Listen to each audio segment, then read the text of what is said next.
The Wisdom of the TAO, New Thoughts for a Better Life. Wayne Dyer. He was an American psychologist and writer of spiritual growth books. New Thoughts for a Better Life, The Wisdom of TAO. Foreword. Without change, progress is impossible, and those who cannot change their minds cannot change anything. George Bernard Shaw. New Thoughts for a Better Life is the end product of the journey I undertook a year ago researching, contemplating and applying the Tao Te Ching, a book full of wisdom that has been translated more than any other in the world, with the exception of the Bible. Many scholars consider this Chinese classic to be the definitive discourse on the nature of existence. And it continues to be a valuable resource to lead a way of life that guarantees integrity, joy, peace, and balance. I recently read that a person had overcome a life-threatening addiction by reading and rereading the 81 verses of this ancient text.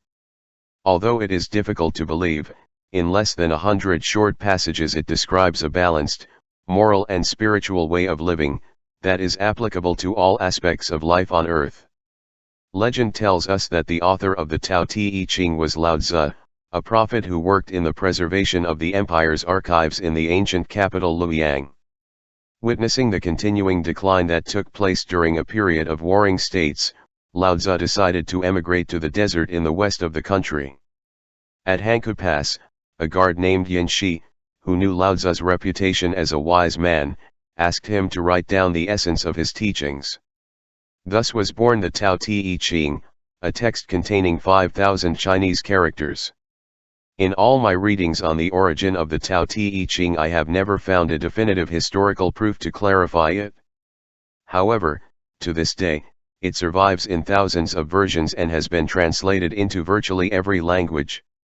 In fact, after reading this classic text in the morning and in the afternoon, interpreting it differently each time, I got caught up in it. I got more translations, 5 of which were quite old and 5 more modern. A list of them is listed in the acknowledgements section. Since neither the person of Lao Tzu nor the origin of the verses have historical certainty, I was fascinated by the different ways in which scholars interpreted those 5,000 Chinese characters in the editions I studied. Especially considering that many of those ancient symbols are no longer used and that they invite different interpretations. After studying them, I felt the need to write a short essay on each of the verses that would show the great wisdom they contain, which is still applicable to the century in which we live. From the 10 translations analyzed, I recomposed the 81 passages for inclusion in this book, based on my own way of seeing them. The result is a personal interpretation of the Tao Te Ching, each of whose verses revealed many things to me about life and nature. As you read them, I want you to know that what I have written reflects what I personally found most useful of the 10 translations I studied. I want to apologize for any omissions I've made, or inclusions that don't seem to fit perfectly. One of the many gifts that the Tao Te Ching offers is its ability to broaden our minds, especially due to the way Lao Tzu poses paradoxical and scathing concepts to illustrate the way we should view life. When it seems that a forceful attitude is the most appropriate at any given moment, Lao Tzu urges us to appreciate the value of humility. When a situation arises in which it seems that we must act, the great sage asks us to think about the possibility of not doing it. When we feel that ambition is going to help us achieve what we want, it advises us to be passive and patient. And what is really what we call the Tao? As we are told in the first verse, giving it a name leads us to lose it. So this is the best I can think of. The Tao is the supreme reality and the omnipresent origin of all things. The Tao never begins or ends, it does nothing, and yet it infuses vitality into everything in the world of forms and limits, often referred to as the world of 10,000 things. Commentators on the Tao Te Ching generally interpret the word Tao as the way, Te as the pattern and power, that is, the way the Tao manifests itself, and the word Ching as book. All the translations that I have analyzed referred to Tao as the way, with a capital letter, and to Te as what brings light and color to the way. When I think of the name that has been with me for more than 65 years, Wayne Dyer, I realize what it is that has attracted me to the study of the Tao and to writing these essays. As you can see, The first three letters of my name make up the word way, and a dyer, in English, dyer, is a person who brings light or color. That is why I am not surprised by the total commitment with which I have faced reading, writing, interpreting and especially the application of these 81 verses. In his work The Wisdom of China and India, Ling Yutang says, if there is one book in all of Eastern literature that should be read more than any other, it is, in my opinion, the book of the Tao of Lao Tzu. It is one of the most philosophically profound texts in history. As you read New Thoughts for a Better Life, you will find your way into Lao Tzu's mystical and practical philosophy, and the joy of applying it to your life in the modern world. Writing this book has given me a surrender to ideas that did not always seem to agree with a linear rational approach, and it has changed me in a way that, like the Tao itself, is inexplicable and unamiable. When I learned that I was going to have to dedicate a whole year to this project, I approached it in the following way, which I describe as a diary. I get up before 4 in the morning, meditate, take some juices and nutritional supplements, and settle in the sacred space where I write. On a table I have some framed portraits of Lao Tzu. In one of them he is dressed simply, in another he is standing leaning on a staff, in a third he is sitting on the back of an ox. I quietly immerse myself in work and read a verse from the Tao Te Ching, letting its words accompany me and inviting the forces of inner and outer life to inspire me. Some of the passages contain ideas that seem to be directed at political leaders, but I always keep the average reader in mind. That is, I seek wisdom for everyone, not just for people who hold positions of political or economic power. I take some notes and, for the next 3 days, I think about what Lao Tzu offers us. I invite the Tao to accompany me as the backdrop for all my activities. I say to myself, following the title of the book, Wayne, change your thinking and watch your life change. And my thinking changes. I feel that the Tao is with me, always present, always doing nothing, and always leaving absolutely nothing to do. As I see it, with a capital V, now, the environment is presented differently. The people I see are creatures of God who do not know their own nature or, sadder still, who need to interfere in the affairs of others. Now my point of view is different, I feel calmer and more patient. I stay aware of the cyclical nature of the world of 10,000 things and experience powerful insights that change what I see. I know that human beings are like the rest of the natural world and that sadness, fear, frustration, or any other disturbing feeling cannot last.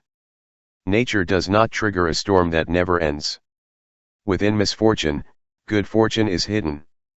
After a few days thinking and applying the teachings of a certain verse, I look into the eyes of the portrait of Lao Tzu first thing in the morning and ask him, what did you mean?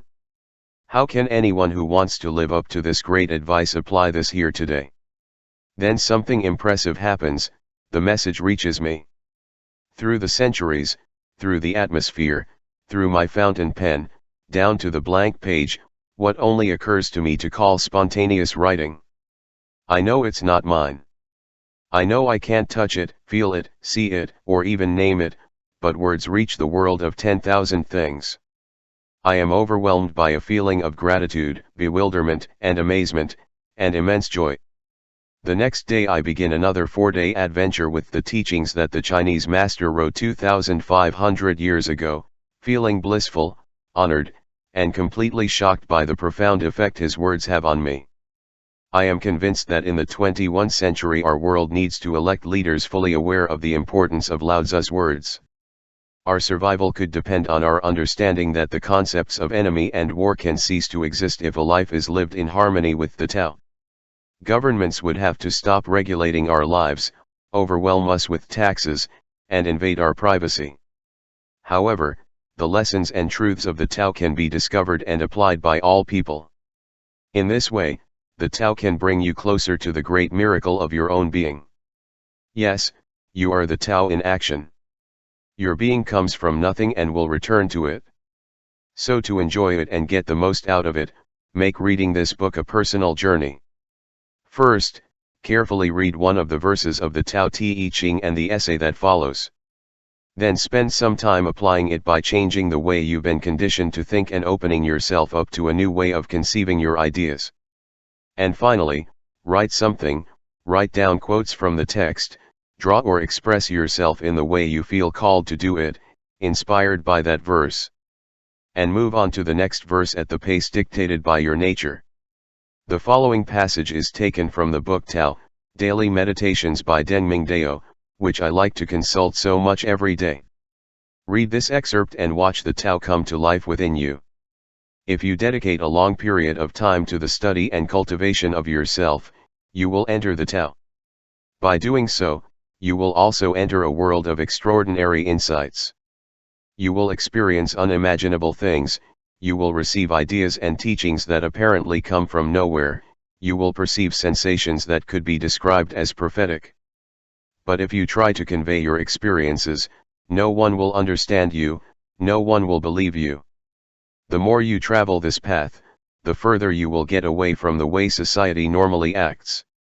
You may see the truth, but you will find that people prefer to listen to politicians, comedians, and charlatans. If you are known as a follower of the TAO, there may be people who want to talk to you, but rarely are those people who truly understand the TAO. They would like to use the TAO as a crutch. Telling them about the wonders you have seen often becomes a futile contest with utter lack of communication. That is why it is said that people who know do not speak. Why not sit quietly and do nothing? Enjoy the TAO your way. Let others think you are stupid. You will know in your interior the joy of the mysteries of the TAO. If you find someone who can benefit from your experience, you should share it.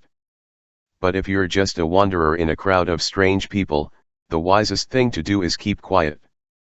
Perhaps the main message of the Tao Te Ching is that we must learn to recreate ourselves in the simplicity of what this ancient and sacred text tells us. As you put his ideas into practice, you will discover how profound he is. And at the same time, you will be very surprised by its simplicity and naturalness. The advice of this ancient master is so easy to apply that you should not complicate yourself. Simply agree to be in harmony with your nature, which you can trust, simply by listening to it and acting accordingly.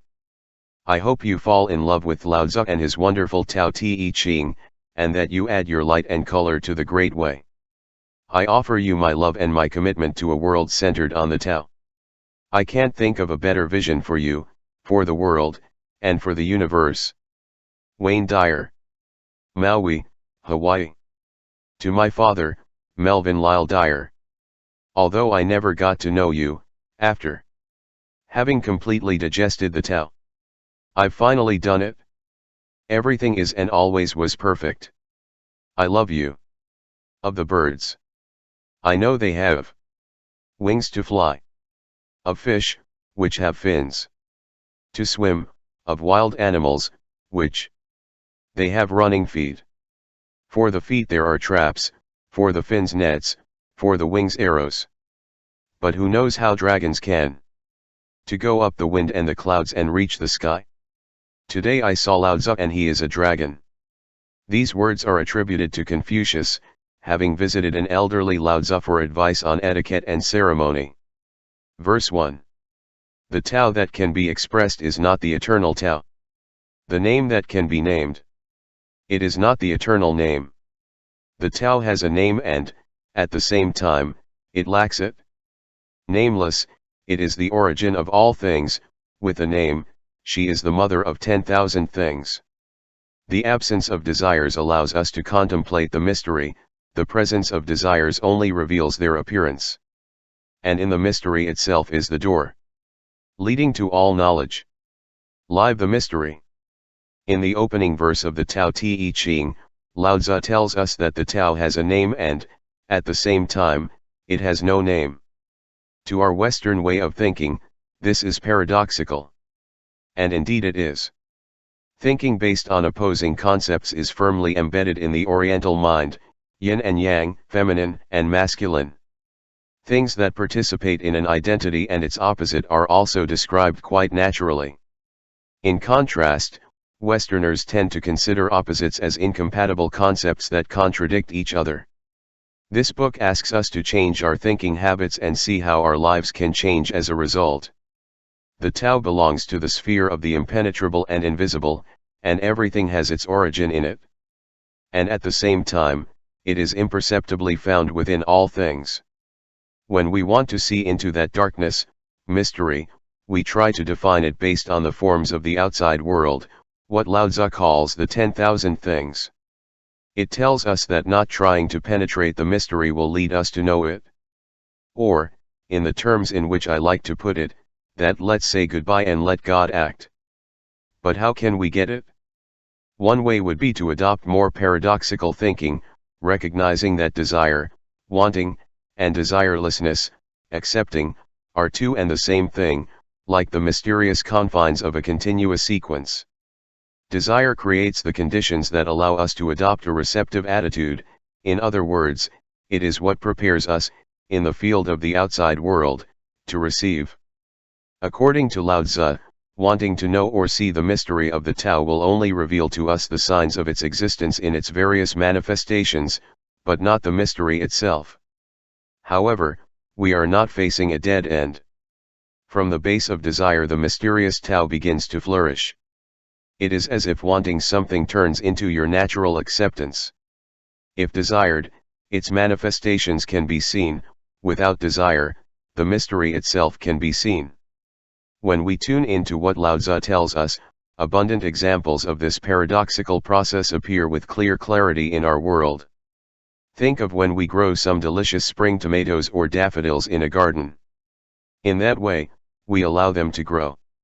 Let's think about the situations in life that involve wanting something and how different it is to allow it to happen. Wanting to fall asleep, for example, instead of going to sleep. Wanting to go on a diet, instead of going on a diet. Wanting to love, instead of loving. Referring to the Tao, the absence of desire means trust, permission, acceptance.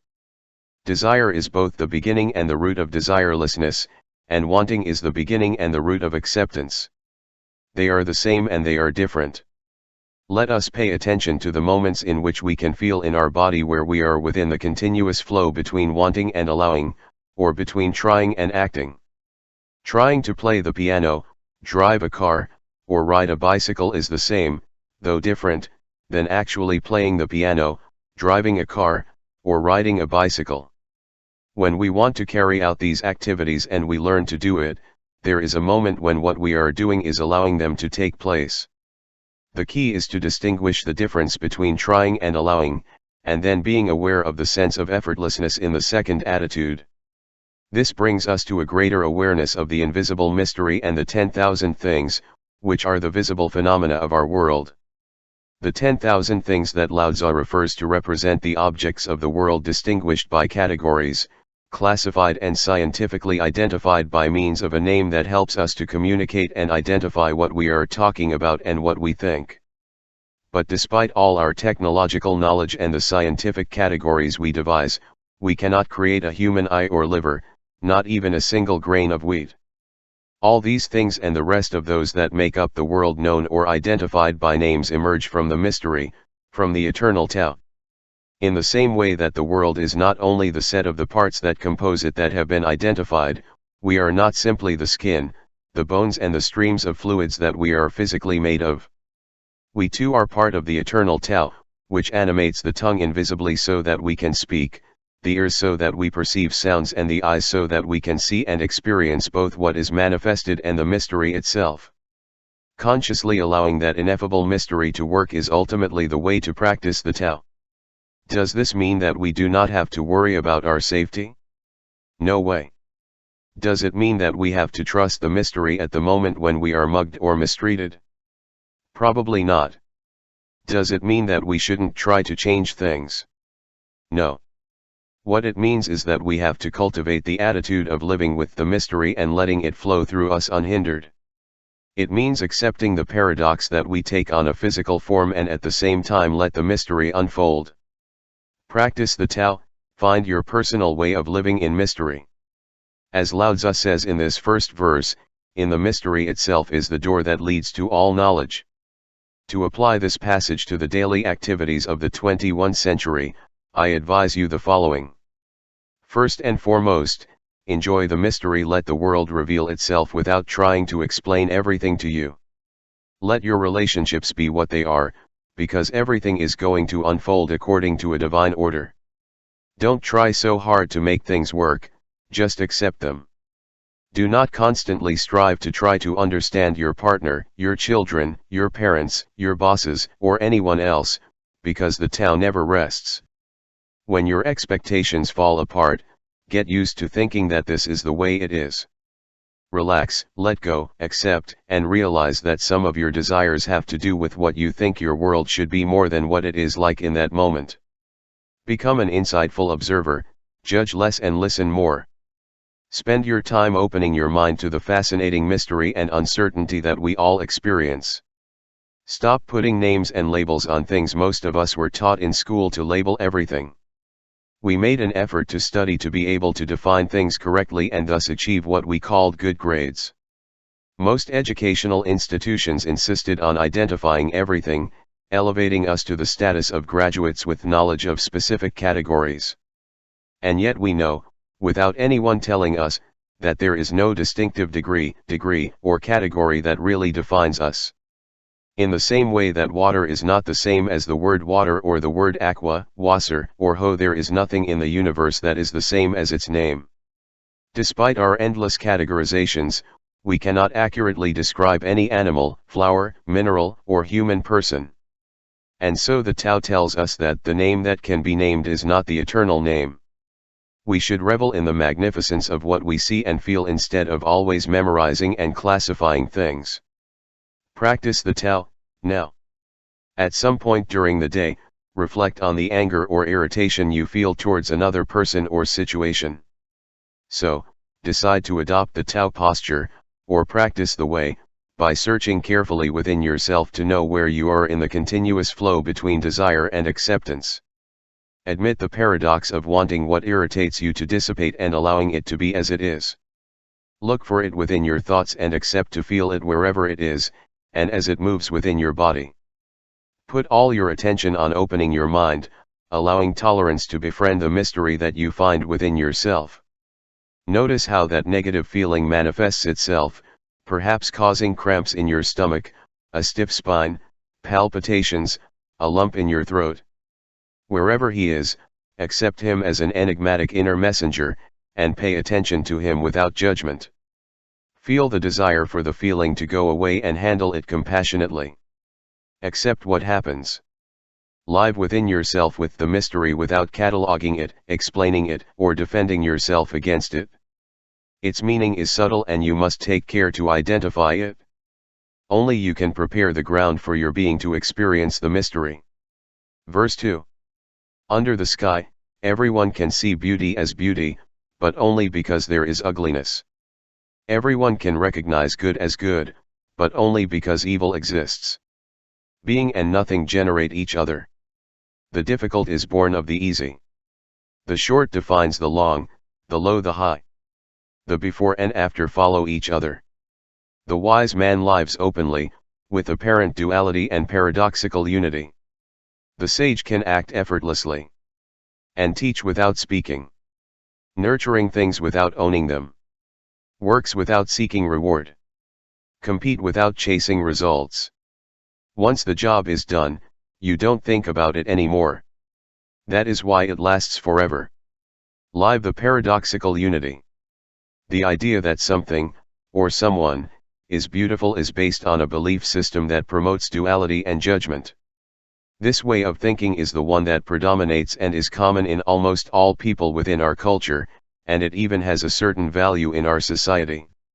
I want to encourage you to carefully examine the concept of paradoxical unity based on this second verse of the Tao Te Ching. If you change your way of thinking, you can change your life and vividly experience the joy of unity. Has it ever occurred to you that beauty depends on something being considered ugly? If so, the idea of beauty originates the idea of ugliness and vice versa. Think of the number of concepts that, within this dual belief system, depend on their opposites, A person is not tall unless a belief system establishes the concept of short. Our concept of life could not exist without that of death. The day is opposed to the night. The masculine is the antithesis of the feminine. What if, on the contrary, we perceive things as a part, or a glimpse, of the perfection of unity? I think this is what Lao Tzu suggests when describing the sage who lives openly, with apparent duality and paradoxical unity. Imagine perfect unity coexisting with apparent duality, where opposites are simply products of the human mind in the world of 10,000 things. To be sure, the daffodil does not think that the daisy is more beautiful or uglier than he is, and the eagle and the mouse do not have a sense of the opposites that we call life and death. Trees, flowers, and animals know no beauty or ugliness, they are limited to being, in harmony with the eternal Tao, devoid of value judgments. As the sage openly lives the apparent duality, he can unite the origin of things with the signs of their existence without forming an opinion about it. Lao Tzu invites us in his writings to live without judgment within a perfect unity. He wants to invite us to combine sensibly the opposites we perceive and live a unified existence. The perfection of the Tao is in accepting the apparent duality while appreciating the unity of reality. Life and death are identical things. Virtue and sin are but judgments, and both are needed to identify each other. These are the paradoxes of a unified life. This is living within the eternal Tao. Once we transcend dichotomies or pairs of opposites, or at least appreciate them in their proper term, they flow in and out of life like tides. At all times, conceive of your being as a living and breathing paradox. The body has physical limits, it has a beginning and an end, and its substance is material. But it also has something that defies limits, that has no material substance, that is infinite and has no form. We are simultaneously the Tao and the 10,000 things. Accept that opposing and contrasting ideas cohabit within you. Accept opposing thoughts, without excluding each other. Firmly believe in your free will and in your ability to influence your surroundings and, at the same time, surrender to the energy that lives within you. Learn that good and bad are two aspects of something that is unique. In other words, he accepts the duality of the material world while remaining in constant contact with the unity of the eternal Tao. This will reduce that need you have to always be in possession of the truth, in opposition to others, which only weakens you. I think Lao Tzu would apply the teachings of the Tao Te Ching to today's world with the following advice. Live a unified life. Enter the world of unity being aware of our propensity to classify everything as good or bad, right or wrong. Beauty and ugliness are categories of the physical world, not of the Tao. Think about the idea that duality is a mind game. In other words, people look the way they do, that's all. Criticism is not always necessary or helpful. Observe how the Tao is presented within all people, including you, and be at peace with what you see. Be a good animal and move freely, without giving in to thoughts about where you should be and how you should act. For example, imagine yourself as an otter just living as an otter. You are neither good nor bad, neither beautiful nor ugly, neither a hard worker nor a lazy person, you are simply an otter that moves in the water, or on the land, freely and peacefully, playing around and without judging anything. When the time comes to leave your body, you will regain your place in the absolute mystery of oneness. This is what Lao Tzu means when he says, once the work is finished, you no longer think about it. That is why it lasts forever. In other words, you don't have to wait to leave your body to experience eternity, you may know your eternal self despite living within a physical body. When you see duality and judgment arising, allow them to be part of the perfect unity. When other people raise dichotomies, you can know unity by practicing the Tao. You accomplish a lot by trying less. Effort is a part of the whole, another part is the absence of effort.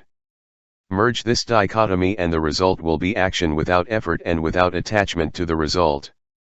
When we are dancing with someone, we act that way. We indulge in an activity, adopt a certain posture, listen to music and let go, all at the same time, gliding freely with our partner. Combine the so-called opposites into one unit without judgment or fear. Calling an action a nice effort implies the belief that hard work is better than lack of effort. But this does not exist by itself, but only based on the idea of lack of effort. Trying hard to pick up some trash is actually just not picking it up. Once collected, it is irrelevant whether it was an effort or not. You have to understand that you can act without taking into account the judgment that is implicit in words such as effort and endeavor. You can compete without thinking about the result. Eliminating the opposites, paradoxically, unifies them in such a way that it is unnecessary to take sides with one of them.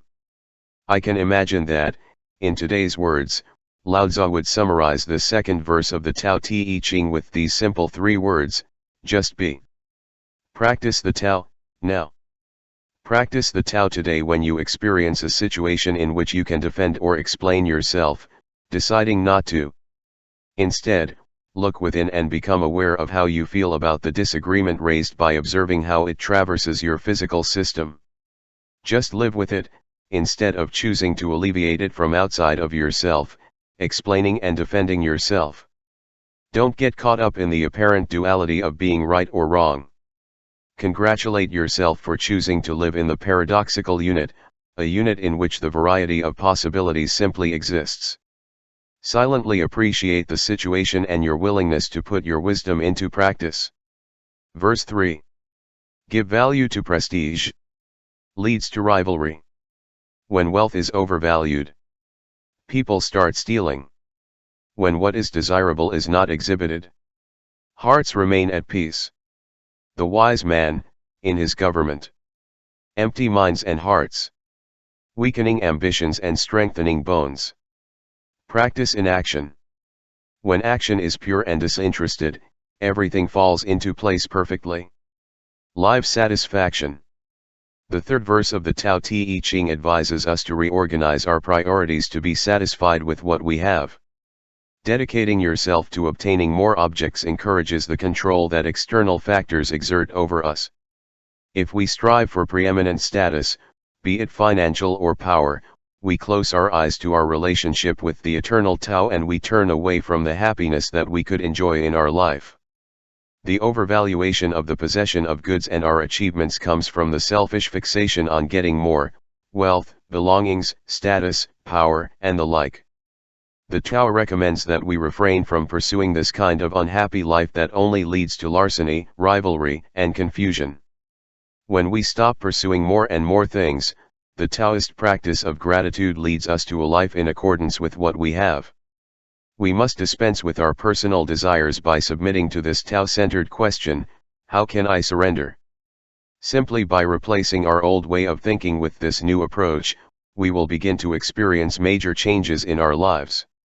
The advice that we practice in action and trust that everything will stay in its perfect place may seem like an invitation to laziness and a formula for society's failure. But I don't think that's what Lao Tzu wanted to convey to us. It does not tell us to be indolent and do nothing, rather, it suggests that relying on the Tao is the way for the origin of creation to direct us, and for us to be guided by a higher principle than our selfish desires.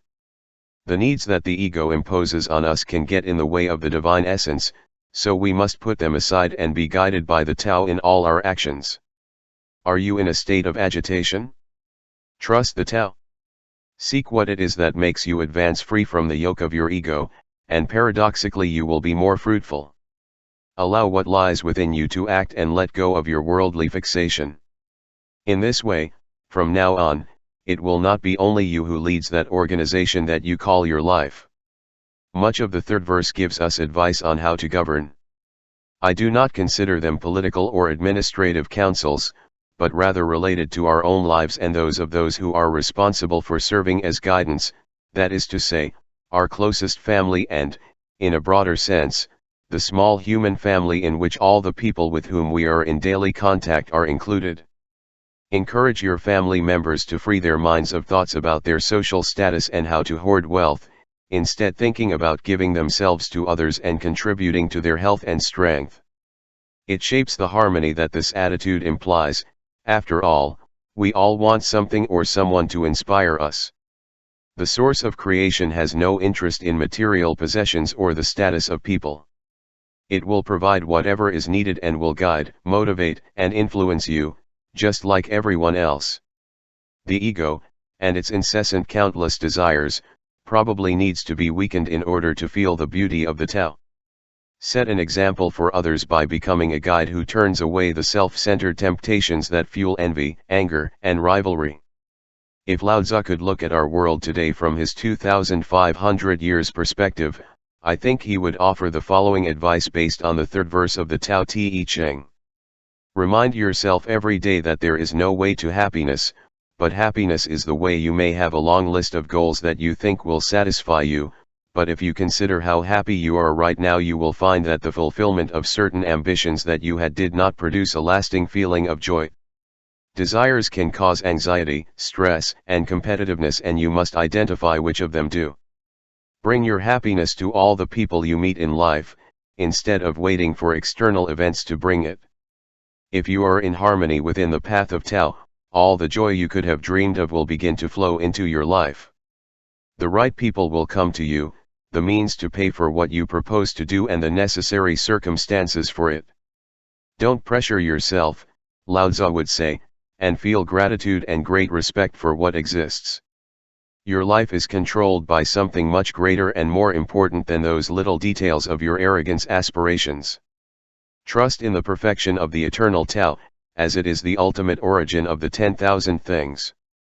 The Tao is working for you and with you, so that you do not have to remind it what it is you long for or what you think it has forgotten to do for you. Trust in the harmony of the Tao. He took care of everything you needed at the time of your creation and during your first 9 months of life, without you helping him in anything, totally independent of the wishes you might have.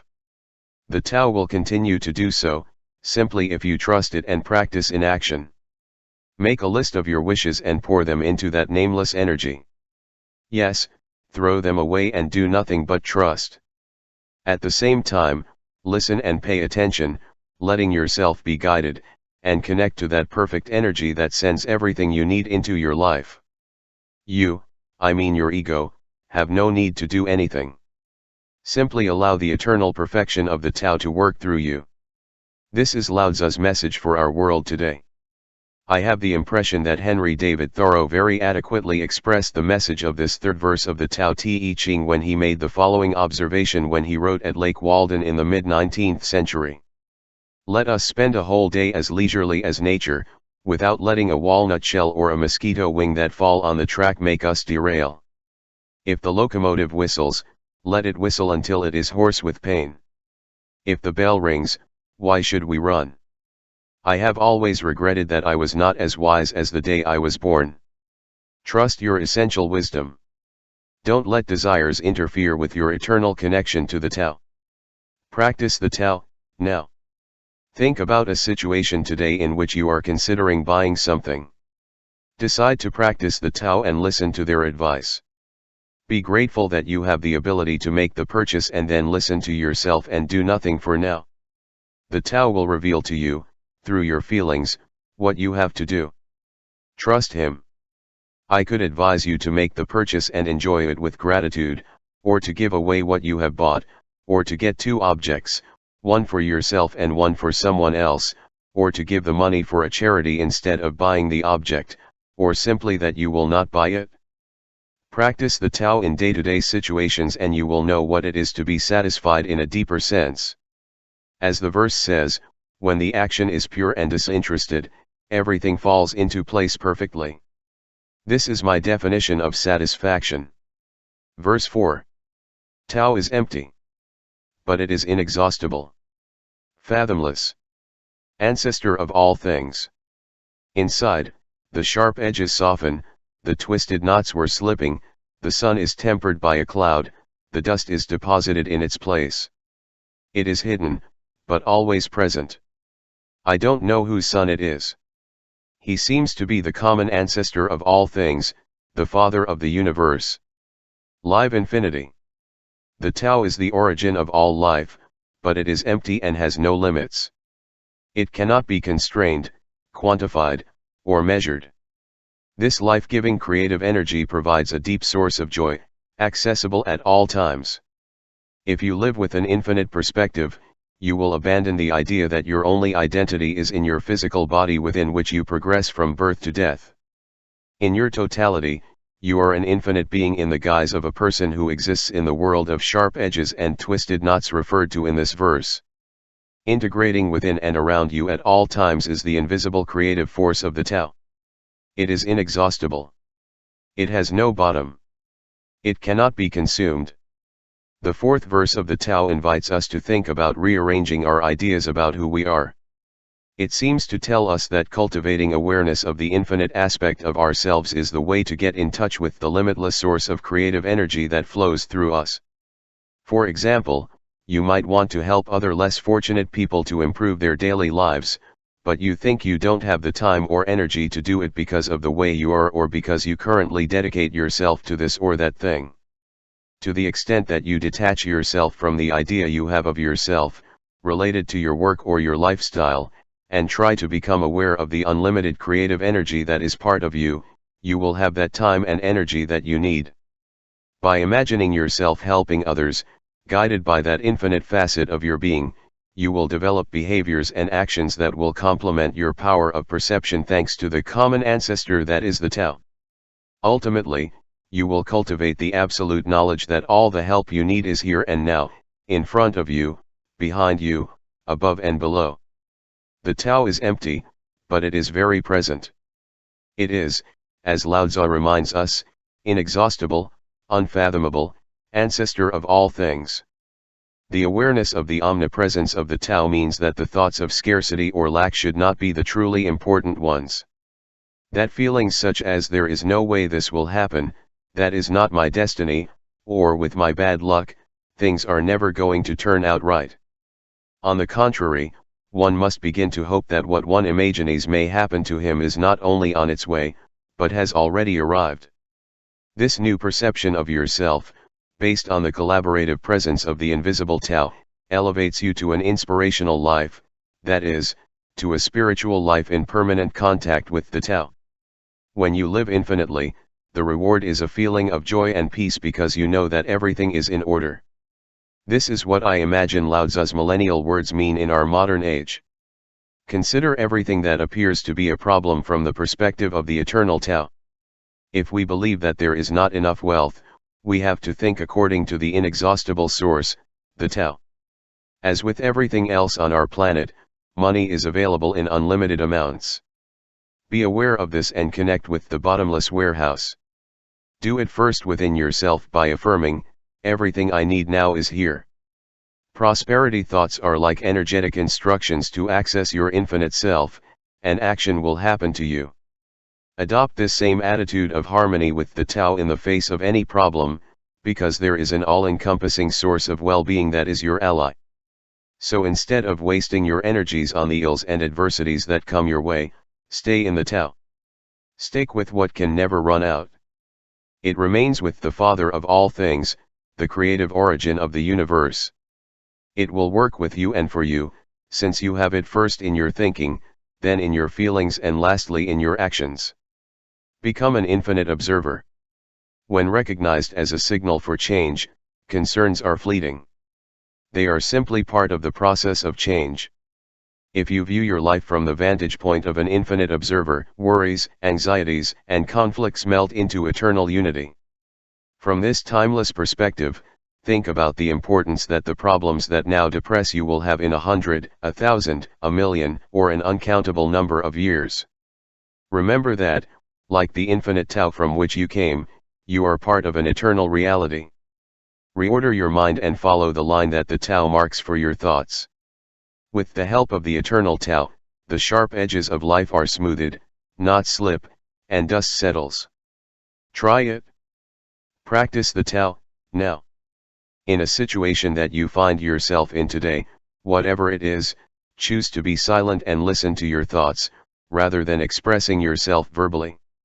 For example, in a social or business meeting, decide to step into the void of silence and become aware of your infinite self. Let it tell you when you should or shouldn't respond. If you discover that your worldly ego is interpreting or judging, just observe it without criticizing or modifying what it tells you.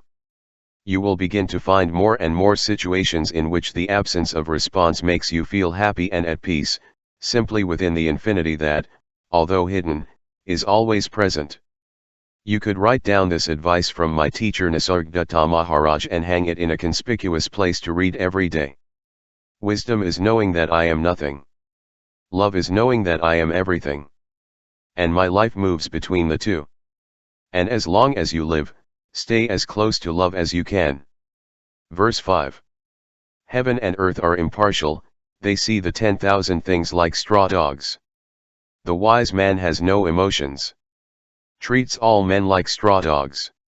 The wise man is like heaven and earth, for him there are no favorites, no people he disapproves of. The wise man gives and gives, without conditions. He already offers his treasures to all. The space between heaven and earth. It is similar to a bellows. Empty and inexhaustible. The more it is used, the more it produces. You have to stay with the essentials. Man was created to wait. And find the truth inside. Live impartiality. The Tao does not discriminate. Point. It is impartial like heaven and earth. The Tao is the origin of everything, the great invisible giver. It does not show preferences, distributing energy among some and denying it to others. The entire planet is supplied with the basic elements that sustain life, such as air, sunlight, atmosphere, and rain. If we decide to harmonize our internal and external consciousness with this powerful attribute of the Tao, we will be able to realize what our authentic self is. Our true self is the one that participates in the neutral condition of the sage who lives in harmony with the Tao, does not see one type of life as more worthy than another and refuses to establish favoritism. Or as Lao Tzu says, treat all men like straw dogs. Lao Tzu uses this term to describe how the Tao, like the enlightened ones, treats the 10,000 things that make up the manifest world. Stephen Mitchell, in his translation of the Tao Te Ching, explains that straw dogs were ritual objects, worshipped before the ceremony but later abandoned and trampled on. In other words, Taoism reveres and respects existence impartially, as an ebb and flow that must be honored and then abandoned. With an awareness of impartiality, the sage clearly sees the sacred character that dwells in all the straw dogs of the ceremony that we call life. The fifth verse encourages us to become aware of this equanimous source and, in addition, to enjoy the paradoxical nature of the Tao. The more we are in contact with the energy of the Tao, and the more we live from its creative perspective, the more available it will be to us. It is impossible to exhaust it. The more we consume it, the more we will receive. But if we tried to monopolize it, it would end up in short supply, and we would not be able to understand it in the slightest. The Tao and its inexhaustible power paradoxically disappear if we intend to exclude other people from participating in its nature, since it is devoid of prejudice. As far as the Tao is concerned, the different forms of life are illusory, so that no one is special or better than others. This sentiment is captured in the Christian Gospels. God sends rain to the just and the unjust, Matthew 5:45. By practicing fairness, you incorporate the fifth verse of the Tao Te Ching into your life and bring its wisdom to the world today. To do this, I think Lao Tzu was trying to teach us the following from his 2,500-year perspective. Remain in harmony with the impartial essence of the Tao in all your thoughts and actions. When you exclude others from your thoughts, you are deciding to consider yourself special and therefore worthy of exceptional favors from the origin of being. By promoting yourself to that category, you elevate your personal importance above that of those you have decided are less worthy. If you think like this, you will lose the power of the all-encompassing Tao. Organizations, including religious groups, that distinguish some of their members as favored do not pay attention to the Tao. As much as they try to convince themselves, and to convince others, of their spiritual nature, their exclusive and partial attitude prevents them from functioning in accordance with their true identity. In other words, when a thought or behavior divides us, it does not come from God. When it unites us, it does come from God. Put your attention on the Tao that resides within you, Lao Tzu tells us, and your thought will never cease to be in harmony with the Spirit. Offer your treasures to everyone else. That is what the Tao does at all times, offering itself to the entire realm of creation. Think of it as a simple three-step process. 1. Eliminate as much as possible all judgments about other people. The simplest and most natural way to achieve this is to see yourself in others. Remember that you share something with those people whom you judge, the Tao. So instead of looking at appearances, which are really nothing but straw dogs, contemplate how the Tao is revealed in everyone you meet, and your criticisms and labels will vanish. 2. Eliminate the word special from your vocabulary when referring to yourself or others. If someone is special, it is because we all are. And if we are all exceptional beings, we do not need that word to define us, since it has the clear implication that some are more graceful than others. 3. Finally, apply the third step of this process by displaying your generosity and living the Tao with impartiality, thus relating to the inner space in which it resides. Within that space you can be equanimous with respect to what you possess, recognizing that it is not only yours but that it is part of the whole. Sharing and giving without conditions, you will feel the experience of living the Tao with emotion and be free from prejudice. The Tao is your truth, it resides within you. Participate in the peace and joy of relating to the inexhaustible Tao. Practice the Tao, now. As many times as possible today, choose to focus on relationships or situations involving other people with a perfectly fair mindset, and trust that attitude to guide your responses. Do it as many times as you can throughout a day with people, groups, friends, family members, and even strangers. Make up a small phrase and repeat it silently to remind yourself at all times that you approach each situation with a level-headed attitude, such as, "Guide me right now, Tao, Holy God, guide me right now," or "Holy God, help us in this moment." This moment. If you keep one of these short phrases in your mind, you will prevent judgments from arising as they did before.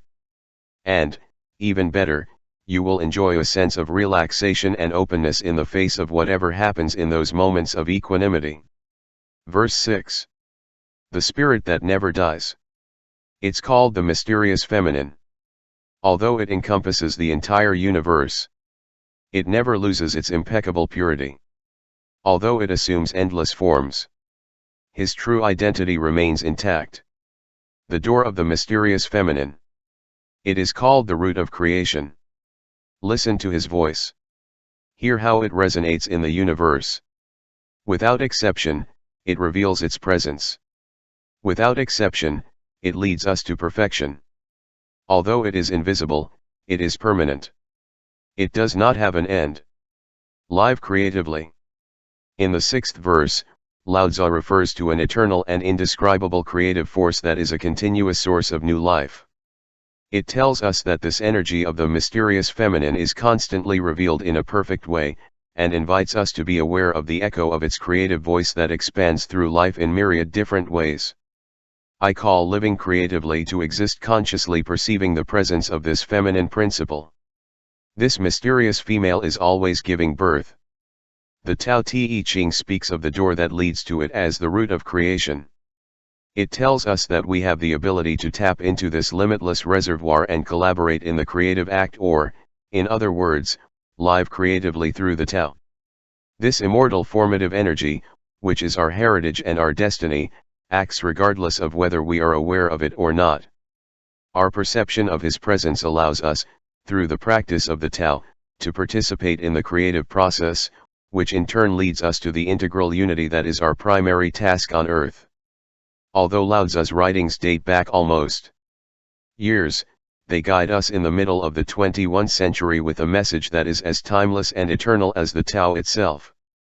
Words are mutable, but we must be sure that feminine energy can and will bring us to our own perfection.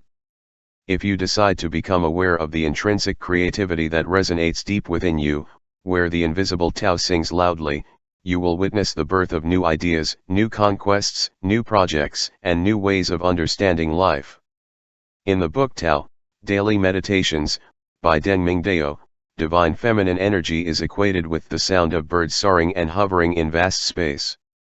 You can feel it in your life, events will acquire a perfect momentum, a glorious cadence. You can feel it in your body, the energy will grow inside you in an exciting crescendo, making you glow. You can feel it in your spirit, you will enter a state of grace so perfect that you will resonate above the space of reality like the ephemeral song of a bird.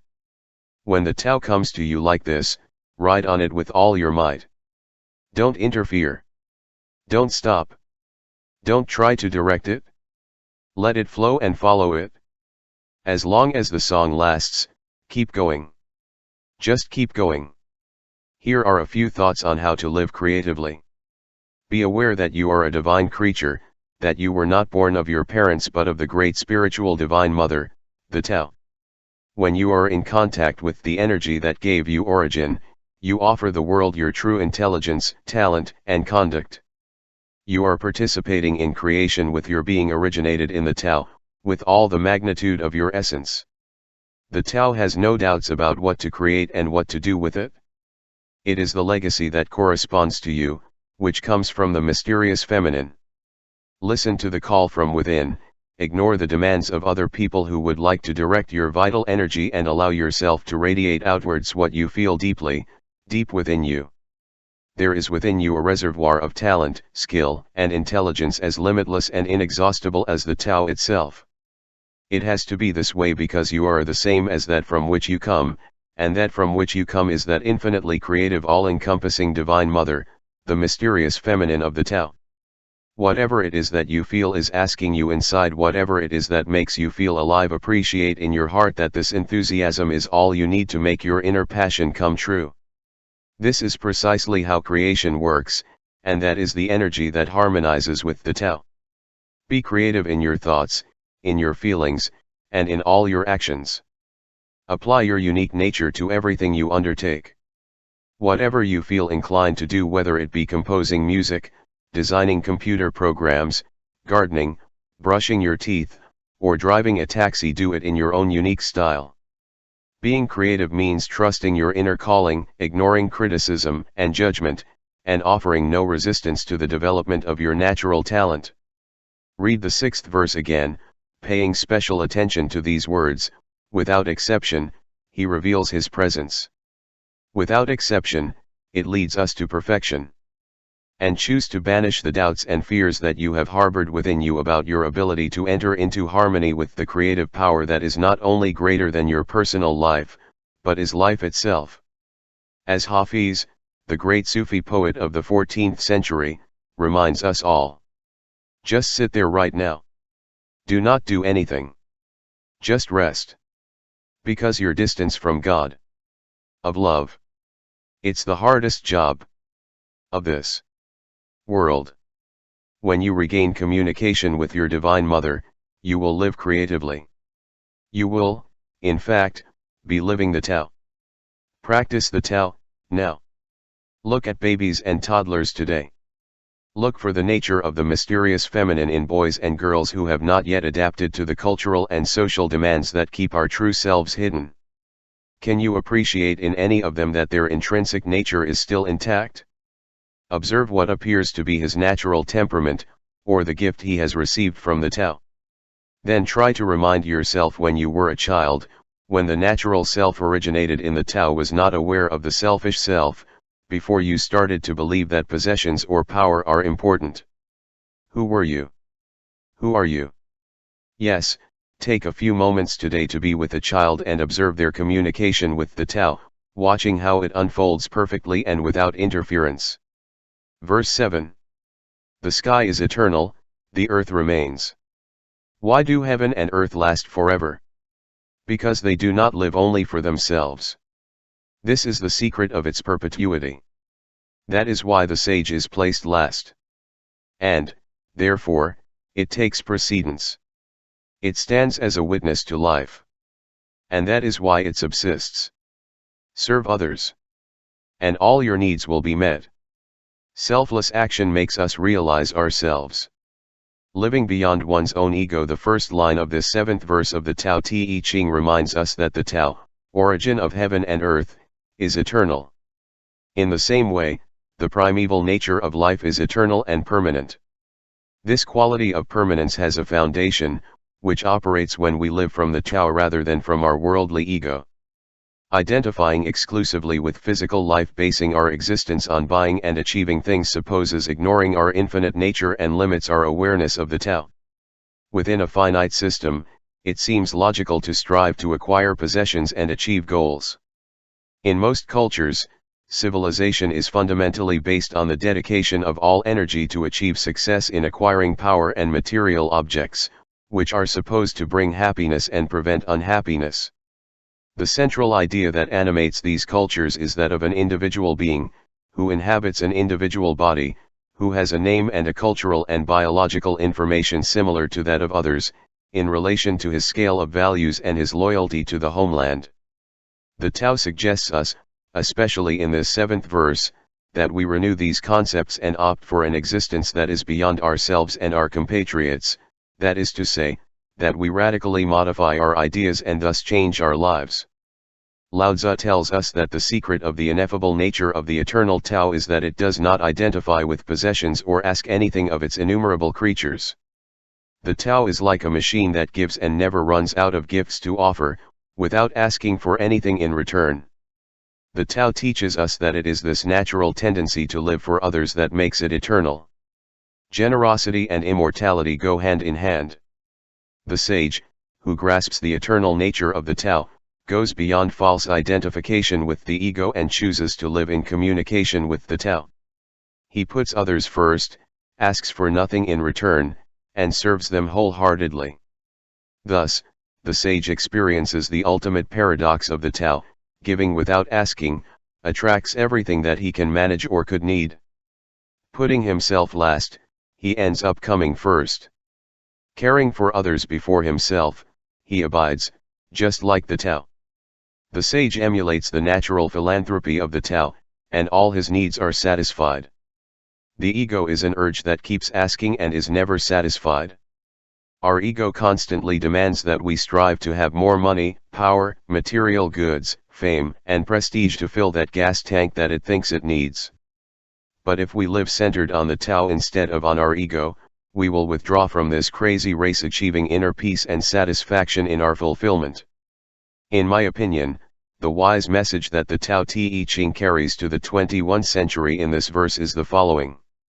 Try to detach yourself from your ego.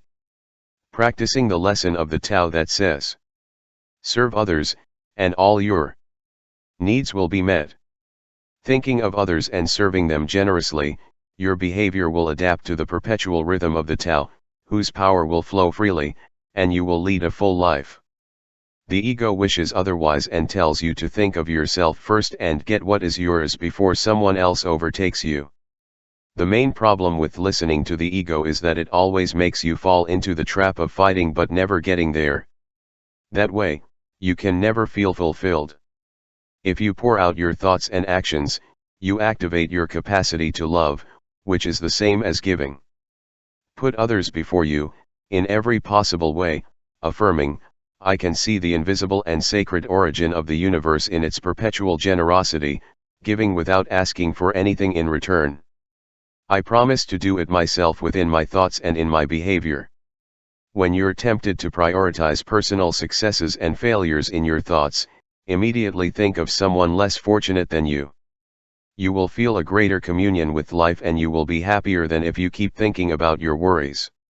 Think about what would happen if you managed to let go of the demands of your ego. Serve others and you will see how everything you have given comes back to you, multiplied by 10. Hafiz, the poet, perfectly expresses this attitude. Each person. It is God who speaks to us. Be polite. Listen to him. Stop your run and just be an observer. The more you try to fulfill your desires, the more they will elude you. Try to let life come to you and you will begin to detect signs that what you crave is already on its way. You are constantly receiving, because the bounty of the eternal Tao is unceasing. The air you breathe, the water you drink, the food you drink, the sun that warms your skin, the foods that keep your body alive, and even the thoughts that populate your mind, are gifts from the eternal Tao. Appreciate all that you receive, knowing that it flows from a source that gives everything. Stop your run and just be an observer. Moderate your demands by refusing to keep trying to achieve more and more. By letting yourself go, you allow God to act. And even more important, every time you look more like God and you distance yourself from your ego, which does nothing but turn away from Him. Practice the Tao, now.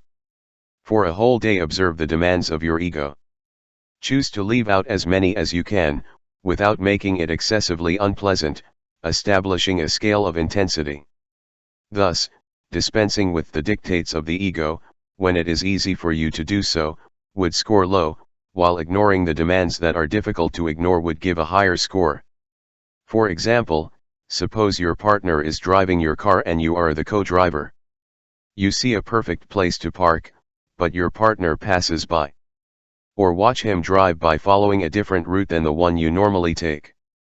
Silently observe how frustrating you are to be silent. And ask yourself, what would my ego want me to do? Or, for example, if during a conversation you have the opportunity to show how much you know about a topic, or to describe a situation in which you were highly successful or highly praised, see how frustrating it is for you not to say anything. Think again, what would my ego want me to do? Remember the words of Lao Tzu, selfless action makes us realize ourselves. Ignoring the demands of your ego, even for just a few moments, you will feel more and more fulfilled. Verse 8. The highest good is like water, that nourishes everything effortlessly, flows through low places that everyone detests. And therefore it is like the Tao, live according to the nature of things. May your dwelling be close to the ground. Let your thought go to the heart. In dealing with others, be kind and generous. Always keep your word. He governs with equity. Be timely and choose the right time. Who lives according to nature? It does not go against the course of things. It moves in harmony with the present moment. Always knowing what to do. Living within the flow according to the teachings of Lao Tzu, the Tao and water have analogous natures. You are the water is your being. Think of the first 9 months of your life, after your conception. You lived within an amniotic fluid from which you nourished yourself, or what is the same, a true unconditional love flowed within you, and it flowed with you. Right now, you are made up of 1% water, water is percent in your brain, and the rest is simply muscle water. Think of the mysterious magical nature of this liquid energy that we do not know how to value. If you try to squeeze the water, it escapes you. If you put your hands in her to relax them, you immediately feel her touch. When not in motion, it bogs down.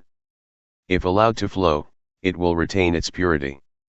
He does not look at the heights to place himself above all things but stays in the lowest places. It forms rivers, lakes, and streams, it goes to the sea, to later evaporate and fall again in the form of rain. He does not plan anything and has no preferences. It is not intended to provide sustenance for animals and plants. He has no plans to irrigate the fields or quench our thirst, or for us to swim, sail, ski, or scuba dive. These are some of the ways to take advantage of it that water offers us naturally, simply by doing what it does and being what it is. According to the Tao, you must clearly appreciate the parallels between yourself and that substance that flows naturally, preserving life. Since you are water, live like water. Live with joy, as joyful is the fluid that gives you energy and sustains you.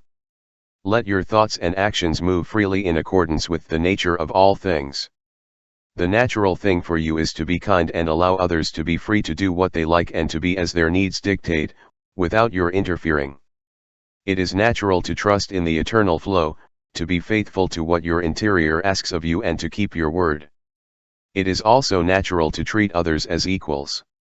All of this can be learned by observing the flow of water that sustains all of life. Water just moves and, because it is what it is, good things come from it.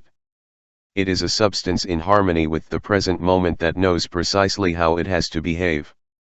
Next, let's see what Lao Tzu could tell us, based on the content of the 8th verse of the Tao Te Ching. When you are free to flow like water, you are free to communicate naturally. And so information is exchanged and knowledge advances in a way that benefits everyone. Be careful not to assign yourself an important place above others. Be receptive to everyone, especially those who are not routinely shown respect, such as the uneducated, the socially troubled, or the homeless. Go to the low places that everyone hates and open your mind when you are in them. Seek the Tao in everyone you meet and make a special effort to accept others, be kind to them, and inspire kindness.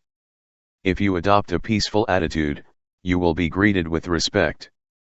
If you really make an effort to avoid controlling the lives of others, you will be in peace and harmony with the natural order of the Tao. In this way, you nurture others without having to strain. Be like water, which allows you to drink, water, swim, fish, surf, wade, float, and do a host of other things without trying to do anything other than just flow. Let your thoughts roam free. Forget about fighting against what life gives you, or trying to be something other than who you are. Instead, accept being like that liquid element that is present everywhere in your physique. In Messages from Water, Masaru Emoto explains that we are water and that water wants to be free.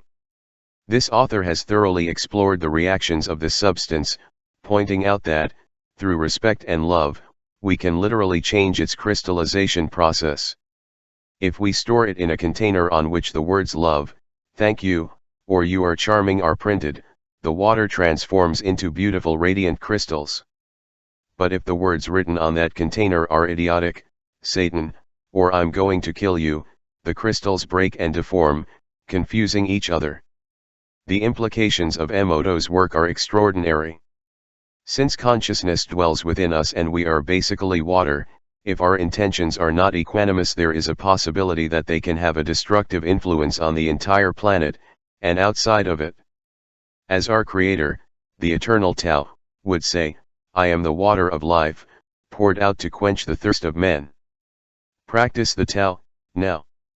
Drink water in silence, imagining that with each sip you feed others, in the same way that streams give life to animals and rain gives life to plants. Realize how many different places there is water to serve you as it flows naturally. Say a prayer of gratitude towards that substance that sustains life in its permanent flow. Verse 9. Better stop. To continue to excess. If you fill the cup too much, it ends up overflowing, it is better to stop pouring liquid into it. If you sharpen the razor too much, you will spoil its blade. If you fill your house with gold and jade, you will attract misfortune to yourself. If you pride yourself with honor and pride, nothing can prevent your fall. Retire once the work is done. That's the way of heaven. Live humility. The Eternal Tao, which is constantly in the process of creation, knows exactly when the time has come to say enough. Deep down, we feel that this organizing principle that serves us unconditionally knows when to stop, so we must not question the abundance of what it gives us. The creative source is wonderfully balanced according to the principle of humility discussed in the 9th verse of the Tao Te Ching. The Tao can generate anything in quantities that would amaze an observer, but, in its discreet humility, it seems to know when there are enough trees, flowers, bees, hippos, or any other living thing. The Tao flees from excess. You do not need to demonstrate your unlimited creative power, knows exactly when to stop. This verse invites us to communicate spiritually with this attribute of the Tao. Filling our lives to excess with possessions, pleasures, pride, and activities, when there is no doubt that we have reached a point where more equals less, is a sign that we are in harmony with our ego and not with the Tao. Living humility, we know when to stop, let go, and enjoy the fruits of our work. In this verse it is clearly stated that fighting to improve our status, obtain more money, power, acceptance, and endless objects is as stupid as continuing to sharpen a knife once we have already sharpened its blade to the maximum. Obviously, continuing to do so would cause the edge to go bad, when a well-sharpened knife is perfect. Lao Tzu advises us to beware of amassing a great fortune and then storing it. If we did, we would have to dedicate our lives to preserving our heritage safely, with the need to achieve even more persisting. He advises us to be content with a level of wealth that leads us to live humbly. If we want money and fame, we have to know when to get out of the bandwagon and act according to the TAO. This is the road that leads to heaven, in contrast to the world we live in, which is addicted to getting more. We have to realize that advertising is basically designed to sell goods and services by convincing us that we need a certain thing to be happy. Analysts would tell us that the economy collapses when it is not growing continuously, but it is easy to see that excessive growth, like cancer, ultimately leads to destruction. In the big traffic jams that form on many highways, the consequences of overproduction can be seen. It now takes more time to get from one end of London to the other than when the automobile had not yet been invented. When we go shopping, we observe the same phenomenon. I call it option overload. Pain relievers for back pain, menstrual cramps, headaches, joint pain, morning or evening, in capsules, in liquid or powder form. And it is always the same if we buy toilet paper, orange juice, or any other product. In my opinion, Lao Tzu sends the following advice to the modern world from his millennial perspective. Accept the radical concept of you have to say enough. Make this commitment even though you live in a world addicted to the idea that you never have enough. To paraphrase Lao Tzu, do your job and then step back. Practice humility instead of ostentation and uncontrolled consumption. The obesity problem in the Western world, especially in the United States, is a direct consequence of not understanding, and living, the message of good sense that emerges from the 9th verse of the Tao Te Ching. Eat, but stop when you have satisfied your appetite. To continue gorging yourself when you are already satiated is to fall into the trap of believing that happiness is in having more and more. In reality, what you do is fill yourself too much with something that artificially symbolizes success. Instead, think of the infinite wisdom of the Tao, which tells us, it is better to stop than to continue to excess. Saying enough is not just that, it is making common cause with the eternal Tao. Look for joy in everything you do. Instead of keeping up with your ego wants you to get more and more rewards for your actions. If you enjoy the present moment with love, you abandon the absurd idea that you are on earth to strive to accumulate wealth and medals. Seek pleasure in what you do, rather than how it will ultimately benefit you.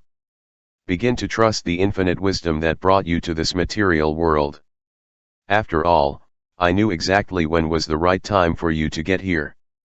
The Tao did not say, if such a beautiful child is formed in 9 months, let us extend the gestation period to 5 years. Thus, the creation will be even more perfect. Nothing of that. The Tao states that 9 months is the exact time. You have that time and you don't need more. The next time you have a desire for more things, stop and think about the Tao. This creative principle fully understands the idea that when the work is done, thank God, it is time to stop. In the words of Lao Tzu, this is the way of heaven. Why are we going to discuss it? Practice the Tao, now. At your next meal, monitor your portion by wondering if you're still hungry after a few bites. If you don't have it, stop eating and wait. If hunger doesn't reappear, end your meal. In this way, you will have put into practice the last phrase of the 9th verse of the Tao Te Ching, withdraw after the work meal is completed, that is the way of heaven.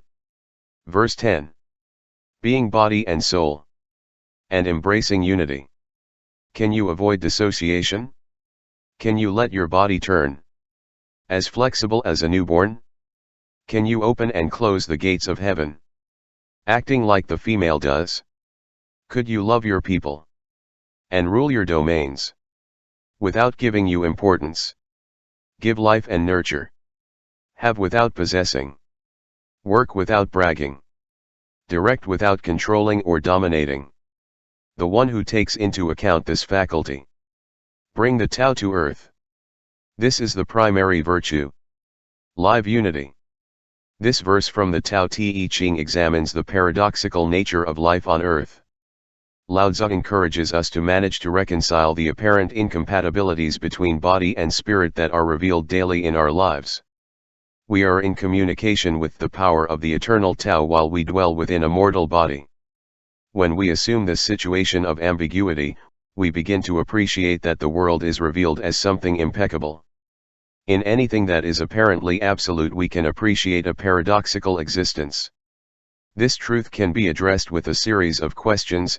Can an adult body, with all that the aging process entails in the form of stiffness, pain, limitations caused by joint problems, etc., be as flexible as a human body? Newborn. Is it possible to work and fight while participating in the creative feminine spirit? Can you be successful in this and other things while not harboring feelings of vanity? Can you be true to the Tao and not allow the ego to dominate you, and at the same time function successfully in a world dominated by the ego? The 10th verse proposes a way of life based on the ability to embrace unity when an illusory impression of duality is clearly presented to us. Let's see what the poet Hafiz had to say about this thousands of years after the Tao Te Ching was written. Only that one, illuminated, that captivates the formless, so that it takes shape, had the necessary charm to win my heart. Just that perfect one, who always laughs, of the word, too, can let you know, the love. Our origin cannot be divided in two, and yet we are in a world that too often seems to reject the perfect unity of the Tao. We can live the Tao on a personal level by challenging the belief in opposites and stimulating our consciousness of oneness, that is, we can renounce our ego and live in this world without being of this world. This is my interpretation of the advice that Lao Tzu gives us from his millenary perspective. Embrace unity by seeing yourself on everyone you come across instead of making judgments about people you consider marginalized or different. View others as an extension of yourself. This will diminish your vanity and link you to what Lao Tzu calls the primordial virtue. By detaching yourself from ego-dominated thoughts, you will feel the unity that you share with others and have the opportunity to feel part of the all-encompassing Tao. Awaken your inner conscience when you see that you are about to criticize a person or a group of people. Designed to reinforce your sense of detachment or superiority in relation to other people, newsletters can provide a perfect opportunity to do so. Put yourself in the shoes of those people or groups. In situations where you are expected to hate a supposed enemy, stop making judgments and mentally walk a kilometer inside their shoes. Do it with all the forms that life takes, even in the plant world. Recognize yourself in all creatures, noticing the presence of the Tao in this simple observation: we are the world. Enjoy the things you own without. Stick to them. Stop identifying with your things and your achievements. Instead, try to enjoy what you do and everything that flows into your life, for the simple pleasure of doing and watching the flow. Literally, neither you nor anyone else owns anything. Everything that has been formed will end up decomposing, everything that is yours will become someone else's. Take a moment to think and become a spectator of this world of shapes. When you become an objective witness, you will be filled with joy, loosening the ties that bind you to the things you own. By letting go of this burden, you will achieve the freedom to live what the Tao teaches you. Practice the Tao, now. Today, try to see unity where you previously saw duality, separation. Feel the invisible energy that makes your heart beat, and feel how it makes the hearts of all creatures beat in unison. Then feel the invisible energy that allows you to think, and notice how it does the same with all living things. He reflects on these words from the Gospel, Gnostic, of Thomas. His disciples said to him, "When is the kingdom to come?" Jesus replied, "It will not come when you look outside. It will not say, 'Look here,' or 'Look there.' The kingdom of the Father extends over the whole earth, and men do not see it. Today, you must realize that thinking unitary will help you see that kingdom." 11 verse. 30 spokes converge on the axle of the wheel, and in that empty space lies the utility of the cart. The pot is made of clay, and its emptiness enables it to fulfill its function. In a house, doors and windows are opened, but it is inside where you live. The usefulness of what is. It depends on what it is not. Live from the void. This 11th verse of the Tao Te Ching makes us reflect. In it, Lao Tzu highlights the value of emptiness that often goes unnoticed. He develops this idea with the examples of the hole formed in the axle of a wheel, the hole inside a clay pot and the hole inside a house, reaching the conclusion that the usefulness of what is depends on what is not. In other words, it is the interior of things that makes their component parts useful. The passage invites us to live from the invisible void that is the core of our being, and to change our way of conceiving it. When you reflect on your own self, think about the paradoxical concept of not being. You are made up of bones, organs, and fluids covered by a large sheath of skin that binds them together. In the arrangement of the parts of your body there are specific characteristics that distinguish the being that is you. But if it were possible to disassemble the parts of which you are composed and put them, still in operation, on top of a sheet, your being would not be there. Even if not a single one of them were missing, their usefulness would only make sense in terms of something that, in Lao Tzu's words, is what is not. Imagine that you put the walls of the room you are in right next to each other, with all the elements it contains. Without interior space they would not form a room, although everything else would remain what it is. A clay jug is not a jug but thanks to the emptiness that it surrounds. A house is not a house if there is not an interior space enclosed within the material that composes it. On one occasion, a musician told me that the silence from which the notes arise is more important than the notes themselves. He told me that it is the empty space between them that allows music to be what it is. Without this vacuum, the result would be a continuous sound. This subtle observation can be applied to anything we see in everyday life. What makes the tree, the bark, the branches, the roots, leaves? All these elements are what it is. And the set of them is not a tree. For the tree to exist as such it depends on what it is not, an invisible and imperceptible vital force that escapes our five senses. Even if you cut or carve the tree incessantly and search for its cells, you will never get to its essence. Establishing a simile with the first paragraph of the verse, the empty space of the axis, necessary for the wheel to turn, is equivalent to that emptiness that is essential for you to move in life. At the core of your person there is an interior nothing. You have to distinguish what is visible, your body, from the invisible essence on which your existence depends, which is the Tao within you. I can hear Lao Tzu addressing you, who live in today's world, with these words about the concept of living in a vacuum. Your imperceptible core is your life essence.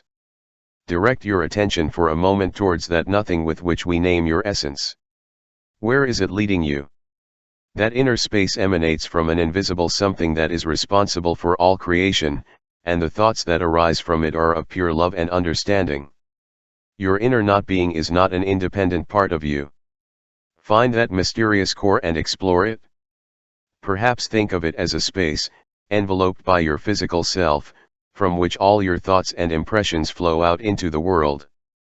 Instead of striving to have positive and loving feelings, just be receptive to the essence of your being. The way of the Tao is more accepting than striving. Let that essential core of pure love activate your unique abilities. Allow the thoughts that come from within you to penetrate and leave your physical self. Admit them and then let them go, like when you breathe. And commit to spending some time each day carefully observing the formidable power of your invisible life essence. Experience the power of silence every day. There are many ways to do it. For example, meditation is a wonderful tool that helps you feel the joy that comes with connecting with your inner emptiness, that place where you feel the Tao. Commit to becoming more aware of the placeless place within you, from which all your thoughts flow. Find the path that takes you to your inner space, which is clean, pure, and in harmony with love. The difference between the saints and the rest of us is not that they have pure feelings of love and we do not, but that they only act from their essence, where the path of the Tao flows invisibly into their entire physical being. This is the primary purpose of learning to meditate, or to remain silent, allowing your essence to reveal itself and allowing yourself to live in emptiness. Practice the Tao, now. Today, spend at least 15 minutes living in that void that is you. Do not pay attention to your body or what surrounds you, forget about everything that identifies you materially, such as your name, age, ethnicity, job, and so on. Stay in that space, in that void, which is absolutely crucial to your very existence. Look at the world from what it is not and realize that your value as a material being depends entirely on that emptiness. Work today to familiarize yourself with what is not in you. Verse 12. The 5 colors blind the eyes. The 5 sounds deafen the ears. The 5 flavors ravage the palate. Racing and hunting drive the mind crazy. Spending energy to obtain precious objects prevents our own growth. The teacher watches the world. But trust your inner vision. It allows the coming and going of things. He prefers what he sees on the inside to what is on the outside. Living with inner vision in this verse from the Tao Te Ching, Lao Tzu reminds us that we pay too much attention to the pleasures and experiences of the senses, to the detriment of our inner vision. When we only look at information that comes from the senses, we create a world of appearances that are ultimately illusory. Since all things come and go, the very nature of the material world reduces it to something transitory. When our eyes only see colors, they become blind to what is beyond appearances. If we look only at the creation, we will not be able to know the Creator. In the same way, if we ignore what is behind the creative act, we will lose our own creativity. Sight, smell, hearing, touch, and taste belong to the world of the senses. If we cling to the idea that the purpose of life is the satisfaction of the senses, we will be devoured by what Lao Tzu calls the race. The effort to achieve money, power, and admiration is a waste of energy, because we will never have enough and we will dedicate our lives to fight for more. It is impossible to obtain inner peace and satisfaction when we are dominated by the feeling that we do not have enough. In fact, Lao Tzu claims that this relentless race drives us insane. A person who lives according to the Tao is said to be a sage or a teacher, an intelligent being who observes the world, but does not identify exclusively with what is in sight. He lives in the world, but is aware that he is not of this world. The teacher looks within, and there he finds the certainties that replace the race. In silence, he enjoys his livelihood regardless of the dictates of the palate. From that inner perspective, you don't need anything else. Aware of his infinite nature, the wise man realizes that this is a temporary world of physical appearances, among which is the body with which he arrived and from which he will leave. The teacher realizes the nonsense of appearances and avoids being seduced by the desire to obtain material objects and prestige. I believe that our old friend and teacher Lao Tzu, when he composed the 12th verse of the Tao Te Ching, he wanted to convey these elementary truths to us. Expand your perspective beyond the senses deep down, you know that a rose is more than just a flower, because it has a pleasant fragrance and velvety petals. Use this knowledge to perceive the invisible creative force that produces the wonderful miracle that makes you go from nothing to the here and now. Feel the essence of the Creator who allowed the transformation of a small seed into a masterpiece. Think that the seed comes from a place that we can only refer to as the world of nothingness, or the spirit. See how that spirit brings colors, aromas, and textures to life, and sees existence in all its manifestations from a transcendent perspective. You will be less willing to join the race and will prefer to live from the inner conviction that your true essence is not of this world. Stop pushing yourself to accumulate more and more. Let others consume themselves in their career, if that is what they want, and choose to learn to relax. Instead of focusing on the external, turn inward. Make your points of reference to be the capacity for wonder and gratitude, and not the effort to win the admiration of others and the accumulation of wealth. When you see a wonderful landscape, hear an enchanting sound or taste a delicious delicacy, think about the miracle that is hidden in the pleasure of the senses. Be like the teacher who prefers what he sees on the inside to what is on the outside. Let things come and go as you wish and don't get attached to this ephemeral world of comings and goings. Practice the TAO, now. Plant a seed and let it grow. Follow its development day by day and look at its inner nature. Observe what is inside the bud, and admire the force that acts in the seed turning it into a flower. Feel the same reverence towards yourself and towards the seed within which you were. Let this be a reminder of the presence of the TAO that is at work within your invisible inner self. Verse 13. The approval and disgrace seem somewhat disturbing. Achieving great prestige will only grieve you. Why are approval and disgrace disturbing? Acting for approval is humiliating. Haunting when it gets. Haunting when lost. Why will great prestige only grieve you? The cause of our problems is in our ego. If we had no ego, what should we worry about? The true self of man is eternal. And yet we think, I am this body and soon I will die. If we are not a body, what disasters can befall us? He who looks at all things as he looks at himself is prepared to be the guardian of the world. Who loves himself like others? He is ready to be a teacher of life. Live with an independent mind. It seems that verse 13 of the Tao Te Ching essentially conveys the message that it is essential not to depend on the opinions of others, be they positive or negative. Whether they love us or despise us, if we give more importance to the judgments of others than to our own, we will be prey to grief. Seeking the approval of others is not the way of the Tao. Struggling for prestige stops the natural flow of divine energy into your mind. Your basic nature is uniquely yours. Learn to trust it, which is in line with the Tao, and free yourself from the influence of the opinions of others. Accept that your essential being guides you, that natural self that nurtures your independent mind. On the contrary, earnestly pursuing the attainment of great prestige and striking distinctions, to show your own importance, responds to a lifestyle of a mind that depends on external factors and not on its natural inner voice. The Tao does not force things or interfere with them, lets them work their way to produce results naturally. Any approval you receive should come to you in that magnificent way. Any misfortune that befalls you will also present itself as part of the perfect association with the Tao. Lao Tzu Riley points out that seeking approval is unsettling, whatever the outcome. When they praise you, you become a slave to the praise that comes from outside and someone else controls your life. If they disapprove of you, you try even harder to change their minds, and you are still being directed by outside forces. In both cases, the result is that a situation of dependency prevails, in contrast to the path of the Tao in which the independent mind flows freely. This 13th verse insists that the ego and the need to be important are sources of problems fueled by the worldly self. The way of the Tao is to become aware of our eternal nature and to separate ourselves from the bodily self. The absence of the ego suppresses problems, while an excessive ego is the source of great annoyances.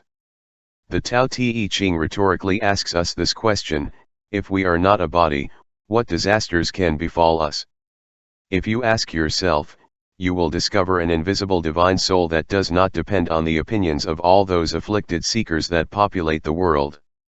Following the spirit of the Tao, your true nature will replace the search for external approval with the conviction that what others think of you should not matter to you at all. Adopt the following principles, following Lao Tzu's message, and you will achieve immense inner peace. You will come into balance with the natural law of the universe and you will live with an independent mind in accordance with the spirit of the Tao. Build confidence in your inner nature. Anything you think with all your might about how you want to conduct your life is proof that you are in harmony with your own unique nature. All you need is to believe fervently. If you see that your confidence tends to break down because other people disagree with you, remember the words of Lao Tzu when he tells us that acting seeking approval is humiliating, and you will be safe with your true self. Remember that the body is not everything in you, and that the opinions of others about what you should do surely do not take into account your true and eternal self. These people are not just their bodies either, so seeking their approval doubles the illusion that the physical part is everything in us. Your true identity does not reside in your worldly self. Let your eternal self communicate with you. It will do so within your inner nature, where you will honor it with your independent mind. Respect your own inner vision and trust your natural, passion-filled thoughts that are in harmony with the loving essence of the Tao. Try to be like the person Lao Tzu described in the 13th verse. Make the following statement: I am a guardian of the world and I am prepared to be a teacher of the world. Why? Because in this way you become aware of the connection that unites you to all people and things through an independent mind whose origin is love. Living from your eternal self, you will become a mystical teacher and guardian. You will feel that the approval of others that your worldly self was looking for was what it was. The struggle of a dependent mind to approach life as if it were subject to external approval. Practice the Tao, now. Ask yourself the following question right now: what is my true nature when I am not subject to external forces that tell me who or what I should be? Next, prepare to live a whole day in complete harmony with your own nature, ignoring the pressures that incline you to something else. If your interior calls you to peace, love, and harmony typical of a musical genius, for example, act that way today. Verse 14. What cannot be seen is said to be invisible. What cannot be heard is said to be inaudible. What cannot be felt is said to be intangible. These attributes cannot be defined. And together they form unity. His description escapes us. By intuition, we can see unity. Hear it. And notice it. And what is not seen cannot be heard. And it is not palpable. It presents itself as one. His birth does not bring the dawn, nor its setting the darkness. It goes on and on, ineffable, returning to nothing. You go to meet him and he has no beginning. You follow it and it has no end. You cannot know it, but you can be part of it, relaxed in your own life. Find out how things have always been. Leads you to harmony with the way. Live beyond the forms. Try to imagine the idea of eternity, what has never changed, what has no beginning and no end. What cannot be seen, heard, or felt, but you know that it exists and has always existed. Think about what now, in this very moment, as you read these words, is the knowledge that is within you, that essence that permeates you, and everything else, and yet escapes your reach. This primal principle has governed and continues to govern all beings. Everything that is, or ever has been, is a consequence of its unfolding. Lao Tzu emphasizes the idea that we become aware of this formless principle, without trusting our senses, and experience its unity. At the beginning of the verse, we are asked to see without eyes, hear without ears, and feel without touching. These three ways of living beyond forms should be part of your awareness. They are three expressions of the absence of form that merge in the unique world of the spirit, the Tao, which creates and governs life. Lao Tzu encourages you to live fully aware of this all-encompassing principle. Some scholars highlight this 14th verse of the Tao Te Ching as the most significant of the 81 that is recorded, because it emphasizes the importance of the single principle that is the basis of all existence. If you resort to that invisible, incomprehensible, and immeasurable force, you will be able to achieve the harmony that derives from the connection with the unit. And harmony is your ultimate goal, if you decide to live a spiritual life.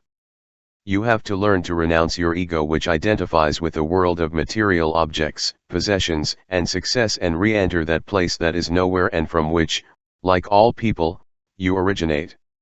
In doing so, you will regain the mystical, almost magical power of the eternal origin of your existence, and you will live beyond the world of forms.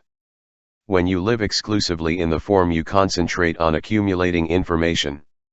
The 14th verse of the Tao demands that you base yourself on inspiration rather than information to reach unity with what has always existed. And, as he so clairvoyantly concludes, discovering how things have always been brings you into harmony with the way. The way is devoid of conflict. How should I have them? It is only the unity resulting from the fusion of the invisible, the inaudible, and the intangible. Imagine a world in which there can be no conflict, in which, as Lao Tzu says, there is neither light nor darkness. The nameless origin, which has always existed, simply gives you the peace and harmony you desire. Be aware of that infinite unity and keep it within yourself. When you stop wondering why things have been the way they have been, you will come to know that the way is simply the way.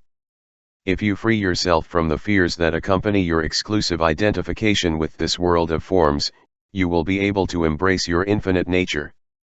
That is, you can love eternity instead of being terrified by the idea that life ends with the death of the body. Your body and your entire life are the consequence of the passing of eternity. This is what Lao Tzu tells us in verse 14 of the Tao Te Ching, from his perspective of more than 2,500 years. Use the technique of meditating while walking to get to know the Absolute. Be aware at all times of the eternal principle that energizes life.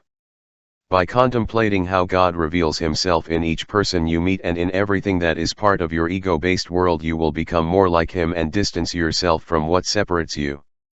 And that union will make you regain balance and restore harmony to your true nature, which is far from the ego. Increase your perception by looking beyond what your eyes see. When you are observing something, ask yourself this question: what is the true essence of what my eyes reveal? Reflect on that magical something that makes trees wake up in spring, filling with leaves and flowers what a few weeks before were only icy branches. Ask yourself, what energy is behind the creation of a mosquito, or behind my own thoughts? Do the same with everything you hear. Sounds emerge from the world of silence and return to it. Improve your hearing by listening to quiet sounds. As you embrace the principle of eternity, feelings of admiration and gratitude will develop within you. And even better, you will open yourself to new possibilities of fulfillment and even to your own divine splendor. Your mind will be freed from false identification with the passing world and you will see eternity in all things. So it will be, and, as Lao Tzu says, you will transform yourself by living within the Spirit. You will be able to understand the meaning of these poetic words of Rumi, written some years after Lao Tzu. It seemed that all the trees and plants were dancing in the meadow, the same trees and plants that any eyes would see rigid and static. I encourage you to enjoy that dance, in which things are as they have always been, in the present invisible, inaudible and intangible. Practice the Tao, now. When you are looking at a tree, a distant star, a mountain, a cloud, or anything else in nature, notice what makes them invisible. Embrace the principle that allows their invisibility, and then look within yourself and do the same with your own physical existence. That principle causes your lungs to open, your heart to beat, and your nails to grow. Today, live with its essence for 10 minutes and notice how you feel connected to the origin of your being. Verse 15. The old masters were deep and subtle. His wisdom was unfathomable. There is no way to know them. We can only vaguely describe them by their appearance.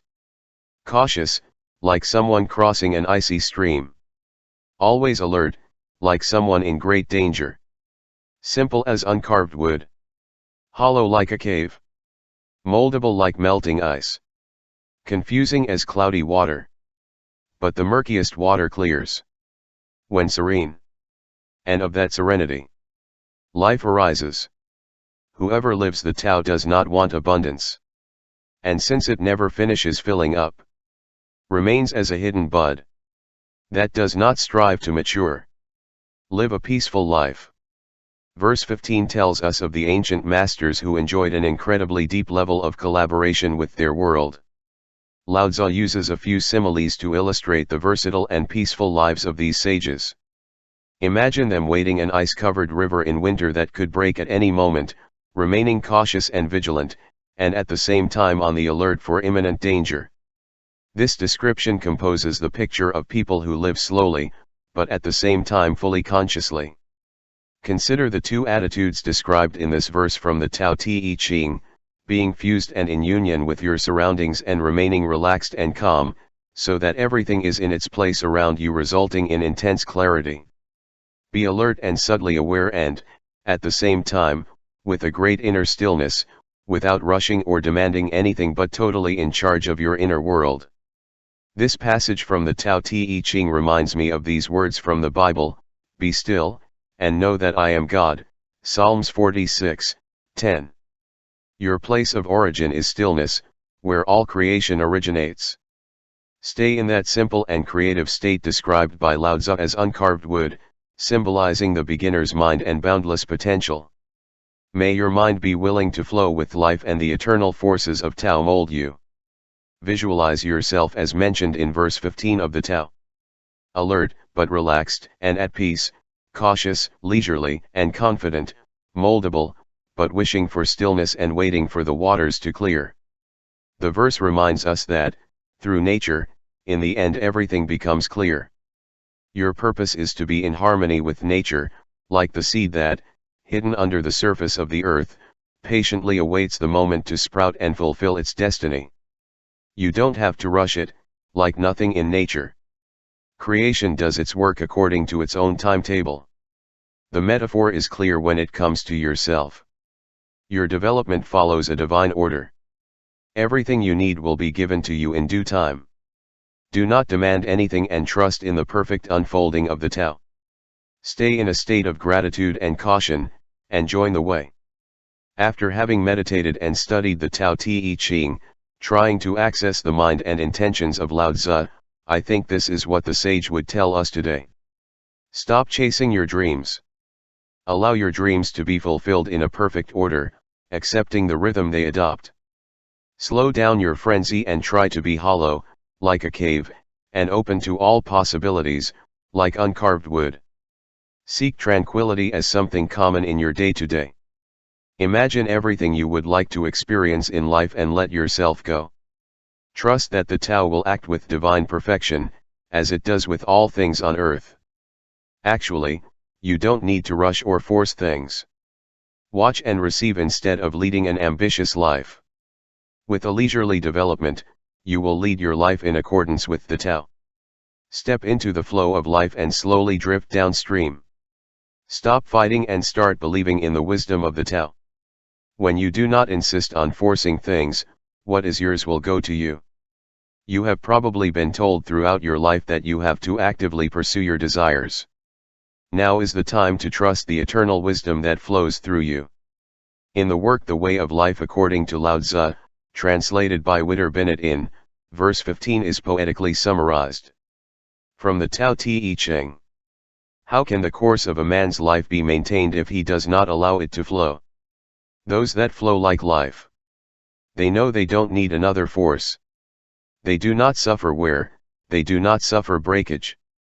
They do not need patches or cures. Great advice for us to live a leisurely life. Practice the Tao, now. Stop reading for a moment. Sit quietly for 10 minutes and think about everything you have and everything that is flowing into your life according to a divine plan. Be at peace and be grateful that this plan allows your life to unfold so perfectly. Give up any restless thoughts. Verse 10 and 6. Empty yourself of all thoughts. Let your heart be at peace. In the midst of the hustle and bustle in which the world moves, watch things return to their beginning. All things prosper. And then return to the origin of everything that is and what is going to be. Returning to the roots is finding peace. Finding peace is fulfilling one's destiny. To fulfill one's destiny is to know the permanent. Knowing what is permanent is understanding everything. Ignore this cycle. Leads to eternal misfortune. Knowing the permanent we gain perspective. This perspective is unbiased. Impartiality is the noblest quality. The highest nobility is something divine. What is divine conforms to the Tao. Conformity with the Tao is eternal. This path is enduring. Not even death puts him in danger. Live permanence. Verse 10 and 6 of the Tao Te Ching describes the importance of our being acutely aware of the permanent cycle of things. Rather than viewing changes as disturbing and undesirable, we can view the contrasts in our world as valuable factors that influence the cycle of a Tao-directed existence. When you consider that change is the only thing that is truly constant, you begin to see it as an expression of the future of life and a welcome indicator of your own determination and meaning. In this way, you re-experience your origin and the peace that it provides you with an unbiased perspective. Start by modifying your egocentric thoughts and feel the joy of your union with the Tao. Become an intelligent observer who sees how your world actually works, and surrender to harmony with the cyclical nature of all living things. There is an unchanging cycle of non-life, life, non-life in which we all participate. Things come, and then they go. Life takes different forms. Now it is present and, at a certain point, it ends in what we call death. This coming and going might seem like a fleeting thing, but in reality it is the only thing that is truly constant because the process never stops. Accept the nature of this cyclical change and your being will unfold. Any ending can make us feel sad, be it the conclusion of a phase of life, the completion of a project, the end of a relationship or death itself. But Lao Tzu invites us to realize that things prosper, and then return to the origin, of all that is and what is going to be. The persistence of the cycles of life gives us the possibility to return to the roots, where we find what is and what is going to be. Ultimately, peace and enlightenment lie in the continual return to that nameless, placeless region from which we come. Lao Tzu tells us that, returning to the origin in which the cycles begin and end, a great inner peace is felt. This is the realization of our personal destiny, that is to say, we are in this world to know and integrate ourselves into the Tao, that permanent energy that is above the ups and downs of life. You have inhabited many bodies in the past, and now you are in a new one each day.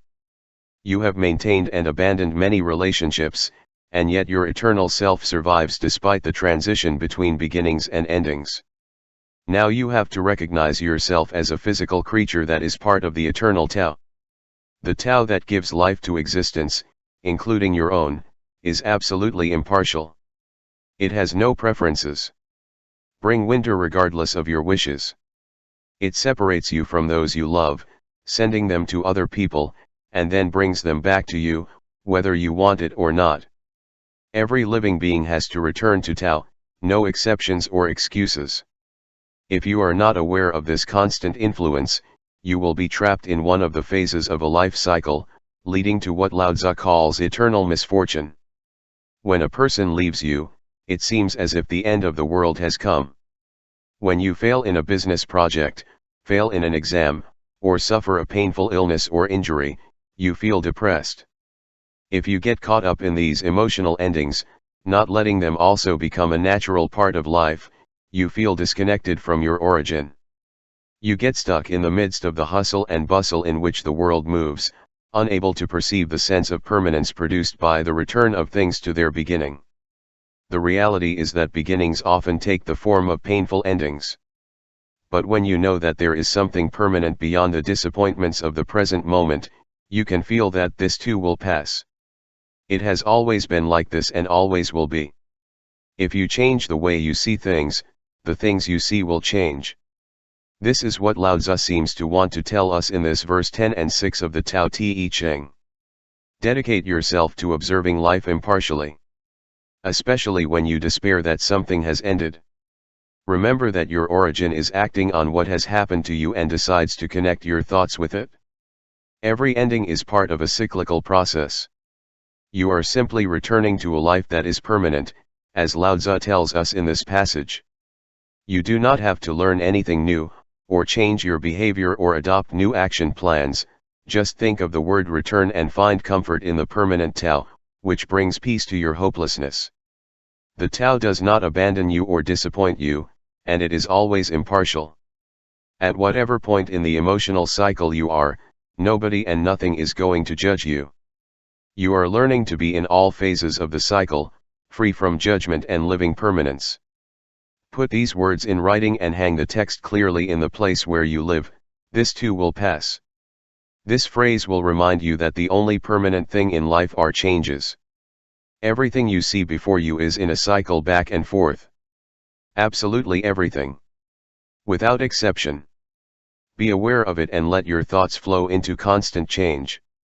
That is the root, the origin of all cyclical events. And that origin is perfect.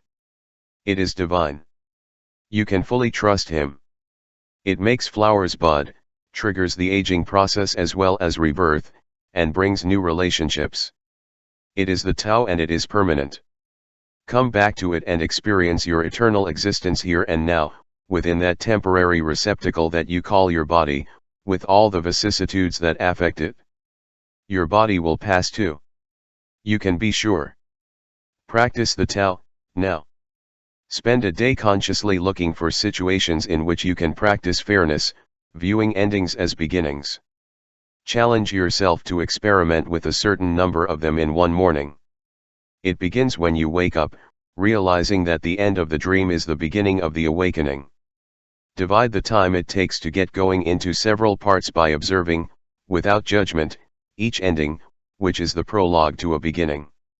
Begin to consciously live the sense of permanence, opening your mind to the fact that the only certainty is change. Put all your feelings within their own circle. For example, observing with impartiality a feeling of sadness makes its natural end become a beginning. You are practicing the Tao. Verse 10 and 7. When the best of leaders rule, people hardly notice their work. This is followed by another whom the people love and admire. Then comes one whom the people fear. And another happens to him that arouses nothing but contempt and contempt. When a leader is distrustful, it in turn produces mistrust. A great leader speaks little. And he never does it without pondering. Works unselfishly. Without a trace. And so when they are done, people say, we have governed ourselves. Live like a smart ruler. Reflecting on what this verse from the Tao Te Ching teaches us, we feel compelled to modify the concept of authority, which means considering that great leaders are those who do not lead anyone. From the point of view of the Tao, these people create an environment in which everyone feels personally involved in a process of which they are part. If we accept the idea of the intelligent ruler, we will very likely change our criteria when it comes to criticizing, or approving, leaders of the economy, government, or religion, as well as the way we advise other people ourselves. The verse 10 and 7 is addressed to leaders of all kinds. In fact, we could apply its teachings to parents or teachers. Examine the way you approach your own actions and make the necessary changes to contribute something enriching to the lives of others. First of all, you must stay in the shade and watch carefully what happens, then think about how you can foster, without interfering, an environment that helps people act responsibly. The Tao advises us to be as inconspicuous as possible if we really want to be effective leaders. Thus, perhaps the best thing you could do is to leave the room and let others act without feeling that they have to make a good impression on you. Maybe you should make a little suggestion and then walk away. A smile, or a gesture of complicity, that conveys to the group that you trust their ability to solve things could be the best option. Perhaps what you should do is tell an anecdote about how other people solved a similar problem. Or, you could simply meditate transmitting positive energy to help the group resolve the conflict. Whatever you do, you should be aware of the need to create an environment in which everyone is inclined to think, we have solved it ourselves without anyone interfering, we don't really need to be controlled. Obviously, this way of acting implies that you have to suppress your desire to be considered an influential authority. Leaders with true motivational skills achieve what they set out to do by leading by example.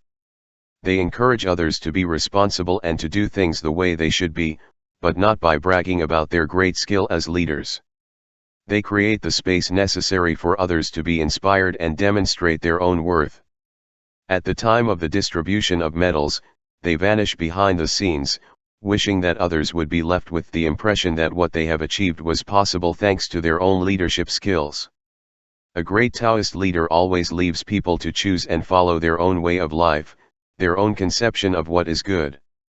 Smart leaders do not act in the manner of a capricious dictator, but raise the energy level by bringing an altruistic point of view that elevates lower instincts. In this verse, the Tao Te Ching exposes us three other ways to face leadership. One of them is to influence the lives of others by resolving conflicts through love. As an emissary of love and praising others, the leader is in harmony with the Tao. By praising people, they see their self-esteem rise and act collaboratively rather than competitively. The downside is that using the approval and affection of the leader to motivate people makes control of their lives pass to him. In any case, if a decision had to be made between love and fear, the Tao would always consider love better. The ineffectiveness of fear as a form of leadership is evident. If someone can get us to do something by using fear as an instrument, we will only behave according to his designs to the extent that he has the possibility of threatening us. When that person was not present, his influence would disappear with her. Studies have measured the effectiveness of teachers applying strict discipline. Students behaved well when the person they feared was inside the classroom, but as soon as they left the classroom the situation became chaotic. In the case of teachers who understood education as an opportunity to express approval and motivate students, the opposite situation occurred. Their presence or absence from the classroom did not have a significant impact. This is something very important to keep in mind for mothers and fathers. Do you want your children to behave only when you are with them, or do you want them to be self-disciplined and behave reasonably even when you are not around? I have always believed that parents should not be above their children, but should act in a way that is unnecessary. The least effective way of behaving in dealing with others is one that makes them despise you, since the moment they lose sight of you they will only oppose everything you say and defend. Dictators almost always discover this in the worst of ways, when the people they have mistreated come out and treat them in the same intolerable way. Children abused by their father or mother tend to emulate the hateful behavior of which they were victims, or to distance themselves completely from that dictatorial person, and spend years and years trying to remove the scars that have been left by the terrible treatment received. An intelligent leader trusts those whom he has to rule. As a consequence, he receives their trust because whoever has faith in people gets them to trust him in turn. And so they will be able to say, "We have governed ourselves." Educate your children to be self-reliant and to make their own decisions as soon as they can, and to be proud of having made them. Consider yourself a smart leader and show the world a new kind of authority. Children who grow up having learned this will constitute the next generation of great leaders, like the ones Lao Tzu describes. This is what I think our admired teacher Lao Tzu offers us for today. Rather than believing that you know what is good for others, trust that they already know what is best for them. Allow others to share their thoughts with you about the path they think they should take. Tell them what you think, but give them your confidence that they will make the right decision. Then let it be and be sure that you will view the situation with equanimity. When your dependents make their own decisions, praise them even if what they plan to do may conflict with what you think. Trust that if you don't believe that you always know the right thing to do, you will give your best answer. Remember this phrase from the Tao Te Ching: when a leader is distrustful, he in turn produces distrust. The surest way to gain the trust of the people you manage or supervise is to allow them to make as many decisions as possible. When you reject the compliments you receive be proud of other people's accomplishments. If you think that other people's accomplishments earn you a reward, a promotion, or a compliment, change your point of view. Let the accolades go to the people who have benefited from your leadership. Talk less and put aside your own interest, let those in your care speak for themselves. Modify the way you view your actions. Don't take them as a display of your own ability, and enjoy the thrill of what they have done. You will stop needing to be recognized and, in return, you will feel the same happiness and pride as them. This is how Hafiz described it in a poem, in the 14th century. Even after all this time the sun does not say to the earth, "You're in debt with me." Sight. What happens? With a love like this, illuminates everything. Heaven. Love those whom you have to lead in the same way that the sun loves the earth. Just be with them to serve them, without demanding anything in return. Practice the Tao, now. Pick a few situations that come up with your children, or someone in your care, and act as an active observer in them. Nod your head, smile, frown, or gesture, keeping quiet, rather than immediately interfere as usual. Be aware of the influence your attitude has on these people. Verse 10 and 8. When the greatness of the TAO is present, actions come from the heart. When the greatness of the TAO is absent, the acts come from the rules of goodness and justice. If to be good and just you need to resort to rules, if you act virtuously, it is because virtue is absent. That is the great hypocrisy. When discord reaches families, piety and the ceremonial of love appear. When the country is thrown into chaos, loyal officials emerge. This is how patriotism is born. Live without rules. Imagine a world in which there are no rules or laws, where everyone lives in peace and harmony. There is no anarchy, nobody steals, hates or war. People just live, work, love and play, without the need for someone to rule. Can you imagine a world in which codes of conduct and edicts are simply unnecessary to govern the people? This idealistic brainstorming led Lao Tzu to compose verse 10 and 8 of the Tao Te Ching, in which he clearly states that rules are not necessary to be kind and fair. I think that if we changed our point of view about the reasons that justify the existence of the laws, the organizations that control society, politics, and the criminal justice system would end up changing, obviously, for the better. If we modify our point of view and orient it towards the Tao, we will stop considering that the foundations of our way of living and acting are dictated by the nation, the city, the school, the religion, or the community of neighbors. Many people consider that laws or regulations make true kindness, justice, and love possible. However, you can decide to live from the heart and consider that these virtues depend on your own responsibility and practice them without the need for a law or a convention to tell you. This is what I mean by living without rules, being in harmony with the regulations and laws that govern business, government, family, and religion instead of being in harmony thanks to them. I can assure you that if instead of thinking based on the rules you think based on the heart, your life will change. According to the Taoist orientation, unlimited joy, goodness, abundance, and well-being flows through all things. Life, thus considered, does not need rules. One can act with the attitude of generosity and magnanimity that is the essence of the Tao. Let love build the foundation for your behavior, instead of making your caring attitude just an obligation. This does not mean that certain rules of behavior should not be followed, it means that the reason for doing it is in the love and kindness that flows through people. The only crime is stopping or hindering the energy of the Tao. You and your children can learn to change your point of view about edicts and laws. When harmony is lost, rules can help, but you need to make sure that your family members realize that you'd rather have them learn to live without them. The existence of codes of conduct shows that we are not letting the Tao flow freely in our lives. If we learn that knowing how to live without someone having to direct our actions is each one's personal responsibility, it will be shown that if we change our thoughts it will change our lives.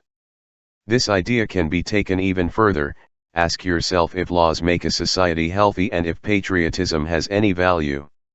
Or if, in fact, what happens is that when a country has fallen into chaos, or some kind of civil confrontation occurs, the laws and norms related to loyalty to the nation become necessary.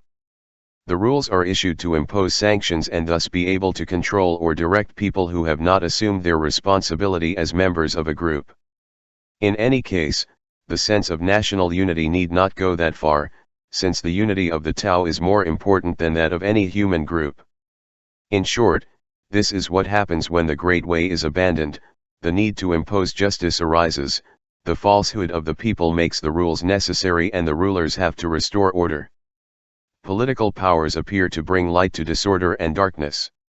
In view of all this, I think it is essential to return to the situation that I asked you to imagine a few paragraphs ago, and apply what Lao Tzu tells us in this verse, of such profound content, from the Tao Te Ching. Let your actions arise from your heart centered on the Tao. If you are oriented towards the Tao, You do not need norms, nor are you constrained by what has been declared as legal or illegal. Your reasons for not appropriating someone else's are not that it is illegal, but that you take personal responsibility for your actions. Your life is not about sticking to the rules. If you do not steal, it is because you respect the right of others not to be robbed, and that attitude of respect is in accordance with the TAO. Within the TAO there is no room for theft, because everything belongs to everyone. There is no property over the land or over the rest of things, there is only the will to love and respect everything. Laws that made robbery, mutilation, or violence illegal arose out of our disconnection with the TAO. Don't act virtuous, be virtuous. Acting virtuously is not the same as being virtuous. The TAO tells you to act in good faith in all your relationships. Be pious because your heart feels the mercy of the TAO. Be generous with others spontaneously, because you demand it yourself, and not because others, with their norms and codes, have decided that you are like that. Don't wait for chaos to ensue to be generous and kind to others. A natural disaster can stimulate your desire to help out and help others. But if you look at that natural disaster from a new point of view, you can also see it as a sign that you should let the spirit of the TAO guide you at all times. This will broaden the scope of your patriotism to all of humanity, rather than being confined to the part of the world where you happen to be born. I would like to remind you once again of the feeling of solidarity expressed by Hafiz, the great Sufi poet. Each person. It is God who speaks to us. Be polite. Listen to him. And each person means all people, not just those who are subject to your rules and laws. Practice the TAO, now. Think carefully why you obey man-made rules. For a while, think about what makes you stop when a red light is on, get your driver's license, put on your seat belt, pay for theater tickets, or not drive when you've had a drink. See if your ego enjoys breaking rules in its own interest. Make a list of all the rules and laws that you obey and disobey on a daily basis, and then become aware of what your true rules of the heart are. Verse 10 and 9. Give up holiness, give up wisdom, and it will be 100 times better for everyone. Reject morality and justice, and people will do the right thing. Reject industry and self-profit, and there will be no thieves. Those are but external forms, insufficient by themselves. It's more important. Perceive simplicity. Understand our true nature. Abandon selfishness and moderate desires. Live detachment. The first impression left by reading verse 10 and 9 of the Tao Te Ching is that Lao Tzu is prompting us to abandon the higher principles of the Tao.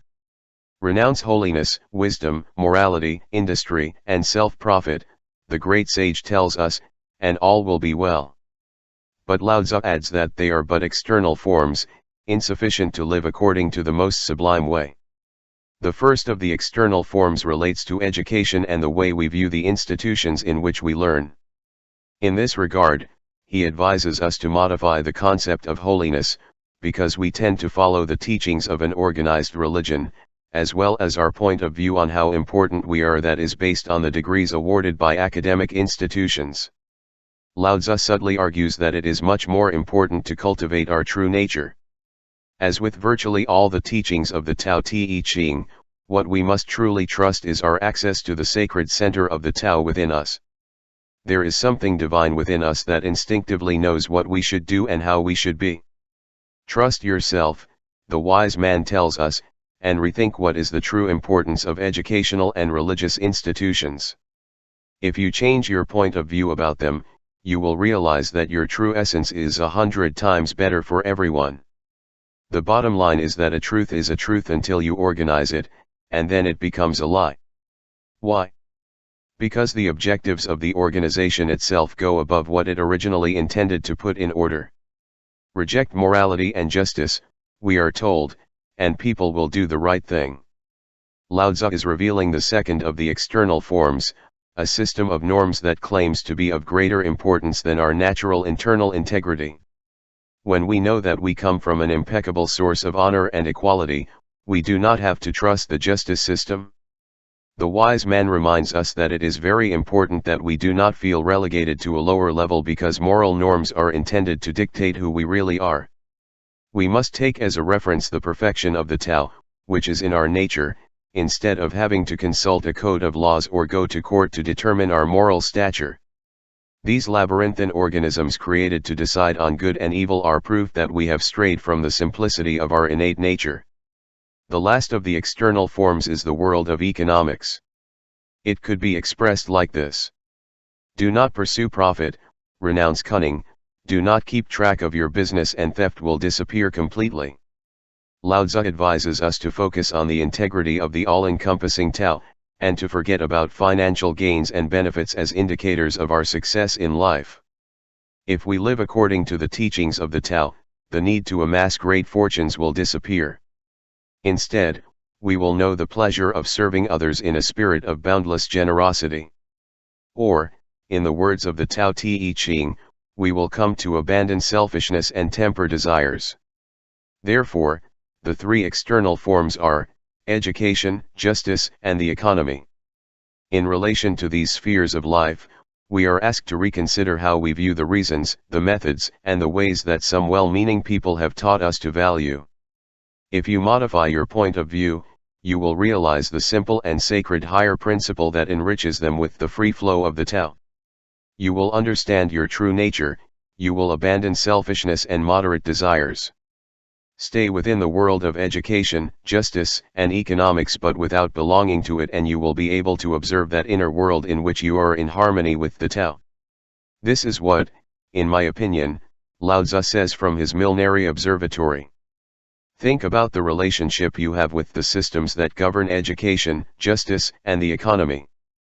Be aware of attempts to pigeonhole you. Do you depend on a system of rewards and punishments that approves or rejects your behavior? Do your rules and codes of conduct come from the heart or are they designed to deal with a situation of exceptionality? Do not fight against the demands of the institutions or against their existence, just let go of any attachment to them. You are not a saint, or a good person, because an organization says so, but because you are in connection with the divinity that originated you. You are not smart because you have a good academic record, you are the intelligence itself, which does not require external confirmation. You have no morality because you follow the laws, you are morality itself because you are the same as that which originated you. See external forms as a mediocre instrument to replace your true nature and you will begin to live without attachment to them. You will be able to live according to your own internal laws, which do not have to be codified, and you will do so with freedom and simplicity. Trust first and foremost yourself. Live detachment by being generous. Stop valuing yourself based on the wealth you have accumulated and the state of your finances. Stop considering everything you have and do in economic terms. He dispenses with the need to do a good deal and decides to share things. You will be pleasantly surprised to see how nice it is to let go of the belief that you can only succeed if you make money. The less you worry about earning money, putting your energy into living life in harmony with others, the more wealth you will achieve and the more chances you will have to be generous.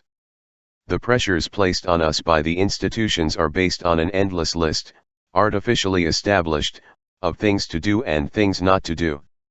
Lao Tzu advocates that we discover the true desires of the heart, remembering at all times that no one can discover them for us. Practice the Tao, now. Write the following, leaving it in a place where you can see it often: I am a moral person, fruitful and of extraordinary talent, whatever my academic record or my checking account says. Repeat it like a mantra until it becomes your way of being. As you free yourself from the bondage of external forms, you will feel great inner peace. Verse 20. Dispense with the study and you will free yourself of all your worries. What is the difference between yes and no? What is the difference between good and evil? Should I fear what others fear? Should I fear unhappiness when there is abundance? Should I fear the dark when there's a light that always shines? In spring, some go to the park and to the terraces, while I wander alone, not knowing where I am. Like a newborn who still can't laugh. I'm alone with nowhere to go. People live in abundance. Only me seems to be missing something. My mind is that of an illiterate. Of complete simplicity. I am just a guest in this world. While others bustle with their things, I accept what is offered to me. Only I seem foolish. That earns little and spends less. Others fight for fame. I avoid being the center of attention. I like more to be alone. Yet I look like an idiot. Without judgment, without worries. I move like the waves of the sea. I go aimlessly, like the wind. Men settle into their routines. Only I keep wandering stubbornly. And in what I differ the most from the others. It is in that I know how to nourish myself from the Great Mother. Live without fighting.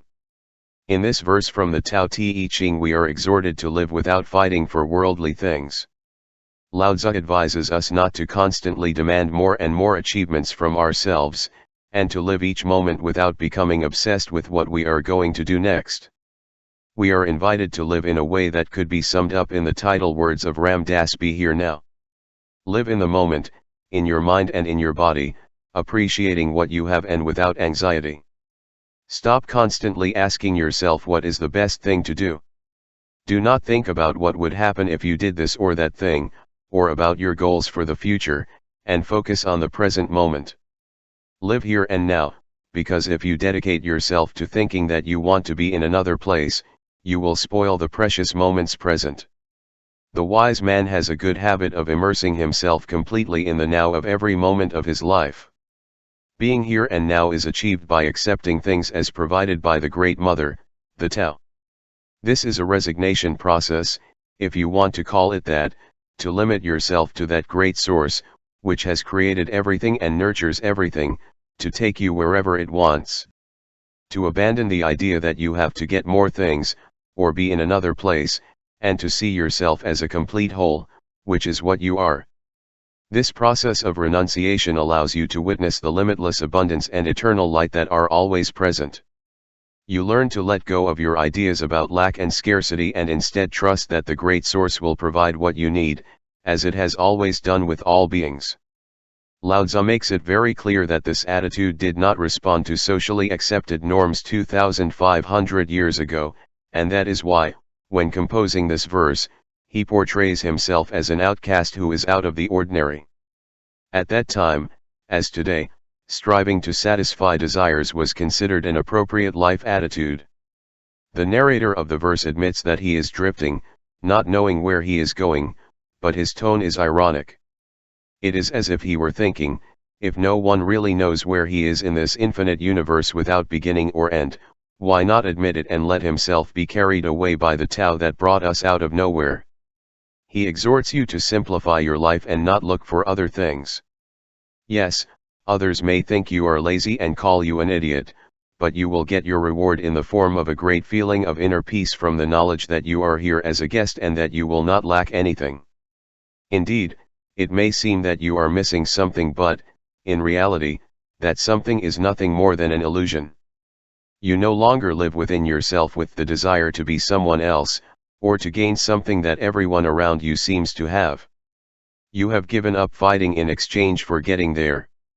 I accept what is offered to me, the composer of this challenging verse from the Tao Te Ching tells us. And he goes on to say that his attitude may seem foolish, perhaps anticipating what you think by contemplating giving up the fight. Lao Tzu is telling you to change the way you perceive what you have in life, and that, if you do, it will take exactly the course that will make you happy. In other words, that you can change your fighting attitude and live satisfied without anxiety or fear. If you live by the principles set forth in this verse, your life will begin to free itself from worry. Imagine it. Without worry or fear, simply feeling in connection with the origin of all things and knowing that the same force that has always taken care of everything is going to take care of you. Lao Tzu teaches you to free your mind from its continual complaints. The Tao is taking care of the world and everything in it, it always has and always will. Despite the perfection of the Tao, which gives you everything, your head constantly insists that you have to fight. It encourages you to pursue fame, to seek roots and goals. Lao Tzu encourages you to do the exact opposite. Get out of that mad rush and let your mind be at peace and harmony with the Tao instead of worrying and agitated. The verse ends in a way that says it all: change your way of looking at life and learn to nurture yourself from the Great Mother. We could glean the following suggestions from verse 20 of the Tao Te Ching. Stop thinking about what is not here, now. Merge with the perfection of the universe you live in. You don't need anything else to be happy, everything is being given to you, here and now. Live in the moment and stop fighting for something else, or to get someone else. The following mental exercise will make you come into contact with the peace of the Tao. Say, everything is perfect. God's love is everywhere and He does not forget anyone. I trust this force to guide me and I will not allow my ego to interfere. Realize how free you feel when you adopt this attitude, without fear or worry. Apply every day the maxim of let's say goodbye and let God act. Repeat those words over and over again within yourself until you can truly appreciate their meaning. Giving up is an unmistakable physical and psychological experience, totally different from fighting. Give up the demands and the conviction that you cannot be happy because, supposedly, you are missing something in life. Insisting that you need what you don't have is an unhealthy attitude. You need to modify it and think that you are fine without what you think you need. So you can realize that you already have everything you need to be happy and at peace and satisfied, here and now. Think about this in a relaxed way and say over and over again, I am saying goodbye and letting God act. I am a wonderful child who nourishes himself on the breast of the Great Mother who gives everything. Practice the Tao, now. Start by making yourself aware of situations in which you are not living in the moment because you are striving to fulfill or achieve something with a view to future benefit. You may not realize how many times you spend your energy trying all kinds of things, believing that, once accomplished, you will finally have time to do what you really want. This is a most pernicious habit that causes many of us not to make the decision, or to postpone it indefinitely, to stop living in perpetual struggle. It is something that is difficult to realize. Times when your family or professional obligations press you, taking time away from you, could help you see the problem. For example, you have worked overtime all week in order to enjoy a day off that you think is going to be great and that you plan to dedicate to fill in this space with whatever. Then, you find out that your partner has invited to your house a friend of a friend, whom you don't know at all, who had never been to the area where you live until then. There are two possibilities to live without fighting. Of course, the first of these is to realize that you are trapped in the struggle for a future achievement, to be aware of what is happening to you and to focus on the present moment. The second is a difficult but extraordinarily rewarding exercise that the example above provides. It is about practicing the Tao and accepting what they offer you, that is to say, that you learn that the situation that has arisen is, in fact, although in some way that your ego rejects, an occasion to nourish yourself from the Great Mother. Verse 21. The greatest virtue is following the Tao and only the Tao. The Tao is elusive and intangible. Though it is formless and intangible, gives birth to forms. Although it is imprecise and elusive, gives birth to images.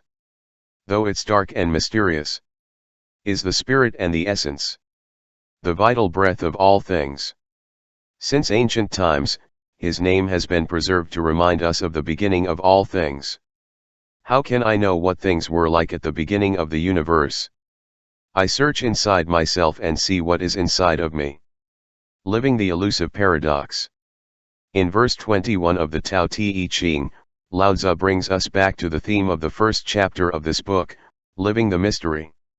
It returns to the definition and excellence of the concept, reaffirming it with greater clarity and precision.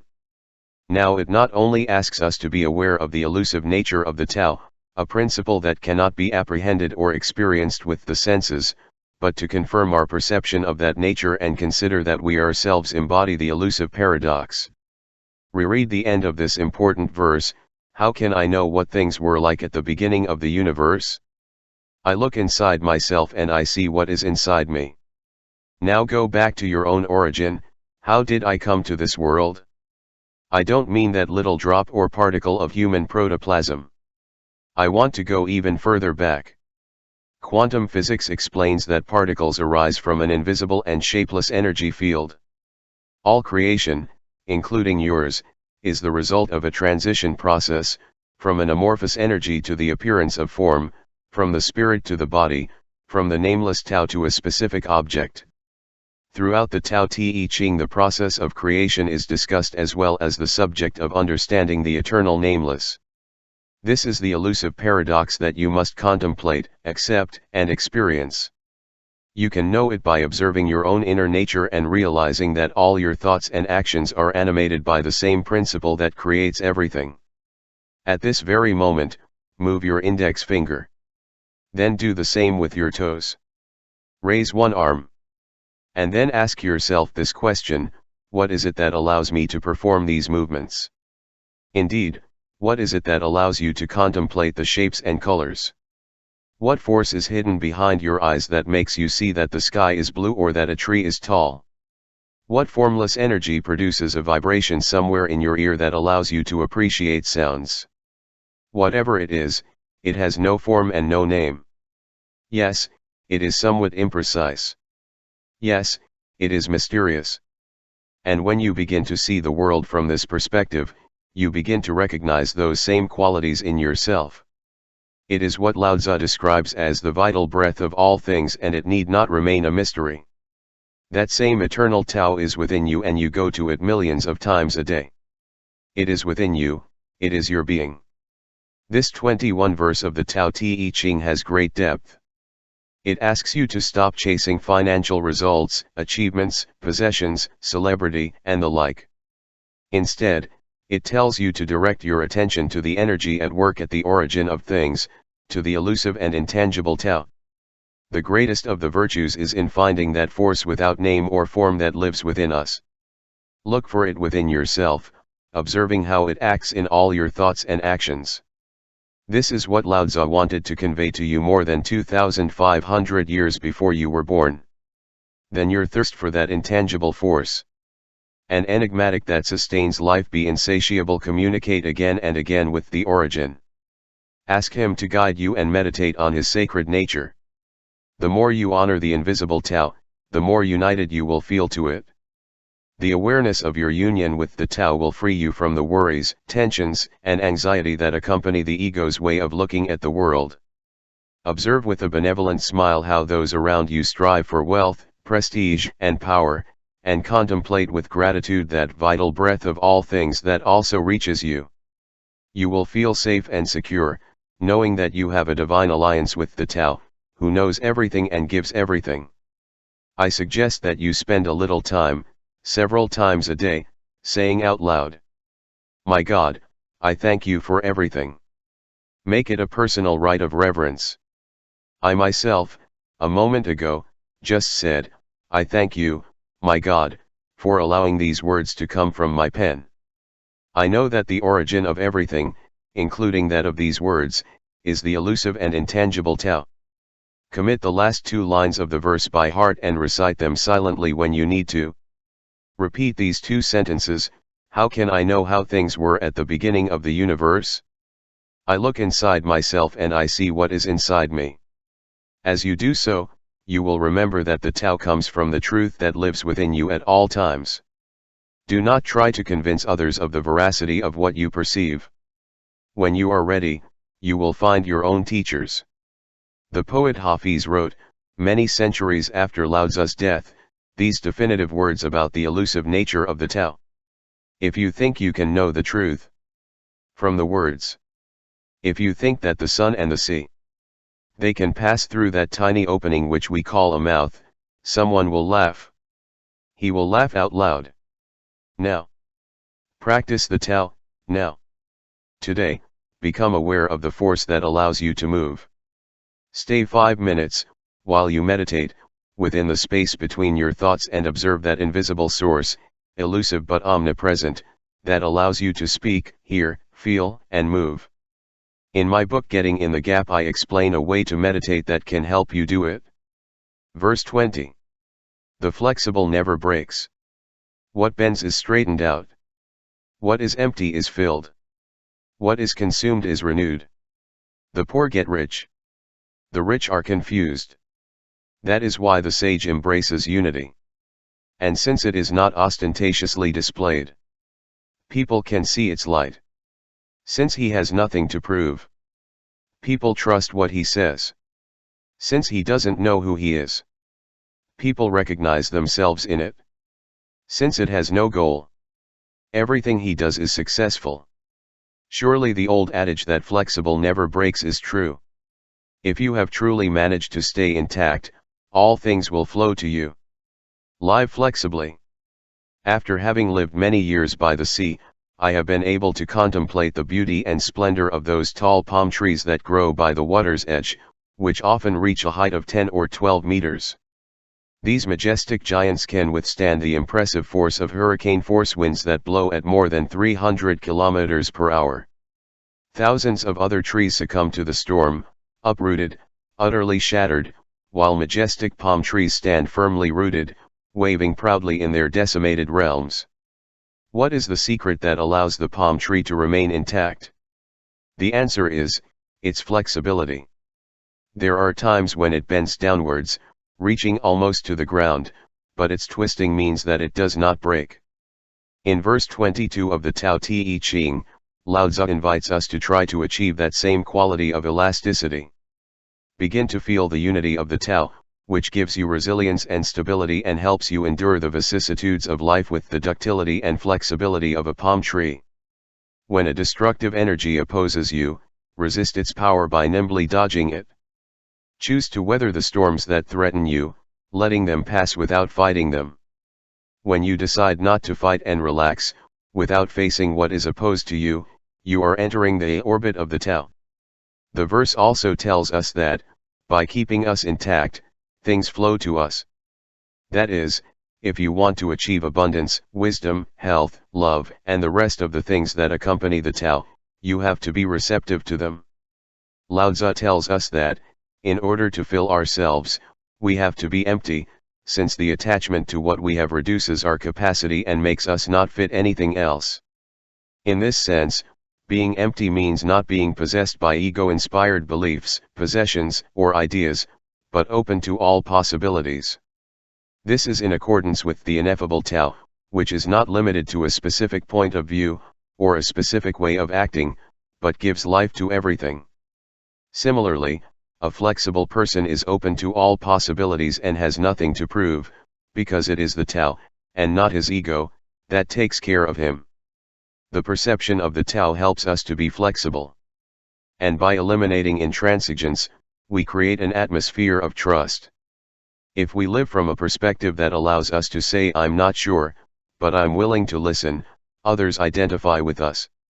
Why? Because that open attitude makes them see that we respect their opinions. If we accept all possibilities, the people we meet feel that we value their ideas and that we are not going to raise conflicts with them. As you connect more and more with your Taoist nature, you will begin to know that this principle is always present and at all times within your reach. Or what is the same, the Tao does not change place. It has no goals or desires, it makes no judgments, it flows everywhere, because it is the energy of creation. Harmony with the Tao means giving up the achievement of objectives and immersing oneself in what one does, without worrying about the result. Keep your attention focused on each moment and accept the union with the flow of the creative source, which infuses everything and everyone in the universe with vigor. Living with this perspective, failure is impossible. How are we going to fail in the desire to be ourselves and to trust completely in the wisdom of the origin of all things? With failure removed from your life, you will understand what Lao Tzu meant by the words "everything he does succeeds." These are the messages that Lao Tzu transmits to us in verse 20 of the Tao Te Ching, composed 2.5 millennia ago. Change the way you see the ups and downs of life. Eliminate the ego as the predominant force in your life. Free yourself from the need to receive the attention of others and see how people come to you naturally. Give up the idea that you have to impose yourself in discussions and always be right. Change the mood in these situations by saying something like, "You may well be right. Thank you for giving me a new point of view. This type of comment makes everyone temper their intransigence, because it eliminates the need to assert themselves and prove that others are wrong. Changing the way you think will change your life, so say I don't know or I'm not sure why I did this. As Lao Tzu reminds us, when we let go of affectation and intransigence, others identify with our flexible nature and trust us. Imagine yourself as a tall and majestic palm tree. Become a creature without goals or objectives. Stay vigorous and triumphant, able to adapt to the forces of nature. Accept what stands in your way, feeling the force that opposes you, as does the tree that bends before the hurricane wind. When they criticize you, listen to what they say. If some powerful force pushes you in one direction, lean into it instead of fighting, rest on it instead of breaking it, and free yourself from all attitude of rigidity.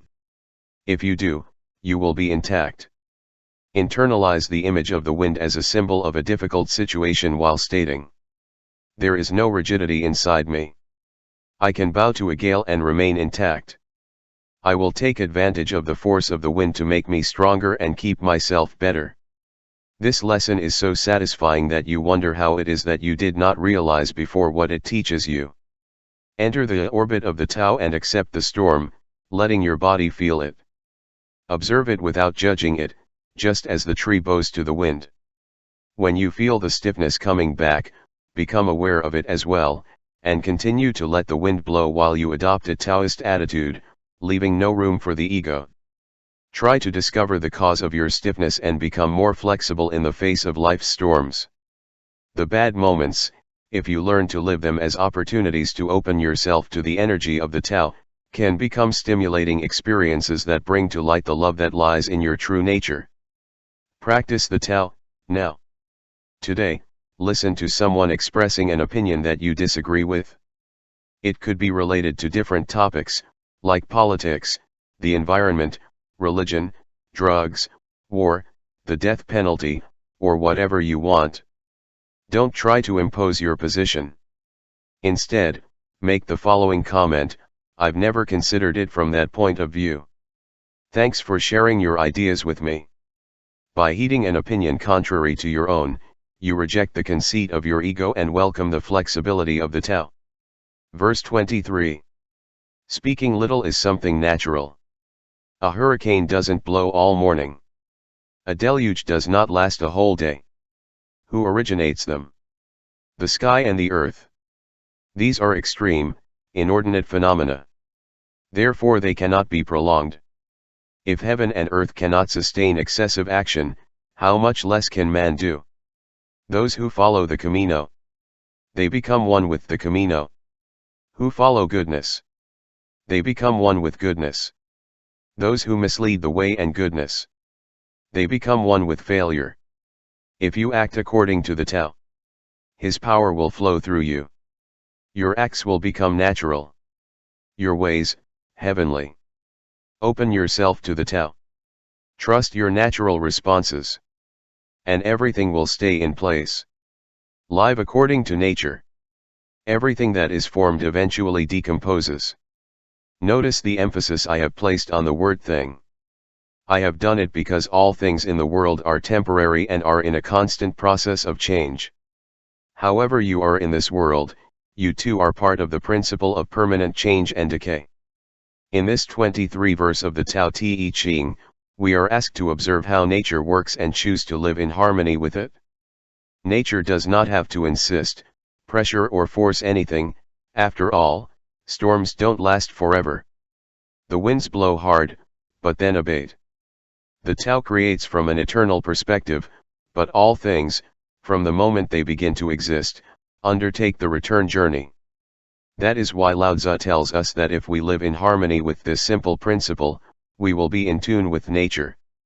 Give up your desire to influence someone, or to force things, and choose to consciously participate in the cyclical essence of nature. Lao Tzu reminds us that not even heaven can sustain excessive action. The passing existence is inherent to every event. Sooner or later, calm returns. Using modern language we would say that in the end everything comes to nothing. The passage invites us to pause in the midst of struggle or conflict and to remember that the time for serenity and peace has come. The verse emphasizes that we always have the ability to choose. We can use a lot of energy in a situation, trying to control it through words or cursing the way events in life occur. Or, conversely, bad times can give us the opportunity to open ourselves to the TAO, even in a situation of chaos and anguish. This is the way to follow the path. Remember that nature hits us hard, and then we return to calm. Follow the goodness of the TAO and you will become your own goodness. Deviate from goodness and you will become one with failure. You participate in the law of forms, in space and time. You form and you decompose. All existence is returning to its origin. The question is, do you want to consciously participate in natural goodness or do you prefer to live in a state of anxiety and failure? The Taoist answer to this crucial question does not lie with your ego, as it strongly believes in your ability to force circumstances, to make things happen, or to put yourself in front of a situation. The Tao tells us that the way takes care of all things with a naturalness that is never forced. It reminds you that what at one moment appears to be devastating at another moment is magnanimous and perfect. When you are in harmony with the naturalness of the universe, you collaborate with the creative power that flows through you. Abandon the plans your ego dictates and instead collaborate with the power that created you, allowing it to be the governing force in your life. This is what Lao Tzu transmits to you, through me, from his millennial perspective, in this verse from the Tao Te Ching. Change your life by carefully observing how nature works. Think that storms and gales are temporary events, instead of seeing them as destructive and problematic events. When you find yourself in an apparently violent or uncomfortable situation, follow the cycle of nature by affirming, this setback is temporary. I'm going to release myself from the pressure of having to take charge of the situation. Then, with an open mind, observe what you feel in that moment. Remember that this is how nature works. Conduct yourself in accordance with it, in perfect communication with the imperturbable attitude of the omnipresent Tao. Change your life, trusting in your ability to respond, according to nature, to the circumstances of life. At first, you could observe your feelings, with a benevolent attitude, instead of responding immediately. When you notice that you want to give your opinion, let your feelings reveal without words what they really want. You already know how to stay at peace to face the storms of life, but you have yet to feel that you welcome the signs that announce them. Stay calm and come into harmony with the creative Tao, opening yourself to its power. T.S. Eliot evokes the cycle of nature in his poem Ash Wednesday, in which he says, "As I know that time is always time. And that a place is always and only a place. And that what happens in a moment only happens once, and only in one place. I rejoice to see that things are as they are." That is the idea, rejoice in the stillness of the Tao. Practice the Tao, now. Spend a whole day observing nature and the countless cases in which it completes its cycle. Find at least 3 ways you would like your response to life to be more natural. A cat slowly stretching in the sun could represent a symbol of how you would like to be. Or maybe you will be inspired to observe how, at dawn, the darkness gradually fills with light. Or perhaps you prefer to notice the calm ebb and flow of the tide, which comes and goes, seemingly without judgment. Find your symbolic images, whatever they may be, and let their reflections in the Tao mature within you. Verse 24. When you are on tiptoe, you cannot stand your ground. When you stride forward, you can't get far. Trying to stand out doesn't reveal intelligence. Boasting does not produce any results. He who boasts is not respected. He who boasts will not be able to resist. These attitudes are hateful, in bad taste. They are only superfluous excesses. They are like a stomach ulcer. Like a tumor in the body. When you walk the path of the Tao, these things have to be eradicated, expelled, and overcome. Live without excess. In this verse, Lao Tzu warns us that we must pull from the path of the Tao that weed that is conceit. After all, our achievements come from the creative source that Lao Tzu calls the Tao. Everything you see or touch, everything that belongs to you, is a gift from the Tao. Therefore, you have an obligation to put off your ego and cultivate an attitude of gratitude and generosity in the face of these creative acts. Thus, you will walk on the path of the Tao, becoming like him, who always acts with unlimited generosity. Verse 24 of the Tao Te Ching invites you to adopt this attitude. Observe how the natural flow of the Tao works. It asks nothing of you as it provides you with unlimited amounts of food, air, water, light, earth, and beauty. Believe for the benefit of all and do not need to brag about it or demand anything in return. This poem by Hafiz, which I transcribe again, is very illustrative. Even after of all this time, the sun does not tell the earth, "You're in debt with me." Sight. What happens with a love like this? Illuminates everything. Heaven. The sun symbolizes the Tao in action. It offers its warmth, light and life-giving energy to everything, illuminating the earth without demanding any recognition. Suppose the sun needed our attention and demanded that we praise it for its services. If so, he would only shine where he felt loved, or where he would get a reward for the energy sent.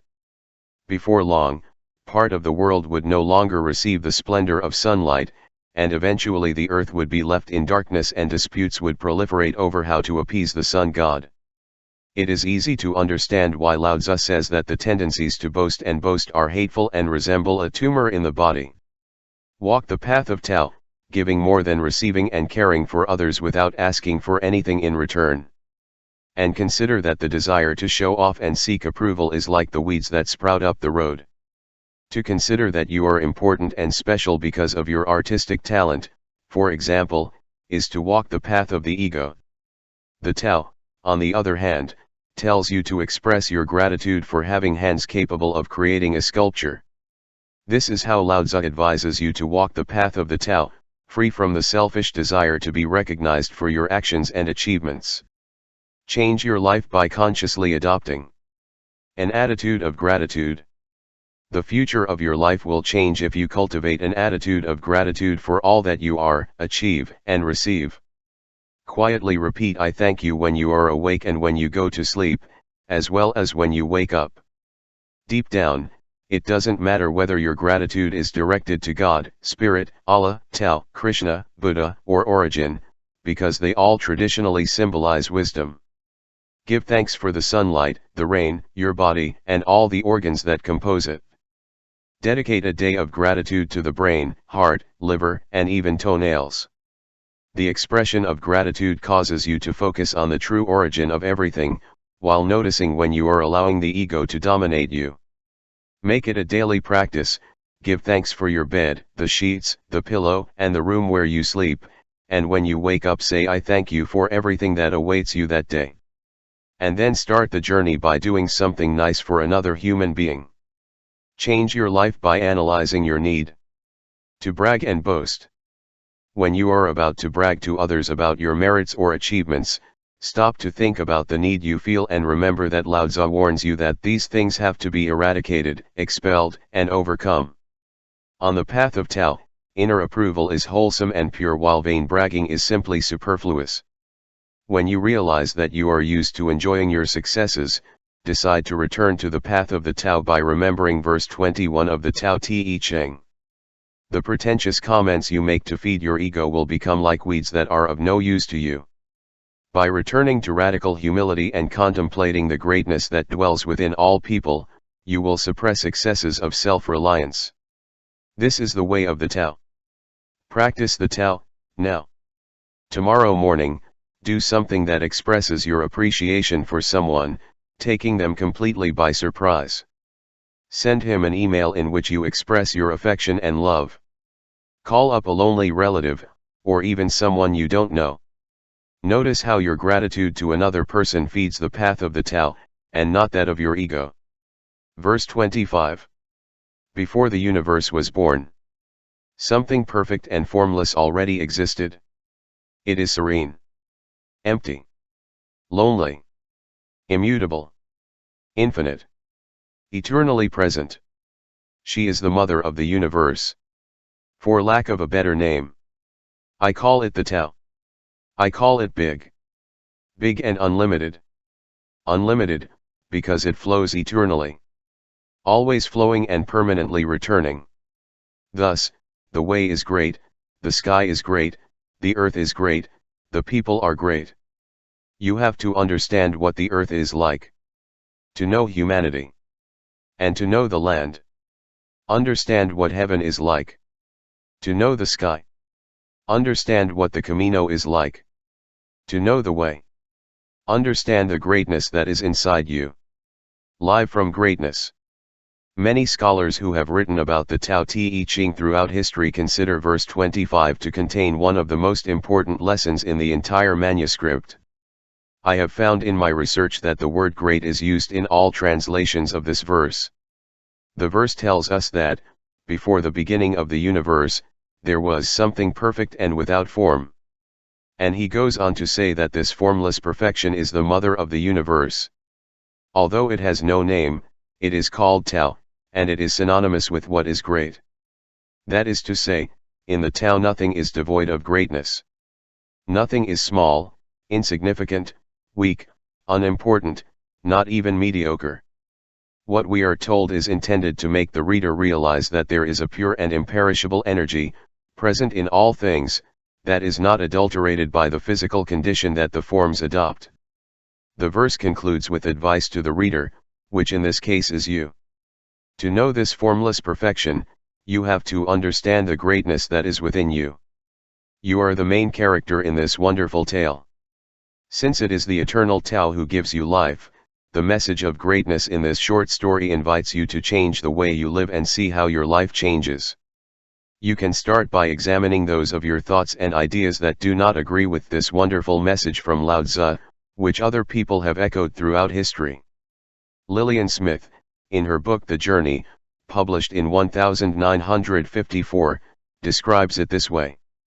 The need you feel every day of your life, even if you don't realize it. Being in communication with something bigger than oneself, more alive than oneself, prior to oneself, even if it has not yet been born, which will last in time. That enduring something confirms your greatness, your total connection to infinity. It makes you feel that you are in permanent union with a, so to speak, superior companion, which is greatness itself. Lao Tzu tells us to look at the earth, the people who inhabit it, and the sky, and appreciate its greatness. And then we look at ourselves, seeing ourselves as participants in all of this. That is, that we approach what is presented as the great mystery of creation and discover our own inner greatness, while enjoying the joy of sharing it with heaven, earth, and all who inhabit it. If we cling tenaciously to our heritage of greatness, the omnipresent Tao will surely be open to us.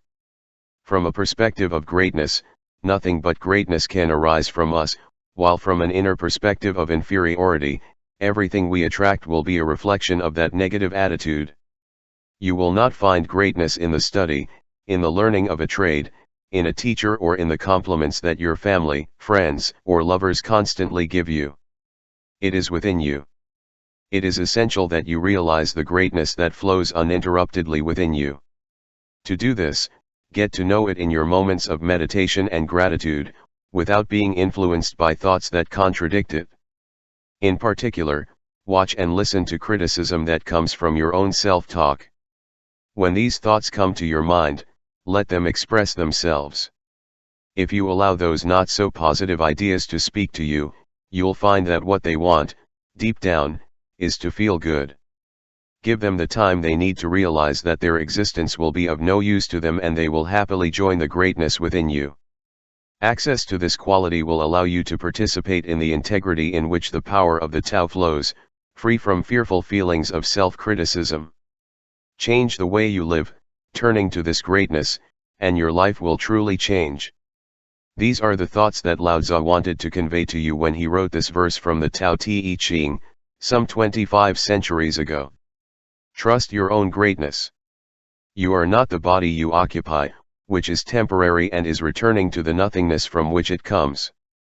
You are pure greatness, precisely that same greatness that creates everything. Always keep this thought present, and that creative force will come to you. You will meet the right people. What you want will happen. You will get the financial means you need. It will be like this, because greatness attracts more greatness, in the same way that negative thoughts act by reinforcing a harmful belief until it becomes reality. Say the following over and over again, until it becomes your automatic inner response to the world: I come from greatness. I attract greatness. I am greatness. Identify which of your beliefs they contradict your greatness. When you catch yourself saying something that reflects the belief that you are mediocre, calmly and lovingly address that feeling and ask what it wants. You may want to protect yourself from disappointment or pain, as you probably have in the past. But if you give him continuous and responsive attention, he will end up admitting that he wants to feel great. Let him do it. You have enough with having to endure the disappointments and fleeting pains that afflict life in this world. Don't try to protect yourself by believing that you don't embody greatness. That's going out of line. Detect your wrong beliefs and give them the opportunity to transform into what they really want, and want. Whatever you aspire to be, or attract into your life, change your mind from "this is probably not going to happen to me" to "it's on its way." And then try to detect any sign, no matter how small, that what you want is actually getting to you. It is very important to keep in mind the old axiom: I get what I think about, whether I want it or not. Think how lucky you are to harbor greatness within yourself.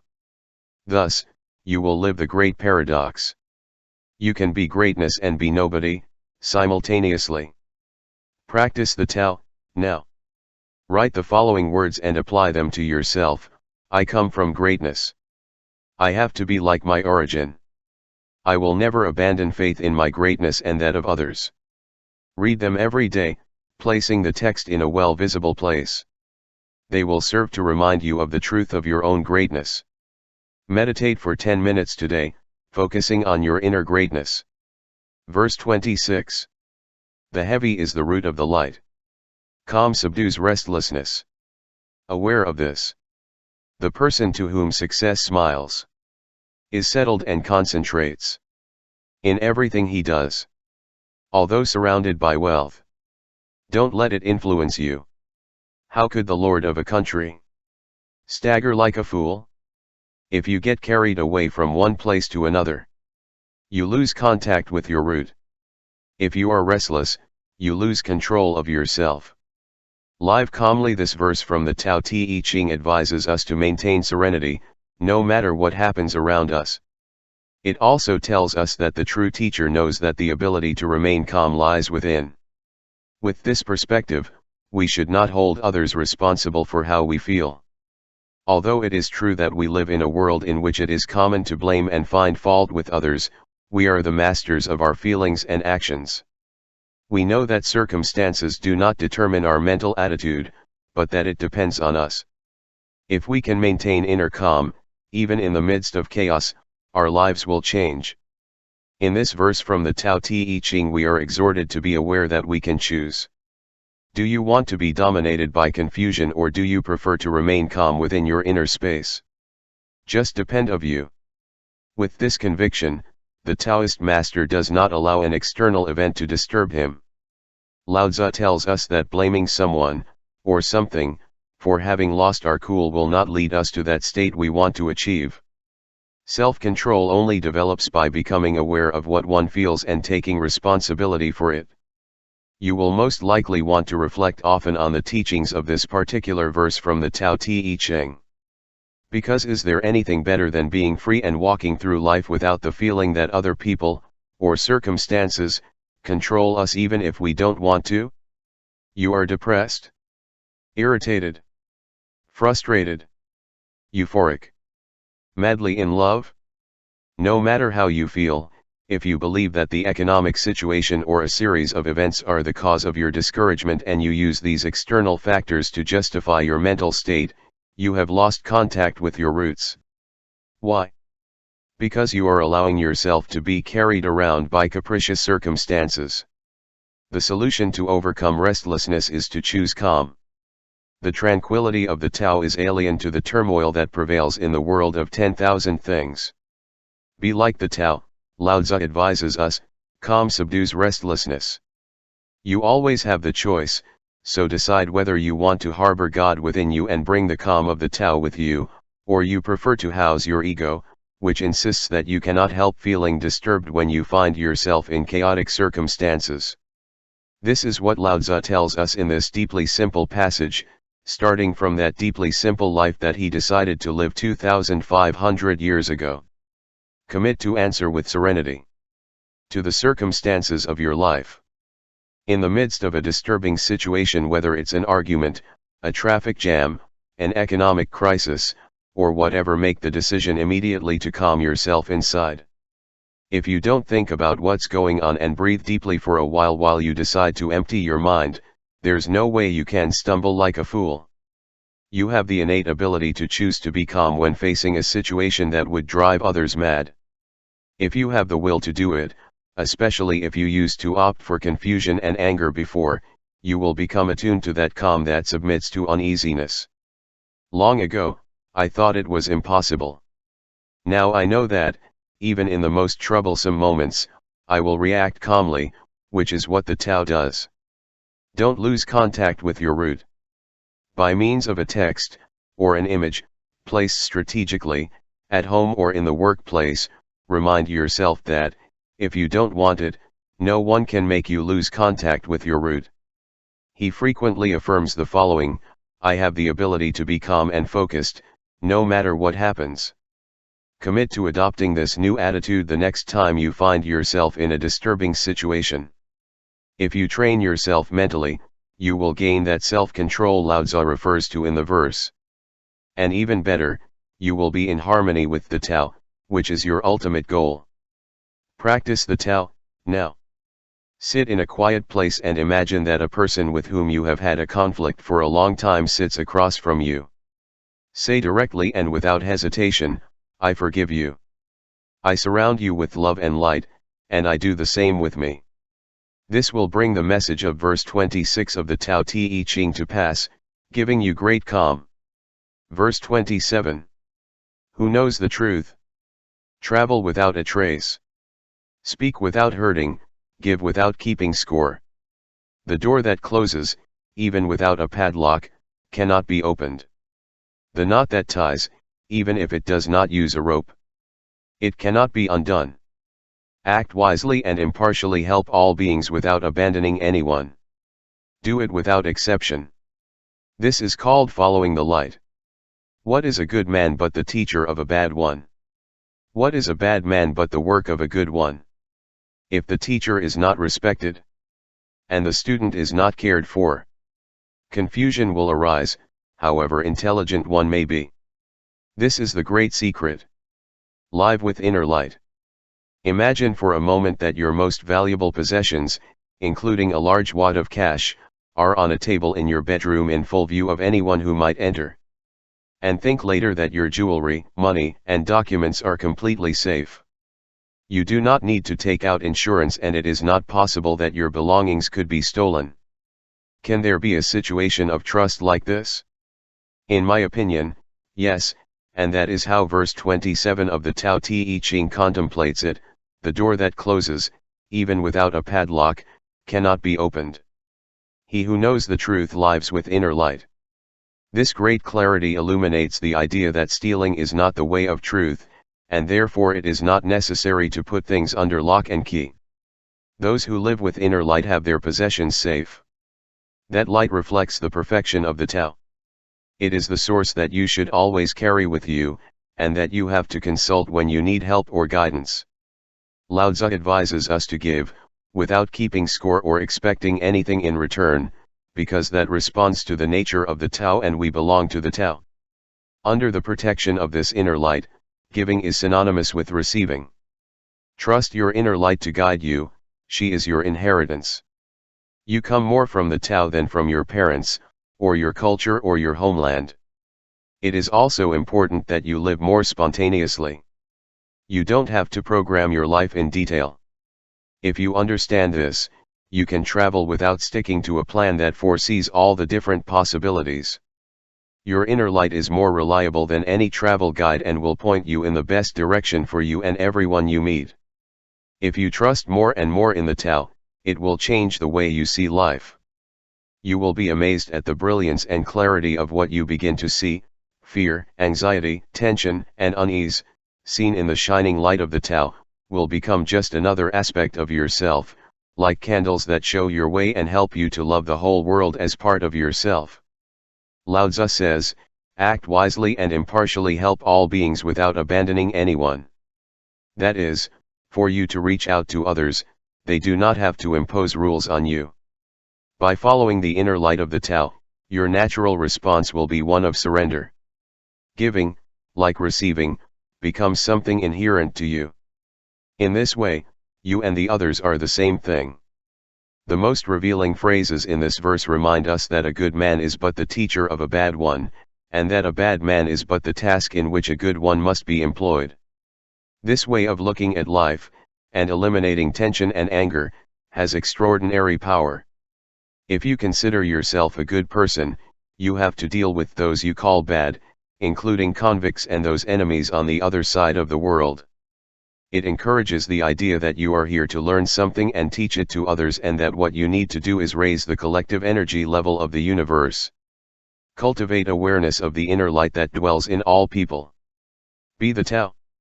Virtually all the translations of the Tao Te Ching that I have studied refer to humanity as a unit, of which we are part for each other. This is the great secret: do not make exceptions, do not abandon anyone, respect your teachers and take care of your students. After 2,500 years, the Tao continues to be elusive for most people because it is practiced so infrequently.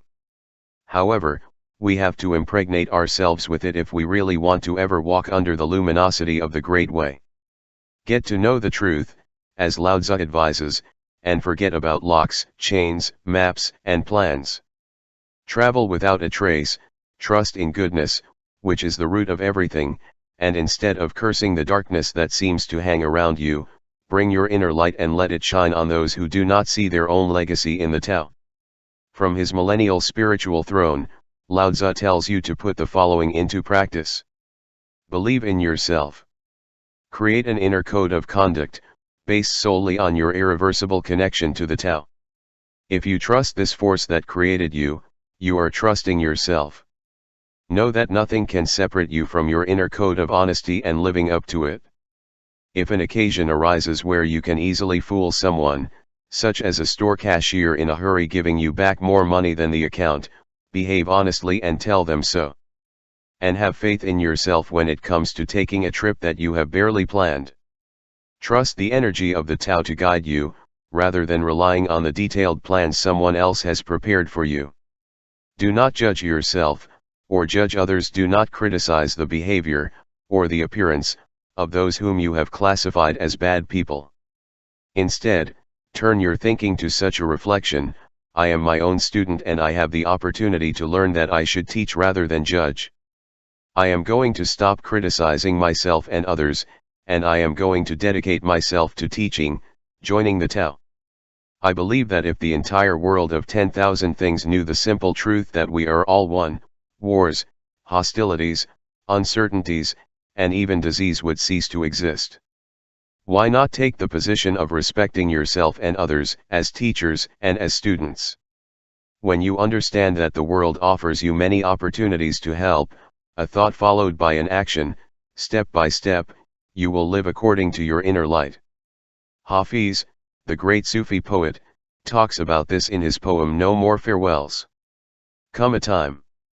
Your relationship with God. It will be like this. The next time you meet him in the forest, or on the crowded street of a city, you will no longer have to say goodbye to him. And so, God will enter in your pocket. Simply go with him. Practice the Tao, now. When you find a person who is classified as bad, take the opportunity to do your job. Be a teacher by reaching out to her and sending her a message of love. You could perhaps pass her a book, write her an email or letter, or call her on the phone. Do something a good man would do today, even for someone you don't know who is in prison. Your immediate task is to help that person. Verse 28. Know your manhood. And keep your femininity. Be like a valley under the sky. And, in that way, your incessant virtue will not fade. And you will be like a child again. Know the white. Keep the black. And be a model for the world. Be a model for the world. It is to always move along the path of virtue, without a single misstep, and return to infinity. Who knows the splendor? Keeping humility. Act in accordance with eternal power. To be the source of the world, you must live the abundance of virtue. When I inform it takes shape, it loses its original qualities. If you keep your original qualities, you can rule anything. Certainly, the best ruler rules less. Living virtuously in this verse, the word virtue is synonymous with nature or the TAO. In his union with nature, the sage is in harmony with the TAO and behaves virtuously in life. Lao Tzu tells us about a personal path and a TAO-oriented way of leading others. They can be your family members, co-workers, partners, friends, or the citizens you govern, if you are a politician. In fact, many passages in the Tao Te Ching are dedicated to teaching us how to organize an administration that is in accordance with the high principles of the Tao. It is my firm intention to disseminate these teachings throughout the world, to facilitate the transformation of those who call themselves leaders and are destined to occupy, or already occupy, positions of power. All people have the intrinsic ability to cause important changes in themselves that can lead to calm, harmony, and peace, which are our heritage. Lao Tzu calls them our original qualities. These qualities require that they be governed as little as possible, so it seems natural to consider that we will be better leaders if we allow our Taoist nature to develop, since the Tao only governs the essential. When you allow the Tao to guide you, you are living virtuously. The advice that Lao Tzu gives us to achieve this are reflected in this verse through 4 clear images. 1. The first one is, be like a valley under the sky. Let the river of life flow through you. Like a valley under the sky, you become a place of fertility and harmony that receives everything and allows everything. You can think of it as the place that is at the bottom of the spectrum of the 10,000 things, or also as the point from which you can see how everything flows above you. In that place of modesty, the permanent virtue of the Tao never fades. I interpret it as the image of a life of radical humility. Get yourself, if you can, at the eye level of a young child. Looking from bottom to top, see if the original qualities become more visible. Be like the valley under the sky, ready to embrace and care for the seeds you find on your way. 2. The second of the images that invite you to live virtuously is, be a model for the world. See nature, untainted by culture, as perfect as a rock or uncut wood. The model of the world, unaltered by the action of man, is created by the Tao. Rather than insist on turning things around, or offering resistance, Lao Tzu encourages you to gently row downstream. Trust in the perfection of the Tao to make you happily return to your place of origin. The message is, basically, that you let go and let the Tao act. Give up the ego that you have created, and accept being in the world by changing the way you look at the world. 3. He acts in accordance with the eternal power. This is the third image that symbolizes a virtuous life. Think for a moment of the image of a fountain that supplies the world, does not lose its intensity, never runs out and exists outside the ups and downs of the 10,000 things. It is a power that creates and then withdraws, that shapes things and then makes them form. It is always there, it is an infinite geyser from which the abundance of virtuous life emanates. When you do not let your ego act and become aware of how the Tao flows from that source, you enter into union with the eternal power. Imagine yourself acting, rather than from your ideas of self-reliance and your need for power over others, from an unceasing source of goodness and virtue that is in harmony with your infinite nature. Change the image you have of yourself, thinking that your being is in line with the eternal power, and you will be able to appreciate in yourself that virtuous life that you want. 4. Preserve your original qualities is the fourth image about the virtuous life. I especially like it. Your original qualities are what defined you before you came into existence as a concrete entity. This is what Jesus meant when he said, "Now therefore, Father, glorify me in your presence with that glory that I had with you before the beginning of the world." John. Imagine, if you are capable of it, what "before the beginning of the world" means. The original qualities that Lao Tzu talks about are love, goodness, and beauty that defined your essence before you took on the form of a particle and then became a human being. In other words, living virtuously has nothing to do with abiding by the laws, being a good citizen, or complying with an idea, inspired from outside, about how you are supposed to be. This incisive verse from the Tao Te Ching tells us how to live virtuously. Be like a valley under heaven, with humility and letting what is seemingly contradictory flow through you. Be a model for the world, perceiving the model of your world and living in harmony without imposing your ego on others. In accordance with eternal power, be a source for the world that consciously emanates from the boundless ocean of goodness and virtue that is your heritage. Preserve your original qualities, recovering and internalizing your relationship with the essence of the Tao, which is prior to your birth as a human being. This is what Lao Tzu offers us in this 28th verse of the Tao Te Ching, from its distance in time. Take into consideration ideas that are opposed to those you have been conditioned to believe. Instead of trying to believe that you are superior to others, choose to imagine yourself as a valley. Be ready to listen and receive from that well-established, fertile, and receptive position. When you think you should give advice, listen carefully. Be a humble source on earth, rather than a conceited person possessed by his ego. At the end of verse 28 of the Tao Te Ching, the great sage clearly tells us, certainly, the best ruler rules less. With this he does not pretend that you do not value your actions, but rather he wants you to consider yourself united to the origin of your being through powerful ties that let you know and trust that you are a part of it. Let your negative feelings become feelings of love.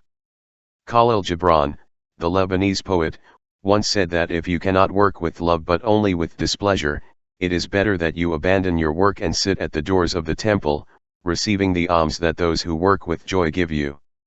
Begin to take care of your original qualities, being an instrument of the Spirit, especially where you see that you can easily forget your true virtuous self.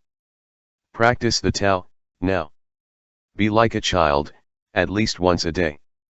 Pick a typically stressful situation and be like a valley from heaven. Play instead of work, even when you're at work.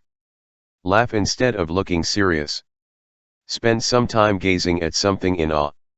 For example, if you see a spider web, look at the mystery before you, a tiny creature weaving a perfect web, in the form of a net, larger than its own, to catch insects on the fly, no less.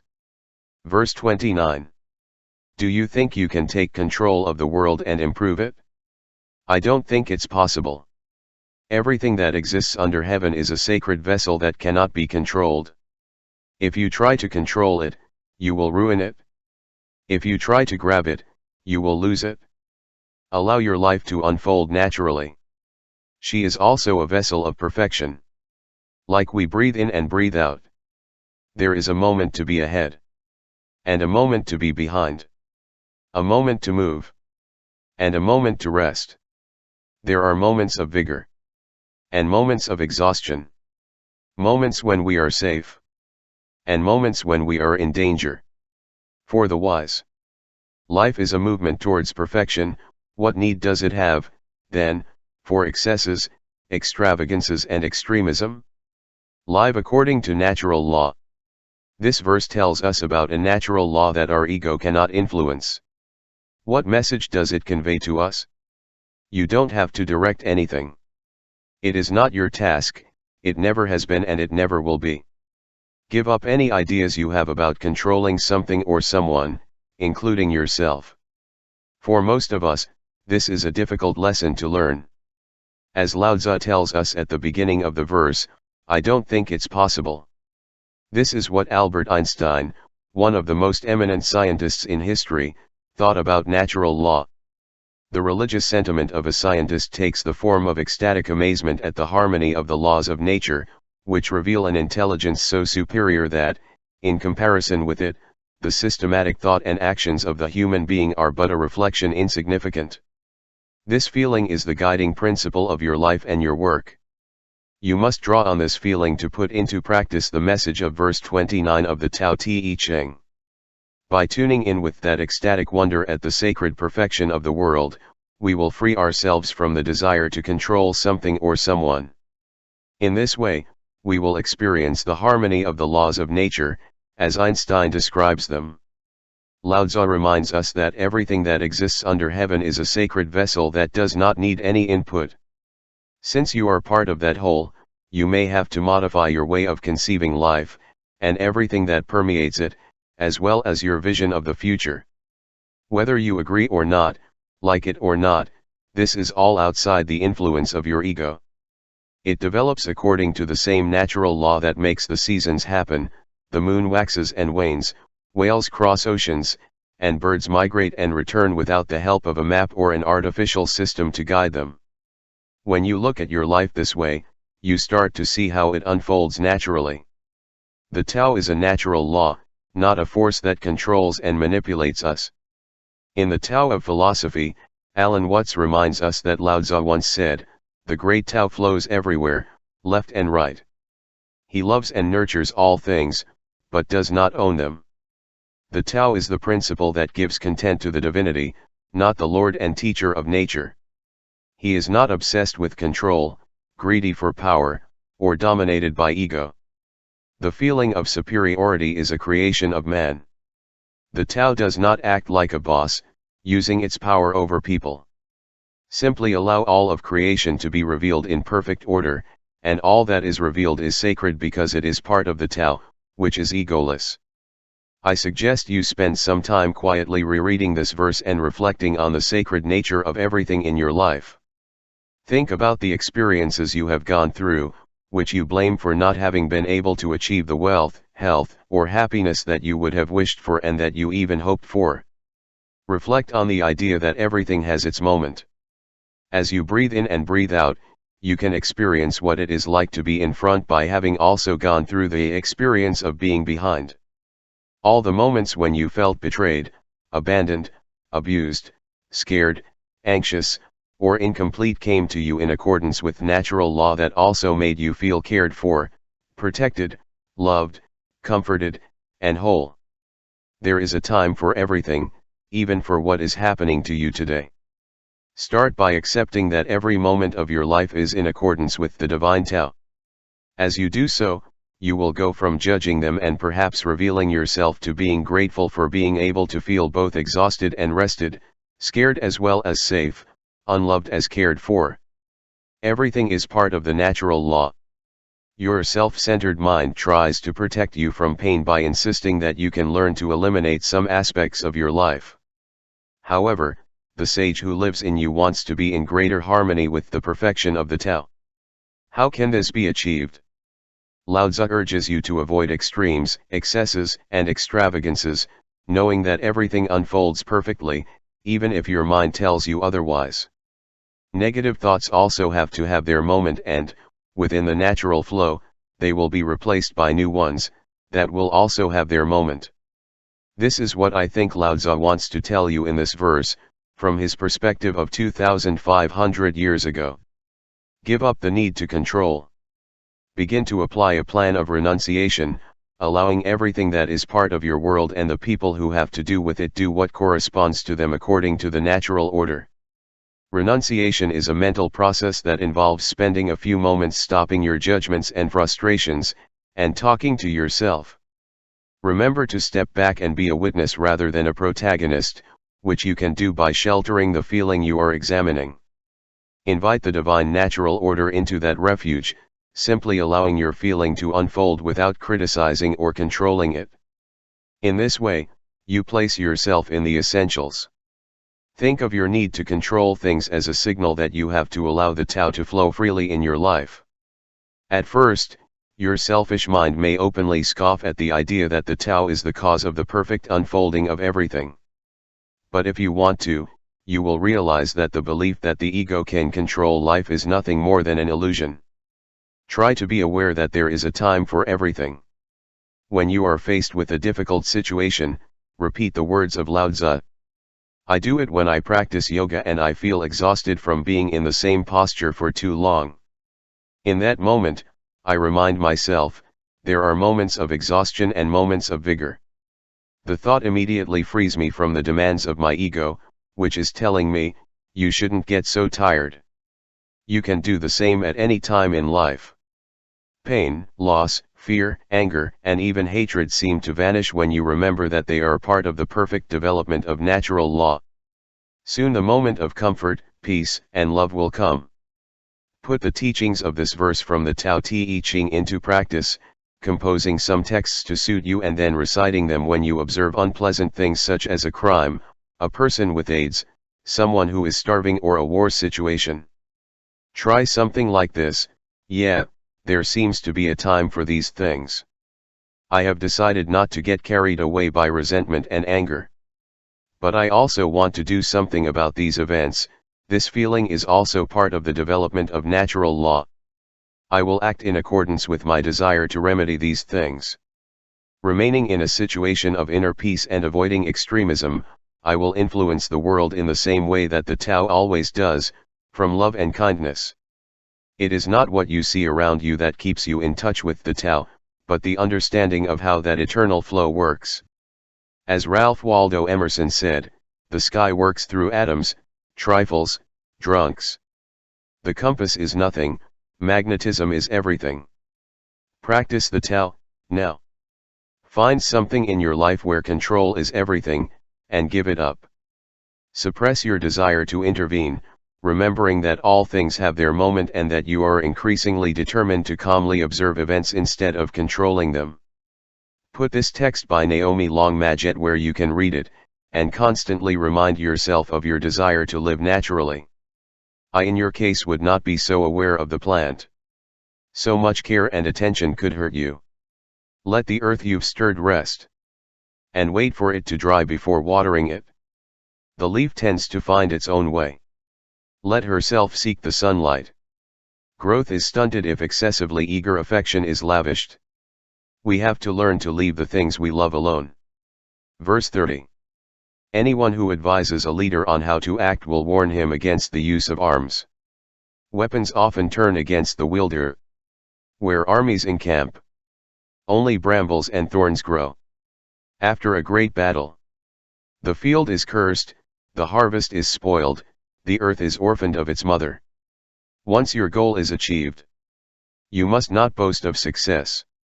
You must not boast of your ability. You should not feel proud. Rather you should regret of not having been able to prevent war. You should never think of conquering others by force. Whoever uses force will soon faint. It is not in tune with the Camino, and being separated from the way. Its end will not be long in coming. Live without using force. If we followed exactly the advice that verse 30 of the Tao Te Ching offers us, we would be free from conflict. Imagine it. If the entire world population understood the guidelines of this verse from the Tao Te Ching, and lived in accordance with them, we would finally free ourselves from the tensions of war and the havoc that it has produced in the world since our time. Historical record. Let us remember that verse 21 explained to us with good judgment that all things have their time. Is this not the moment to abandon the force? This is what I think this verse offers us. The force gives rise to another reactive force, and this dynamic is fueled until a full-blown war breaks out. Once unleashed, there are many deaths and famines because the land stops producing. When we live at war in our personal lives, the result is a lack of love, kindness, and joy. We are orphans of the Divine Mother. Lao Tzu exhorts us to seek an alternative to war to settle our differences. And in the event that the war conflict is irremediable, he advises us not to present ourselves as winners or conquerors. Force includes any physical or mental violence in which the weapons are hatred and intolerance. It always gives rise to a reaction. The use of force is never in tune with the way. Ultimately, we will always lose. Let us remember the words of Martin Luther King Jr., when he said that the only way to make friends with enemies is love. Unfortunately, when force is used, the consequence is resentment and, ultimately, revenge. If we think of war conflicts located in a certain place, the killing of a large number of people who are considered enemies makes their children grow up feeding hatred for the victors. And in the end, that new generation takes up arms to take revenge on the people of the children of whom they defeated their parents. The use of force pushes entire generations to continue the conflict. Or, in the words of Lao Tzu, weapons are often turned against the wielder. Taoist thinking can be applied to any conflict situation in which we find ourselves immersed. If you use force, disputes with your spouse, children, partners, and even your neighbors will escalate. That is why the great way of the Tao is that of collaboration, not that of rivalry. The source that creates everything always gives without asking for anything in return and shares the love that is inherent to it. He knows that we are all part of the 10,000 things and that we have to collaborate with each other because we share the same origin. When your encouragement prompts you to use force, you have lost your sense of connection to the Tao. Furthermore, any group of people, communities or countries, who resort to arms to settle their accounts is in dissonance with the Camino. They make the earth and hearts uninhabitable, sowing them with brambles and thorns. Your personal commitment to practice the Tao prevents you from participating, in any way, mental or physical, in anything that goes against the advice offered by this powerful passage of the Tao Te Ching. Possibly the simplest lesson given to us in the verse at hand is to avoid being boastful and ostentatious when we have achieved something by force. Remember that everything that is achieved in this way provokes a reaction that, ultimately, turns victory into defeat. If, for whatever reason, you believe that you have had no choice but to resort to force to protect yourself, or protect your loved ones, immediately regain an attitude free of conceit and complacency. Commit to working to regain your balance of love, overcoming feelings of hatred and doing your best to compensate for the damage you have caused by the use of force. That is the way.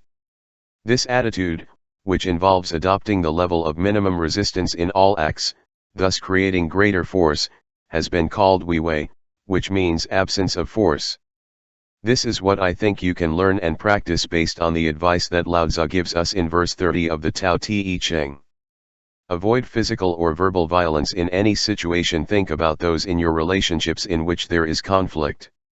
Make a firm decision to try not to use unpleasant language and to completely abandon the use of physical force in any altercation. Get into the habit of stopping thoughts that incite you to violence, immediately moving into a listening attitude. Bite your tongue. Content. At the moment, please do not reply in any way. These are great tools for you to tune into the Camino. Remember that any act of violence will surely produce a reaction. If you insist on escalation, your weapons will turn against you.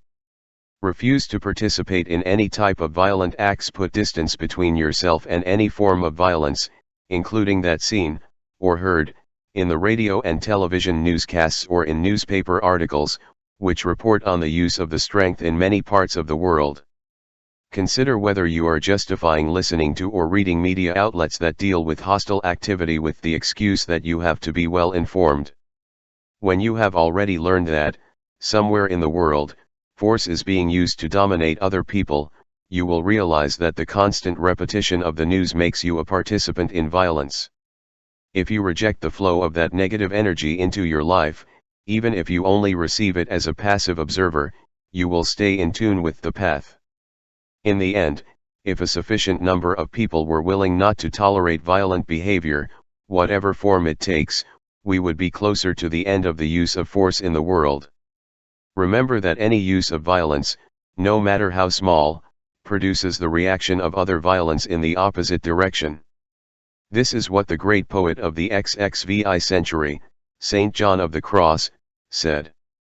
If you pray, You could calm the world for a second, and if you really loved, the cannons would languish. Practice the TAO, now.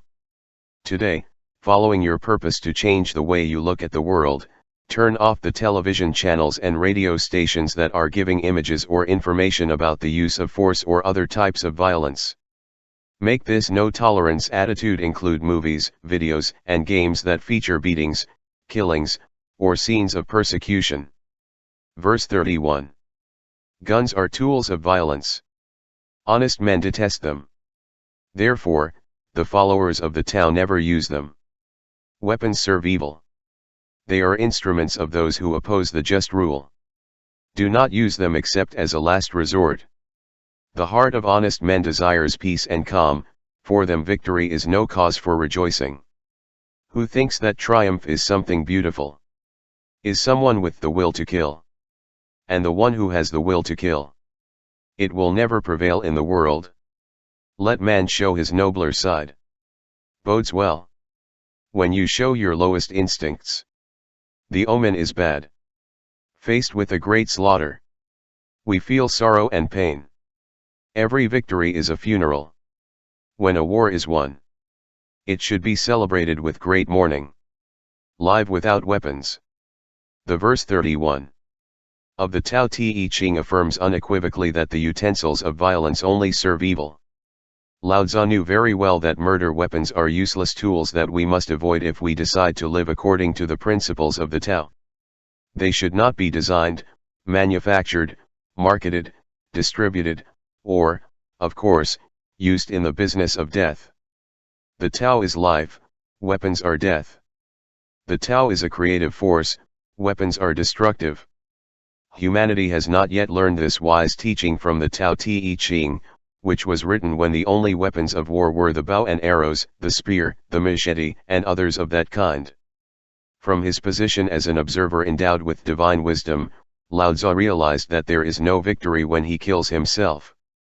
Why? Because all people, regardless of where they live, or what their beliefs are linked together by the spirit that originated them. We all come from the Tao, we remain in it and we return to it.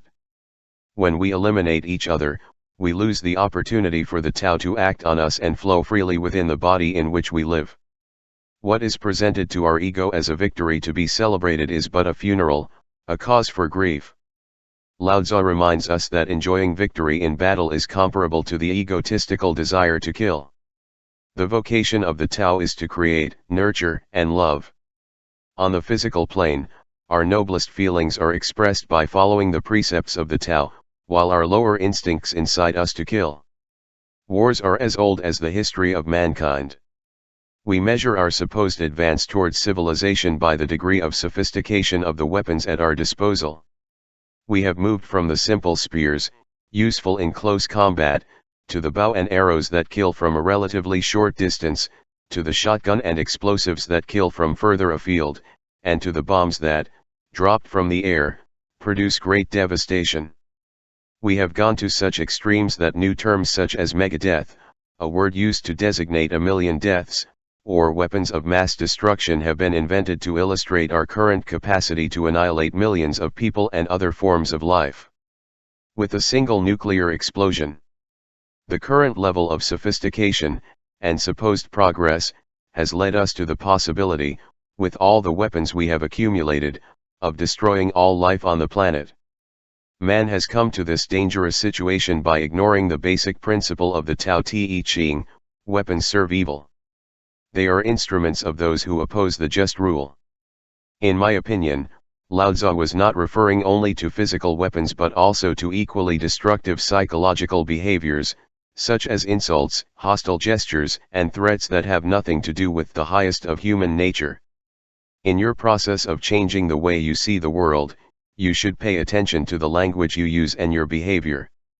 Do you act like a human being who values life in all its manifestations? Are you willing not to wield a weapon of any kind, physical or otherwise, against another person, unless you have exhausted all other alternatives?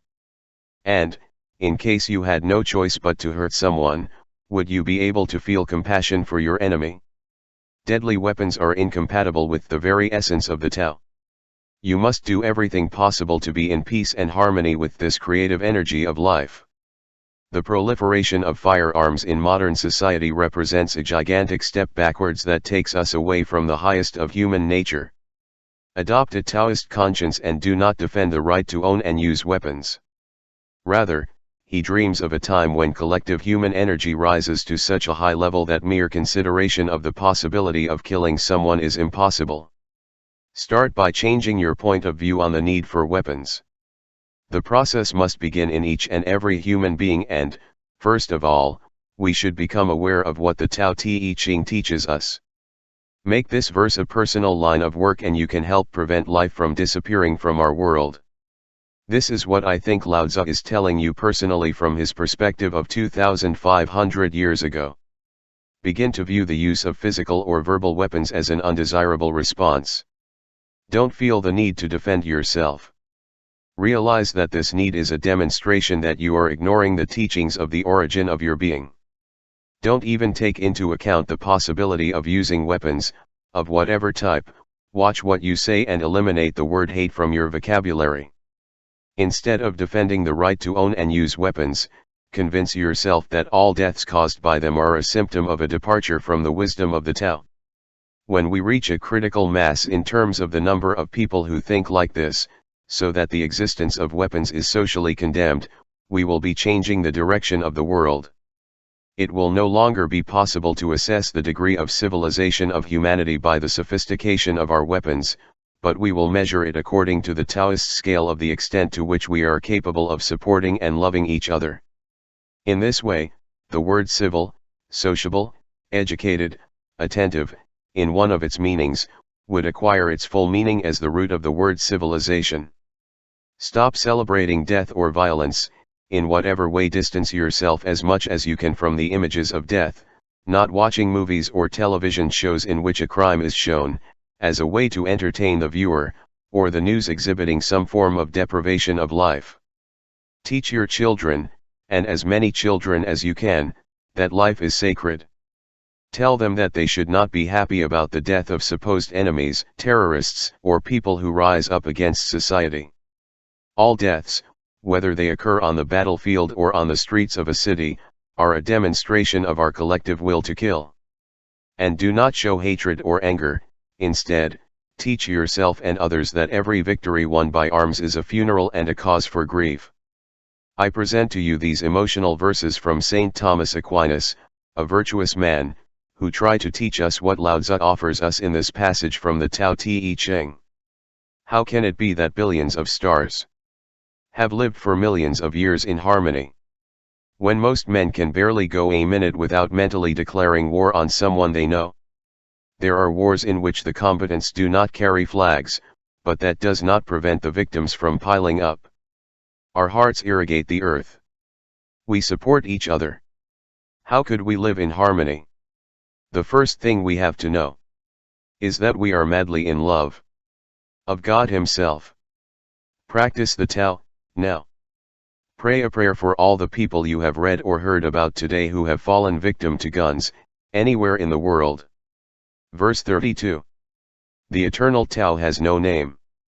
Although it is simple and subtle, nothing in the world can tame it. If the kings and lords could control them, the 10,000 things would obey. Heaven and earth would rejoice with the sweet drip of dew. Men would live in harmony, without the need for government laws. But because of His own goodness, when the whole is divided, the parts need names. We already have enough names. You have to know how to stop. Know where the limit is, and avoid danger. The origin of rivers and streams is in the sea, and that of all creation is in the Tao. Like the water flows back to the sea, all creation flows again to be integrated into the Tao. Living the perfect goodness of the Tao in this verse, Lao Tzu describes the ecstasy of being in the same orbit as the origin. What we could call warmth and joy is nothing but the simple and subtle flow of the energy of the Tao that gives life to everything, without any effort. At the beginning of the verse we are reminded that no one, not you, not me, not the most powerful of monarchs or dictators, can reign over that force we know as Tao. If it were under our control, all of nature and its 10,000 things would celebrate it, because we would live in peace and harmony.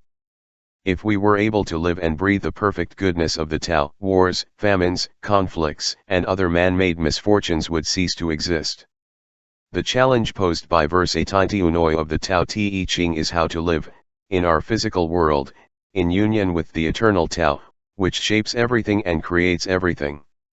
Think of something you want to come into your life, and in the context of this lovely verse, feel grateful for everything that comes your way.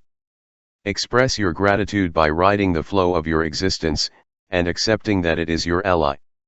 You can hold the reins while you enjoy this glorious gallop, but if you resist, you will end up being carried away by the flow of its current. This is true in relation to all aspects of life. The more you force things, the more resistance they will oppose you. Pay attention to any circumstance that you see that prompts you to take initiatives that really unleash your enthusiasm. If it seems to you that events are setting you in a new direction in your profession, for example, or something tells you that you should change jobs or population, pay attention.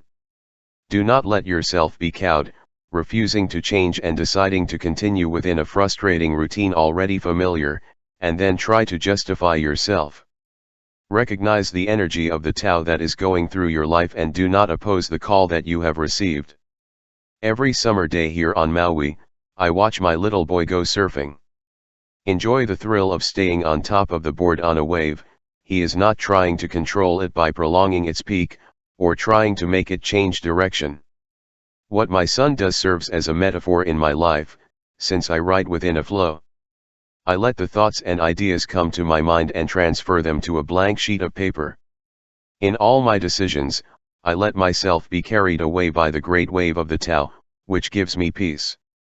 I do it because I trust that the perfect goodness of the Tao will guide me, direct me, and take me where it wants. You and I are like the rivers or streams that Lao Tzu talks about in this verse. We have been born from the Tao, which is the origin of our being, and we are returning to it. The return journey is inevitable, it cannot be stopped. Observe the changes that your body undergoes, and note its similarity to those of the rivers when they go to the sea to immerse themselves in their unity. Lao Tzu exhorts you to learn to stop, advising you to immerse yourself in unity and avoid all kinds of difficulties which he calls danger. Flow with the Tao in everything you do. Do not force yourself to take control of the situations that arise, which are but examples that your ego wants to work overtime. You cannot force the Tao, let it carry you, relaxing into it with faith and trust. As you join the glorious wave that is the Tao, keep in mind the advice Alan Watts gives us in his book Tao, The Watercourse-Way. Let your ears hear what they want to hear, let your eyes see what they want to see, let your mind think what it wants to think, let your lungs breathe at their own pace. Do not expect a special result, because in this state in which there are no words or ideas, where do the past and the future fit, and where does the mere notion of what a purpose is? Stop, watch, and listen right now, before reading any further. Yes, step into the perfect goodness of the Tao right now, in your work, in your relationships, in your career, in your everything. Stop, listen to your passion, and let that incessant tide of creation carry you to it, which continues to act despite what your ego thinks. This is what Lao Tzu seems to want to tell you, through me, to apply the ideas contained in verse 32 of the Tao Te Ching. Pay attention to the flow of your life. Remind yourself that you don't have to be in charge. Which, in fact, it is impossible for you to be. The nameless force, which Lao Tzu calls Tao, moves everything. Your continued dispute with her only causes you dissatisfaction. Every day, as a mental practice, let yourself go and see where your thoughts are going. Take note of who appears in your mind and when. Observe the strange coincidences that seem to be collaborating with destiny and somehow move in a new direction. Follow up on situations that come up unexpectedly, or outside of your control. Look for a new and joyful feeling within. As you move with a tendency to, so to speak, loosen the ties, you become deeply aware of the joy that Tao brings to you as it flows through your being. Begin to notice what kinds of passions are awakened in you as you allow it to be your source, rather than your ego, to direct you. These feelings of joy are signs that you are beginning to come into harmony with what Lao Tzu calls your own goodness. Your enthusiastic inner receptivity acts as a reminder that everything is perfect, so believe in that energy. Practice the TAO, now. Pick a time today, perhaps between 12 noon and 4 p.m., to consciously free your mind from its desire to try to control life events. Take a walk and let yourself go, let your feet go where they want. Observe everything in sight. Pay attention to your breathing, the sounds you hear, the wind, the formation of clouds, the humidity, the temperature, well, everything. Just be immersed and transported, and appreciate what you feel going with the flow. Now decide that your guide is freedom. Take a look at how traffic, the people close to you in life, the stock market, the weather conditions, the tides, etc., develop at their own pace and in their own way. You too can move with the eternal and perfect TAO. Be the TAO, now. Verse 33. Whoever understands others has knowledge, who understands himself is wise. Beating others requires strength. Beating yourself requires strength. If you realize that you have enough, you are truly rich. Who stays in his position will live many years. Who surrenders to the TAO will live forever. Live self-control. In the modern world, an educated person is thought of as someone who has generally obtained several diplomas and is capable of intelligently dealing with all kinds of subjects, especially academic ones. In addition to accumulating degrees, highly educated people often understand and help others. In fact, they seem to have the ability to read what other people are like. The power and status of these individuals tends to increase in proportion to the number of men and women in their charge, as in the case of university rectors, CEOs of a company or generals of an army. In verse 33 of the Tao Te Ching, Lao Tzu asks us to change the way we consider the ideas of knowledge and power. It invites us to assess our level of self-control by looking within ourselves and seeing the world, and our place in it, from another perspective. A life oriented to the Tao focuses more on understanding oneself than on what others think and do. It goes from acquiring information and obtaining achievements that symbolize personal status, to understanding and mastering oneself in each and every situation. Power over others is replaced by an inner strength that allows us to behave from the wisdom inherent to the Tao. As you change your thoughts, your world undergoes pleasant and profound changes. For example, when you realize that you are responsible for how you react at any given moment, others no longer have power or ability to control you. Instead of worrying and thinking, why is this person being this way and making me feel so irritated? You can approach the situation as an opportunity to observe yourself from a new attitude of self-control. Your inner examination allows you to bring forth new answers and examine them with an attitude of tolerance towards yourself. By observing how your thoughts run, limiting yourself to accompanying them, the behavior of other people immediately loses its power over you. You begin to see your world enveloped in the harmony of the Tao, which flows eternally, and internally, through your being. In any situation, be it family, work, social, or even the atrocities we hear about in the news bulletins, you will realize that there is no they with power over you. When you refuse to relinquish control of your life to someone else, or to a series of circumstances, you are using your personal strength, not force. You actually experience a sense of self-control. You have acquired this new power of inner control because you have decided to live according to the Tao. To be happy, you don't need the approval of others, or more possessions, you just have to understand that you are a divine part of the eternal Tao, in permanent connection with the infinite essence. Lao Tzu equates eternal life with the ability to find within oneself the source of enlightenment and strength. It reminds us that while external factors, such as knowledge or power over others, can give us a long life, taking charge of oneself gives us timeless wisdom and a ticket to immortality. This is what the great teacher wants you to learn from this verse of the Tao Te Ching and apply it to your life. Focus on understanding yourself, instead of blaming others. When you're anxious, sorry, or even slightly upset about someone else's behavior, don't focus on who you think is the cause of your distress.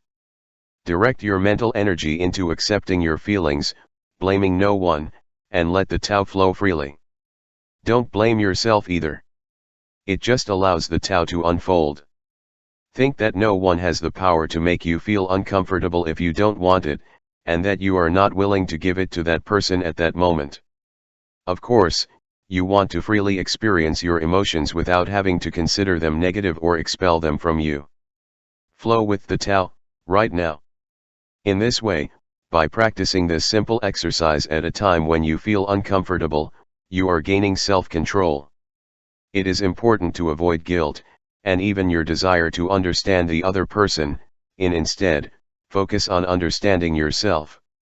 By making the commitment to decide how to respond to something, or someone, you come into alignment with the TAO.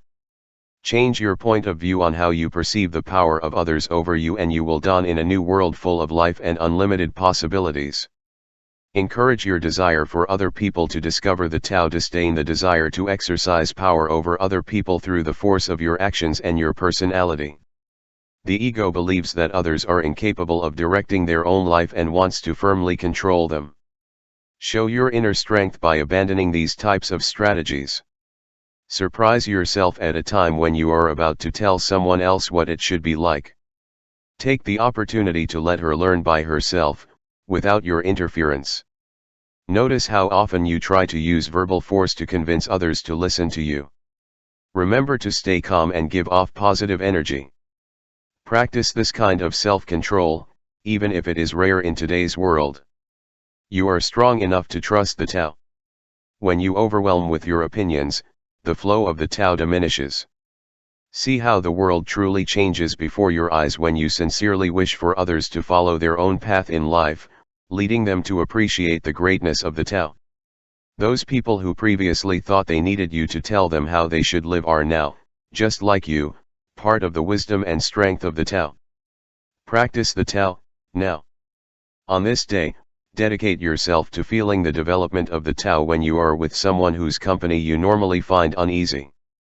Consciously initiate a conversation with that brother-in-law, ex-spouse, authoritarian coworker, or family member, letting the TAO flow freely. Realize what you feel, how you feel it, and where you feel it.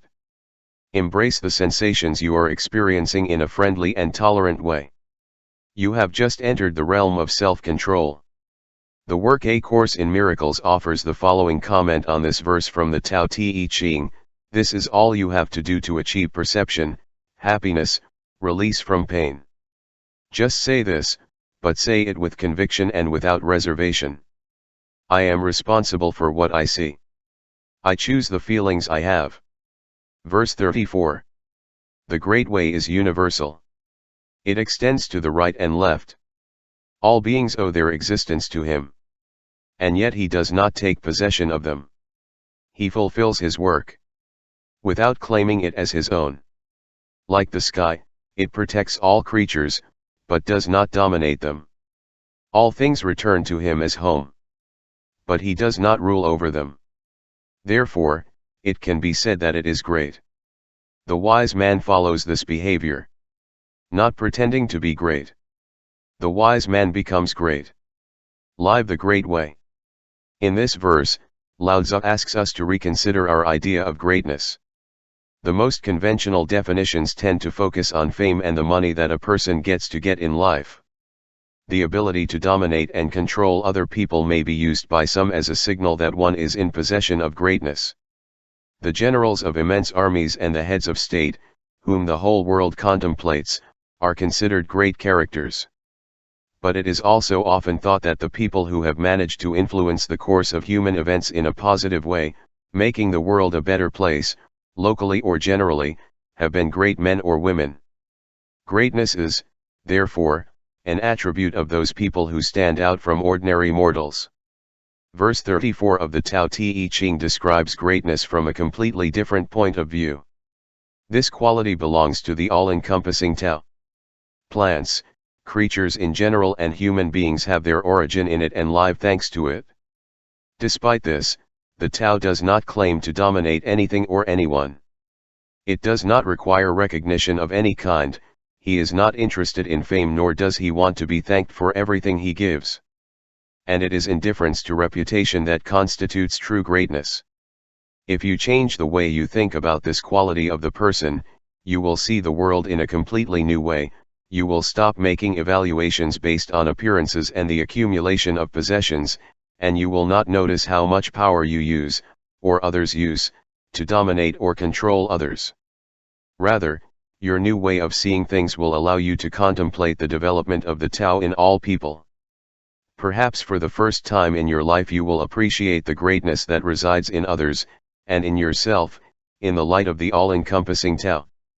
By looking at the sky, you will be able to see its grandeur, which makes it not demand anything in exchange for what it gives. As you change your concept of greatness, disfigured by certain cultural conditions, you will see a different world. You will realize the importance of all people, including those that you previously considered difficult or irrational. You will begin to understand that the same sacred energy that generates the galaxies is acting within you, me, everyone. You will realize that greatness is a legacy we receive. The Tao is everywhere, therefore, greatness is evident in all things and people. As an application to daily life of what verse 34 of the Tao Te Ching teaches us, I suggest the following. Stop deciding what others should or should not do. Avoid thoughts and activities that involve you having to tell other people, perfectly capable of making their own decisions, what to do. Remember that none of your family members belong to you. The poet Khalil Gibran tells us, your children are not your children. They are the sons and daughters of the great desire that life has for itself. They come into the world through you, but they do not come from you. This is always true. In fact, you must put a break in all your relationships to the tendencies that incite you to want to dominate. Listen instead of elaborating. Observe yourself when you are expressing opinions that involve value judgments, and see where the self-analysis takes you. If you change your possessive mindset to a more tolerant one, you will begin to see the true development of the Tao, in yourself and in others. From then on, other people's behaviors that don't conform to your egotistical expectations won't leave you frustrated. Discover a new definition of greatness. Come up with a definition of greatness that dispenses with looks and other traditional external indicators to measure success. Look at people who give a lot, brag little, nurture others, and don't want their actions recognized, and add them to your catalog of greatness. Encourage that kind of behavior in yourself. Notice how the Tao always flows, giving everything, without boasting, without demands, without possessiveness. Do you realize how big this is? Many of the people around you in everyday life behave like this. Discover them and get to know them, modestly emulating their actions. Remember that a great sage never claims greatness for himself. In other words, when you modify your concept of it, you will see how it arises everywhere, especially within you. Practice the Tao, now. Spend a day looking for a few people who fit the pattern presented in this verse from the Tao Te Ching. Quietly convey to them that you feel their greatness as a manifestation of the Tao. And notice how your relationship with them changes when you do not assess their age, gender, academic distinctions, manners, dress, height, weight, skin color, religious beliefs, or political ideas. Verse 35. All men go towards him. That remains in unity. They flock to him unharmed. Since in him they find peace, security, and happiness. Music and delicacies are temporary pleasures, but, even so, they make the traveler stop. How empty and insipid are the things of this world compared to the Tao? When you look for it, you can see nothing. When you listen to it, you can hear nothing. When you use it, it is inexhaustible. Living beyond worldly pleasures. Take a few moments before reading this chapter to ask yourself the following questions. When I think of pleasure, what comes to mind immediately? How do I distinguish between what I find pleasant and what is not? Pleasure is generally described as something experienced by the senses and available here in the world of forms. You may take pleasure in a sumptuous feast, listening to your favorite music, or playing golf, but either way, it is exhilarating for you. However, when pleasures become the main objective of life, they can lead to problems. In other words, if we focus on worldly pleasures, an imbalance can easily occur, leading to unease and illness. Obesity, eating disorders, drug and alcohol abuse, addictions of all kinds, and obsession with cosmetic surgery. These are just a few examples of the possible unintended consequences of the pursuit of pleasure. Almost everything that is defined as pleasant is temporary. When we need to get more and more pleasure, we have become hooked. What we so fervently desired has become our jailer. He has set us up to make us believe that he is going to give us peace, security, or happiness, which he never does. Worldly pleasures seduce us in the sense that they make us dependent on them, and they always leave us wanting more. The urge to get them can never be satisfied. We will always need another big feast to re-experience the pleasure of the previous one, because it faded almost immediately after we had our dessert. We want the music to play non-stop because when it ends, our enjoyment also ends. All addictions send this depressing message: you will never get enough of what you don't really need. Compare this grim portrait of pleasure, described by Lao Tzu as empty and insipid, with the ecstasy of the Tao. Take a Taoist perspective for a moment as you read this verse, and think about whether you can change the way you conceive the idea of pleasure. At the beginning of the verse, the advantages of adopting a concept that harmonizes with the Tao are pointed out. Everyone will come to you and find peace, security, and happiness. The reason they find these three jewels in you is that they radiate from you. Your connection to the Tao makes you the same as it, and therefore you are necessarily a reflection of it. You are changing the way you see things, so your idea of pleasure reaches beyond the worldly demands of the senses. You savor what you eat, but at the same time you are amazed at the magic that produces the delicacies you taste and the perfection of the incredible cycle of elimination and reuse of what is consumed. The permanence that characterizes this ever-changing world becomes a new source of pleasure, which is expressed in your feelings of wonder and perplexity. Of course, you still enjoy when you eat, but the pleasure lies in your union with what allows everything to happen. You know that you cannot find, hear, see, or touch the source, yet it is always available and never depleted.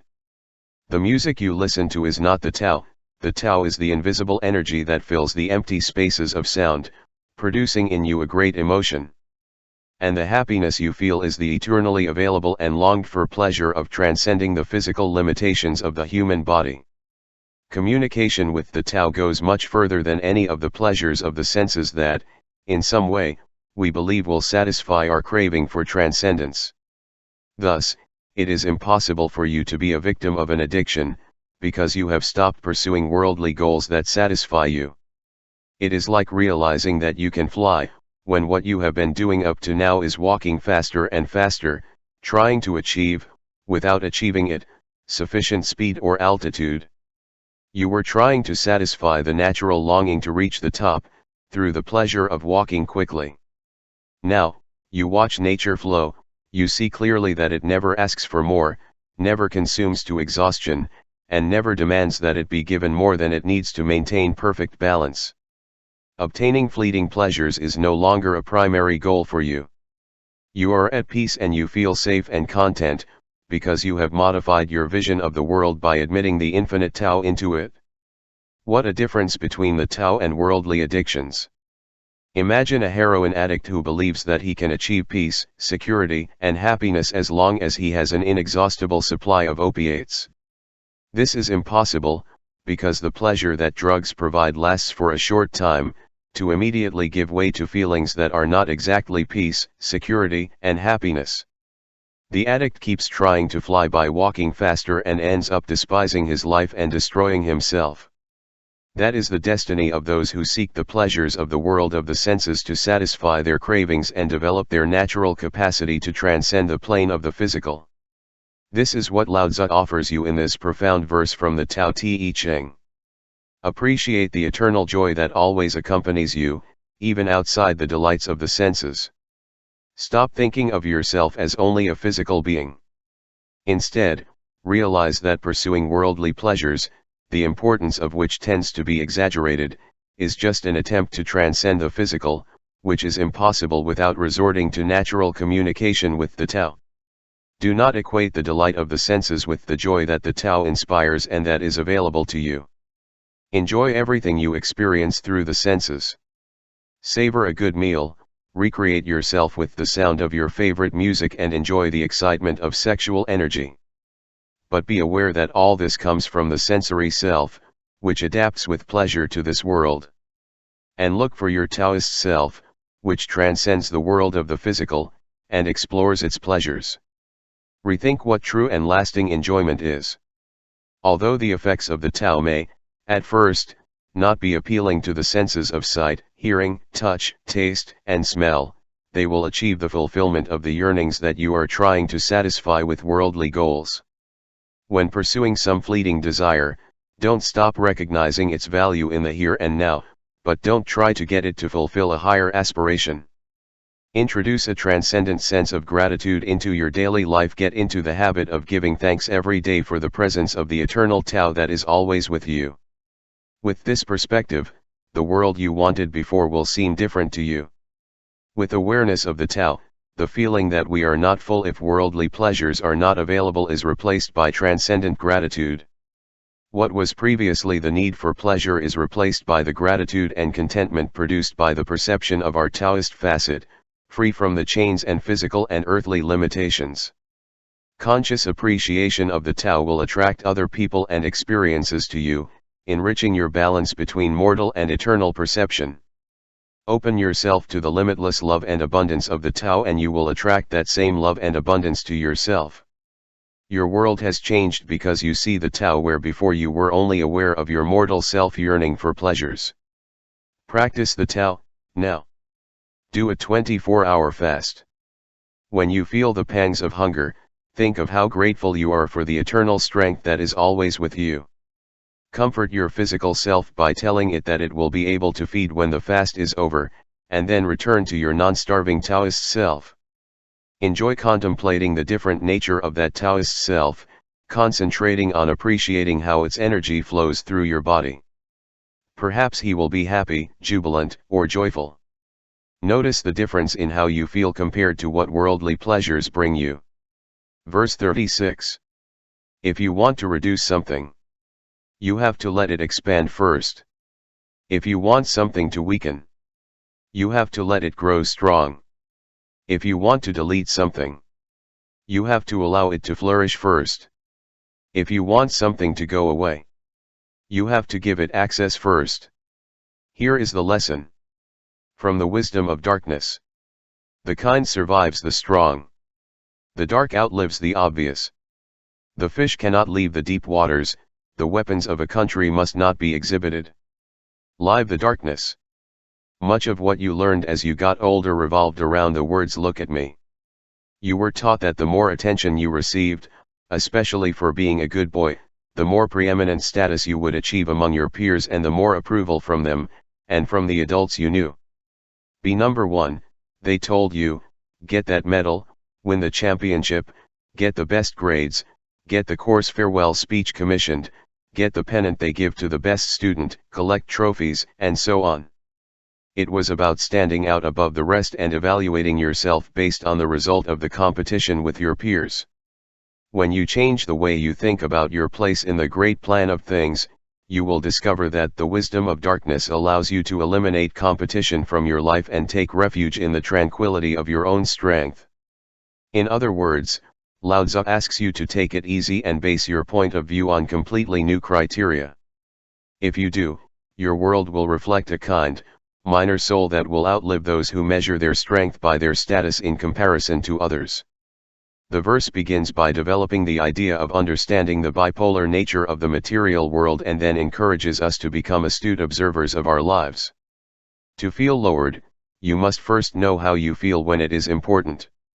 The idea that one is weak arises from having known what it is to feel strong. As we are reminded in a translation of the Tao Te Ching, Witternberger's The Way of Life according to Lao Tzu. To feel pierced.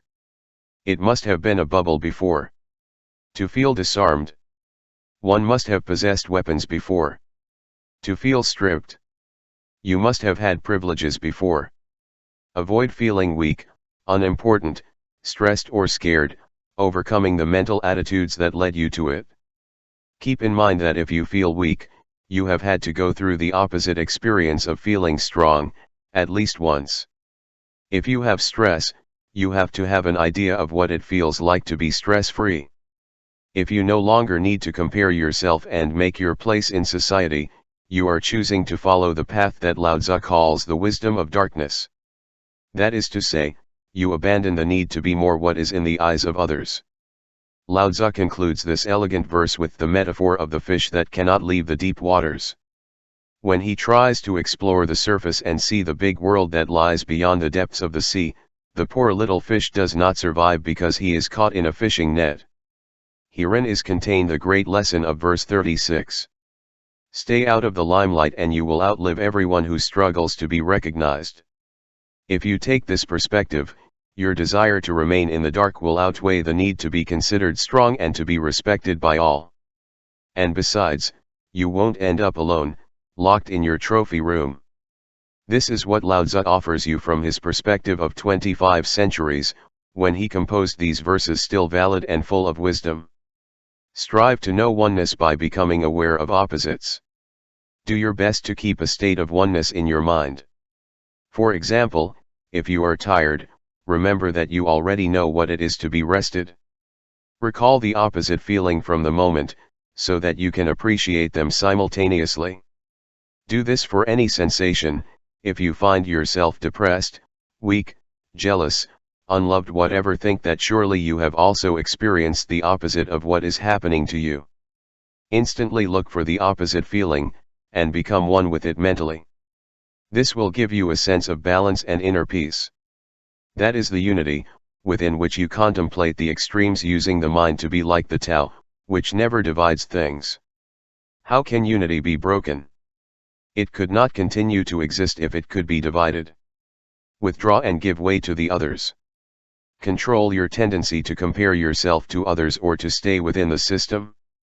A system is designed so that you behave like everyone else, and it manages to make comparisons that determine success or happiness. The Tao Te Ching exhorts you to seek darkness, draw little or no attention to yourself, and do not ask for your merits to be recognized. Instead, accept, accept, accept.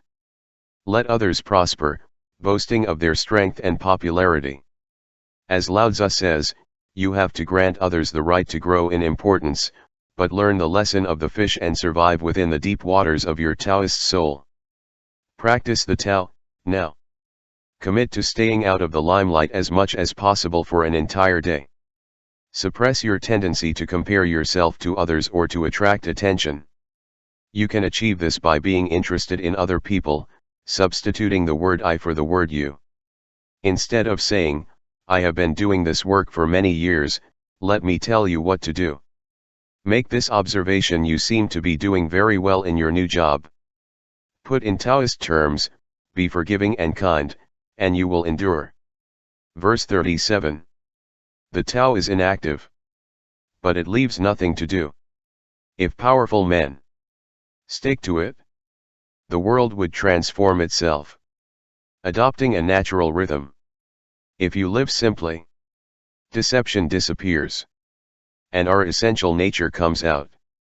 When nothing is desired, serenity appears, and the world stabilizes. When silence is made, we find in ourselves the anchor of the universe. Living simplicity. I call this verse from the Tao Te Ching: bite your tongue, shut your mouth. The paradox that arises at the very beginning of the verse intrigues me extraordinarily. The Tao is inactive, but it leaves nothing to do. Imagine what we are asked to think: do nothing and everything will be done. Clearly this contradicts everything we have been taught. In our culture, the idea of doing nothing suggests a lazy, unsuccessful, and quite possibly useless individual. So, for a moment, let's take a spin on what we think about living simply and doing nothing. Of all the problems reported to us by the media, wars, terrorism, famines, hatred, crime, and disease, among others, how many of them are the consequence of an interference in the natural development of creation? To what extent is it possible for our essential nature and that of our planet to come out? What would the world be like if governments didn't meddle in people's lives? What if no one could be considered an enemy? Could there be a world in which not a few people came together to control each other or decide to invade and conquer other countries? What would happen if the seas, mountains, natural resources, atmosphere, plants, and animals were respected and allowed to develop without interference? Suppose such a place of simplicity existed, free from interference. For it to be possible, we would have to act like the TAO, doing nothing, but leaving nothing to do. Let us now leave this imaginative scenario and begin by reconsidering what is meant in this verse with the concept of powerful men who can transform the world. When these people interfere with the natural course, they ultimately create difficulties that are incompatible with the TAO. Let's try to imagine political leaders acting the Taoist way, biting their tongues and shutting their mouths instead of declaring war, or refusing to participate in activities that could harm the planet. Yes, it may just be an illusion, but it is not impossible if we think wisely and focus on the TAO. Verse 37 of the Tao Te Ching can also help you change your view of yourself. Suppose you are used to associating the idea of success with that of a person in front of things. You believe that this individual assigns tasks to others because he is a leader willing, and able, to tell them what to do and how to do it. Well, this point of view is in complete dissonance with the TAO, which is inactive and leaves nothing to do. If you change your perspective on your own power and success, you will begin to stop experiencing strong desires, replacing them with a feeling of peace and joy. If you let your true nature, which is the anchor of the universe, come out, you will realize that the way you see things has radically changed. I have used this lesson on simplicity in dealing with my children. When I get in the way and ask them a question like how is it, I create resistance from them. But when I bite my tongue, close my mouth, and take refuge in silence, they not only realize the problem themselves, they feel a serene energy instead of being left with an impression of failure. I have discovered that my children know how they have to be, they too have the anchor of the universe within them. They are also centered on the Taoist idea of doing nothing, leaving nothing to do. They also have an essential nature that they listen to. The more I have trusted in this way of dealing with people, not just with my children but with anyone I meet, the more peace I have felt. And guess what? It seems that the results are better, not worse. In due time and without the problems that used to arise due to my meddling. Turn your thinking about success and power upside down. They are not the consequence of an obsession with achievement and that we constantly follow the guidelines that mark us. Start living in a world that you already know works much better without intrusions. Understand that not everyone is going to stop giving instructions to others and limit themselves to allowing the development of the TAO, but you can become an observer and see how others draw on their power by placing yourself in a central place. This is what Lao Tzu suggests for this verse to influence your daily reality. Cultivate your unique, natural self. Get in the habit of allowing your essential nature to shine through, rather than forcing yourself to act on other people's judgments about yourself. Remember that you don't have to do anything, you don't have to be better than anyone else. You don't have to win. You don't have to be number 1, or number 27, or any other number.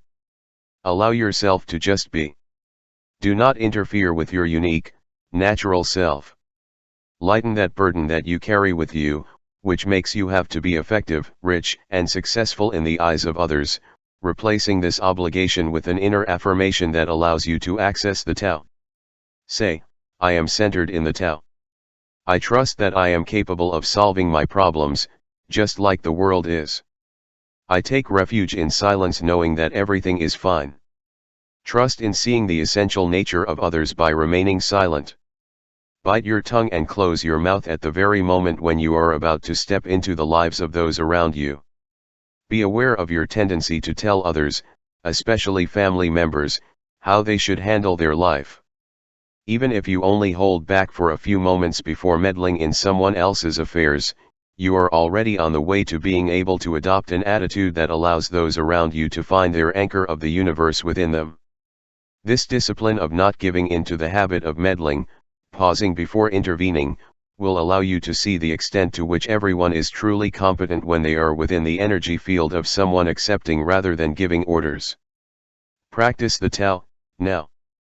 Copy the first 2 lines of verse 37, the TAO is inactive, but it leaves nothing to do. Read this phrase many times until you memorize it. Then take a 30-minute walk and think about the truth behind it. The air, the sky, the clouds, the grass, the wind, and the flowers, nothing that you see in nature is yet to be done and, at the same time, nothing is happening to make that happen. It is the truth of these words that achieves it.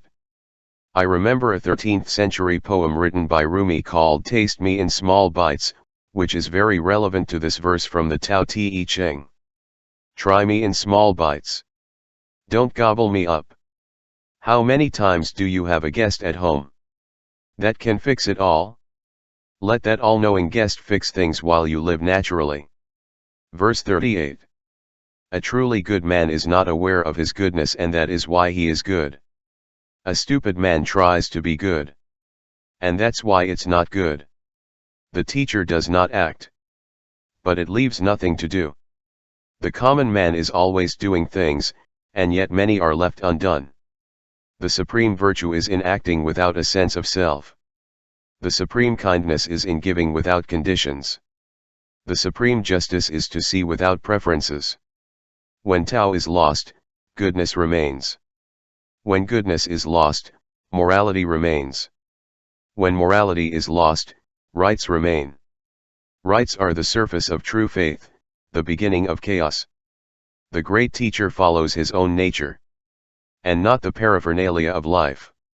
It is said of him, he keeps the fruit and not its skin. It stays with what is firm and not with what is weak. He stays with the truth and not with the falsehood. Live within our own nature. This is the message behind the seemingly paradoxical verse of the Tao Te Ching. Our nature is good because we come from the Tao, which is goodness. But when we try to be good, our essential nature cannot act. In our effort to be good, moral, or obedient, we lose touch with our Taoist nature. There is a phrase in this verse that I have circled for several days before writing this little essay: when Tao is lost, goodness remains. It puzzled me because it seemed contradictory to the teachings of the Tao Te Ching. Finally, in a moment of contemplation as I pondered a drawing depicting Lao Tzu, everything cleared up in my head. In my meditation I could hear these words, nature is good without knowing it. Then I understood what apparently Lao Tzu wanted me to convey about this verse, something difficult to understand, for me. Live through your essential nature, the Tao, which is unity and therefore has no polarity.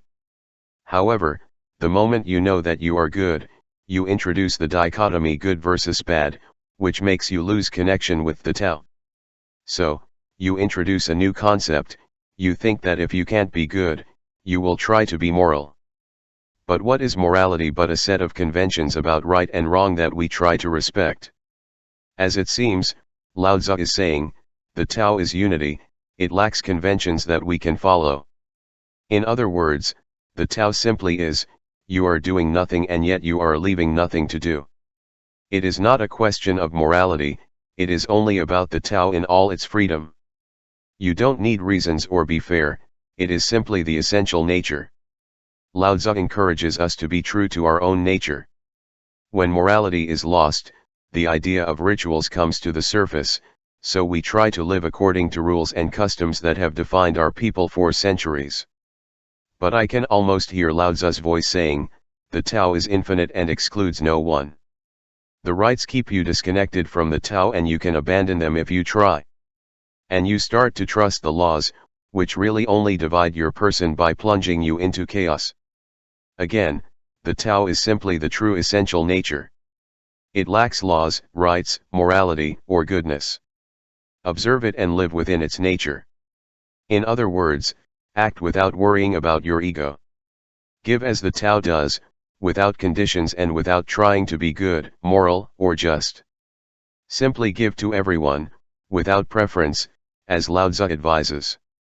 I agree that living by what this verse says may be in complete contradiction to what you have learned throughout your life. There are times when it is challenging for me, both intellectually and behaviorally. It should be borne in mind that many of the scholars that I have relied on in the course of my research on this verse are of the opinion that Lao Tzu wrote it, as well as the next verse, in response to his disagreements with Confucius, who at that time dictated a series of edicts and codes of conduct for the people.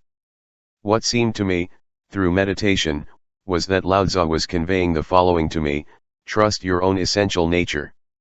Forget the polarities and live within the indivisible unity of the Tao. Dichotomies good/bad, right/wrong, adequate/inappropriate, legal/illegal, and the like can present problems. Remember that when they come out, the Tao is lost. These would be the advice that Lao Tzu transmits to you, through me. Live in your essential nature, rejecting artificial principles. These principles are, in descending order, goodness, fairness, rights, and laws. Artificial goodness is an attempt to live by not being bad, allowing others to decide where you belong on the goodness scale. Make the following affirmation to yourself: I belong to the Tao, I am a part of God, and I do not need any human system to confirm it. Goodness and divinity are one, I trust who I am and will act from that perspective. I stay with this truth and not with what is false. Also, think that equity is not something that pertains to the Tao.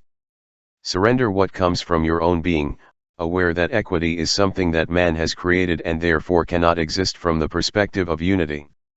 Your origin is in unity and you have to return to it, whatever you think. So be open with generosity without wanting to be treated fairly. Abandon old-fashioned family and cultural customs. Ignore the rites that you feel compelled to follow simply because you have known them all your life, especially within your family. Quietly say to yourself, I am free to live trusting in the eternal Tao. I don't have to be like my ancestors. I renounce the old rituals that no longer work or that perpetuate situations of discrimination or enmity. Remember that goodness is not achieved by following the laws, but goodness resonates in your essential nature. You don't need any kind of code to decide what is appropriate, good, moral, ethical, or legal. Trust that you are an instrument of love and submit to your higher nature instead of being seduced by perishable laws. This poem, composed by the 16th century mystic Saint John of the Cross, entitled "A Rabbit Realized What Was Happening to Me," describes this attitude with great beauty. I was sad one day, I went for a walk. And I sat in the field. A rabbit realized what was happening to me and approached me. Often nothing else is necessary to receive comfort. Just being around creatures that are so full of wisdom, so full of love, that they don't even talk. They just watch. With your wonderful understanding. Practice the Tao, now. During a day, consciously notice one of God's creatures, such as a dog, butterfly, firefly, spider, ant, fish, cat, deer, or some other animal that attracts your attention. You can learn a lot from them about trusting your inner nature. They are, as the poet says, so full of wisdom. Verse 39. The sky, which is whole and clear. The earth, which is whole and solid. The spirit, which is whole and complete. The 10,000 things that are whole, and the country that is honorable. All of them arose from unity, in ancient times. And they all have the virtue of integrity.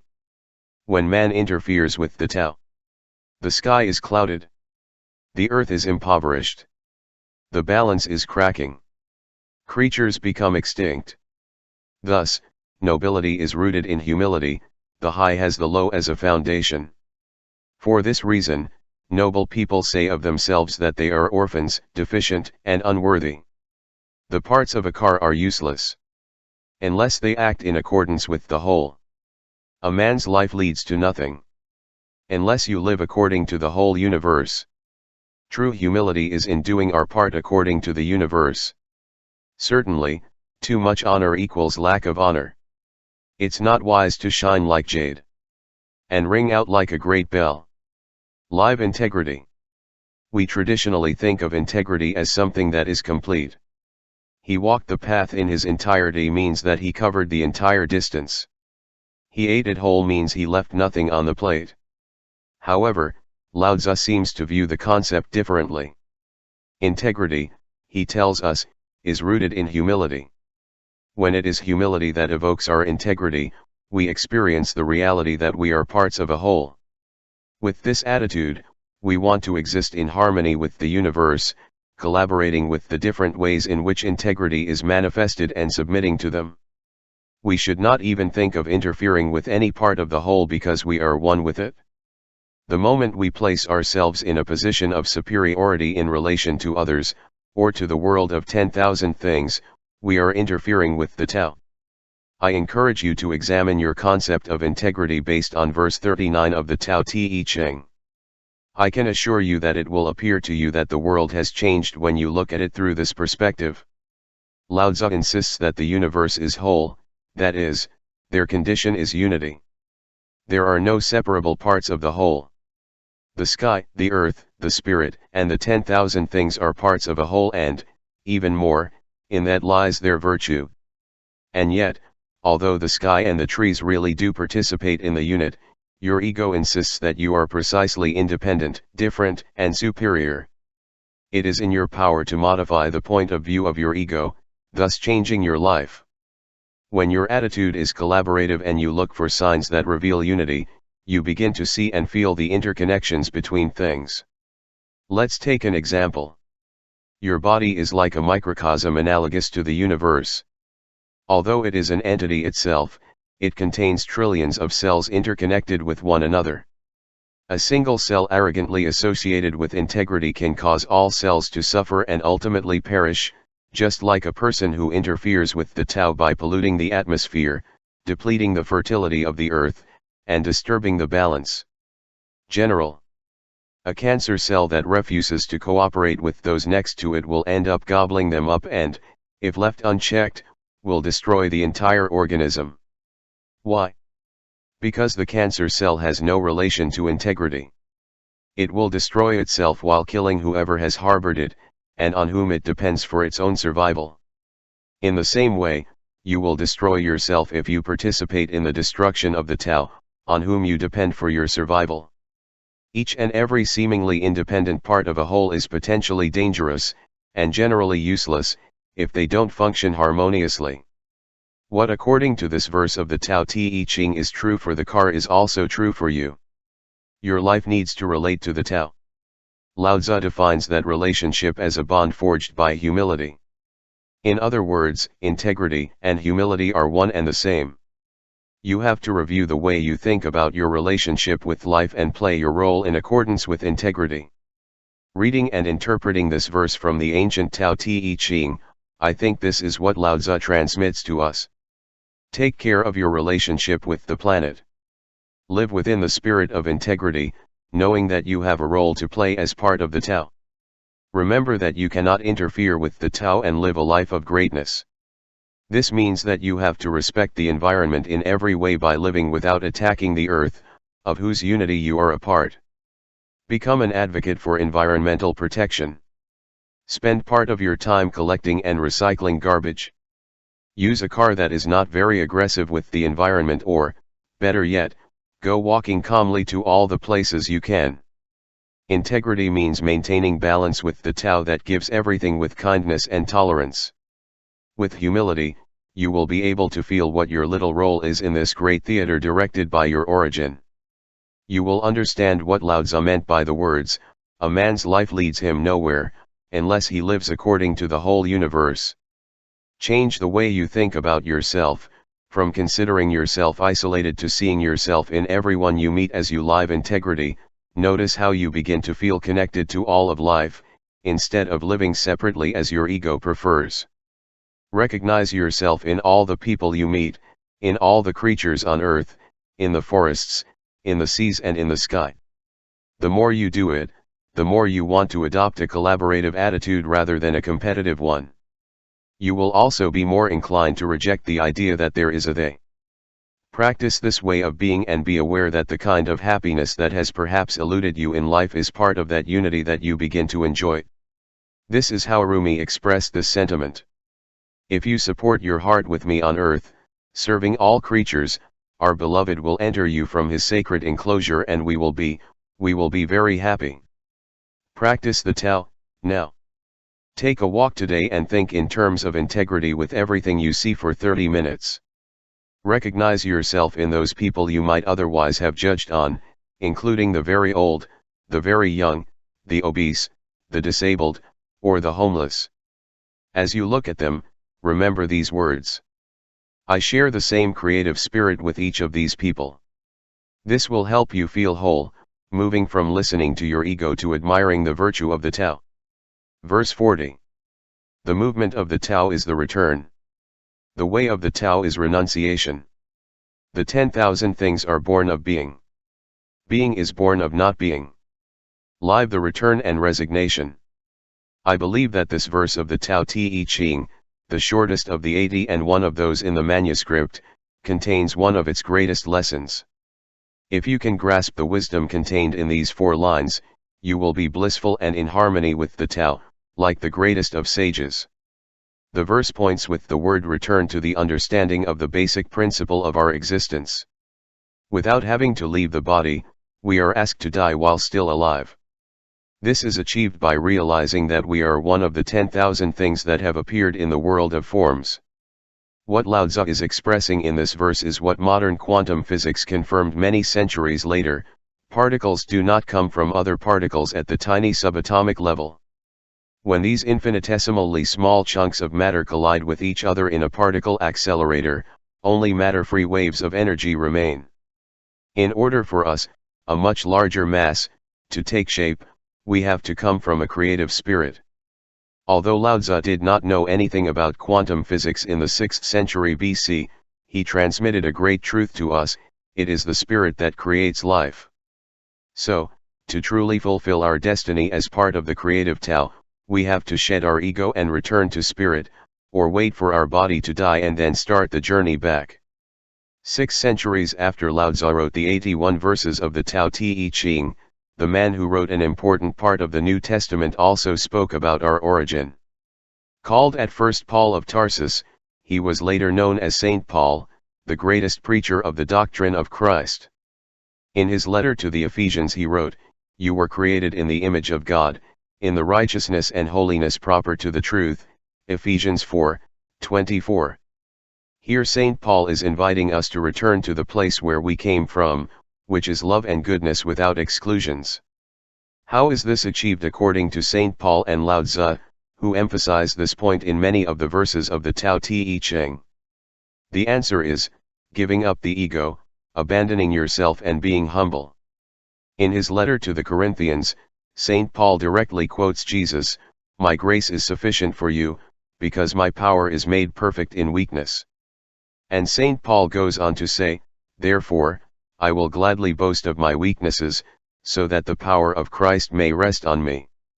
Therefore, for the love of Christ, I delight in my weaknesses, in insults, hardships, persecutions, difficulties. Because when I am weak, then I am strong." 2 Corinthians 12:9-10. Certainly, renunciation is the way of the Tao and the key to a higher life, according to practically all the texts on spirituality that have survived the centuries. When we really change our way of thinking about the whole of life, the world begins to look very different to us. We begin to see people and things as if they carry a round-trip ticket. We know that everything comes from the spirit and that it must return to it. Everything that has been formed in the end decomposes, and nothing should matter to us whether others understand it, or not. We found that coming to the realization that life on earth is a death sentence is liberating, and even fun. And we choose to live each day, each moment that we have, and as intensely as we can, from our spiritual facet. As a spiritual being, you decide to use your round-trip ticket, while still adopting a physical condition, keeping yourself in precisely the same love situation as the one in which you were before entering this limited world. When you start your way back, you not only lose your ego identity card but also regain the power of your origin, which is the creative power of the universe. You merge into the unity of a being that dissolves the concerns of the ego, and the world you now see is perfect and infinite by nature. Worries, anxiety, and attachment to possessions disappear. You become a free person. You are a spiritual being at the beginning, at the end, and always. This is what I feel Lao Tzu tells us in this short but profound 40 verse of the Tao Te Ching. Control your vital development, giving the utmost importance to return and resignation. Make a mental effort to assess the steps you take in all aspects of life, including your profession, your relationships, and your health, in terms of the direction of your development. That is, ask yourself, in what sense am I really moving? Am I distancing myself from my place of origin, or am I returning to it? As you make this assessment, it may be that you are more clear that you want to return to the Tao instead of distancing yourself from it. The decision to exercise, or to eat better, is a step that takes you back to the well-being from which you came. The decision to push your ego away, and take an interest in other people, is a move that brings you back to the Tao.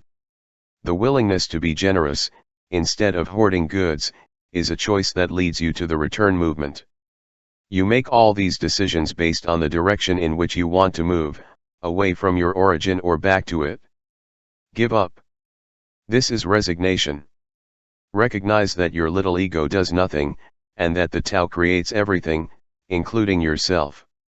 As I write these words, sitting in the magical place where I work, I know that what appears mysteriously on the paper does not belong to me.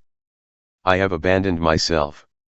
I know that God writes all the books, composes all the music, and raises all the buildings. I bow to the power that creates everything. It certainly seems that the 10,000 things are born from the world of being.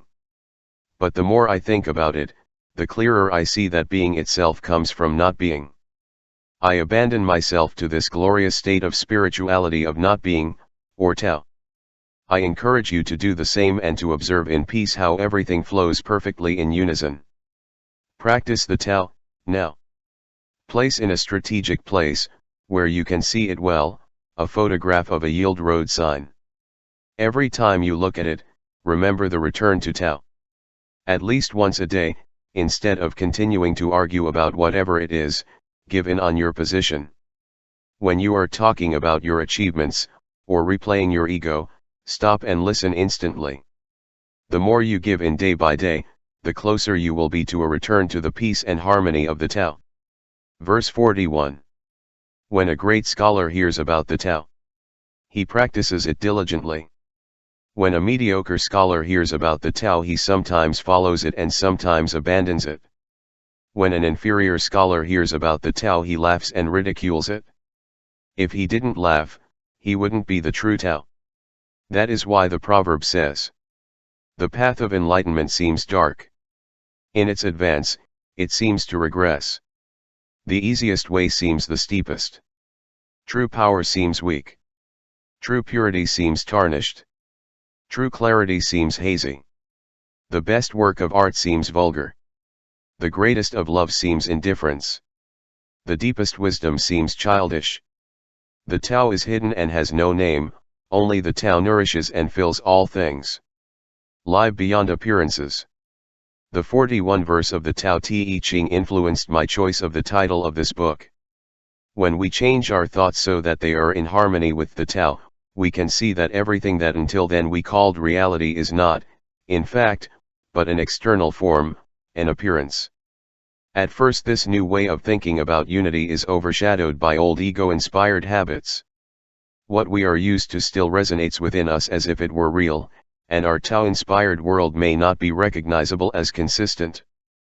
But then we begin to look beyond what appears to be the truth and begin to experience the Tao directly, unfettered by our limited views. Reread the first part of this verse from the Tao Te Ching, observing how you feel. Ask yourself if, when you try to understand and apply the wisdom of the Tao, you act like a great scholar, a mediocre one, or even an inferior one. In my case, I can say without any qualms that I am a great scholar who has dedicated many years to deepen and write about the Tao. And the more I have studied it, the more carefully I have practiced it. I have come to know the infinite opportunities that present themselves daily to use the principles of the Tao. If you examine your thoughts, you may discover that there is something in you that wants to learn how to use these ancient teachings. And so, you will go from being a person who knew very little about the Tao, having even ridiculed it, to knowing it thoroughly. It is the daily application of the Tao that determines the eminence of a scholar, rather than his understanding of its seemingly paradoxical concepts intellectually. Lao Tzu points out that were it not for the hilarity it produces to inferior scholars, the Tao could not exist. This is truly a paradox. In A Warrior Blends with Life, a Modern Tao, Michael Latorre comments the following on the 41 verse. The way is only attractive to those who are already wise enough to realize how foolish they are. The sarcastic laughter of fools who think they know everything does not prevent the truly wise from following the path. The way does not make you sophisticated, extraordinary, and eminent. Rather, they become simple, normal, and subtle people. If you decide to live the Tao every day, you will feel within you, and around you, something different from what you apparently see. You will transcend the superficial to enter the blissful world of the Tao. It is essential that you decide to remain in this truth, ignoring appearances. Some will laugh at you, but remember the paradox that without that sarcastic laugh you would not be following the true Tao. You will go through moments of confusion, but, in the end, your new vision will illuminate your inner world. And when it seems that you are going backwards, remember that the Tao is hidden and has no name. If it had knocked on your door, or was at your immediate disposal as a medicine that you had to take, it would no longer be the Tao. In other words, when life becomes difficult for you, realize that it is only a mental attitude that prevents you from finding peace. You will understand what Lao Tzu meant by the words "the easiest way seems the steepest, the true power seems weak." To feel strong, you don't have to fight or dominate others. A Taoist sees the world completely differently, knowing that inner peace empowers him. In fact, with less effort things are easier. It works best when you relax internally and let yourself be carried away by the incessant Tao instead of setting goals or sticking to certain standards set by other people. Accept the Tao and contemplate the purity and clarity that originates from that vantage point. Although the outward appearance of someone, or something, may seem imperfect, the Taoist view will remind you that essential goodness is always present. But it is hidden and has no name.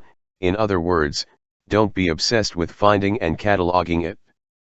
In this way, you will become a great student who works with application to live in harmony with the Tao, even if it still seems somewhat confusing. Use the same perception when you feel that they do not like you.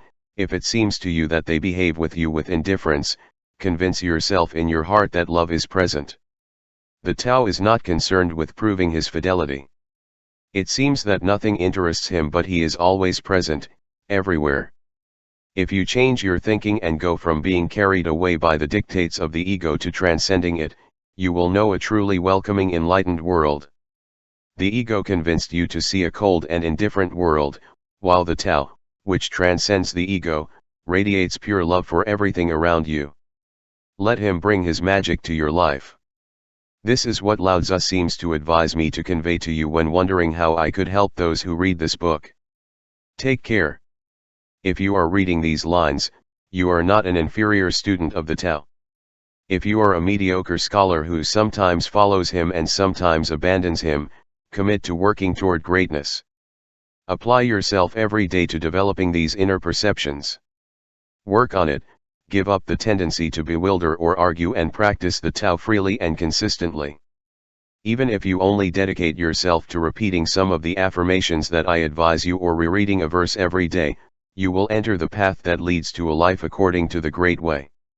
Lao Tzu tells us to live it simply by zealously practicing the perception of Taoist inner visions. These verses by Walt Whitman remind us that we are not what we appear to be. Oh, I could sing such great things and glories over you. You have ignored what you are. You have been asleep on yourself all your life, as if your eyelids have been closed most of the time.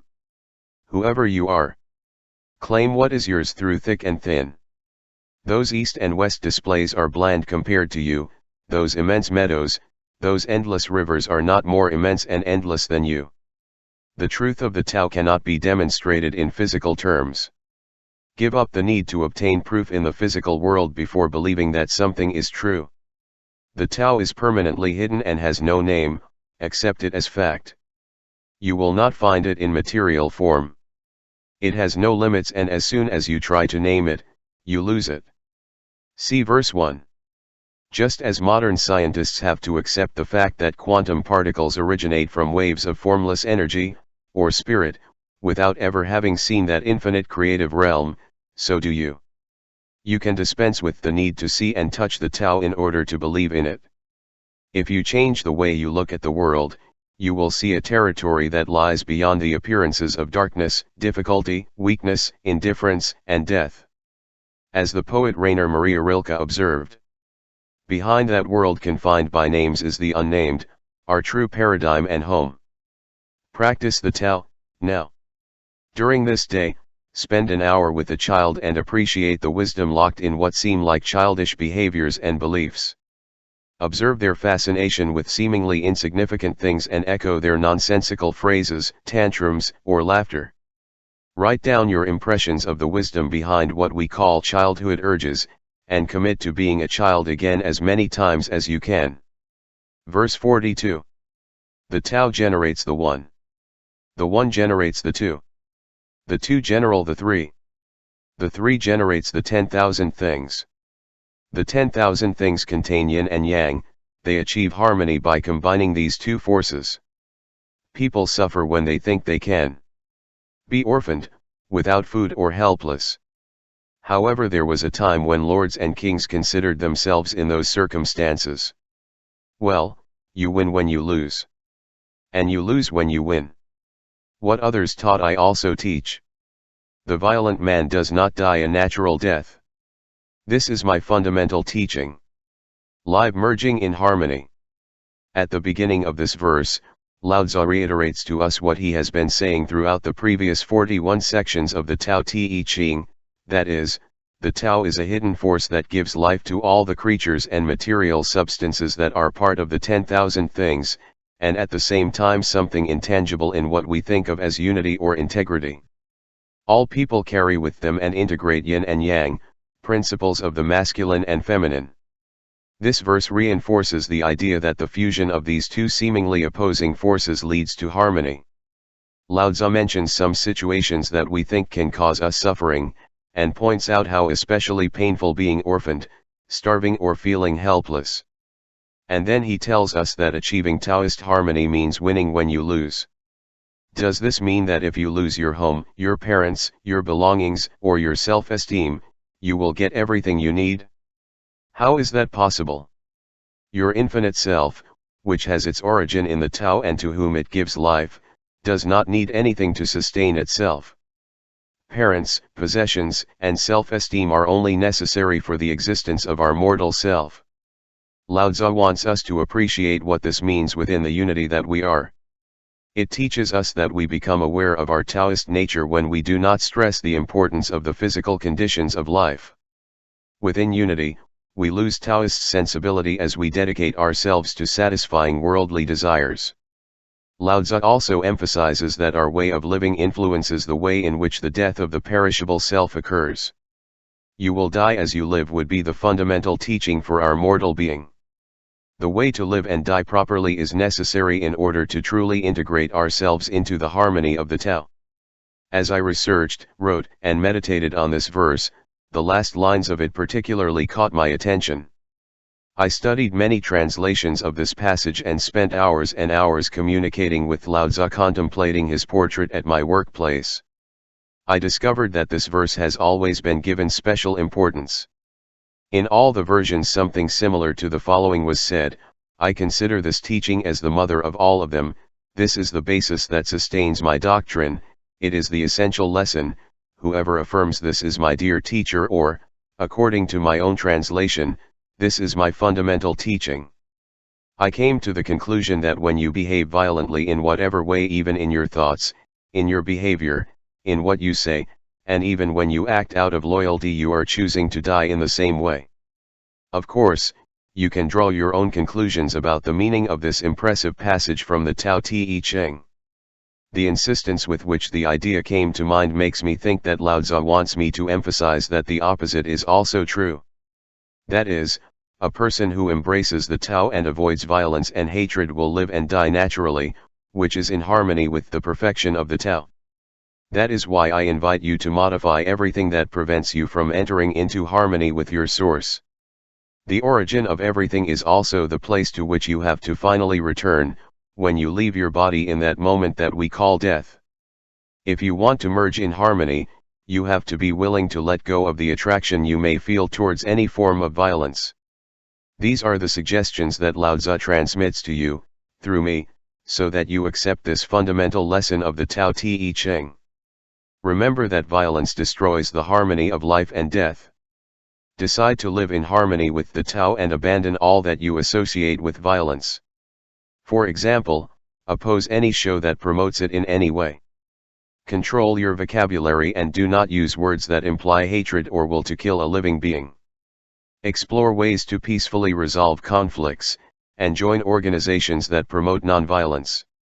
Remember that the most important principle of the Tao Te Ching is that if you resort to any kind of cruelty, you are looking for a cruel end in this world. This includes your thoughts and your behavior, so you should feed thoughts of love and forgiveness and not hatred and revenge. Change the way you see existence, seeing it as an image free of violence that melts into harmony while you live and when you die. Examine your desires by contrasting them with the idea that it is won when it is lost and it is lost when it is won. Your attachment to objects, status, culture and even other people prevents you from being free within the great way of the Tao. The more goods you accumulate, the more you will have to watch over them, secure them, protect them, care for them and distribute them, and the more attachment you will feel for them. That is, when you want to win, you lose harmony. Give something away from time to time and free yourself from your dependence on people or possessions. Imagine that you are attached by a rope to people and things that you feel are yours and cut it, symbolically becoming an observer instead of an owner. In this way you will integrate into the harmony of the Tao. The poet Hafiz tells us, start looking at everything as if it were God. But keep it a secret. Practice the Tao, now. Think of a person who may have hurt you at some point in your life, someone who has abandoned or mistreated you, someone who stole or cheated on you, someone who insulted you or spread slander about you. Put your thoughts of revenge away, and instead forgive and love that person. Appreciate the difference in your body when you let go of violent thoughts. This is the essential teaching of the Tao. Verse 43. The most ductile of all things overpowers the toughest of them. What has no substance penetrates where there is no space. That is why I know the value of inaction. Teach without words, and act without actions. Few in the world can understand it. This is how the teacher behaves. There are few people who get the abundance of this world. Live ductility. The Tao Te Ching makes many comparisons based on nature, and indeed the essence of its teaching seems to be in helping us to become Taoist sages through unity with the environment. The beginning of verse 43 reminds me of the way water behaves, its lightness and its ability to penetrate anywhere, even when there is apparently no room to do so. Water is used symbolically in many references to Taoism, such as in the title of Alan Watts' recent excellent work, Tao, the Water Courseway. Living ductility is living the path that the water course follows. In this verse, Lao Tzu invites us to change our way of seeing harshness. For you, the concept probably equates to strength. You train because the more you develop your muscles, the stronger you think you are. Do you consider diamonds to be more valuable than a soft mineral, such as volcanic ash, that you can crumble with your hands? Perhaps you agree with the idea that doing a difficult task makes you a better person. Imagine that you act like water, that basic element that is a pure expression of nature, in fact, Water occupies percent of the Earth's surface, and in our body composition it is present in that same percentage. Think of the course of the water, which flows towards the lowest places, and we cannot catch it with our hands, but we have to relax by gently putting our fingers in it. He reflects on how different water is from stone and marble, which, however, it is capable of eroding. Water, with all its lightness, dominates hardness. The great valleys surrounded by granite mountains have been patiently sculpted over the centuries by that calm moving liquid. Imagine that you can penetrate where there seems to be no space available and move slowly, hardly speaking, allowing yourself to be harmoniously intact as you search for a lower, more discreet and quiet place, a place that everyone will want to go with you. This is the path of the water course. There is a value in inaction that comes with being able to flow like water, naturally and effortlessly. When I go into the sea to swim for an hour, I can't help but think about this. I like to go with the current instead of swimming against it, so the first thing I do is look at the course of the water. As I move through the sea, emulating its naturalness, I trust my instincts and swim without trying to direct the tapping of my arms and legs. I think in terms of doing without interfering, that is, I allow my body to propel itself through the water without telling it how to move.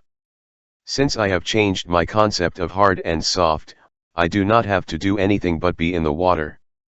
I have chosen to turn my everyday swimming into a graceful and quiet experience that requires little action. And so, the way I feel when swimming has changed, becoming something easy, joyful, and almost devoid of effort. I have learned the value of inaction, as Lao Tzu puts it in this verse. Act without action. Look at things this way: in every way, tasks will be easier, your performance will improve, and you will no longer be influenced by the pressure to be better than others by using more force than them. You will naturally incorporate the wisdom of the peaceful harmony of martial arts, letting the efforts of others be the source of your power. Your softness will dominate the hardness of others. This principle is clearly appreciated by observing the great athletes when they practice their specialty. The best golfers have a swing that they apply with little effort. The best baseball players run, jump, throw the ball, scoop it up, and hit with a lightness that leaves most spectators dumbfounded. They do not use force, nor can they explain in words how they do it. The most talented artists dance gracefully, effortlessly, paint calmly, without using force, and write easily, without effort, letting the words come to them. As Lao Tzu reminds us, these are rare beings who live in the manner of a teacher. These sages get the abundance of this world, which is also at your disposal. As I think about Lao Tzu's advice, I see that he is inspiring me to encourage you to apply the spirit of the path that the water course follows. Introduce a flexible, inaction style into your life. Practice the path of inaction, of acting effortlessly. If you let go of your inner urge to push yourself, you will see that, paradoxically, you do things better than when you were working hard. In your work, become more tolerant when it comes to obtaining achievements, behaving with an attitude of ductility. You will see that new customers and better opportunities are coming to you. Why does this happen? Because you are allowing the perfect flow of the TAO, as the great gray heron lets the tide recede, revealing the food it needs. Realize how your life changes by changing the way you see things. It works effortlessly in other aspects of life as well. For example, some marathon runners report that they have learned to relax, letting their legs, arms and torso do, when their bodies begin to reach the limit of exhaustion, near the end of the race. They say that when they stop interfering by giving instructions to their mind, they cross the finish line as if by magic. Ductility always has its place, because it is the path of the water course, the path of the TAO. Allow your wishes to flow freely in your imagination. Examine what you have wanted in this life as if it were behind a locked door. Think about what you've been telling yourself about prosperity, iron health, good luck, career success, or wonderful relationships, and how hard you've tried to achieve these things has come to nothing. Then imagine yourself sliding like water through that closed door. Do it gently, delicately, and silently, within your mind. In other words, take some time to get used to practicing the way of the Tao that follows the course of the water. When you allow softness to be a part of your life, the hard way will be paved. Begin to exercise effortlessness in all aspects. According to Ralph Waldo Emerson, this is how inspiration works: marry nature, do not use it for mere pleasure. I encourage you to consider this marriage. Practice the Tao, now. Keep a whole day in silence. Don't talk to anyone. Instead of doing it, just watch and see if you can put yourself in a calm state, without telling yourself what to do, or telling anyone. Think fondly of the powerful words of Herman Melville, who once said that the only voice of God is silence. Verse 44. What does it mean the most to you? Your person or your reputation? What gives you more? Your person or your possessions? I affirm that what you earn. It gives you more trouble than you lose. Love is the fruit of sacrifice. Wealth is the fruit of generosity. Those who settle for what they have are never disappointed. Who knows when to stop is protected from danger. Only in this way can one last a long time. Live knowing when to stop. The verse 44 tells us that if we change our order of priorities we will lead a fruitful life. I call this passage from the Tao Te Ching that of knowing how to say enough. When we review our point of view on the most important things in life, the world around us presents itself very differently. Lao Tzu encourages us to search our hearts and examine what really matters. In previous verses of the Tao Te Ching we are advised that we make the essential work of our life be to return to the original source, or to know it, before our physical death. In other words, it is not necessary to die to start the journey back. It is not only possible, but essential, to feel our connection to the Tao while we are alive. Knowing when to stop is an important factor on the path to being essential, where there is no need to pursue fame and wealth. It is not the things, nor the desire to acquire a good reputation, that prevents us from maintaining a living connection with the Tao, but it is our attachment to it that gets in the way. So you must downplay success and possessions, which obscure your contact with the Tao. Realize the nonsense of demanding more and more, and exhausting yourself chasing something, that keeps you trapped in a vicious cycle where you fight and never get there or are trying to find satisfaction. This verse exhorts you to learn to know when to stop. I'm sure you know a lot of people around you who spend their entire lives chasing after more things, possessions, money, reputation, accolades, friends, places to go, illegal substances, food, or whatever you can think of. If you live with that philosophy, you are doomed to a life full of frustrations and disappointments because it makes you captive to your own search. It is easy to see why Lao Tzu warns us that what we win poses many more problems for us than losing. If you analyze your scale of priorities you will discover that you not only want love and a feeling of abundance, although these two things will be at your immediate disposal if you change the way you see the world. From this new perspective, you will feel totally loved and prosperous in every way. I think that, once again, Lao Tzu is telling us something that seems paradoxical. But he speaks from the perspective of someone who has changed the way he sees the world and realized that by doing so his world has changed. Now he sees love and wealth everywhere, but his intuition tells him that he will never be able to possess them by pursuing them hard, since they are always just out of reach. Thus, he looks towards the Tao and sees that the Great Way does not keep anything for himself, that he wants to unleash his creative essence of life and that he wants to share it with everyone.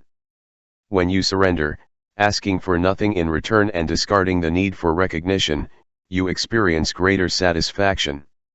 The fruits of love and wealth are presented to you simply when you stop chasing them. The beauty of the wisdom of this verse 44 is in letting go of attachment to things or ways of being.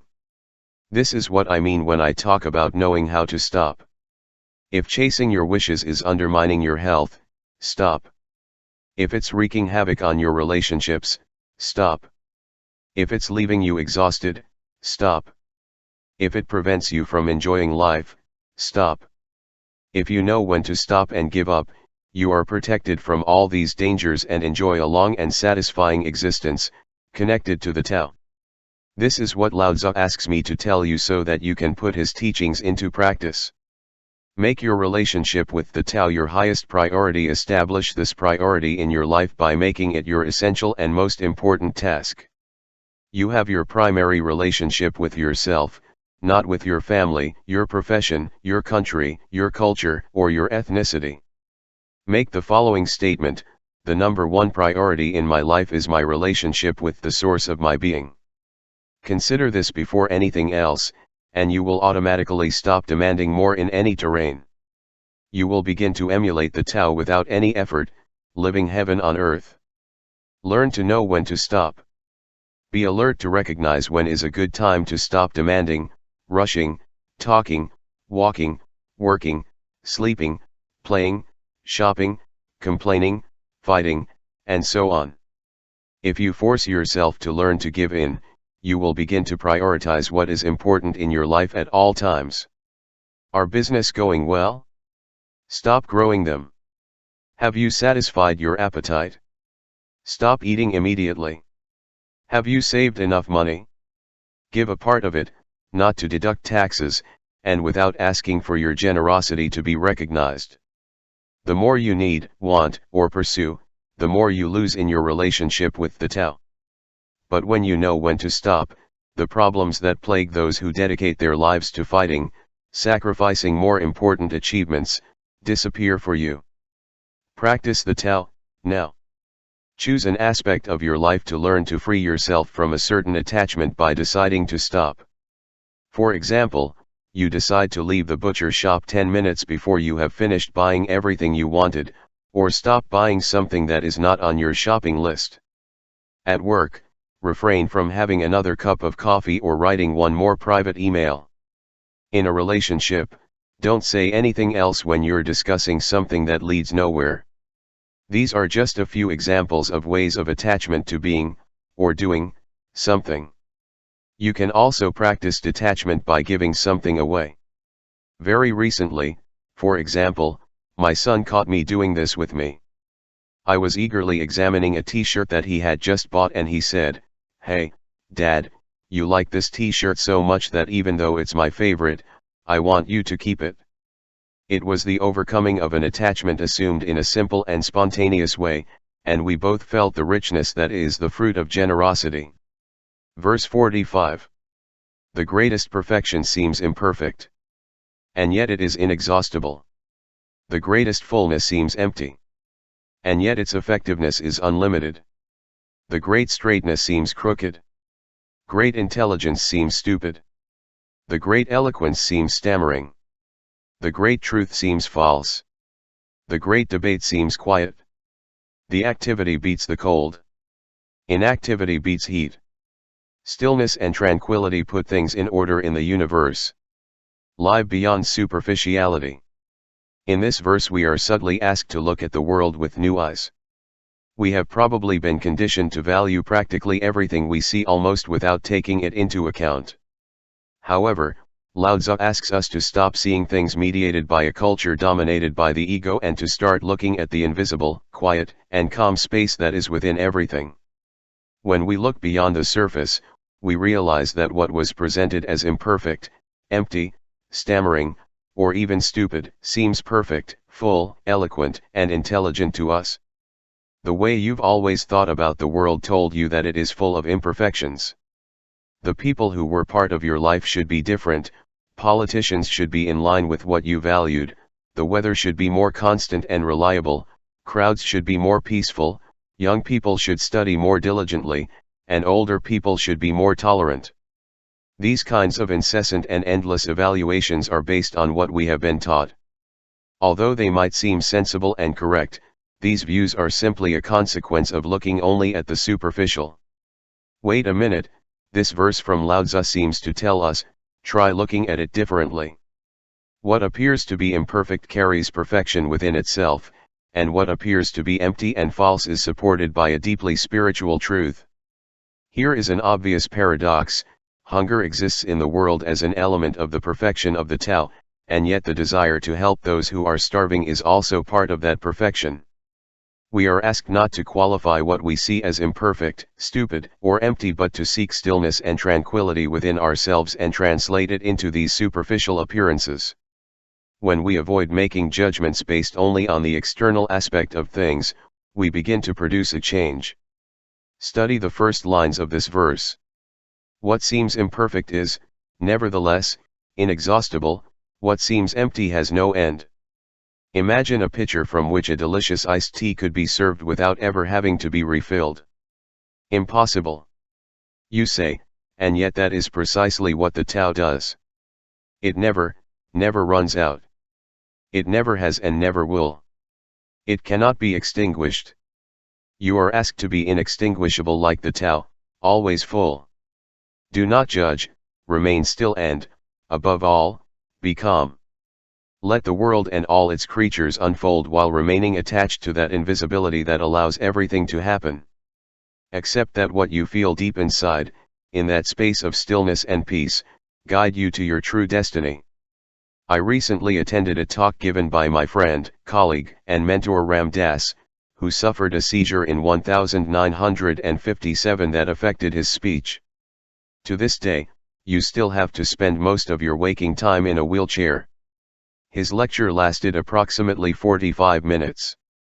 At the end, the audience, standing up, gave him a great ovation, and I felt happy and full of happiness for having been able to be present at the event.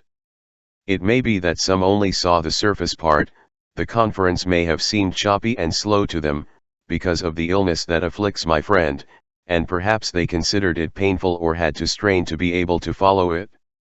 Most of the time my friend was on the platform he was silent and certainly gave an impression of awkwardness compared to his old talks, in which he always displayed great mastery and eloquence. But as I write these words, I can only say that, by changing the way I live the experience, everything changed for me in a surprising way. Although Ram Dass spoke little, his message was simple, concise, direct. What may have seemed unintelligible to others seemed brilliant to me considering the circumstances. What could be considered hesitant was articulate and perfect in every way. I had the opportunity to listen to a great presentation, aimed at a loving and receptive audience who heard great things being said between long moments of captivating silences. Throughout the lecture, the entire audience, and myself, remained motionless and calm.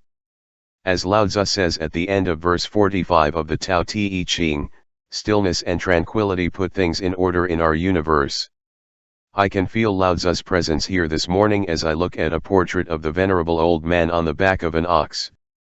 He seems to be urging me to tell you how you can use the great wisdom of living beyond superficiality. See the imperfect as perfect, even if your egotistical mind cannot comprehend it. Be aware of your mediated reactions that cause you to label people, places, and circumstances as imperfect. Appreciate the excellence behind alleged flaws. For example, while my children were growing up, there were many times that their behavior, somewhat defiant at a certain age, was actually brilliant. I saw how they refused to eat very nutritious food, knowing that they had to go through that phase to reach a higher level later. Refusing outright to eat vegetables is not something stupid or abnormal. At that time it was perfect and necessary for them. You can adopt this kind of patient and calm attitude in your life. Little by little, we evolve as people towards a more complete union with the Tao. One of the most important mystical thinkers in history, Meister Eckhart, put it poetically several centuries ago. Any object, any creature, any man, woman, or child has a soul, and the destiny of all of us is to see how God sees, to know how God knows, to feel as God feels, to be as God is. Empower yourself to be perfect, even with all your apparent imperfections. First and foremost, consider that you are a creature of God, and that is why you are perfect. I am not talking about your physical appearance or the so-called mistakes or failures that your person may suffer from, even if these superficial details do not change throughout the life of your body. The origin of your material self, the eternal Tao, is flawless, upright, full, and expresses the truth. When something that you have been taught to think is imperfect presents itself to you, and you realize the damage you do to yourself by judging or despising it, turn to your perfect Taoist self to take care of those so-called flaws. The feeling that they do not love you, if you surround it with love, you will live it in a calm way, as a superficial appearance. The 13th century mystic poet Rumi sums it up perfectly with this short observation. You are the truth. From the feet to the head. And now, what else do you want to know? Practice the Tao, now. Make a list of 10 things that you have labeled imperfect, abnormal, or stupid. Then go over them one by one and explore the feeling you associate in your body with each one. Embrace the feeling of watching and contemplating yourself from a loving and permissive perspective. Do this for as long as you can without feeling uncomfortable, allowing the presence of Tao, now. When you do this exercise, remember that the Tao is non-judgmental and fair with everything. When you sunbathe you can enjoy it, or get to burn your skin. The Tao simply is, and nothing matters to it. Verse 46. When the world follows the way, steeds are used to manure the fields. When the world does not follow the way, the war horses graze in the grasslands. There is no greater loss than the loss of the Tao. Nor a curse greater than greed. Nor greater calamity than not knowing how to be content. The worst fault is wanting more, always. Knowing how to be content is enough. Certainly the joy of eternity. It is in knowing how to be content. Lie peacefully. If at this moment you value your level of success based on the wealth you have accumulated, prepare for your state of personal satisfaction and contentment to undergo a major change. Verse 46 of the Tao Te Ching invites you to discover a calmer and more satisfying way to experience success. And as your desire for more things diminishes, you will gain a new perspective that will change your life. You will discover that the true way to gauge success is inner peace. This verse begins by reflecting on what happens when the world loses its connection to the way. Countries need to conquer new territories, and wanting to seize other lands and exercise their power and control over other countries, they have to constantly prepare for war. Lao Tzu uses the symbol of horses in this passage. In connection with the Tao, animals fertilize the fields. With no connection to him, these wonderful creatures are fed for war. In a recent translation of the Tao Te Ching, my friend Stephen Mitchell interprets this message in more current terms. When a country is in harmony with the Tao, factories produce trucks and tractors.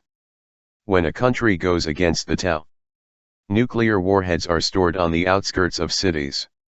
It is evident, and regrettable at the same time, that the world has largely lost contact with the way as described by Lao Tzu. Today, we spend a lot of energy feeding the war horses, at the expense of the resources we have to fertilize the fields so we can live in peace. The United States is a country replete with weapons of mass destruction, and laws are constantly being passed to finance the manufacture of new weapons. These have a devastating capacity of such magnitude that they could make the entire planet uninhabitable. The disease of war has given rise to environmental conditions that exemplify what Lao Tzu tells us when he states that there is no greater calamity than not knowing how to be content. But while it is true that many human beings seem to have been burned in the flames of unrest, you can begin to apply Lao Tzu's advice. When you truly understand what it means to live peacefully, your desire for more and more will be replaced by a feeling of satisfaction. Your world will begin to calm down as your life changes, the effect spreading to your family, neighbors, co-workers and, ultimately, to your country and the entire world. When you realize that you are demanding more of something, whatever it is, start simply by thinking about the famous prayer of Saint Francis. Say quietly, Lord, make me an instrument of your peace. Where there is hatred, let me sow love. As an instrument of peace, you will radiate tranquility to those around you and, perhaps for the first time in your life, you will feel that being content with what you have is a new and different form of success. If you refuse to abandon the Tao, regardless of how lost you may see other people or what the governments of the world decide to do, you will live in harmony.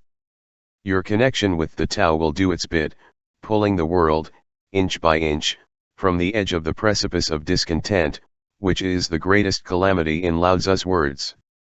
The sublime Hafiz summed up beautifully in his poem Would It Seem Strange to You? The kind of success I'm referring to. Would it seem strange to you that Hafiz said, I am in love with all the churches, mosques, temples, and of any type of sanctuary? Because I know that in those places, people pronounce the different names of the one God. Returning to Lao Tzu, these are the messages of the powerful verse 46 applicable to your life. Adopt an attitude of gratitude and contentment every day, every morning, without exception. When you get out of bed, say, thank you for giving me the opportunity to live in a state of contentment. Call on the magical energy of the Tao to flow freely within you and illuminate your actions throughout the day.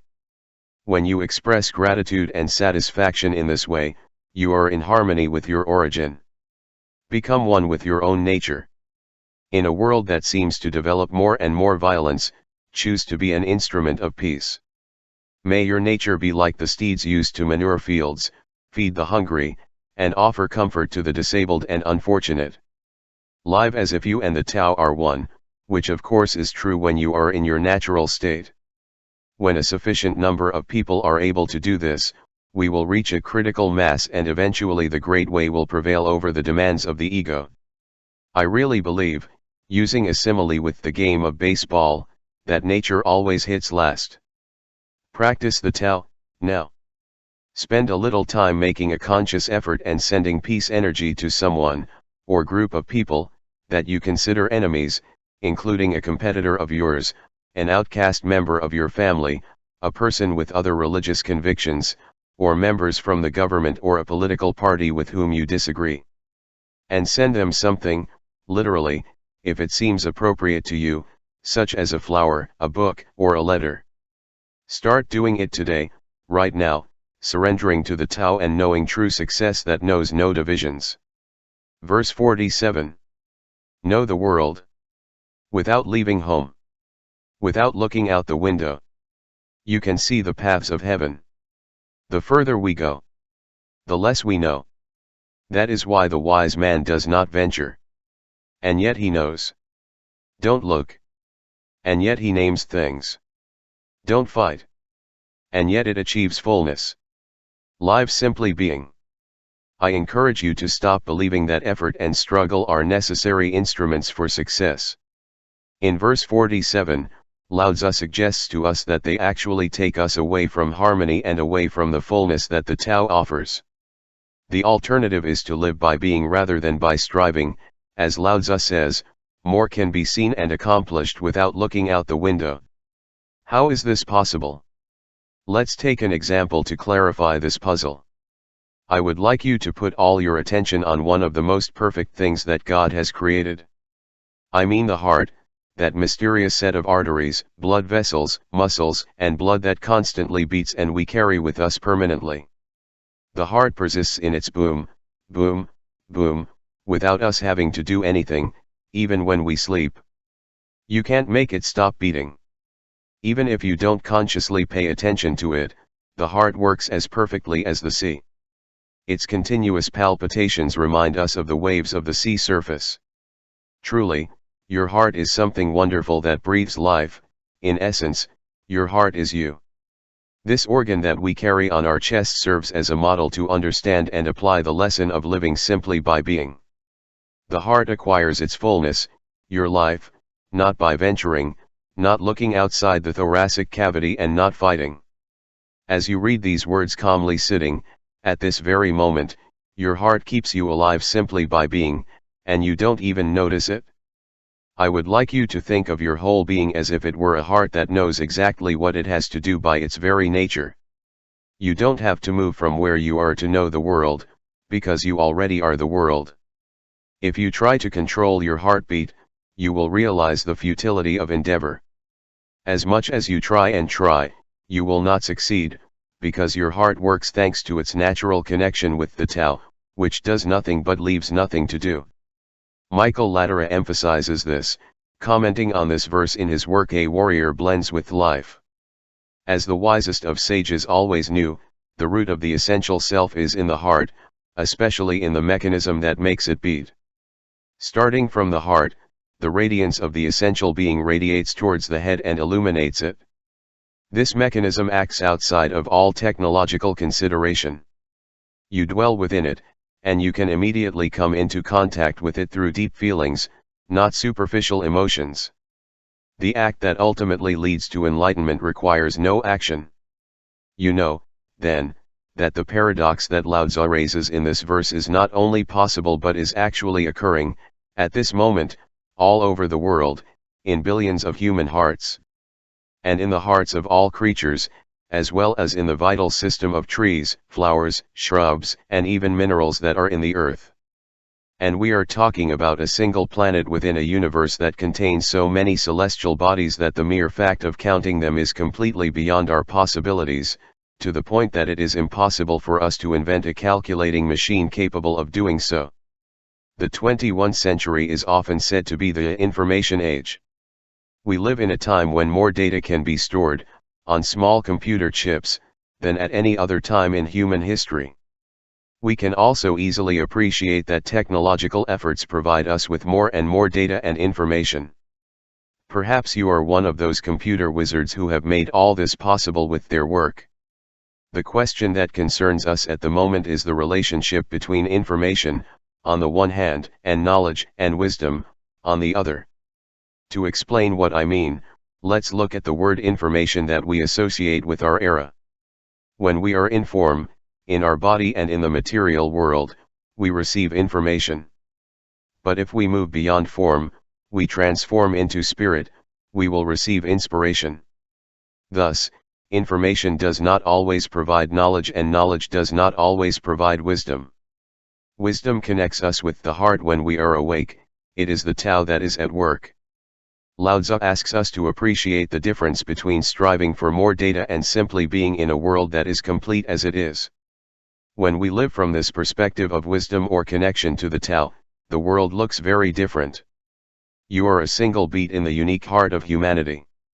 You don't have to look out the window or venture, all you have to do is just be, in the same way that you allow your heart to be. This concept was difficult to understand 2,500 years ago, and I am aware that it can still be difficult to grasp today, but you have to.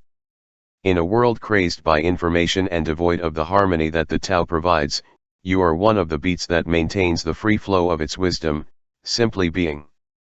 Lao Tzu encourages you, through me, to strengthen this new awareness by following the following suggestions. Start trusting your heart. By listening to your heartbeat you can clearly appreciate the presence of the Tao and assume the paradox of doing nothing and, at the same time, leaving nothing to do. Let the deepest thoughts and feelings of the heart space speak to you. You don't have to do anything to activate this source of inspiration, just let your heart speak to you. You begin to observe and appreciate its continuous and silent beat. And let the presence of that energy that keeps your heart beating be a permanent reminder that the Tao is at work. Trust your sense of knowing. That is always with you. Even if you do not venture outside, there is an inner knowing within you. It accompanies you even when you are sitting without moving and with your eyes closed. This does not necessarily mean that you have to become addicted to television.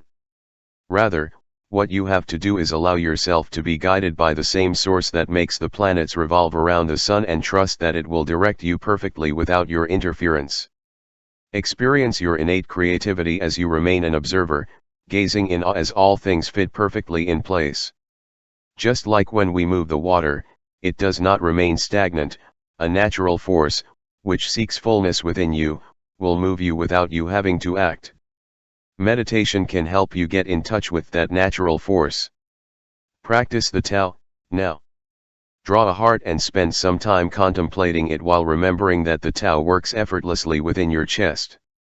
At some point in the day, let yourself be guided by the Tao by doing something creative that your heart asks of you, like painting a picture, composing a poem, taking a walk in the country, starting a personal project, or whatever. Just let yourself be guided without consciously venturing anywhere. And then more often bring this magic of the Tao into all aspects of your life. Verse 48. Learning consists of accumulating knowledge on a daily basis. The practice of the TAO consists in diminishing daily, decreasing and decreasing, until reaching inaction.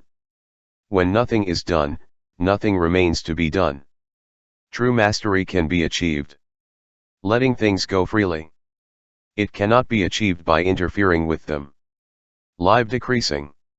We live in a society that seems to tell us the more things you accumulate, the more you are worth as a human being. In the verse 48 of the Tao Te Ching, we are asked to change the way we consider this idea. Instead of valuing ourselves for all that we are acquiring, we can change the long-held idea of increasing as a criterion for measuring mastery in life. The benefit derived from decreasing is that we view life through a different prism, according to which, although it may seem difficult to believe, we experience greater fullness. During the years of your academic training, they encouraged you to assimilate more knowledge about different subjects, mathematical formulas, grammar rules, knowledge of ancient and modern history, information about the human body, galaxies, religion, chemicals, etc. and so on. You obtained a series of transcripts, diplomas, and degrees that summarized your process of obtaining, gathering and accumulating evidence of your learning. Lao Tzu suggests that we reconsider this criterion and base our level of success on something that appears to be the exact opposite of what we have so far sought. The Tao asks us to forget the external indicators and symbols of the educational level. Although learning is related to the accumulation of information and knowledge, the Tao, which deals with wisdom, does not give importance to these things but tells us to live in harmony with our origin. In order to revitalize our Taoist experience and live according to its principles, we must choose not to depend so much on the things we have. As we have seen earlier in other parts of this book, everything we add to our lives also involves a bondage. Wealth means that we have to secure it and protect it from possible thieves or natural disasters. In addition, it is necessary that we take care of, paint, clean, store and pack our belongings, in addition to moving them from one place to another. There is great wisdom in the ideas that Lao Tzu expounds in this verse, especially the one referring to true mastery, which can only be obtained by freeing ourselves from attachment to things and by making our possessions diminish. If you take this idea seriously and change your point of view about accumulating wealth, you will realize that it is not really possible to own anything. The ancient settlers of America did not have a word in their vocabulary to designate land ownership. Today, the purchase of a parcel involves an endless series of legal steps that includes the monitoring of the property title and liens, attorney's fees, mortgages, taxes of all kinds, etc., etc. We have created inordinate complications to buy and own a simple parcel of land that, in the end, we only occupy temporarily. Lao Tzu exhorts us to think that we are guests of this world rather than owners. Do not interfere with nature and do everything you can to minimize your impact on the environment. That is, live in harmony with that state of non-existence from which you came and to which you are destined to return. Lao Tzu advises you to think that life, your parenthesis within eternity, is an opportunity to be in harmony with the ever-decreasing Tao, and to put these suggestions into practice. Appreciate the value of the subtraction, or daily decrease. Begin to consciously reduce your need to buy more and more things. Keep in mind that the world of advertising is designed to convince you that your happiness is linked to the products it advertises. So, instead of continuing to buy, think about those things that you have accumulated that you can get rid of. I guarantee that you will feel a refreshing sense of freedom as you see your desire diminish and abandon your obsession with material objects. As Lao Tzu would say, you came here with nothing and you will leave with nothing, so rejoice for everything that has come into your life. And you will feel even greater pleasure knowing that your ability to live happily and peacefully does not depend on the amount of material goods that you incorporate into your life. Living decreasing is the way of the Tao. Appreciate the joy of nature instead of wanting to fulfill yourself by owning more material goods. Realize the insanity of the existence of property in a universe that is constantly composing and decomposing, just like you. Essentially, What Lao Tzu tells us is that what is real never changes because it has no form. So, the more you allow the natural unfolding of things, the more perfect your experience of the Tao will be. Enjoy the flowers, the clouds, the sunsets, the storms, the stars, the mountains, and all the people you meet. Live with the world, within it and worshipping it, but without the need to possess it. This is the way of peace. This is the way of the Tao.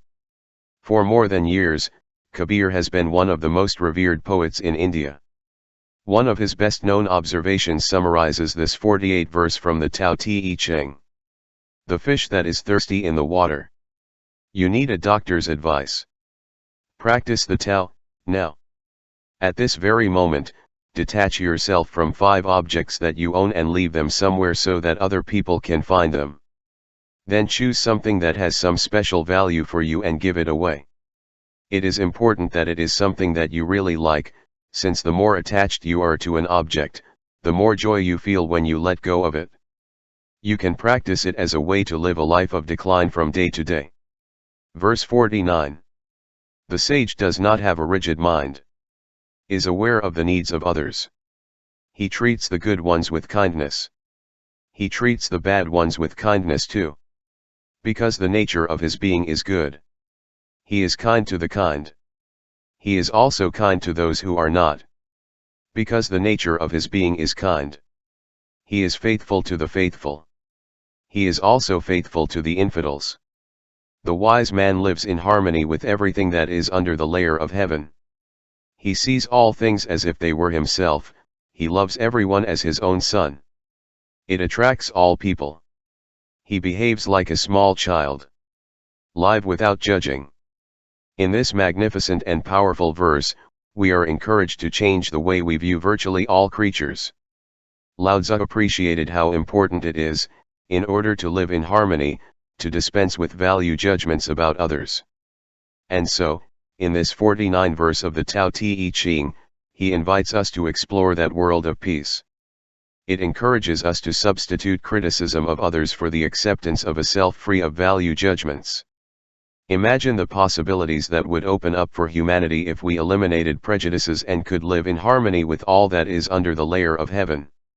You can begin to change your point of view that value judgments are something useful or important, becoming aware of the times when you criticize yourself. Start by simply going from passing judgment to realizing that you are doing it.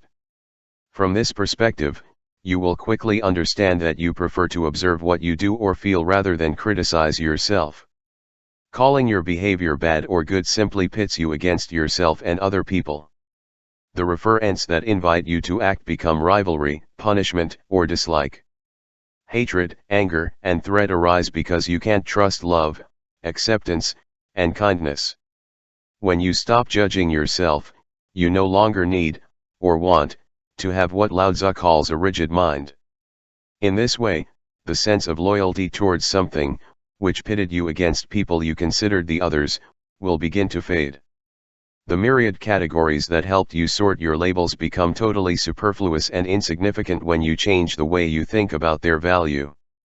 You choose to live without judgment, despite being conditioned by the fact that you were born in a certain country, by the religion that you were taught as a child, the culture that was transmitted to you, or even the family in which you grew up. You live in harmony with the Tao, which does not exclude anyone and does not conceive of divisions or loyalties. The unity of the Tao leads you to abandon the belief that others are different. In this way, wars and conflicts could be ended. If you stop judging people and start seeing yourself in others, you can't help but love the uniqueness of all of them as if they were your own children. And so, exclusions and alliances disappear, and the unity of the Tao dignifies everyone, without limitations. And instead of saying, "May God bless America," or the country you live in, "Allah save our people," or "Krishna, bless those who believe in you," you can say, "God, bless the humanity. Let me do all I can to treat everyone, without exception, with kindness and kindness, as those whom we revere as spiritual teachers taught us by their example." As your view of the world changes, your goodness will reach everyone you meet. You will discover that you can feel compassion, devoid of judgment, towards people battered by life, even when their way of seeing things causes sadness to you or yours. You can radiate kindness, not just in response to kindness, but especially when you are a victim of cruelty. Why? Because, as Lao Tzu reminds us in this poignant verse, the nature of your being is kind. It is impossible to give other people what you do not have, and you do not like to judge anyone. You see yourself in everyone else, without needing to criticize or criticize yourself. Change your thoughts and live without judgment. And don't consider yourself bad if you ever do, or holy when you respect this principle. Keep in mind that you are a mixture of infinite honesty and finite limitation, as we all are. In other words, it can sometimes happen that you need to make judgments about someone, without having to judge yourself. This is what I feel Lao Tzu is asking me to tell you in relation to this verse from the Tao Te Ching. Change the way you see yourself. If you pride yourself on having a principled mind, be aware that it is usually conditioned by prejudice. You better see yourself as a flexible person, as having an open mind is a great quality. Be proud that your kindness and kindness are everywhere, even when these qualities run counter to what you have been taught. Start to see yourself as a person who is aware of things rather than judging them. Avoid adopting a point of view and holding on to it regardless of the circumstances. Instead, cultivate harmony with all people, especially those whose opinions differ from yours. And remember to include yourself when you spread kindness and refrain from making value judgments. Change the way you see others. There is a version of this verse that says, I trust people who keep their word and I trust liars. When I am true enough, I feel how the hearts of others beat above mine. Whether you call it judging or labeling, when you think other people are mean, lazy, dishonest, stupid, or ugly, be aware of it. And make the following statement, I see myself in this person and I choose to remain in goodness instead of judging him. There is a Sanskrit word, namaste, that can help clarify this. When used as a greeting, it can be translated more or less like this, I honor the place in you where we are all one.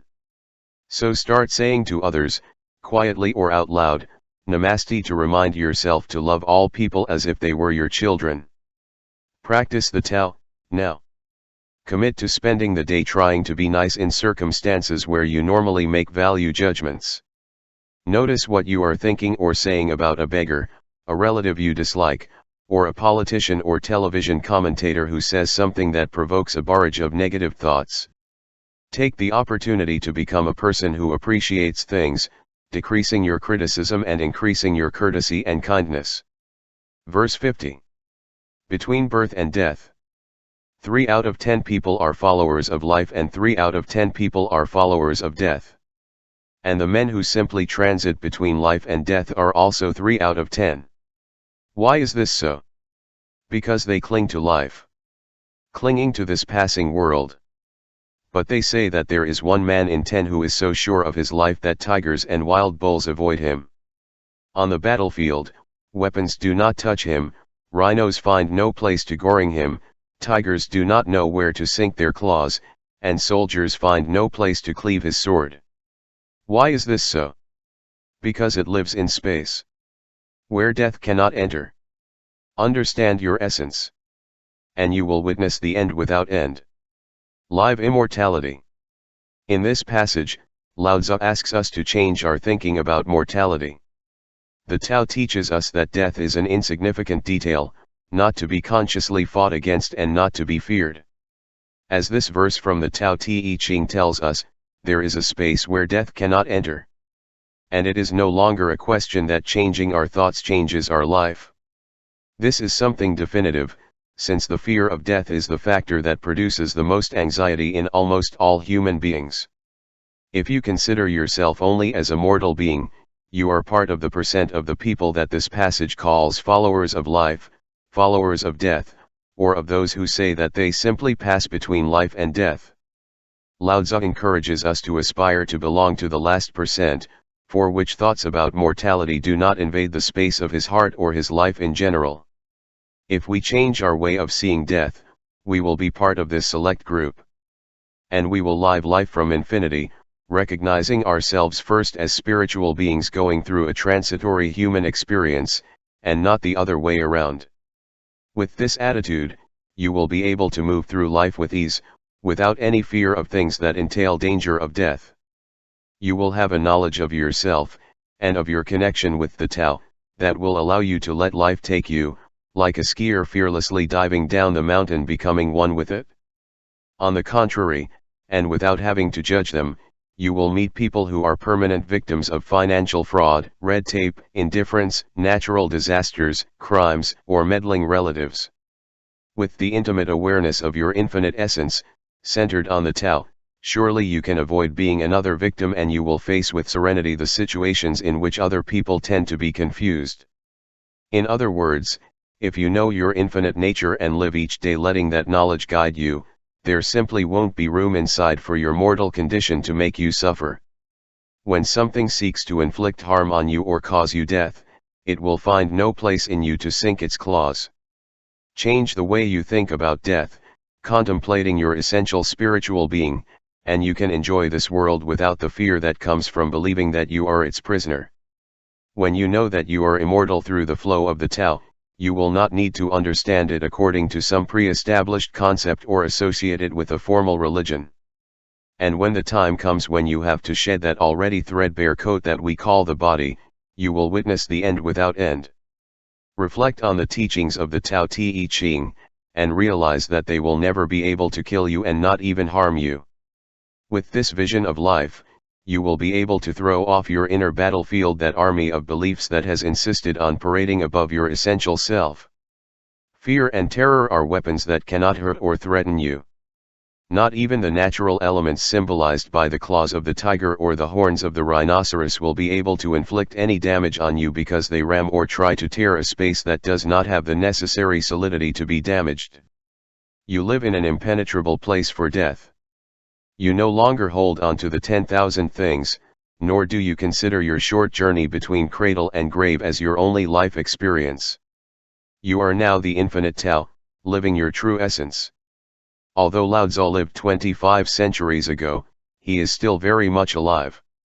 I feel how it pushes you to follow the following wise advice. Create affirmations. Remind yourself, nobody dies and neither do I. Affirm that they can never harm or destroy you, because you are not your body. If you remain aware of this reality, you will easily avoid the dangers that could have invaded your physical space before. For example, it is said that when Muthananda, the Hindu guru, lay on his deathbed, his followers surrounded him, begging him, "Please don't go." Muthananda said to them, "Don't be foolish, where could I go?" The great Swami, master of himself, was aware of his true essence and knew that he was in an end without end. Die while you are still alive. Contemplate in your imagination the death of your physical body, visualize it lying lifeless, and observe how you, who are observing it, do not identify with the corpse. Next, pay equal attention to your body when you get up to go about your daily tasks. Nothing could harm your human form when it was dead, and nothing can harm you now because you are not that body. You are the invisible essence that observes. Keep imagining the same, knowing that you have witnessed the removal of your earthly receptacle as the first identifying reference. With this new awareness, you are impenetrable and free. Leonardo da Vinci expressed the message of this verse from the Tao Te Ching this way: "When I thought I was learning to live, I was learning to die." Do it now, while you're still alive. Practice the Tao, now. This Taoist exercise consists of the search for an inner vision in which you imagine that you are immune to damage. Create your own image of danger, or use the examples in verse 50 of the Tao Te Ching. A tiger jumps on you and does not hit you, they throw swords at you and do not hurt you, a bomb explodes next to you and you are unharmed. Keep this image of yourself as immune to damage, whatever happens to your body. Then use this vision of witnessing your immortality to help you activate the latent protective forces that will help you achieve what you have envisioned. Verse 51. The path connects all living beings with their origin. It breaks into existence, involuntarily, perfect, free, it enters a physical body and allows circumstances to complete it. That is why all beings honor the way. And they value their virtue. No one has ordered them to worship the Tao and commend its virtue, but they do so spontaneously. The Tao gives them life. Virtue nourishes and feeds them. It nurtures, shelters and protects them. The Tao produces but does not possess. The Tao gives without expecting anything. The Tao encourages growth without giving orders. This is called hidden virtue. Live the hidden virtue. In this passage we are encouraged to discover the quality that lives within us and spontaneously protects, nurtures, and shelters us, without giving orders. Consciously living the hidden virtue probably implies that we have to change many of our points of view about the role that has corresponded to us in the great plan of things. And a natural way to begin to do so would be to modify the way of explaining the mystery of the beginning of life. If we were to describe our creation, we would probably say that it was the fruit of the union of our biological parents. If that were the only cause of our existence, the mystery and spontaneity that living the hidden virtue offers us would be excluded. But with this new dimension, the concept of conception and birth is broadened and redefined more completely, and the world changes accordingly. Living the hidden virtue allows us to get the most out of life, because it implies understanding that we have the option and the responsibility to decide how we are going to use it. On the other hand, not living the hidden virtue means that our role within a family or culture is designated from birth, or even from conception, with predetermined expectations about how we should act. Life becomes a harrowing attempt to please people biologically related to us. We experience the annoying feeling that we are disappointing our parents or grandparents, at the same time that we want to free ourselves from the pressure of belonging to one sex or the other or of living in a certain family. This set of beliefs can cause us to get caught in an unpleasant and hard-to-bear situation of submission and servility. In verse 51 of the Tao Te Ching, Lao Tzu asks us to broaden that perspective and begin to see ourselves as beings created by the Tao. Imagine that the tiny seed that you were at first did not come from another small particle, but from an invisible source. And that source that gave you life, which we call the way, lacks a preconceived doctrine that dictates what you have to do, who you should listen to, where you should live or what you should worship. The source, your great mother, does not get any revenue from what you do on your personal journey.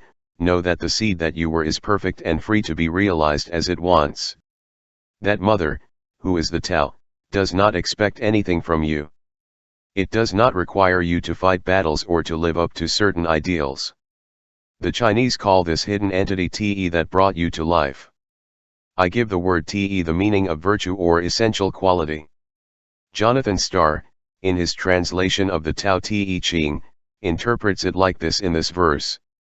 Although the Tao gives life to all things, it is what cultivates them, is the magic power that raises and instructs them, completes and prepares them. It comforts and protects them.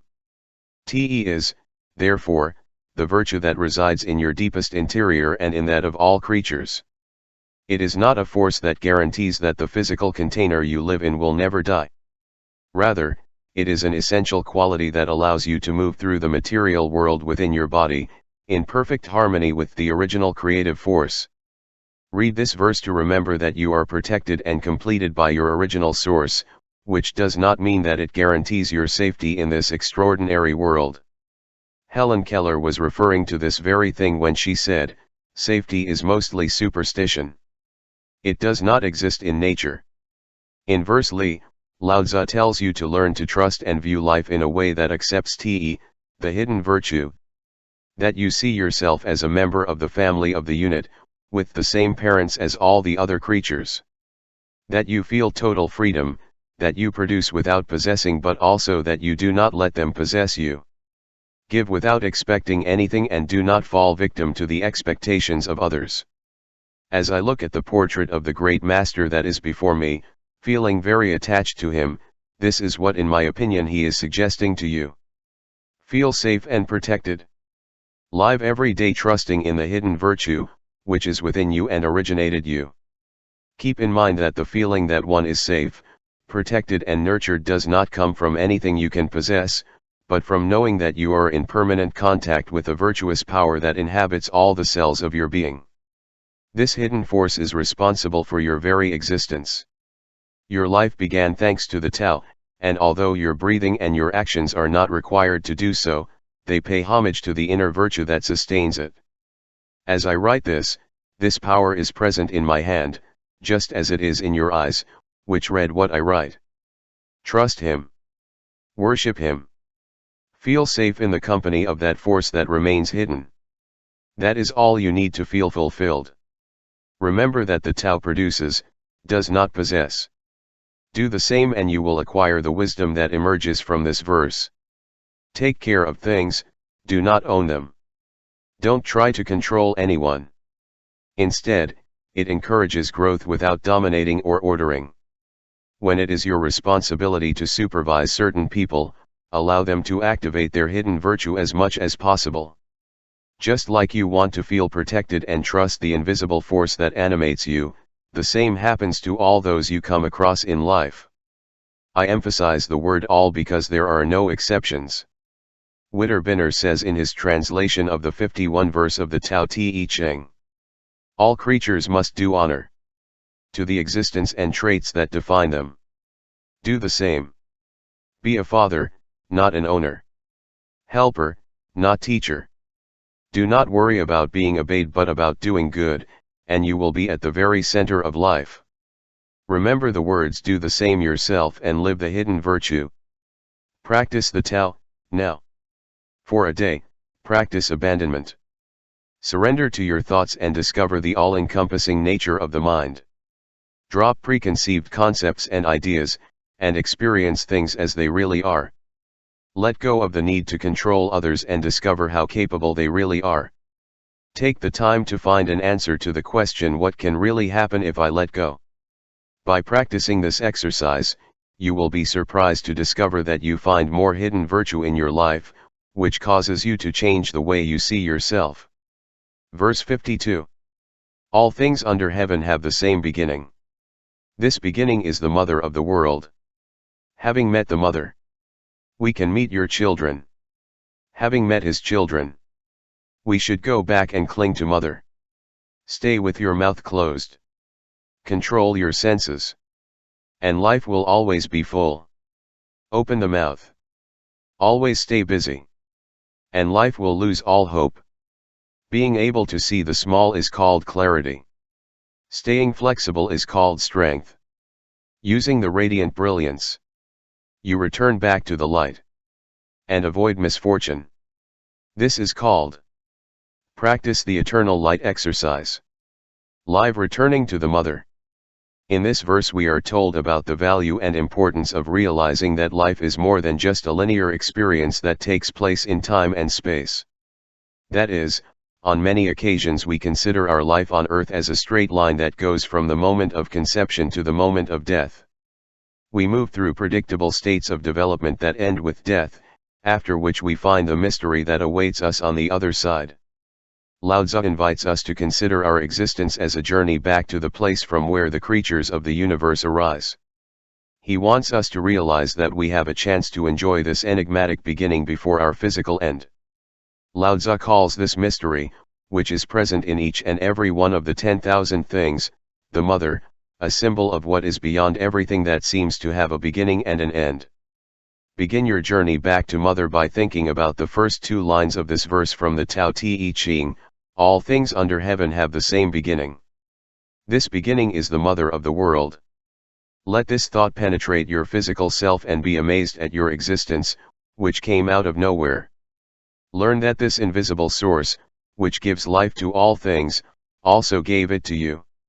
Like electricity transmitted through a conduit, the mysterious nothingness flows and sustains itself through all life, including yours. It is a constant force that cannot be seen, heard, or smelled, and is not immediately available to your sensory self. It is very important that you spend time every day getting to know your, and my, eternal mother, which you can do simply by acknowledging her presence and communicating with her silently. Once you decide to know and honor her, you will begin to change the way you look at all of her children, including yourself. You will consider the 10,000 things as descendants of the mother, and you will be able to see beyond the temporality of their appearance by contemplating how the Tao unfolds. This is what Lao Tzu means when he asks us to know the children of the mother, not as separate from her, but as the mother herself. See creation as originating from that mother, and then go back and cling to her. How can we undertake the journey back to the eternal mother? Lao Tzu advises us to remain with our mouths closed and our ears sealed to ensure that our spirit does not waste time in worldly activities. So live with the maternal part of your being and seek clarity, perceiving the Tao in both large and small things. Let go of stiffness and cultivate elasticity to increase your strength. Lao Tzu concludes by saying that this way of seeing the world is called the practice of the exercise of eternal light. Appreciate that light in the tiniest of insects, and even in an invisible particle of that creature's leg. It is the same light that makes your heart beat and keeps the universe in place. Accept not only the amazement that insect produces in you, but the fact that you are that insect.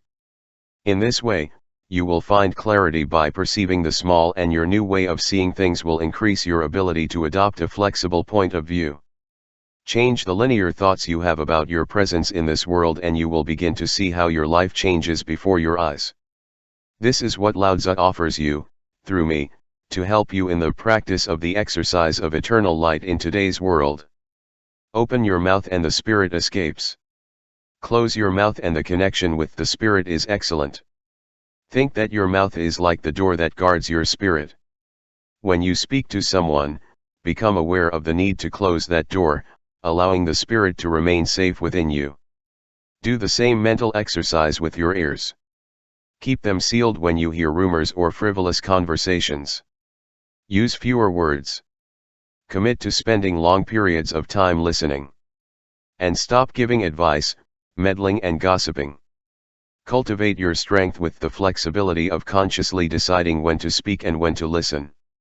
The moment you see that you are willing to meddle in the affairs of others, remember that the only voice of the Eternal Mother is silence. Be silent and you will feel united to her, freely and joyfully, on a return journey that you undertake while you are still alive. Seeing the smallest of mysteries reveals the greatest of them. By paying attention to the little things, you can develop your desire to see the light. Contemplating the same energy that animates your being in a microscopic creature is a way of looking at life as a return journey rather than a dead end. What seems to be the smallest of life's mysteries makes you see the brilliant radiance that comes from knowing how to appreciate everything you encounter. You are one with the Mother who gave life to you and everything else. Seeing the little things, you gain clarity, which is the return journey that Lao Tzu encourages you to undertake while you are still alive.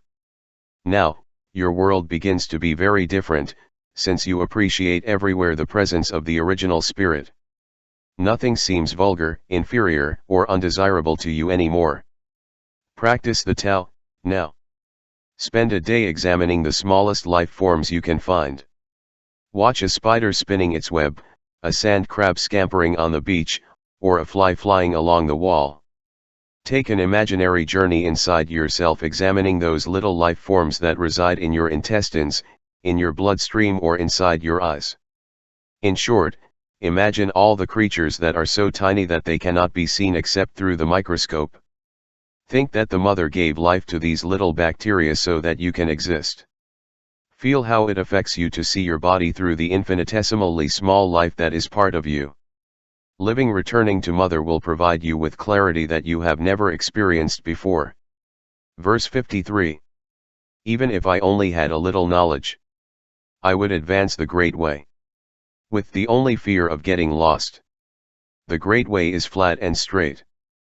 But people prefer the winding trails. That is why the court is corrupted, the fields overgrown with grass, and the barns empty. Dress in luxurious clothing. Carry sharp swords. Gorging on food and drink. To amass a fortune to the point of not knowing what to do with it, is to be like a thief. All the luxury gained at the expense of others is like the bandits boasting in the face of loot. This is not the Tao. Live honorably. Imagine that you could see the world from a situation of complete honor and unity. You would look where you looked, you would see the great way, and you would see everything as if it were yourself. From this perspective, all the people who have existed, or who will exist, are part of you. They have the same origin. Everything that exists, creatures, land, seas, and plants, is connected to each other through the TAO. If you adopt this point of view, your world will change completely. If a sufficient number of people had that same perspective, seeing the whole world as part of a whole would translate into a respect for any form of life equal to that we have for our bodies. And this unity would make the situation that Lao Tzu describes in this verse impossible. Despite all the technological advances that man has achieved, the words that the great Chinese master wrote 2,500 years ago are still valid. Unfortunately, we are very far from traveling the great way because we continue to have great divisions instead of a sense of unity. As Lao Tzu warns us at the end of the verse, this is not the TAO. One of my favorite translations of the 53 verse of the Tao Te Ching, which was done by Witterbinner in, expresses it perfectly. Look how beautiful the palaces are. And how poor the farms are. How empty are the peasants' granaries while the bourgeoisie wear embroideries that hide sharp weapons. The more they have, the more they hoard. How can there be men like these? Who never go hungry or thirsty. And still eat and drink until they burst? It can be seen that these situations continue to exist today. Whole continents in which the population starves, while a few people in privileged positions live in opulence and splendor. The manufacture of weapons is financed, while millions of people live in poverty. Leaders are installed in overflowing abundance, while crowds have to beg to feed their families and heat their homes. We still have a long way to go to travel along the path of Tao, which is flat and straight, because we continue to take winding paths, with disastrous results. But I am not writing this to try to change the world overnight. Rather, I do it to encourage you to change the way you see your world. If you do, others will imitate you and they will also live honorably. When many of us do, we will reach a critical mass that will eliminate the boast of the bandit in the face of loot. Begin to see yourself as part of the environment rather than as an organism within it. I have invented a word to express that life forms are integrated rather than separate entities. Understand that you cannot survive regardless of what seems to be not part of you, as you are air, water, vegetables, animals, and everything else on earth. Change the way you see the world, understanding that when someone is starving, or living in poverty, the same is happening to you. Look at yourself in everyone else and you will find the compassion, love, and goodwill that should replace the belief that you are unique and different. Lao Tzu was evidently afflicted by the hard-heartedness and indifference that he observed in ancient China, and so he exhorted humanity to live honorably by following the Tao, rather than adopting the ego-disrupting perspective. And now he asks you to change the way you look at the enormous imbalances that occur in the world and to appreciate the changes that occur in your life as you come into line with the Tao. This would be what he suggests you apply to your daily life. Make compassion the cornerstone of your personal philosophy. Feeling guilty about the wealth you have accumulated, or sinking into sadness about the drama that hungry people go through, is not going to change things, but making compassion the cornerstone of your philosophy will. This is one of the most important ways to start building a critical mass. As that mass accumulates, the world will take on a new structure thanks to the actions of good-hearted people. Like-minded leaders will emerge and major anomalies will be reduced and eventually eliminated. Mother Teresa was an extraordinary example of how the way one person sees it can change the world. In every human being that I see, she once said, I see the face of Christ with one of its most anguished countenances. Go the great way by working on charitable projects or supporting candidates for public office who advocate compassionate action. And commit to being different every day, in a way as simple as, for example, refusing to censor other people, or to label them evil, moronic, or deficient. After all, many of the wars currently raging in the world are rooted in religious hatred that perpetuates the imbalances referred to in this verse from the Tao Te Ching. In this excerpt from the Quran, the great Prophet Muhammad tells followers of Islam to act compassionately. Behave benevolently with others. May it be a relative of yours and with a neighbor whom you do not know and with the partner who is by your side. Whoever misbehaves with his neighbor is not believer, nor can he ever be. He who eats his fill while his neighbor is starving by his side is not a believer. Practice the TAO, now. Open your heart with compassion every day when you see someone less fortunate than you. Silently bless that person, instead of thinking of them with feelings of contempt, mockery, reproach, or indifference. Do the same when you find out how many enemies were killed in a melee. Instead of rejoicing over his death, silently say a prayer of love and compassion. Live honorably. You just need a little knowledge. Verse 54. Who roots in the TAO? It cannot be ripped from it. Who embraces the TAO? It will never leave it. All generations honor previous generations. Cultivated in one's own being, virtue is realized. Cultivated in the family, virtue flows until it overflows. Cultivated in community, virtue develops. Cultivated in the state, virtue abounds. The TAO is everywhere. It has become all things. To really see it, see how it is. In a person, see as a person. In a family, see as a family. In a country, see like a country. In the world, see as the world. How do I know this is true? Looking inside myself. Living as if our life makes a difference. In this verse from the Tao Te Ching, we are invited to contemplate our role in transforming the world. Instead of considering ourselves as insignificant individuals among billions of people, we are exhorted to see ourselves as Tao himself. We are the world is everyone's song. We make a difference. When we live happily aware that we potentially have an infinite effect on the universe, we will radiate Taoist consciousness. We will be like a wave of energy that lights up a room. Everyone will be able to see it and will be affected by it. Those who were unaware of their Taoist nature will appreciate the difference, and those who were already aware of it but did not live as if their life mattered will be drawn in and begin to change. Recognize and live your life as part of the Great Way and help bring balance to the world. In this 54 passage, Lao Tzu encourages us to see our divinity and rejoice in our magnificence. You must know that in the silent space within us, where the Tao animates our breathing and thoughts, our life makes a difference. This is what the great sage advises, expressed in current terms. Choose some aspect of life and focus on making a difference. Have no doubt about the impact you have on the world. Develop an idea about what the world should be like and convince yourself that you are perfectly capable of helping to make it come true, whether it is great or modest. See a world without hatred, contempt, or violence, in which the environment is respected and cared for, and in which cancer, AIDS, hunger, child abuse, weapons of all kinds and other harmful things disappear and degrading. Anthropologist Margaret Mead gave shape to this idea with the following observation: do not doubt that a small group of citizens, aware and committed, can change the world.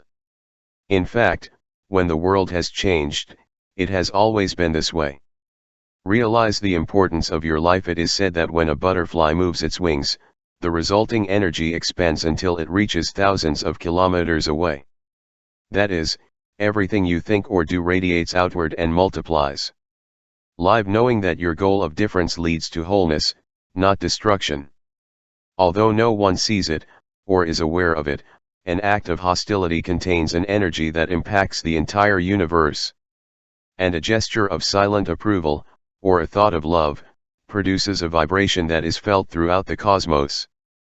William Blake expresses this idea thus: to see a world in a grain of sand, and the sky in a wild flower. Keep infinity in the palm of your hand, and live eternity in a single hour. Be aware of how much you matter to all of creation. Practice the TAO, now. Spend a day thinking and acting kindly towards your family, your community, your country, and the world at large. In the family environment, encourage someone with low self-esteem. In your community, collect garbage and recycle it without judging others. In relation to your country, pray for a while in silence, sending energy and love to the people in power. Do the same for the entire world, including supposedly enemy countries. Verse 55. Who is in harmony with the TAO? It is like a newborn. Deadly insects won't bite you. Wild beasts will not attack you. Raptors will not fall on him. His bones are soft, his muscles delicate, but he is able to grip firmly.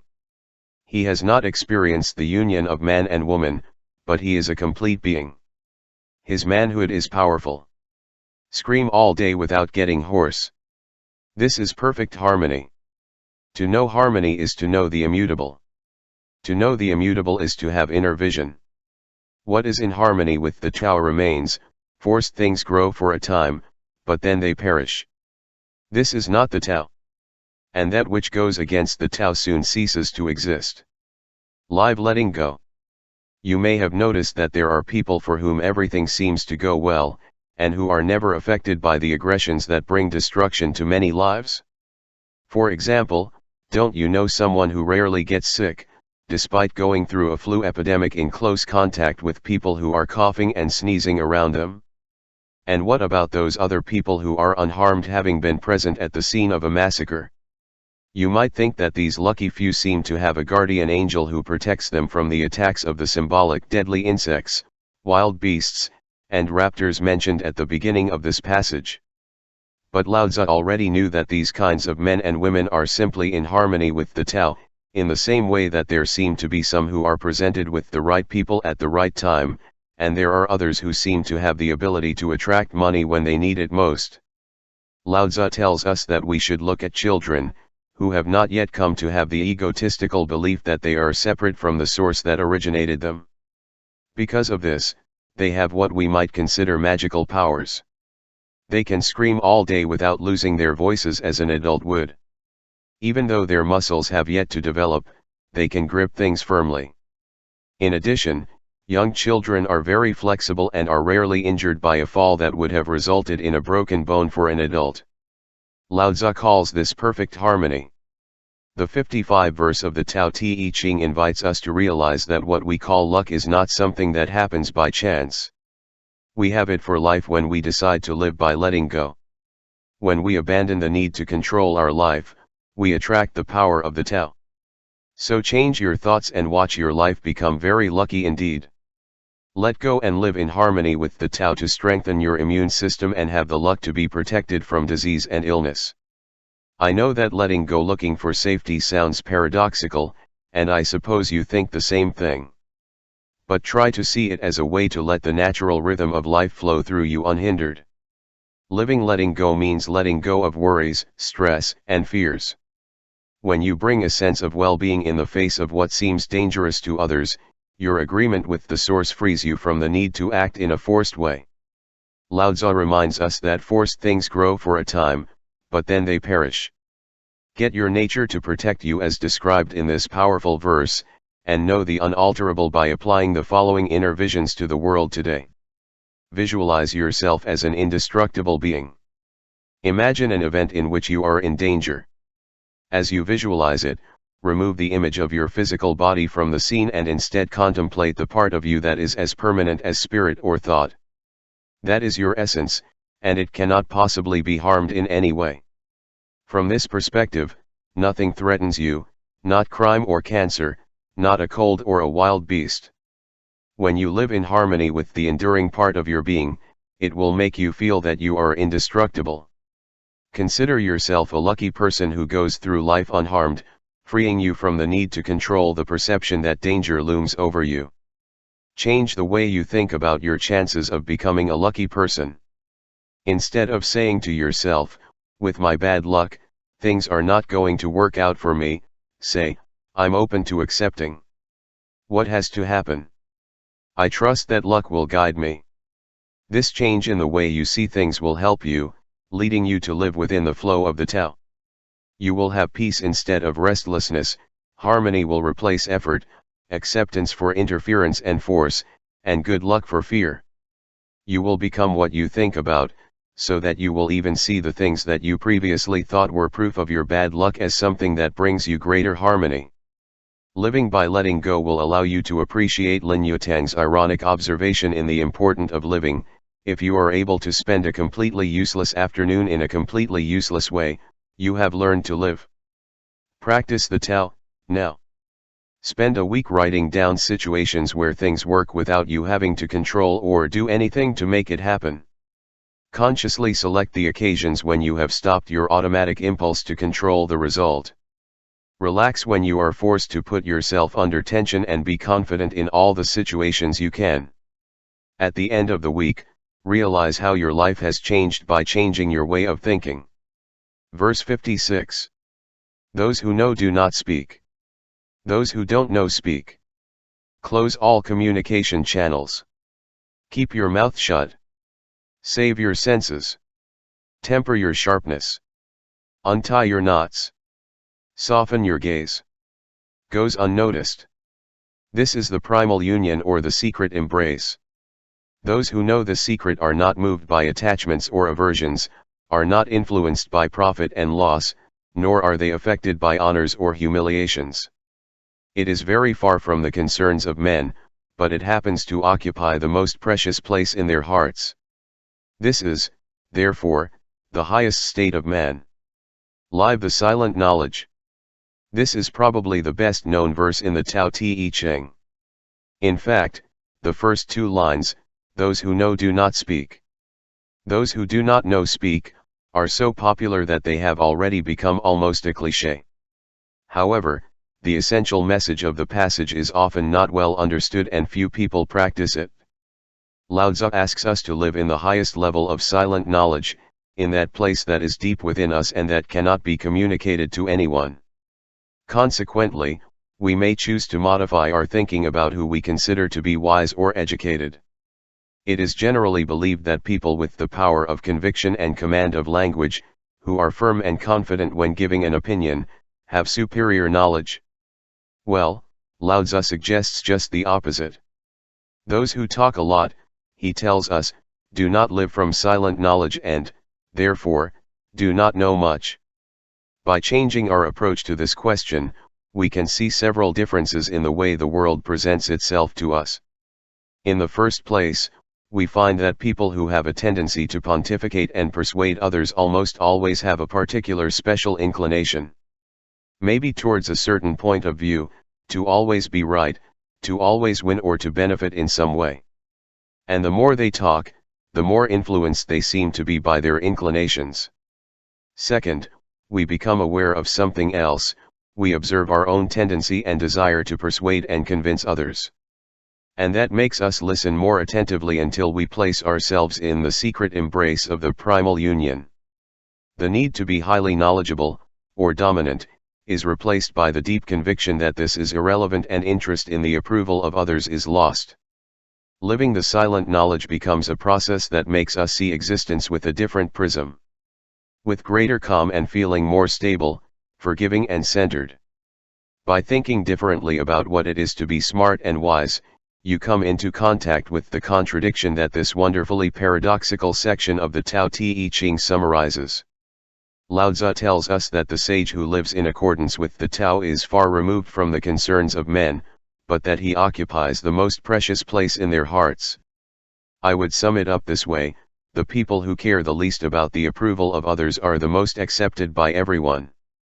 Since they are not concerned about the positive or negative perception that other people have of them, they do not want to be praised, although they do not shy away from it either. Even though their unflappable wisdom may make them look proud, they actually end up earning the respect of others. At this very moment, you can find within yourself that place of silent knowing. This is what Lao Tzu suggests you do to adapt the paradoxical words of this verse from the Tao Te Ching to your personal life. Close all communication channels. When you want to win the favor of others, be honest with yourself. You don't have to prove anything to anyone, and you will never succeed because of the non-stop system of talking.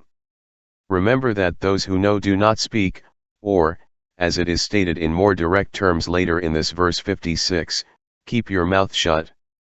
Your silence shows that you have an inner knowing. Speaking to convince others reveals your need to be right more than their need to listen to what you say. So instead of trying to persuade them, stay calm, and enjoy that deeply satisfying inner awareness. Use the acronym ADSP to remember the 4 guidelines of this verse. Temper your sharpness.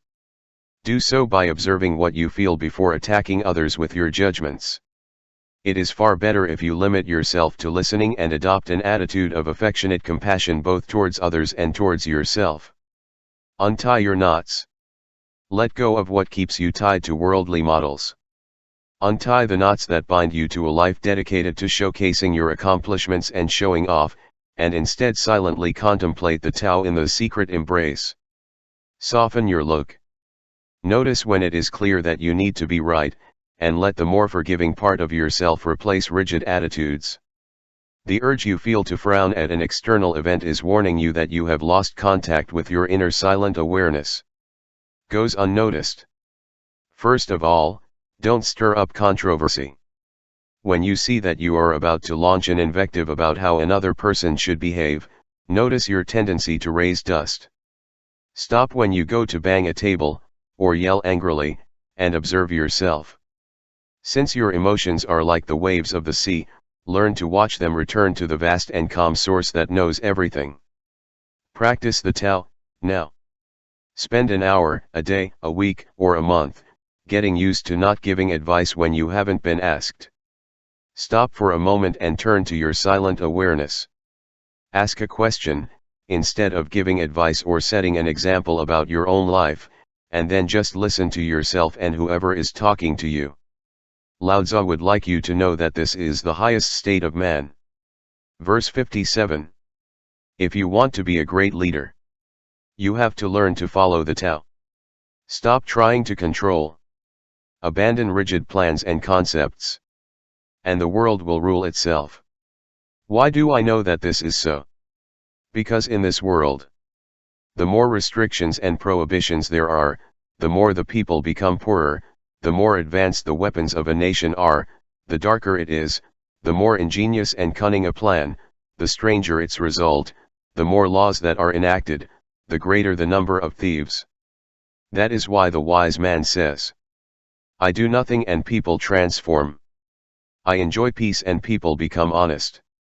I do nothing and people get rich. If I don't try to impose myself on people, they become themselves. Live without authoritarianism. In this and some of the following verses from the Tao Te Ching, Lao Tzu gives advice to leaders of 2,500 years ago on how and why to exercise high-quality leadership. His advice is valid even today, in the 21st century, for all forms of leadership, including government and business, and, especially, to educate children. The essential message of this verse is that it should be allowed rather than interfered. This does not mean that you should let a young child get into traffic, or that you should leave him alone near a swimming pool. Obviously, one must act with common sense in caring for people who could harm themselves, or others. What I think Lao Tzu conveys to us in this passage is that permission is very often the highest form of leadership.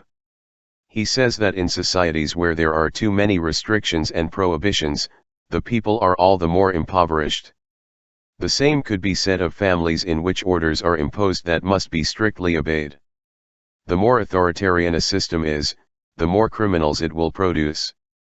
In contrast, when children are encouraged to explore and exercise their curiosity, they bring out the best in themselves with almost no need for rules.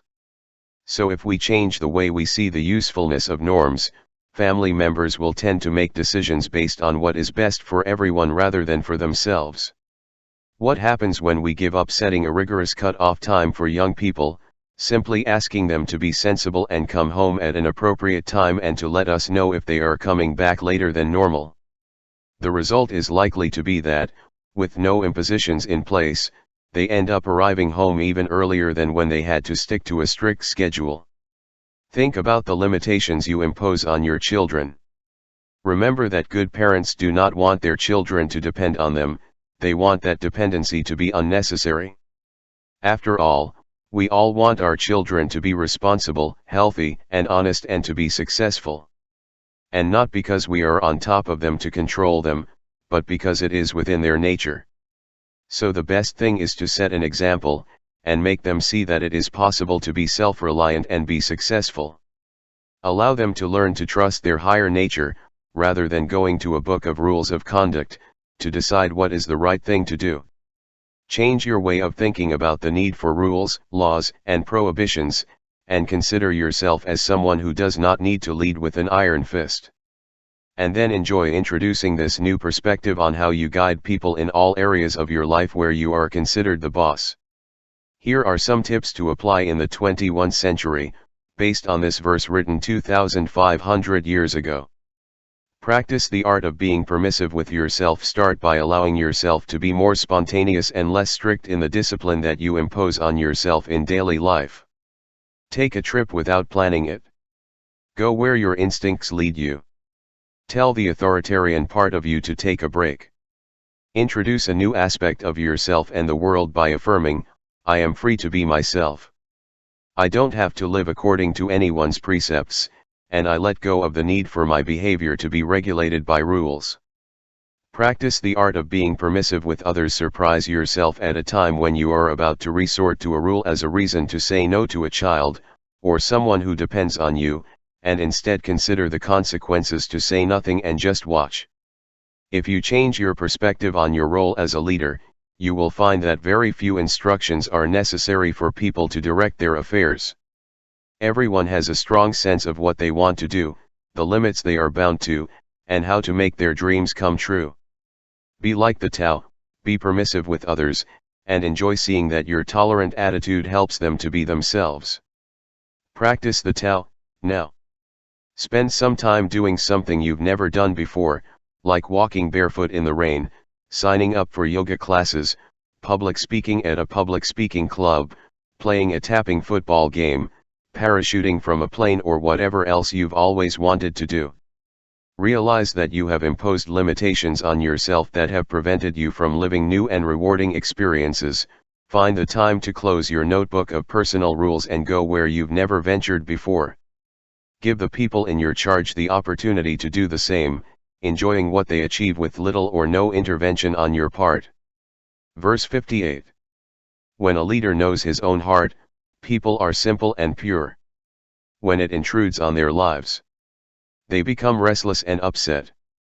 Bad fortune is what fortune relies on, good fortune is hidden in bad fortune. Who knows the end of this process? Is there no model of what is correct? But what is exemplary immediately becomes not. People's confusion goes back a long way. Thus, the teacher is happy to serve as an example and not to impose his will. It is sharp but does not pierce. Correct but do not create problems. Illuminates but does not dazzle. Live without worrying about good or bad fortune. The world of 10,000 things is also called the world of change. In our own life we can see change, even if we want everything to be stable and predictable. However, all things on earth are in constant motion. As Albert Einstein once observed, nothing happens until something moves.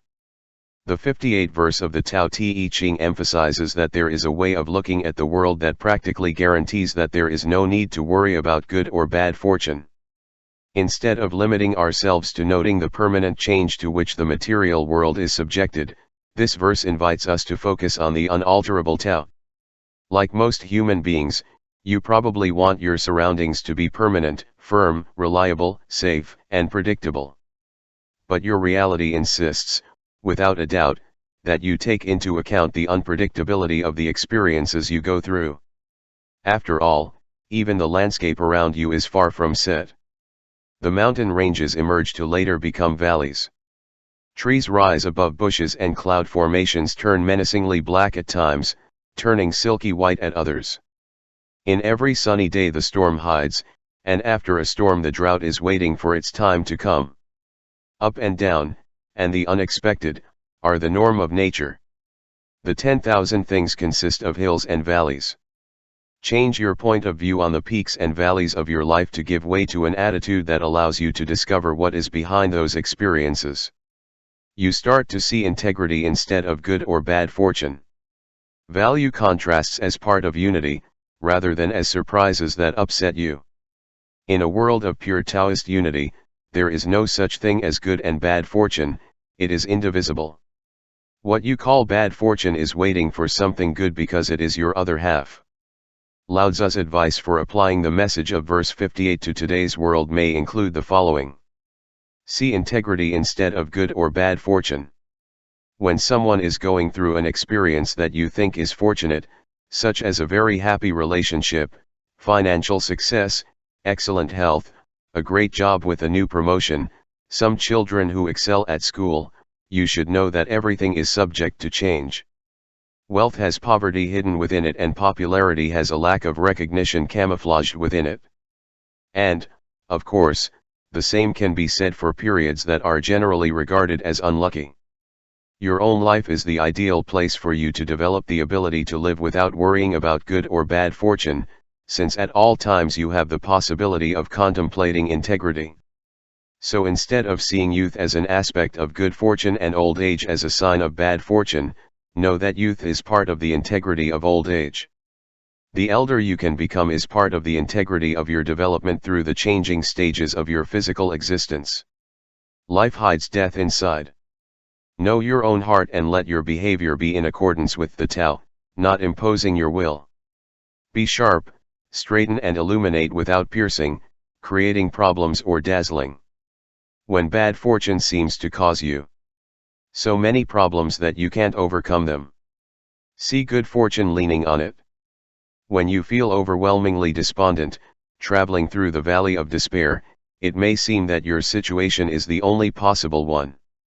If you are not able to see a circumstance, or situation, as part of a panorama from another dimension, remember that good fortune is leaning on the bad fortune you are going through, in the same way that dawns after the blackest night.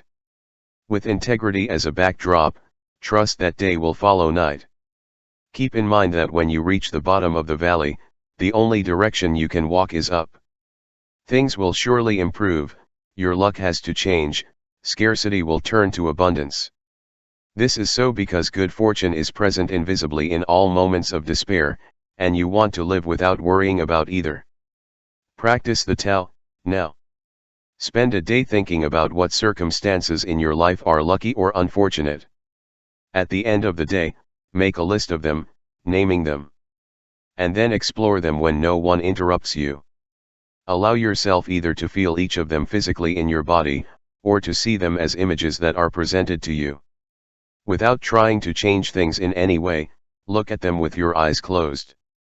As if it were a kaleidoscope, or life itself, look at them and allow them to flow through you, just as clouds plow through the sky, nights give way to days, or rain evaporates. And see how embarrassment comes and goes when you live without worrying about good or bad fortune. Verse 59. To rule men and serve nature, there is nothing like prudence and moderation. Control begins with the abandonment of one's own ideas. It depends on the virtue acquired in the past. If virtue has been gathered, nothing is impossible. If nothing is impossible, there are no limits. If a man knows no limits, he is ready to rule. This is the way to become firmly rooted in the Tao, the secret of longevity and lasting vision. Live prudence and moderation. There are 4 words that recur in many of the translations of this passage from the Tao Te Ching: control, austerity, moderation, and prudence. Lao Tzu advises us to examine how we view these qualities in relation to our duties of supervising others and raising children.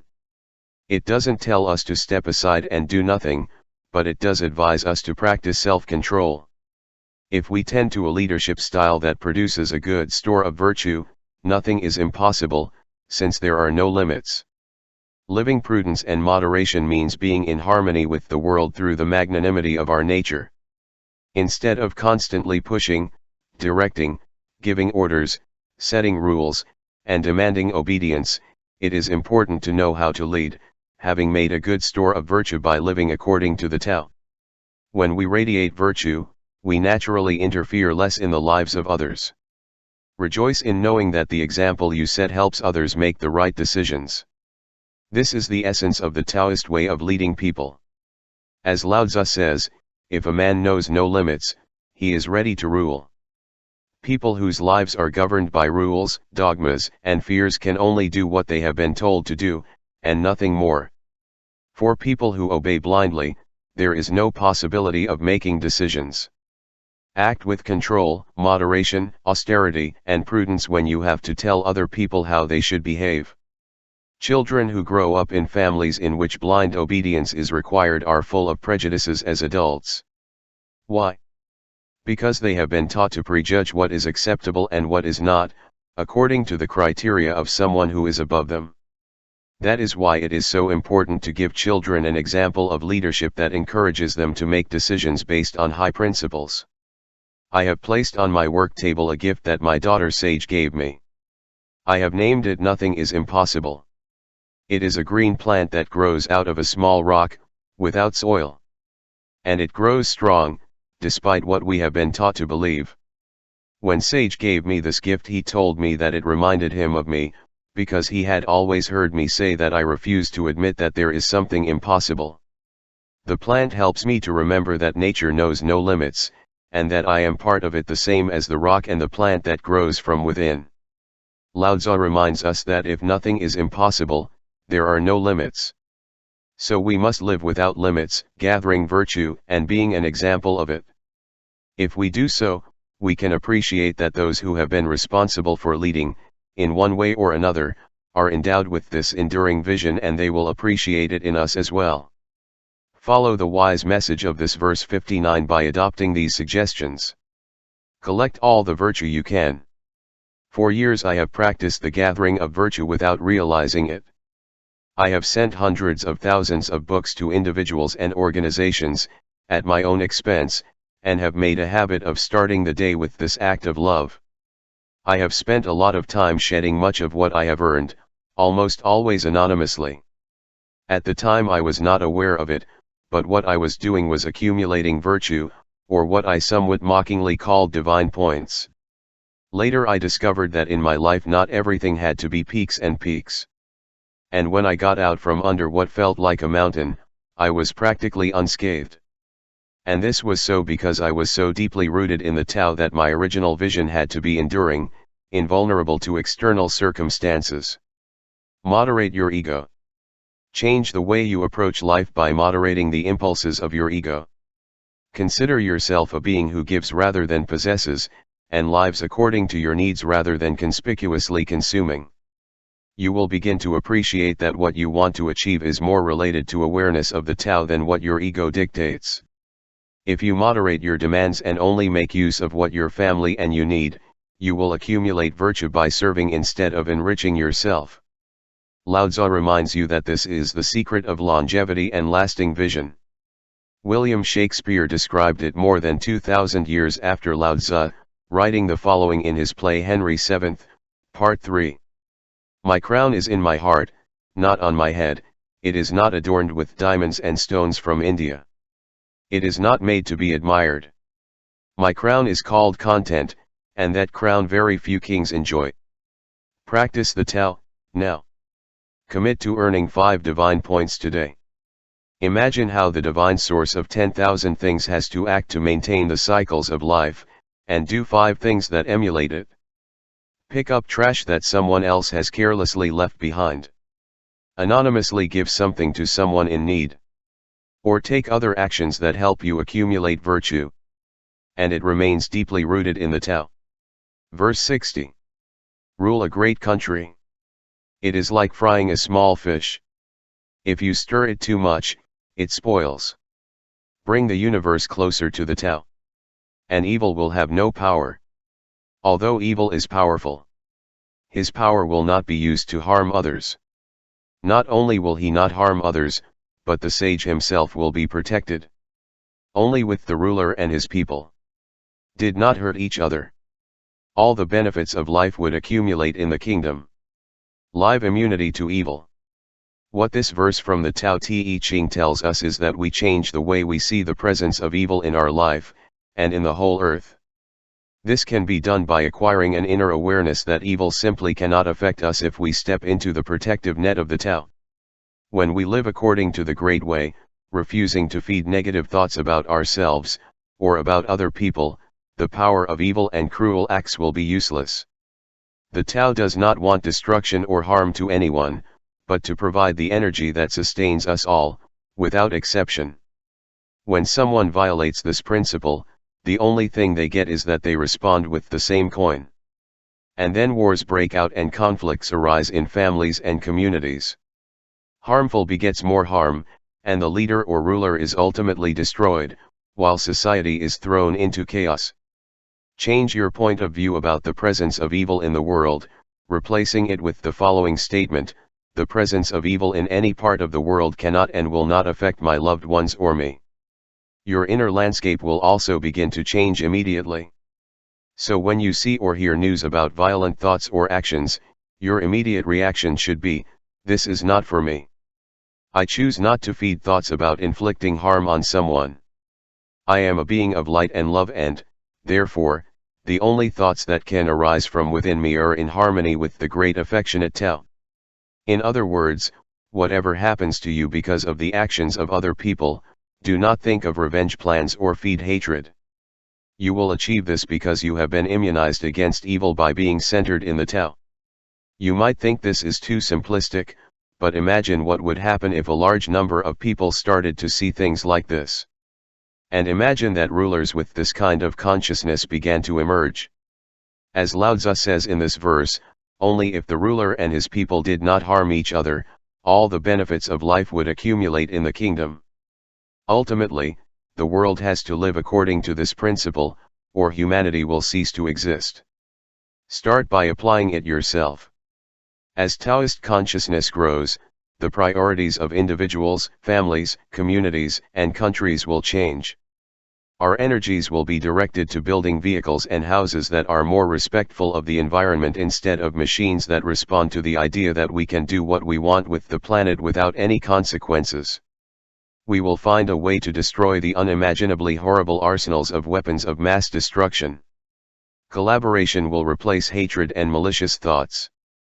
As Lao Tzu says, this will happen when the leaders and their peoples change their feelings about hurting each other. Reread this passage from the Tao Te Ching and you will see how it can influence your daily life. When you feel that evil is heading directly to you, withdraw to that place of goodness and love that is within you and avoid the negative energy that you see coming. Remember that it is impossible to fight someone who refuses to do so. Your refusal to go into battle is the most powerful weapon you have to defeat evil. When a person is angry, you can change their intention to hurt by refusing to lower yourself to their level. Outbursts of anger, from the swearing of an enraged motorcyclist, to the nasty expressions of a disgruntled employee, to those of an irritated family member, can easily be changed if you stay inwardly focused. Gain immunity to hostile thoughts and acts knowing that you have nothing to do with them. When he composed this 60th verse, about 2,500 years ago, Lao Tzu was thinking of all mankind. He knew that harmful behavior could become inoperative if enough people were willing to live in a spirit of collaboration and kindness rather than with a desire for revenge and confrontation.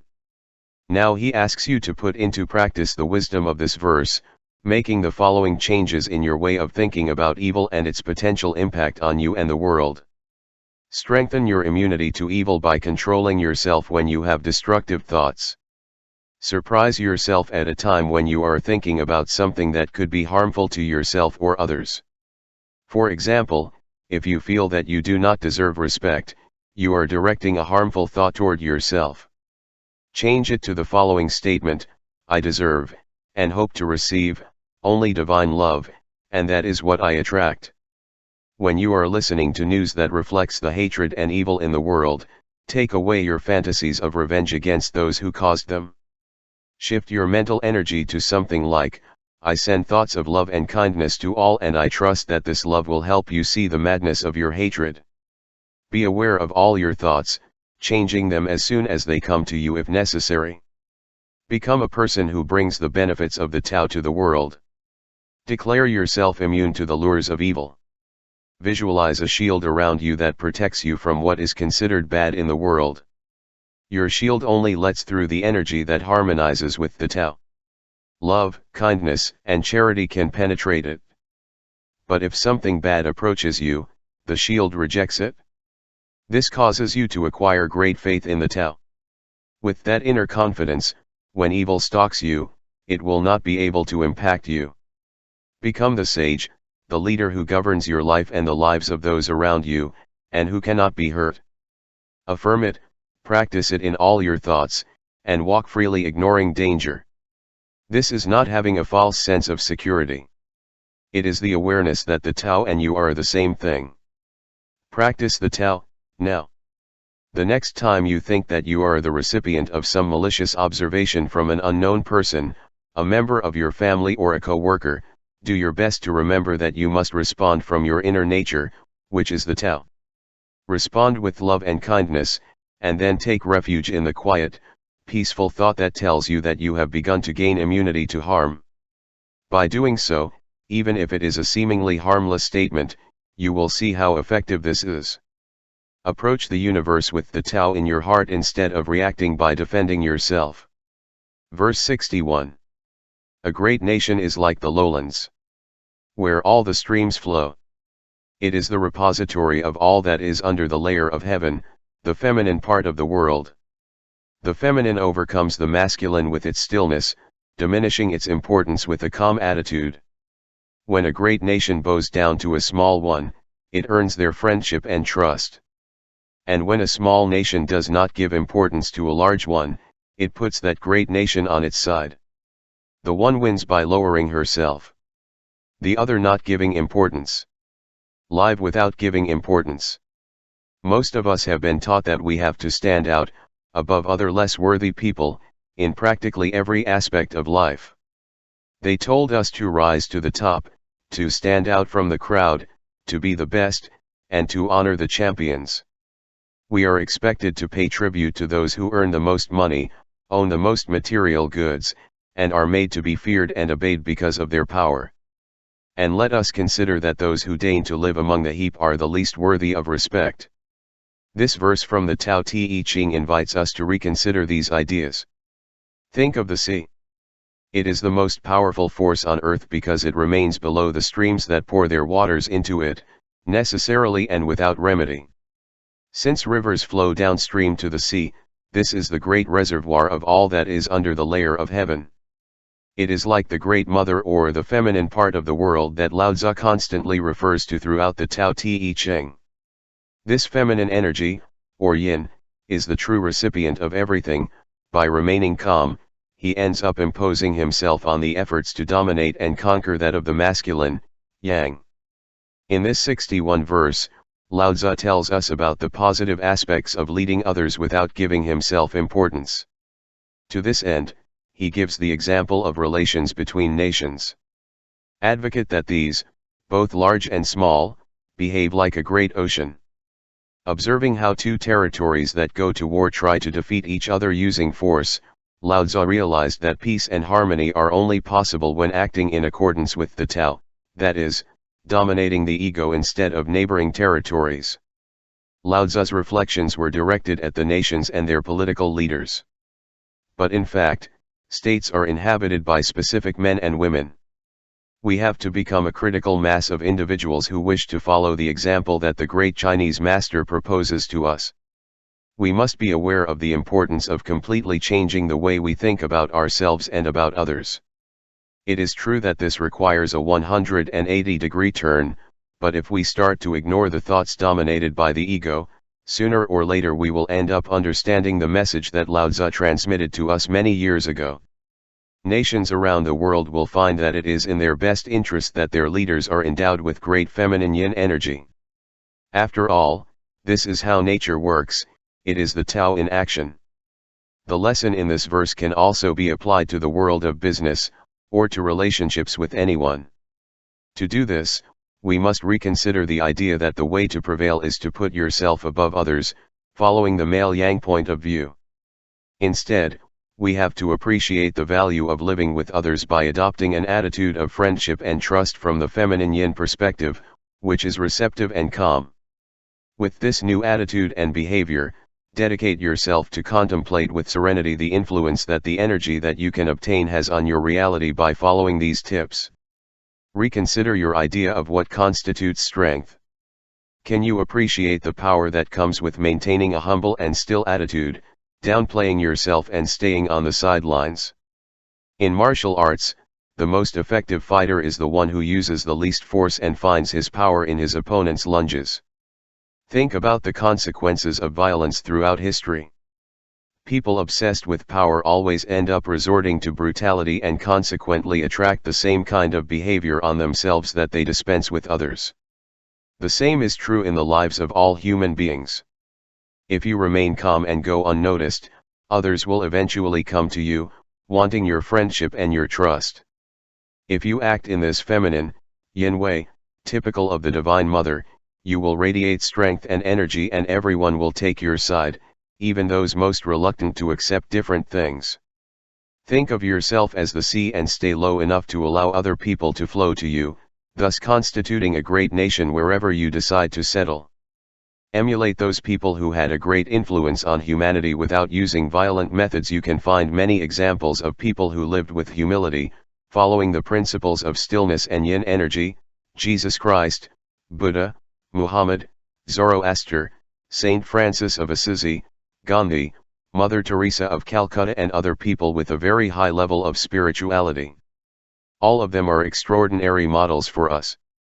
Behaving in a way completely alien to the power of the Force, they changed the course of human history.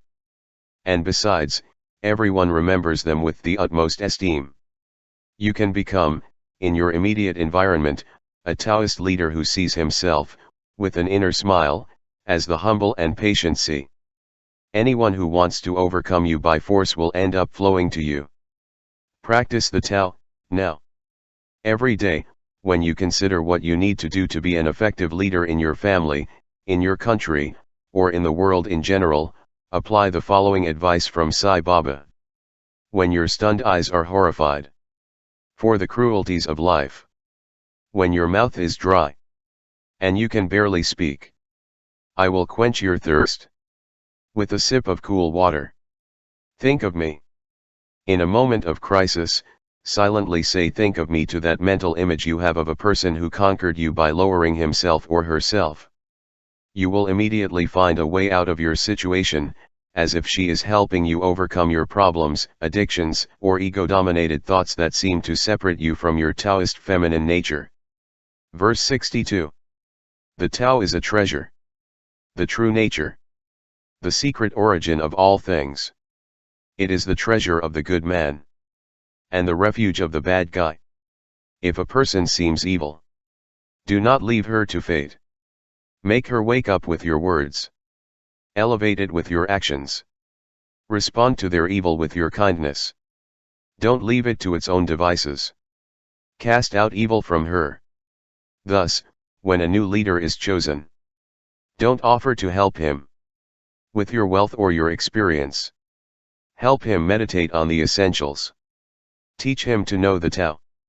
Why in ancient times was so much importance given to the essential? Is it not because it is the origin of all that is good, and the remedy for all that is bad? It is the noblest thing in the world. Live the treasure of the Tao. Imagine that we had access to a very special place that we could retreat to come into contact with the sacred source of all things. There we would find the treasure of the good man and a space where the bad man would go to be forgiven. In that place, the great leaders and the wisest among us would meditate for advice in order to fulfill our overwhelming obligations. There we would discover the secret of how to eliminate all evil without having to abandon anyone to their fate. In that wonderful place, we would know in a perfect way the source of good and the remedy for evil. As I studied and pondered this passage, I began to call it the "Think How Good You Are" verse. It reminds me that I can access a house deep within me in which there is a sacred treasure, just as you and all sentient beings can. It reminds me that I want to change the way I see myself and see the role that corresponds to me in this world, being one of the 10,000 things. You can modify the almost always conditioned way you have to see things, observing everything that seems to be affected by hatred, wickedness, and evil. According to Lao Tzu, No one is evil or evil. In reality, those who live in contradiction to the teachings of the Tao only appear to be. Instead of abandoning them to their fate, we have to get them to regain their connection to the Great Way. So we must stay centered, thinking and behaving in harmony with the all-loving and all-knowing Tao, keeping in mind that the source does not harm, exclude or judge anyone. It is limited to giving life. When you perceive negative aspects in things, change your perspective and see them as pure love and goodness wrongly directed to seek a sacred place in the material world. The energy of negative feeling is very powerful and is separating from source instead of returning and replenishing itself in the spiritual cycle that is the origin of everything. When you have managed to change your perception of what we call wickedness, invite others to appreciate the difference as well. Thanks to your new point of view, you will find yourself comfortable talking about the difference between the satisfactions of the material world and the richness of the Tao. And if they ask, you can even show them the path that leads to the sacred treasure of the Tao. In a translation of the Tao Te Ching, by Gia-Fu Feng and Jane English, verse 62 concludes with the following words. Why did everyone like the Tao in the beginning? Is it not because in him you find what you seek and are forgiven when you sin? That is why it is the greatest treasure in the universe. This is what Lao Tzu offers you in this jewel of a verse that I call Think How Good You Have. Imagine you see the door of the treasure house open for you. Consider that you are a divine creation of the eternal Tao and that the gateway to a sacred place is open before you. What you have thought is negative cannot be so if you have access to the treasure of the Tao. Visualize a house in which the front door opens to you and welcomes you, inviting you to indulge in the sacred warmth of what is behind it. And imagine that, when you cross the threshold, you leave behind all your anguishes and fears. Make the house of Tao a haven you can enter using this meditative visualization technique. It is a divine place and can be your sanctuary at any time. Practice forgiveness and avoid judgment when you witness reprehensible or malicious behavior. When dealing with people who seem evil to you, take Lao Tzu's advice and do not mentally identify them with their destructive behavior. Remember that they are divine creatures of the Tao who believe that the ego has to control their life. Erase your thoughts about vileness, misdeeds, and addictive or harmful customs, and look at people without regard for their behavior. Observe how the Tao unfolds in them and imagine that they are like innocent children who are under the excessive but temporary influence of their ego. Forgive their malicious behavior and do your best to lovingly hug those children you see in front of you. Lao Tzu encourages you to proceed in the same way with yourself, reject within yourself the behaviors that you do not like, accept the pain that leaving them causes you, and absolve yourself. Once you have pushed them out of your thoughts, embrace yourself in your imagination as you observe yourself as a being that radiates light. Dignify yourself by acting in accordance with the Tao and transmitting kindness to others and to yourself. This is the way you apply the teachings of this verse of the Tao, which is undoubtedly the remedy for all evil. Practice the Tao, now. Today, you decide to help a person meditate, even for a short time, on the principle behind this verse. But do it without mentioning the Tao Te Ching and not even this book. Send a message of love when you find yourself in a situation where you could have chosen to be angry. Or write a congratulatory letter, with a verse from the Tao Te Ching that you consider especially significant, to someone who has just entered a position of power. Whatever you do, your intention should be to help that person open the door of their own treasure house, offering them your Taoist thoughts and behaviors as keys. Verse 63. Practice in action. It works by not acting. Taste the insipid. It magnifies the small, it increases the scarce. Reward bitterness with sweetness. See the simplicity in the complicated. Find greatness in the little things. Tackle difficulties when they are still affordable, do great things when they are still small. The wise man does not undertake great works, and thus acquires greatness. If you promise too easily, they won't trust you, since the sage always opposes difficulties, he never goes through them. Live without difficulties. This verse conveys many things with a great economy of words. Every time I read what Lao Tzu tells us here, I feel that it is impossible for me to have difficulties in life if I am determined to accept his wise advice.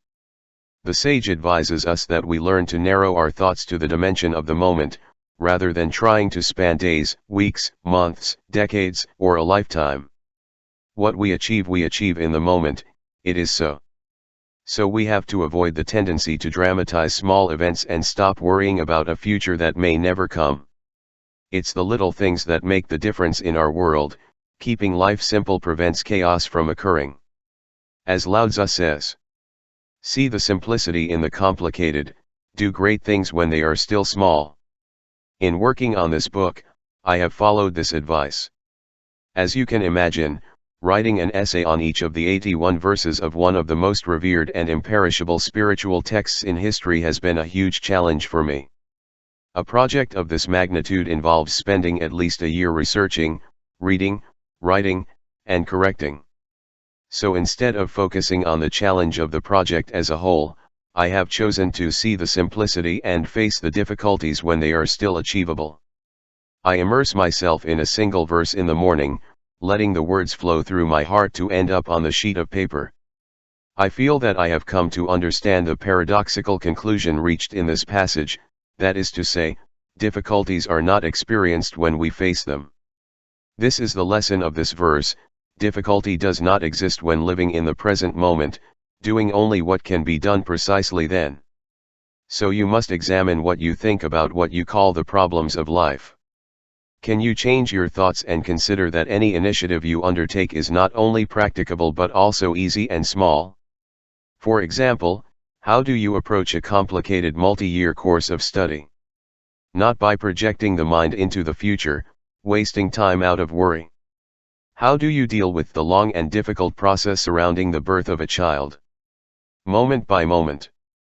I was able to observe how my wife did just that during the years that she was pregnant or raising the 5 children we have had in 8 years. As Lao Tzu teaches us, if we don't undertake great things, we achieve greatness. Almost every morning I have a minute yoga class, practicing postures and 2 breathing exercises. An hour and a half of intense activity in a room that is over 40 degrees of temperature can seem not only hard but also very difficult. I have learned to shift my focus from this daily routine that I enjoy so much, and now I find it easy. When the first breathing exercise begins, I fully focus my mind and body on what I am doing at the start time. If my mind wanders to what to do an hour later, I bring it back to the present. I look in the mirror and remind myself that the exercise or posture is easy and simple. Bingo! Difficulties disappear. Living in the present moment and preparing to stay in simplicity, I have turned my minute yoga class into something like a movie with a single image. I have acquired what I consider greatness in the small progress and improvements that have come naturally.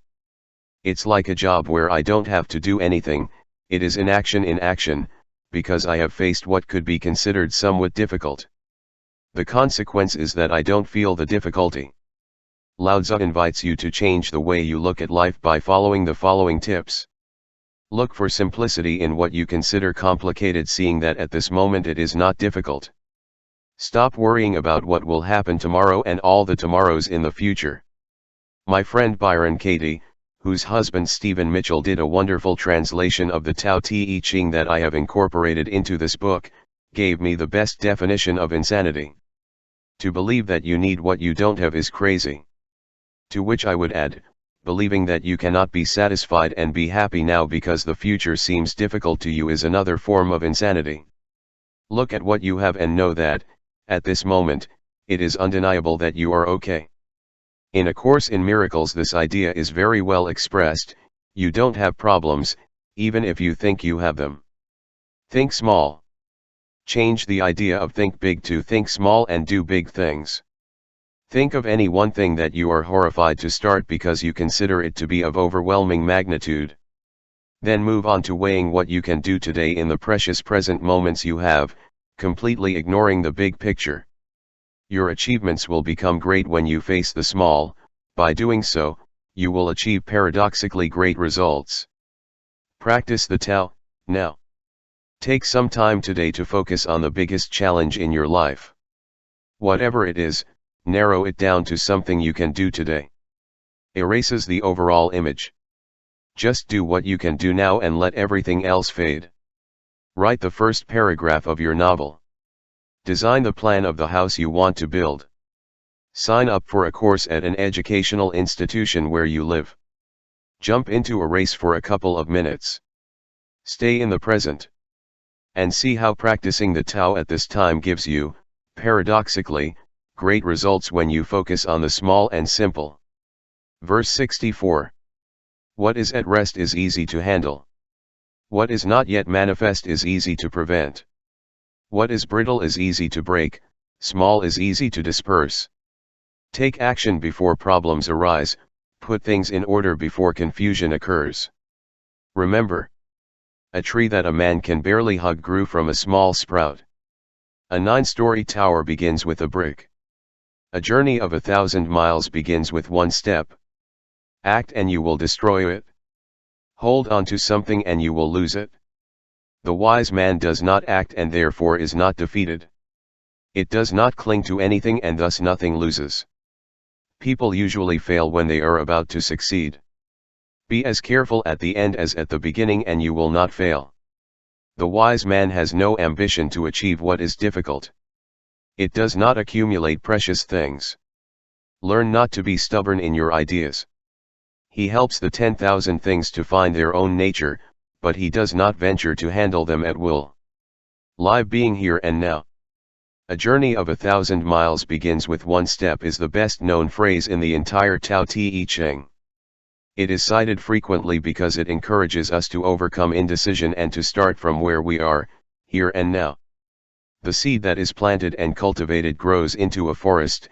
A marathon race begins with the first stride. In my opinion, the German poet and playwright Johann von Goethe summed up this ancient teaching very well with these words. Just by committing, the mind boils. If you start it, you will complete the job. The essence of the well-known 64 verse of the Tao Te Ching is this: any goal is possible from this moment on. The emphasis must be put on the words from this moment on. This is especially true of problems that seem overwhelming to us. If we change the way we think about them, the new perspective will diminish the enormous dimension of what is presented before us. The wise man has no ambition to achieve what is difficult because he prefers to break it down into easily manageable parts. Instead of taking control of a situation, or trying to do it all, the follower of the Tao finds a way to solve problems before they arise, when the disorder has not yet occurred. Lao Tzu encourages all of us to do the same. Reconsider how you deal with the problems that come your way, as well as those that threaten your family, your community, or your nation. Be aware within yourself of the extent to which many of them are easily avoidable if you get ahead of them and refuse to cling to the ideas that largely cause them. There are 3 ways that most people deal with difficulties. 1. The first is through suffering. This occurs when the great problems in your life overwhelm you in such a way that you are thrown into a long period of anguish, because you ambition to achieve what is difficult. Eventually, you reach a point where, if you look back, what were major setbacks, such as illness, accidents, substance abuse, conflict with children, or divorce, in retrospect, seem like a gift disguised as a problem. But this is not the proper way of the Tao. A sage does not behave like that. 2. The second is living in the present moment. This attitude is more in line with the Tao. When a crisis arises, it is good to ask yourself, what can I learn from this experience right now? I know that in this misfortune there is a hidden gift and I must endeavor to discover it. Although this way of thinking is certainly Taoist, it does not fully respond to the message that Lao Tzu wants to convey to us in this verse. 3. The third is to be out of reach of the big problems. This means acting before difficulties arise. Realize that a problem is about to arise and deal with it before it occurs. This is the way to proceed more in line with the Tao.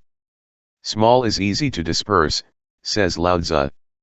In this way you become an insightful observer in total harmony with nature. With a sense of foresight, you can imagine a possible difficulty and reflect on it in a split second.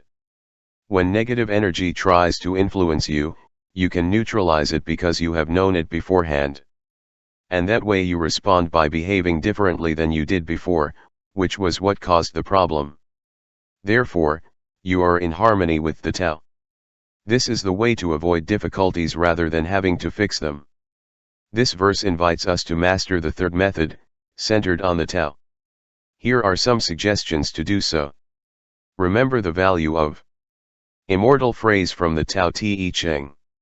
A journey of 1,000 miles begins with one step.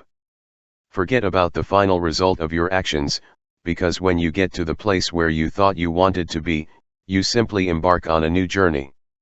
So enjoy every step you take along the way and keep in mind that any goal is possible if you start from this idea. Just do one thing, day after day. I'm going to give you an example based on my own life. It has been almost 20 years since I last had an alcoholic beverage. If I had thought at the time that I was not going to drink for 20 years, the idea would have been overwhelming and really difficult to implement. But I have succeeded, day by day. I cannot say what will happen in the next 20 years, but I am absolutely sure that today, at least today, I am not going to drink. One step, one moment, day by day, is the Tao in action. Become a master of foresight. Decide that you are perfectly capable of preventing problems from arising long before they manifest themselves. Anticipate your possible health problems, for example. Be aware of the importance of prevention rather than waiting for illnesses to strike. Adopting a lifestyle that includes a correct diet, taking supplements that eliminate toxins from your body, washing your colon, eating more fruits and vegetables and less animal products - doing physical exercise and meditating, you get away from big problems. You are acting with foresight when you are still able to scatter the little, controlling your health in harmony with the Tao, long before illness occurs. Choose other areas of your life where you can become a master of foresight. Practice the Tao, now. Focus on a habit that you want to eliminate from your life. Something that you think constitutes a weakness or maybe even an addiction. Today, without promising anything for tomorrow or the future, take a single step to overcome the habit you want to eliminate. Don't smoke or drink beverages that contain caffeine. Just for today. Eat only vegetables and fruit. Just for today. Speak affectionately to neighbors who are annoying to you. Just for today. Reflect at the end of the day on how you have felt. Then, and only then, decide whether tomorrow morning you are going to continue practicing the teachings of the Tao Te Ching, which was written word by word and day by day, and has endured for more than 25 centuries. Verse 65. The ancient Taoists were simple-hearted people who mingled with ordinary people. They weren't trying to shine. They did not rule with their intelligence. And that is why the nation lived in prosperity. When people think they know the answers, it is difficult for them to be well governed. When people know they don't know, they can find their own way. That a leader does not use cunning to rule a nation is a blessing to the people. The simplest model is the clearest. If you are satisfied by leading a normal life, you can show men the way back to their true nature. Live the simplicity of heart. If you are in a position of power in government right now, I encourage you to think about these teachings with your heart. If you do not occupy it, I suggest that you study verse 65 of the Tao Te Ching from the perspective of your personal life, in which you will most likely have to lead other people. Supervising others, or raising children, should not imply the imposition of rigid rules or the need to impress with our supposed intelligence and superiority. A person who truly influences others does not use cunning, does not try to shine or rule with his intelligence. It is not intended to inspire fear in the people in your charge. As Lao Tzu says, when people know that they do not know, they can find their own way. In other words, a good leader guides people so that they can address their own nature. In this verse we are invited to consider that what we have to do is help others to know that they do not know. If you believe that you have great capacity for discernment, you will never find the way back to your Taoist nature because you will trust the information that your ego provides, which tells you that your true essence is in identification with the physical or material world. Those who live according to the Tao know that the ego is a false teacher that leads people away from the knowledge of their own nature. Apply the teachings in this verse by giving up a sense of superiority or intellectual ingenuity. Show others how to live from a Taoist perspective, showing yourself willing to admit that you don't know what is best for them and that you don't even know for sure how you should lead your own life. Tell them that you are willing to ask for advice. Show them that you are not in a position of power, not in relation to them or in relation to what happens to you.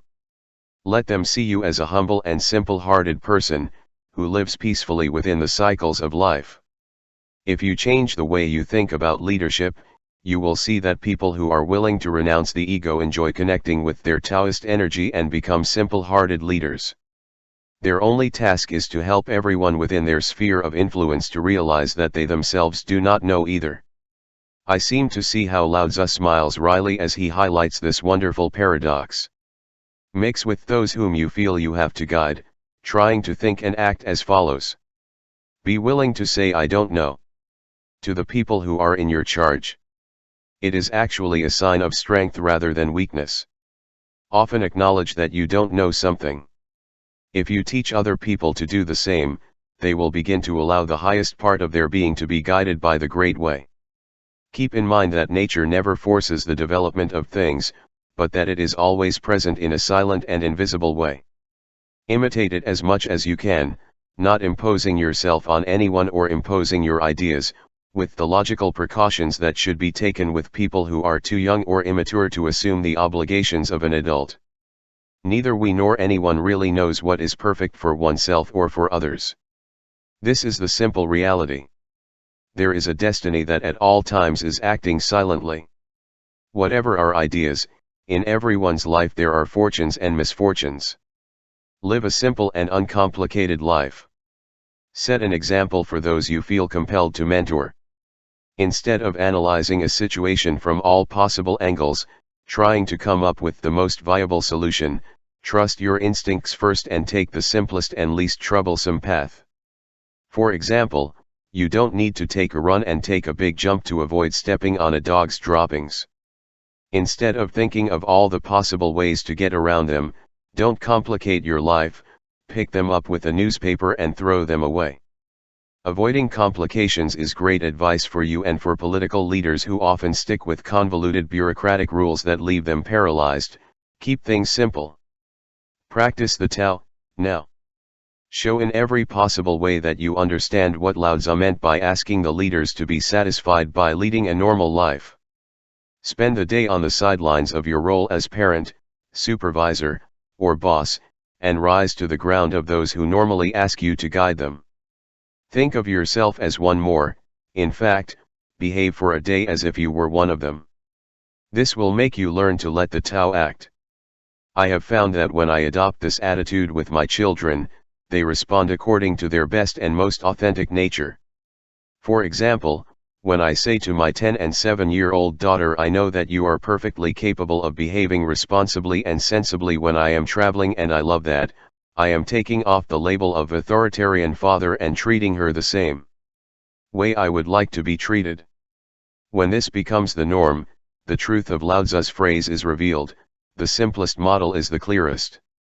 Verse 66. Why is the sea the king of 100 streams? Because it is below them. His humility makes him powerful. Therefore, those who wish to reach to a position of power, they have to speak humbly. Those who want to lead people have to know how to follow them. So it happens that when a wise man rises above the average person, they do not feel the oppression of his weight, and that when he stands in front of them, people are not offended. The wise practice humility. And so the world never tires of praising him. Act like a servant. And so the world does not hesitate to make him its king. Live emulating the sea. In contrast to the idea of God as a white-skinned old man who created a universe in which our behavior can cause us to condemn ourselves for all eternity, the Tao is perceived as a natural energy. The source of life is not a deity who controls men like a king or dictator who awards rewards and imposes punishments. According to Lao Tzu, the Tao only asks us to live in harmony with nature. For this great sage, the symbol par excellence of nature is water. Lao Tzu refers to her in many of the 81 verses of the Tao Te Ching. Emulating this element, we quickly realize that the concepts of judgment and exclusion have no place in the Tao. Be like water, Lao Tzu advises us, and the world will never tire of praising you. The essential message that this verse presents us, and many others from the Tao Te Ching, is that the sea is the king of all things because it knows how to place itself at the lowest level. Ultimately, all the streams flow into the sea, which thus becomes its servant. The lesson conveyed here is very clear: be humble. Never put yourself above others or consider yourself superior to anyone. The cozy valley has the maximum power. Become a servant, not a master. Even the smallest streams, when there are no obstacles in their way, form a path that leads to the sea. And the vast ocean never boasts of its greatness and its power over rivers and streams. He does not boast by demanding admiration, nor does he threaten to punish or eliminate them if they refuse to behave as expected of them. The sea instinctively knows that streams and rivers will naturally tend to slide downward. Using this metaphor, Lao Tzu repeatedly reminds us throughout the Tao Te Ching that people also tend to instinctively address people who are endowed with an intrinsic greatness that comes from their humility and their tendency not to want to stand out. Not only the great Chinese master defends this position. Peter, the servant and apostle of Jesus Christ, gives us an almost identical message in the New Testament, centuries after the death of Lao Tzu. Be shepherds of the flock of God that is in your charge, not ruling it by force but in accordance with the will of God, not lusting for money but eager to serve, not showing off but as models of the flock that you have been entrusted with. 1 Pedro 5:2-3. Modify your concept of what a model leader is, both in relation to yourself and in relation to other people, contemplating how the immense sea favors life in a patient and tolerant way, and it always remains below the streams that flow into it. And imitate the power of water, ignoring the desires of your ego and making your need to impose yourself disappear. The people in your charge will gravitate towards you and follow the natural flow of the Tao. Lao Tzu exhorts us to learn from the behavior of water and to imitate it as much as possible in our lives. You could apply the teaching of emulating the sea by following these tips. Never take it for granted that you know what is best. Even if you are older, more sensible, wealthier, more influential, and more powerful than other people, never take it for granted that you know what is the best they can do. Instead, imagine that you are like the great ocean that allows small streams to flow into it and encourages them to do so. Stay modest, speak sweetly, and be humble. And let others control their lives as much as possible. Seeing yourself as the all-welcoming sea, you remove your ego from the scene and become like the leaders described in this verse from the Tao Te Ching. No one should feel the weight of your suggestions or take offense at your giving instructions. The day I wrote this chapter, a situation occurred that allowed me to apply this advice. I live in Maui and my mother, who is 90 years old, in Florida, where my daughter Sage also resides. My mother had stomach aches and nausea from some medication she was taking, so I phoned my daughter to see if she could think of anything to get my mother some yogurt. Sage's immediate response was, "We have yogurt at home, I'm going to take it to my grandmother."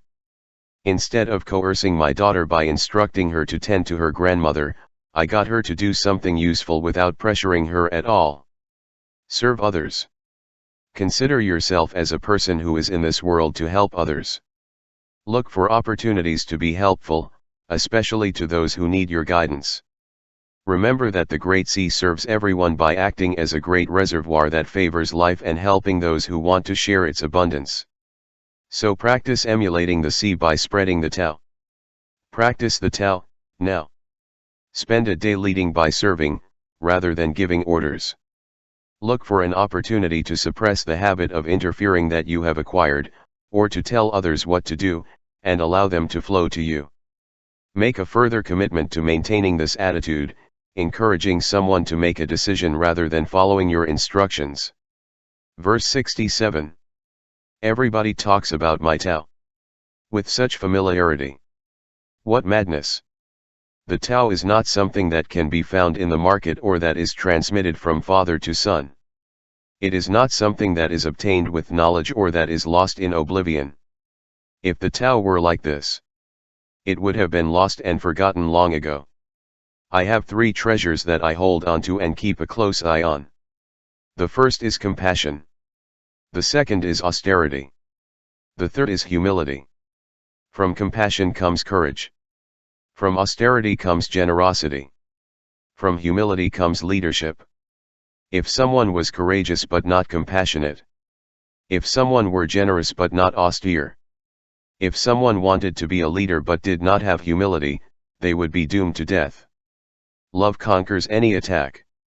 It is invulnerable in defense. When heaven wants to protect someone, does he command an army? No, protect it with love. Live the 3 treasures.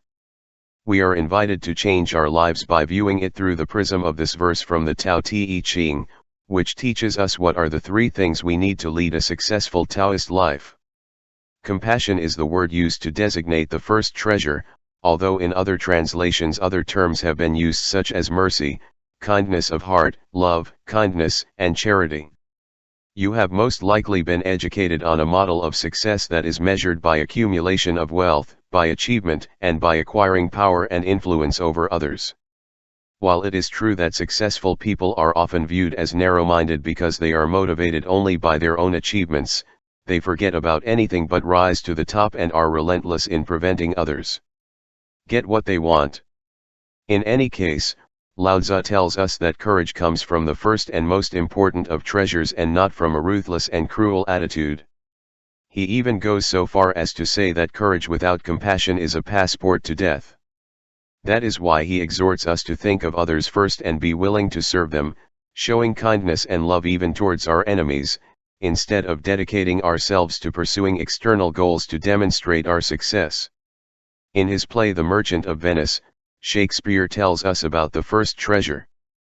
The quality of clemency is that it is forced on us. Falls from the sky like the sweet rain does. But clemency is above the authority of the scepter, his throne is in the hearts of kings. The great playwright makes us understand in the following verses why Lao Tzu considered compassion to be the most important of the 3 treasures. It is an attribute of God himself. And the power on earth approaches the power of God when mercy tempers justice. Compassion, mercy, and kindness are attributes of God and of the Tao. Lao Tzu knew this truth many centuries before Shakespeare. The second of the 3 treasures is austerity, or what in other translations is designated by the terms economy, moderation, prudence, or simplicity. And it is not exactly austerity and moderation that come to mind when we think of people who achieve the highest earthly achievements. But according to Lao Tzu, people who are satisfied with less, rather than more, are very generous. Be willing to keep only what you need and do not accumulate or hoard wealth. The less attached you are to what you have, the easier it will be for you to be generous. And the more you cling to material things, the more you need them and the less you care about the well-being of others. The third treasure that must be possessed for life to be a success is humility, or what in other translations is defined as not presuming to be above nature, not daring to put oneself ahead of others, or don't always try to be number one. As Lao Tzu reminds us, true leadership that radiates Taoist energy comes from this quality. Our perception of strength, power, and success is often conditioned by arrogance, haughtiness, and self-conceit, which are male yang characteristics. If we change the way we think about smart leadership, we can discover something that genuinely successful people learned before us, namely, that we are instruments of the Tao, or of God, or whatever we want to call the energy that writes the books, makes the speeches, makes the life-saving discoveries, etc., etc. Humility equates to the willingness to submit to a force greater than our ego, to trust in that source, and to be grateful for the teachings and influence of that power. Be humble, stay modest, and be a generous and appreciative leader. Here are some tips for using the three treasures in everyday life. Live in harmony with the myriad of manifestations of the TAO. The key to living in harmony is in mercy and compassion. You don't have to compete with anyone, so don't think that you should defeat another person or compare yourself to them on any level. Show mercy and compassion to all forms life takes, including yourself. When you radiate love and respect for everyone else, you will be in harmony with the TAO, which will protect you as if you were a child in the arms of a loving mother. See the hidden forces of simplicity and humility in those you previously considered weak or ineffective leaders. Those who practice austerity and refuse to hoard goods, or consume outrageously, deserve to be considered great examples of how to lead to other people, while those who speak and act in an overpowering manner, while accumulating more and more goods, are not in harmony with the TAO.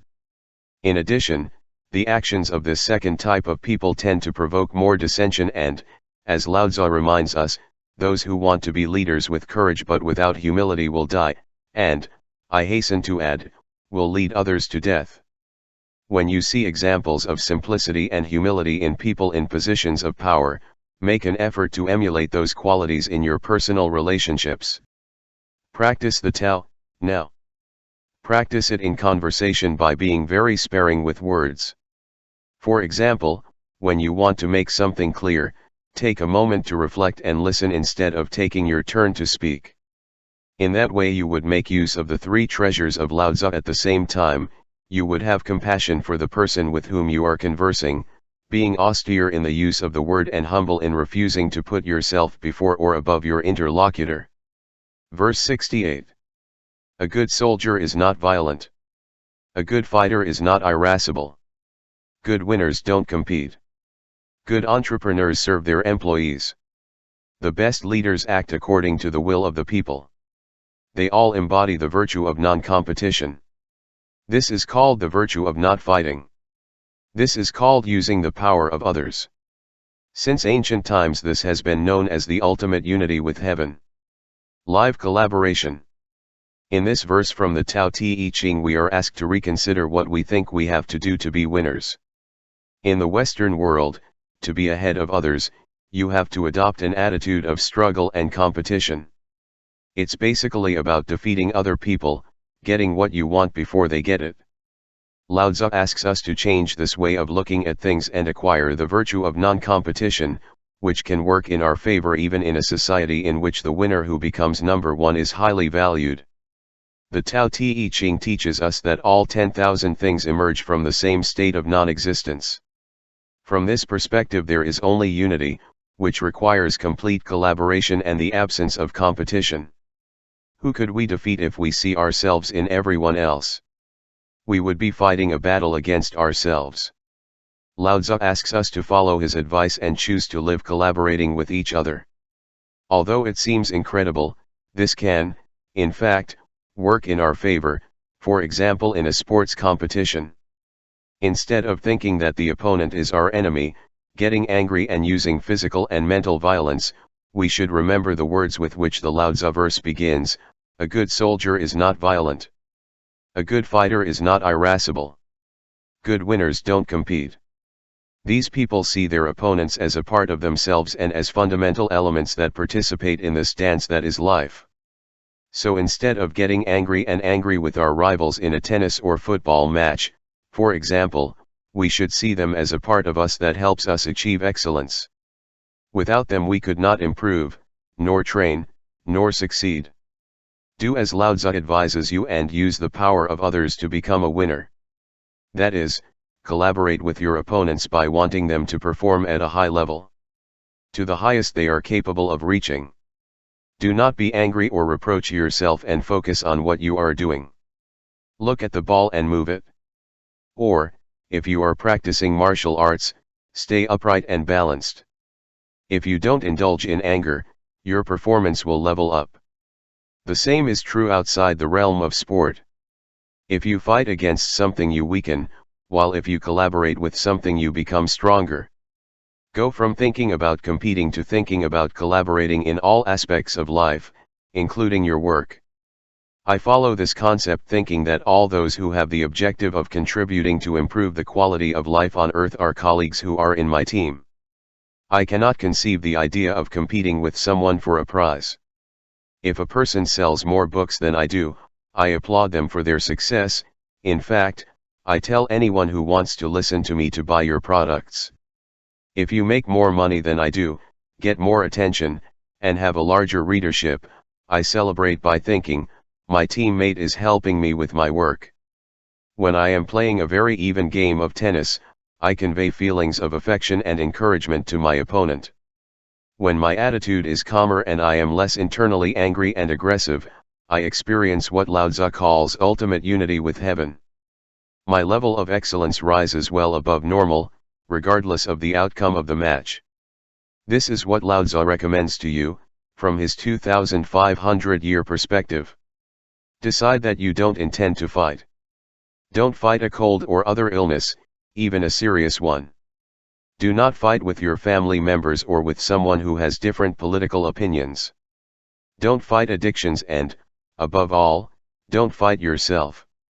Instead of doing it, choose to live collaborating.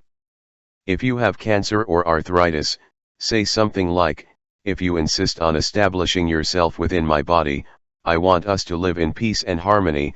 If it is not going to be like that, I invite you to look for another residence.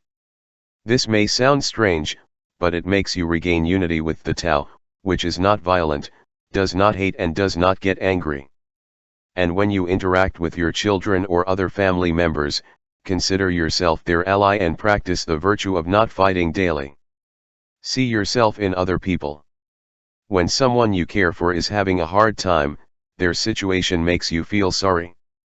Therefore, every time you say, or do, something that hurts someone you love, you are doing the same harm to yourself. Expand this point of view by applying it to all of humanity. After all, you share the same spirit that originated you, or Tao, with all living things in the universe. When your spirit is founded in a collaborative embrace with others, you will be able to understand what Lao Tzu meant when he referred to the ultimate unity with heaven. These wonderful words from Pau Casals express it perfectly. When will we teach our children what they are? We should say to them, do you know what you are? You are wonderful. You are someone unique. There has not been a child like you in all of history. Your legs, your arms, your wonderful fingers, the way you move. You can become a Shakespeare, a Michelangelo, a Beethoven. You have the ability to do anything. Yes, you are wonderful. And when you grow up, will you be able to hurt another person who, like you, is wonderful? Practice the Tao, now. The next time you go to compete with someone, think that your opponent is an extension of yourself. Commit yourself to mentally send love to that person, surround them with light and vow that they perform at the highest level. And watch it improve your own performance and take you to a higher level of excellence. Verse 69. Says a military proverb. I will not be the one who dares to start. I prefer to act as a guest. I will not be the one who dares to advance an inch. I prefer to retreat half a meter. This is called progress without progress. Force retreat without using weapons. There is no greater misfortune to feel I have an enemy. Because when I and an enemy coexist, there is no room for my treasure. Therefore, when two opponents face each other, the one who does not consider the other an enemy will surely triumph. When two armies have equal forces, the most compassionate of them will win. Live without enemies. Imagine a world with a common tradition that unites all beings. A world that did not know the word enemy, in which everyone agreed that we are a single people whose origin is in the same source of non-being. Think of a world where everyone understood that hurting someone is the same as hurting yourself. Unfortunately, this situation has not occurred in the entire history of civilization that we are aware of. However, this is the vision that Lao Tzu offers in verse 69 of the Tao Te Ching. And it is what I believe would be possible if we all dedicated ourselves to concentrating on the Tao and our leaders were in harmony with it. This great vision can begin to come true in this very place, in this very moment, with yourself. Eliminate the concept of enemy from your life and set an example to the people around you. In the end, the idea will spread little by little and will make all of humanity move towards a world without enemies. Recently, a mentally deranged man armed with a shotgun and armed with ammunition stormed out at an Amish, Protestant Christian religious association, college in Lancaster County, Pennsylvania, and murdered several girls. When the peaceful members of this caring community mourned the victims in utter horror, they invited the murderer's family to join in their grief at the funeral mass and prayed for him as well. As the leader of the Amish put it, "We have no enemies, we are all children of God, and forgiveness is the true essence of our Christian faith. If we could not forgive those who are lost and willing to hurt us, our faith would be meaningless." These precious words reflect a sentiment very similar to the one that inspired Lao Tzu to write in this verse, "There is no greater misfortune than to feel I have an enemy," or to say, when two opponents face each other, "Who does not consider the other an enemy will surely triumph." How can you have an opponent if you don't have an enemy? In her wonderful book The TAO of Inner Peace, Dyer gives an answer to this question. Keep it in mind when you want to apply what this verse teaches us to your life. The old perception of conflict as combat only reduces our vision, limits our options, and pushes us into endless battles between competing polarities. Later he adds, "Making enemies makes our power disappear and prevents us from assuming responsibilities in life. Instead of resolving conflicts, we endeavor to fear and hate our so-called enemies and to fight with them." The lesson from both Diane's brilliant book and the Tao Te Ching verse and statement from the Amish community leader is that conflict does not necessarily mean combat. In other words, a person who has a point of view contrary to ours does not have to be an enemy. Imagine that all the military commanders in the world thought with their hearts in the words of the Tao Te Ching, "I will not be the one who dares to start," and put them into practice. Wars could not exist. Lao Tzu's advice is that in case the battle is unavoidable, one should opt for defense and not attack. Hostilities should never start. And in the event of a confrontation, you should be saddened by it. With the concept of enemy removed and with a heart full of compassion, we enter into harmony with the Tao.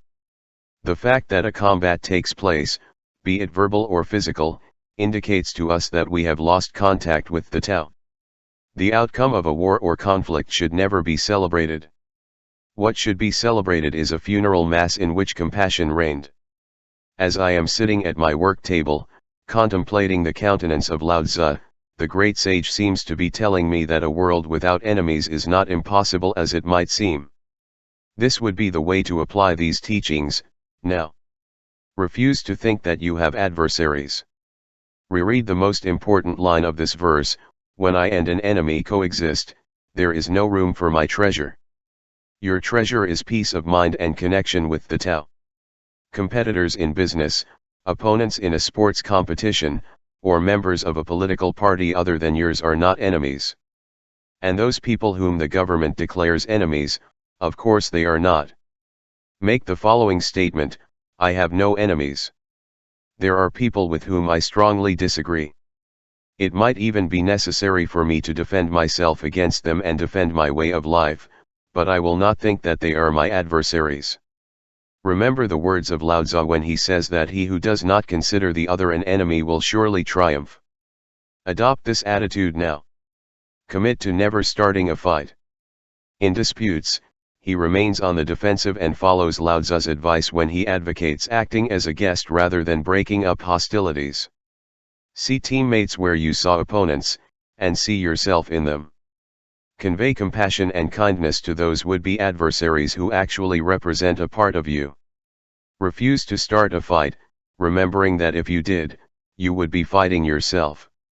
Find a way to see unity within a sacred encounter between people, since we are all from the Tao.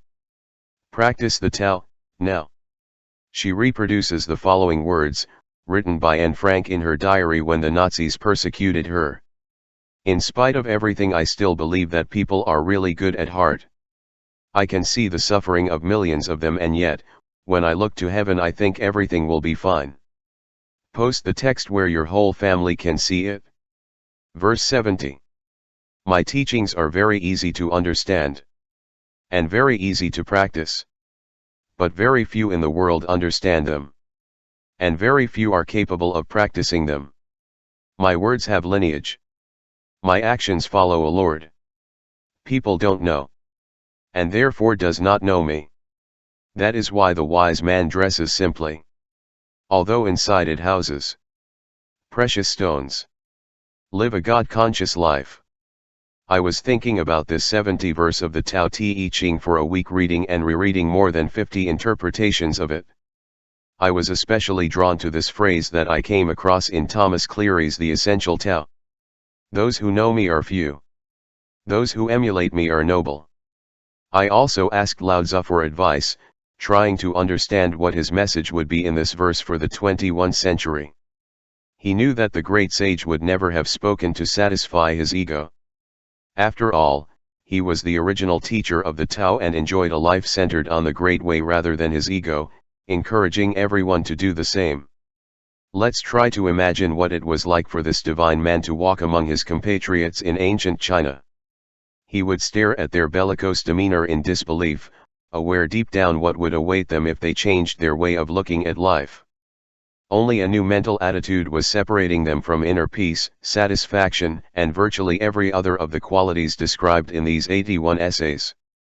I can imagine that some 500-odd years later, Jesus of Nazareth may have had the same sentiment that Lao Tzu expressed in this 70 verse. Something like, "It is so easy and simple to understand and practice. And yet there are very few who want to capture the essence of heaven on earth, or who are capable of it." I can almost feel the frustration that Lao Tzu expresses in this verse as he exhorts us to live a Taoist existence instead of listening to our ego. I have titled this little essay Living a God-Conscious Life because I feel that this is what the sage asks us to do throughout the 81 passages of the Tao Te Ching, and especially in this verse. My words have lineage, my actions follow a man, he tells us, and then expresses the feeling that people do not understand him and that therefore they do not know me. The lineage of Lao Tzu is the Tao and the Lord of his acts is that same nameless source. It seems that he is reflecting, I think as God thinks, I speak as God would, the creator of the universe, and that is why I live conscious of God. I encourage you to follow their example, which is very easy to do if you simply let yourself go and allow yourself to be guided by the energy of the Tao, which sustains life. Stop fighting, avoid violent thoughts and acts, do not try to control others or control the world. Stay humble, don't interfere, respect your creative genius and that of others. And, above all, return to the invisible source, escaping the problems that your ego poses to you, while you are still alive and materialized as one of the 10,000 things. If you do, you will naturally live a long, joyful, and peaceful life, without judging anything or anyone. Think of the portraits that artists have made of the great spiritual masters over the centuries. Lao Tzu wears a simple toga, Jesus wears modest clothes and sandals, Saint Francis wears what are almost rags all over his clothes, Buddha has the appearance of a peasant leaning on a stick, and Muhammad is described as a simple man. Next, think about how the followers of these great spiritual masters have been portrayed, surrounded by luxury and opulence, gorging themselves on gilded palaces. The great sages dress simply, but hide inside the most precious goods. What is this great hidden treasure of these teachers? Verse 70 explained to us that it is about the consciousness of God, which takes the form of the three treasures: compassion, austerity, and humility. To house the three treasures, you do not need gold-embroidered dresses or temples full of riches obtained with the sweat of countless servants and slaves. Dressing simply keeps the sage in harmony with the simplicity of this message. This is what I think Lao Tzu tells us between the lines in this 70 verse, expressing his perplexity that so few people seem to understand his simple and wonderful message. Know the Tao Te Ching. Do not think that you are one of that great majority who does not understand the teachings of the Tao Te Ching, or who does not practice them. Lao Tzu tells you that you have very little to do. You just have to remember that your spirit is part of the TAO. As it is said in A Course in Miracles, holiness defies all the laws of the world. It is beyond any restriction of time, space, or distance and knows no limits. Consider that you are part of those who understand the teachings of the TAO and prepare to live daily conscious of God. See God everywhere. Permanently seek the invisible force of God in everything you see and in everything you hear. In the 14th century, Meister Eckhart wrote these words, which can help you apply this verse from to Te Ching in daily life. What shows you that this holy truth has been born in you? Listen to yourself carefully. If it has truly entered your interior, each and every one of the creatures will be pointing you to God. And he added, if the only prayer you have ever prayed in your entire life was to give thanks, that would be enough. Say often, thank you, my God, for everything. This is the God-conscious way of living. Practice the TAO, now. For a day, do like the wise man who dresses simply, without jewelry, without makeup or flashy clothes. In fact, get ready to spend the day in shorts and a t-shirt. Wherever you go, keep your appearance simple and see how unimportant it is to worry about the way you dress and your physical appearance. Connect with your feelings while you go about your business, without worrying about what others think of your appearance. Verse 71. Being aware of what one does not know is strength. Ignoring what one knows is disease. Only when we get fed up with our illness will we cease to be ill. The wise man is not sick because he is fed up with the disease. This is the secret of health. Live without disease. This verse presents a brilliant idea, somewhat paradoxical, which has been expressed in the many interpretations that I have studied of the Tao Te Ching, with different variants on the notion that only when you get sick your disease can it disappear. Lao Tzu seems to tell us that we have to get really sick to avoid being sick. I have also given this verse from the Tao Te Ching a lot in my head. I have weighed his words over and over again to understand its essential meaning and to be able to convey it. I have meditated contemplating the image of Lao Tzu, wondering what he meant in this puzzling verse. And in writing this chapter I have finally relied on your answer. First of all, what does the word disease imply? For me, illness tells us that there is something in the body or mind that is out of balance with its origin, that is to say, it does not agree with the Tao. There are symptoms such as fever, aches, breathing difficulties, sneezing, choking, coughing, excessive fatigue, and lightheadedness that indicate the presence of an illness. Equivalent signs of disorders of the mind would be fear, anxiety, anger, hatred, worry, guilt, nervous tension, impatience, etc., etc. They are signs that our thoughts are not in harmony with our source, that it is pure love, kindness, patience, and satisfaction, and that it has all the other qualities mentioned in the 81 sections of the Tao Te Ching as in accordance with the Tao. In this verse, the sage carefully observes what disease is and concludes that it is the physical manifestation that we are far from Tao.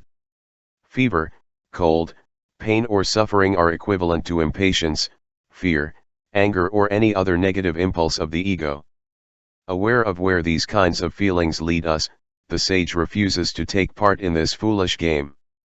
And so, seeing what poor health means, he makes this commitment: I am not going to think in a way that leads me to such a situation. I am going to stay focused on the natural well-being of the Tao, because to think negatively is to allow disease to occur. That is to say, the wise man is fed up with sickness, and that sickness is the secret of perfect health. Let me give you an example of this. My colleague and friend Radhika Kinger recently returned from a visit to Puttaparthi, India, where she had the opportunity to meet Satya Sai Baba, a spiritual teacher who lives imbued with all the divine messages of the Tao Te Ching. This is an excerpt from the letter he sent me upon his return. I have just returned from Puttaparthi, where I have spent a week in the divine presence of Sai Baba. I was very sad to see Sai Baba in a wheelchair due to a multiple hip fracture. In the opinion of doctors, a normal human body could not withstand such physical agony. However, Sai Baba continues to radiate happiness as if his situation did not affect him at all. A follower of his ideas asked Sai Baba how it was possible that a being with such a consciousness of God would have to undergo such physical sufferings. Why doesn't he heal himself? Sai Baba replied in this way, "My life is my message.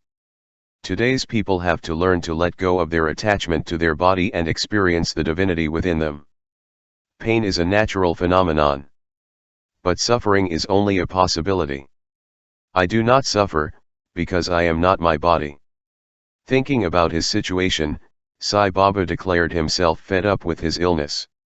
When one lives in harmony with the Tao, there is no suffering that a disease normally produces.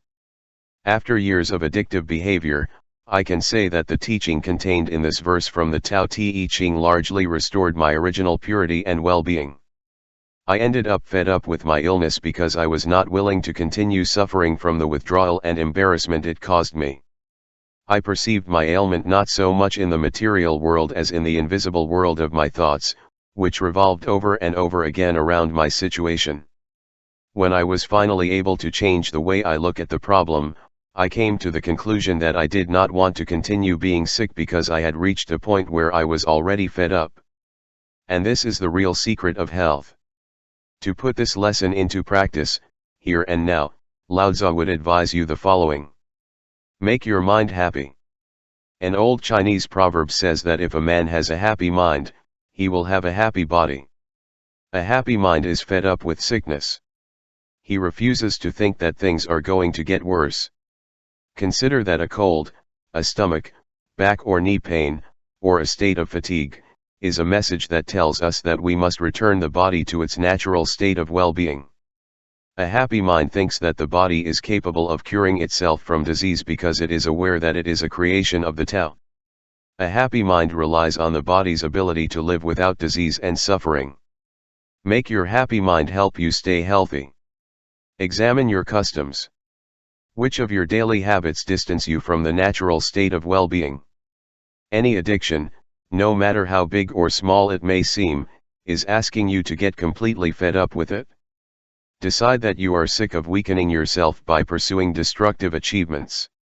You already know what it is that hurts you, and you are aware that there have been times when food, alcohol, drugs, or the guilt and shame that come after the excesses, have made you sick. Remember that ignoring what you know is disease. Examine your addictions and commit to being aware that they are. Practice the Tao, now. Take a day to really listen to the messages your body sends you and trust them. Next, listen to what your mind tells you about the signals you perceive. Open it up to the possibility that your body is asking you for something you can give it, like taking a short nap or taking a walk on the beach. Cultivate a happy Taoist mind that should not think about sickness. Verse 72. When you have no sense of admiration, disaster strikes. When worldly powers are not feared, a higher power arises. Don't limit your vision of yourself. Do not despise the circumstances of your birth. Don't resist the natural course of your life. This way you will never get tired of this world. That is why the wise man knows himself. But it is not exhibited. He loves himself. But it is not exalted. It prefers what is inside to what is outside. Live admiration and acceptance. This verse from the Tao Te Ching draws our attention to two elements that work together in a harmonious life, the sense of admiration and total acceptance. Without the help of the combined force of these two qualities, it is very difficult for us to see the presence of the Tao. As I was writing about this verse, I was reading Saint John of the Cross, a mystical poet of the 10th and 6th century who led a life of ecstatic admiration. I reproduce some of his verses to give you an idea of how this man of wonderful spirituality expressed his feelings. My beloved, the lonely mountains, the lonely Nemo Rouse valleys, the strange islands, the sound rivers, the whistle of loving airs, the quiet night, in even the rises of the dawn, the quiet music, the sonorous loneliness, the dinner that recreates and comforts. I am sitting here this morning in the sacred precinct where I work in my home in Maui, and I am overwhelmed by a feeling that resembles the ecstasy that is manifested in the words of Saint John of the Cross. I feel the presence of Lao Tzu, who urges me to hasten to convey what he meant by referring to the sense of admiration. It is something so profound that it brings into a person's life the eternal awareness of the arrival of a higher power. At this moment I am able to feel that power in the wonderful environment that surrounds me. The sound of the manito bird brightens the atmosphere, while the ocean sways in undulating waves that seem to express the heartbeat of the earth. The colors are absolutely breathtaking: the brilliant blue of the sky, the shimmering green of palm trees, sea grasses, ficus, the orange and purple hues that blend in the distant clouds. And to top it all, the sublime majesty of the rainbow that seems to link the nearby island of Lanai with the window of my house. As the words fill the blank page in front of me, I am invaded by the ineffable pleasure of seeing how I am being the instrument of an invisible source. I know that soon I will be at sea, gliding along the shoreline and gazing at the sea creatures, which move and frolic in the salty water, making me wonder where they will sleep. How did they get here? How can they breathe without air? Do they ever stop moving? Will they still be here when I go? After a while, I will come out of the sea and walk on the sand, feeling the heat of the sun on my body and wondering how it is possible that it stays up there. How is it that we keep moving around it while turning on ourselves every 24 hours, why the sea does not detach from the earth, being so it does not stop spinning, and if the stars and the universe will have an end. The reason why the sense of wonder is so important is that it helps us to lessen the influence that the ego has on our thinking. It lets us know that there is something great and enduring that animates all of existence. The astonishment at this power conjures up disasters because it makes us lose our fear of the vicissitudes of the world. It keeps us grounded in the power of another different world that manifests billions of times per second without the ego being able to appreciate it. Verse 72 of the Tao Te Ching also asks us to accept ourselves and accept what we do not like. Lao Tzu places great emphasis on three suggestions: that we do not set limits, that we accept our body as a perfect creation, and that we allow life to unfold according to its own nature. I have always liked the metaphor that presents nature as the teacher of wise acceptance. In fact, throughout the 81 verses, Lao Tzu emphasizes the importance of being in harmony with the natural world, telling us that this is where the connection to the Tao resides. As Meister Eckhart, a 13th century Catholic monk and scholar, said, God created all things in a way that makes them not outside of him, as ignorant people believe. In reality, all creatures flow outwards but nevertheless remain within God. And in John, we are told, abide in me as I abide in you. Just as the branch cannot bear fruit if it does not remain on the vine, neither can you, if you do not remain in me. I am the vine and you are the branches. Get to know the Tao while staying in perfect harmony with the environment. Think of the trees, which endure rain, snow, cold, and wind. And that, when the severity of winter arrives, they wait with the patience that fidelity to their inner nature gives them. As Dengming Dao writes in Tao, Daily Meditations, trees stand and wait, as if the power that makes them grow is lethargic. But inside, imperceptibly, a sapling is growing, neither good nor bad luck can alter who they are. We should behave like them. To do this, we must accept ourselves as a part of the 10,000 things. And we have to love that imperceptible and powerful inner nature that will bear fruit. Or, as Lao Tzu concludes in this verse, prefer what is inside to what is outside. Love yourself, don't show yourself off, and remain calmly in a state of wonder and acceptance. Here are a few suggestions to make it happen. Behold the miraculous in all things. Change your conception of the world, adopting feelings of admiration and amazement. Instead of looking for miracles, appreciate that all things are miraculous. In that state of wonder, you will not be able to experience boredom or disappointment in your mind. Try to observe how the invisible Tao flows, sustaining everyone and everything.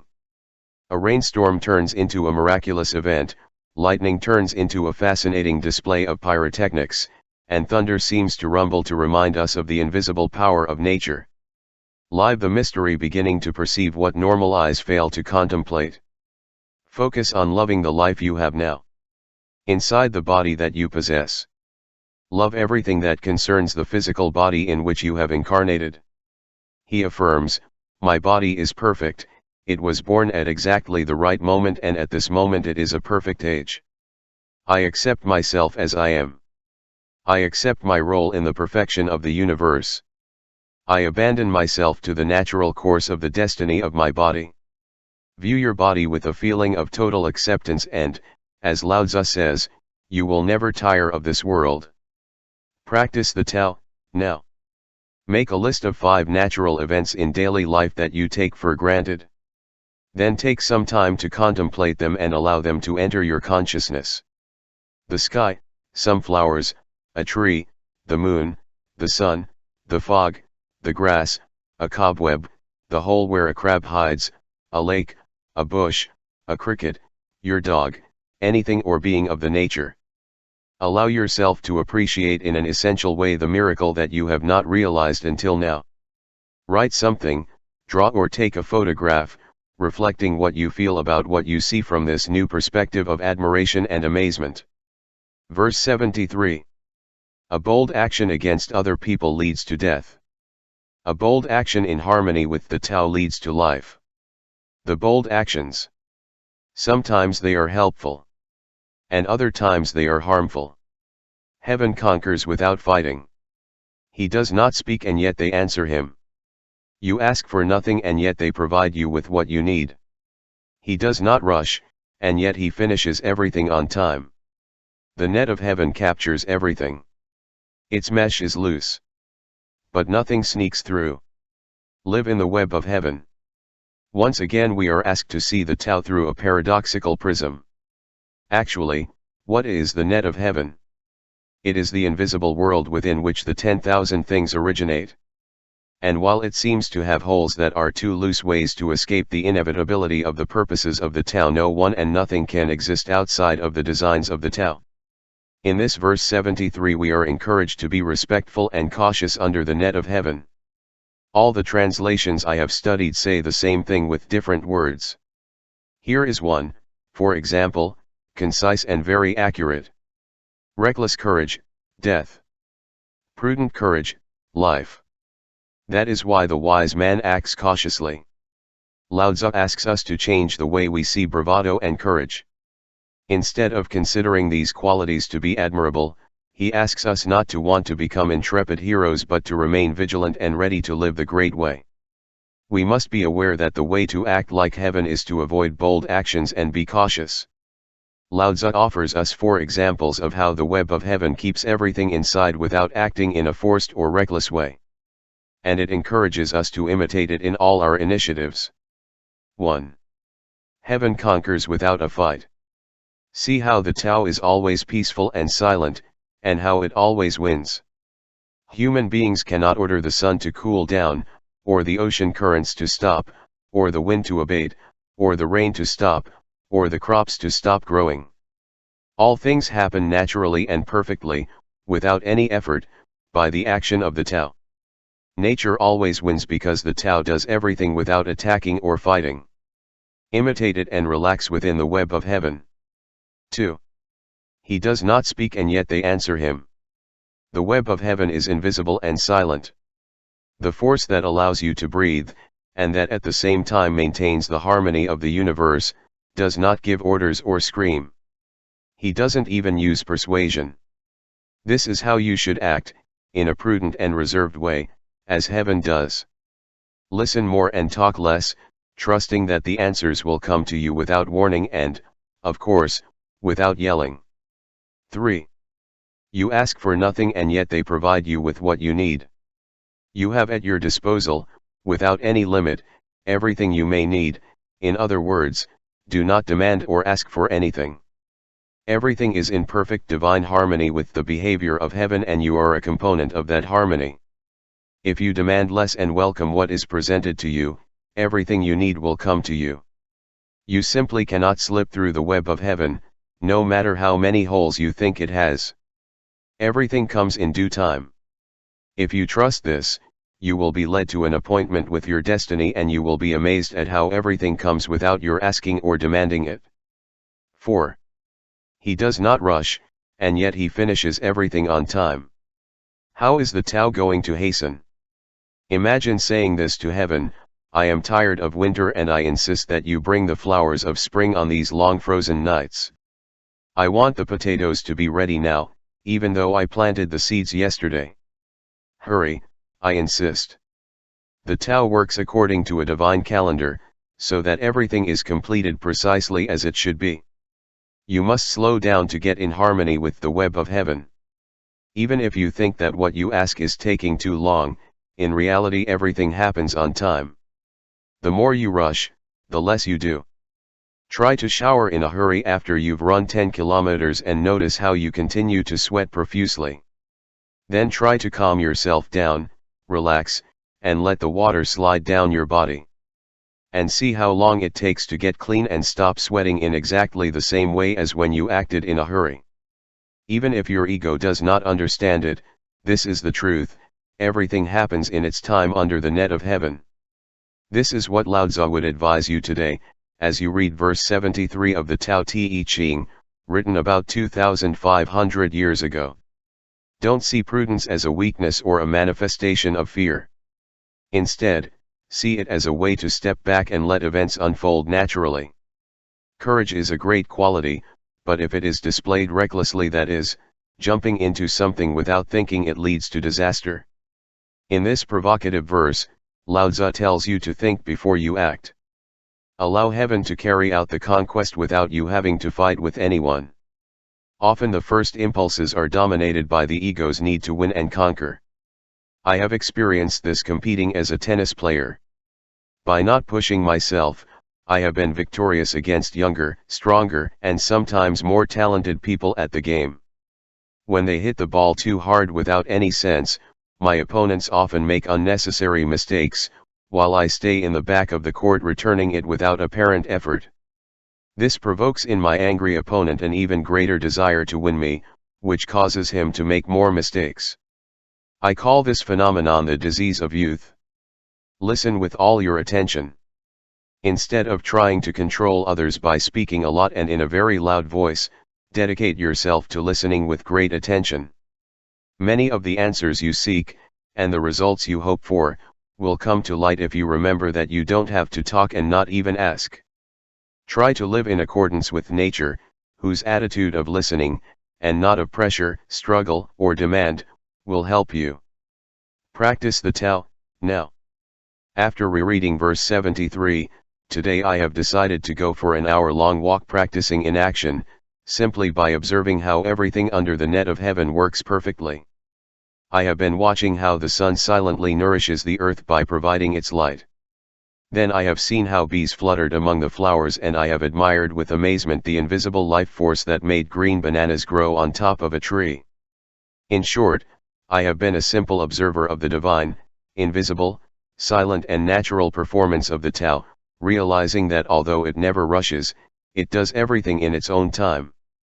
Those bananas will ripen in due time, but, for now, I have only felt love for that energy that creates, nourishes, and prepares them so that one day they will serve me for breakfast. I encourage you, today, to take a walk for an hour practicing inaction and perceive how nothing escapes the net of heaven. Verse 74. If you are aware that all things change, there will be nothing you are trying to hold onto. If you are not afraid to die, there will be nothing you can't get. There is always a Lord of Death. Who impersonates the Lord of Death? It's like someone who cuts with the saw of the master carpenter. And whoever cuts with the master carpenter's saw will surely cut his hands. Live without fear of death. What happens when we die? Is death the vehicle in which we return to our source, or is it the end of consciousness and life? Only one thing is totally clear: this question is an absolute mystery to us. Some scholars of the Tao have spoken of death as a place of unity in which time, space, and all the 10,000 things cease to have meaning. In that way, what dies is our human identity. But there is someone who is inside the outer surface of bodies, and when we know and understand who that formless someone is, our fear of death evaporates. We can live into infinity, knowing our unlimited Taoist nature, which will probably lead us to change the way we think about birth, life, and death. He goes from wanting to see permanence in life to understanding that all things change, since the very nature of the world implies a constant transformation. There is nothing external to which we can cling.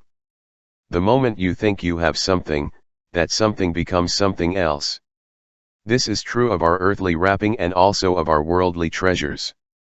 Whether you are aware of it or not, the body you had when you started reading this book is already different, and it will be different again the moment you try to keep it the same. That is the nature of our reality. If we can feel comfortable with it, we will reduce and ultimately eliminate the anxiety about our mortality. As Lao Tzu says, if you are not afraid of dying, there will be nothing you cannot achieve. Your Taoist essence has to be infinite because it comes from a world of limitless possibilities. You are not something solid and permanent, in fact, nothing is like that in the world in which you have incarnated. You are real, and what is real never changes. But your real self is not in this world, but it is the part of you that is the Tao. If you live in harmony with the infinite Tao, death becomes irrelevant. So, know your higher self and understand that there is nothing you cannot achieve. The second part of this verse deals with the act of killing, that is, taking the life of another being. Lao Tzu is very clear in considering this question when he says, there is always a Lord of Death. The moment you came to this world, the Lord of Life and Death took care of everything you needed to travel through it. In the same way that your birth came from the energy of the Tao, your physical complexion, the color of your skin, your eyes, your ears, and all aspects of your physique are expressions of the Tao. Death, too, is, and has been foreseen, determined, and permitted according to a divine calendar. In other words, you don't have to kill another person or any creature. Since death is part of the Tao like life, it must be allowed to occur according to nature, not caused by an egotistical decision. I learned this lesson years ago while changing courts in a tennis match where I was playing at an exceptional level. While I was resting drinking some water, I saw a bee that was lying on its back and that seemed to be about to die. I thought she was in pain, so I stepped on her so her agony would not be prolonged. When I resumed the game, I couldn't get that bee out of my head. Have I done what I had to do? Who am I to decide the fate of a creature? Who am I to become an executioner, even if the victim is a seemingly insignificant insect?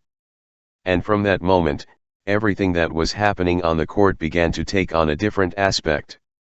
Until then, my strokes carried the ball to the lines, and from that moment I sent them out by a matter of centimeters.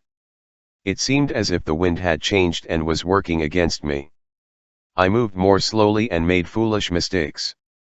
In the end, what looked like a sure victory turned into a fiasco and a humiliating defeat, and all because my role as the well-meaning killer of a little bee had been occupying my thoughts. Since then, I have changed the way I see death, and I never deliberately kill.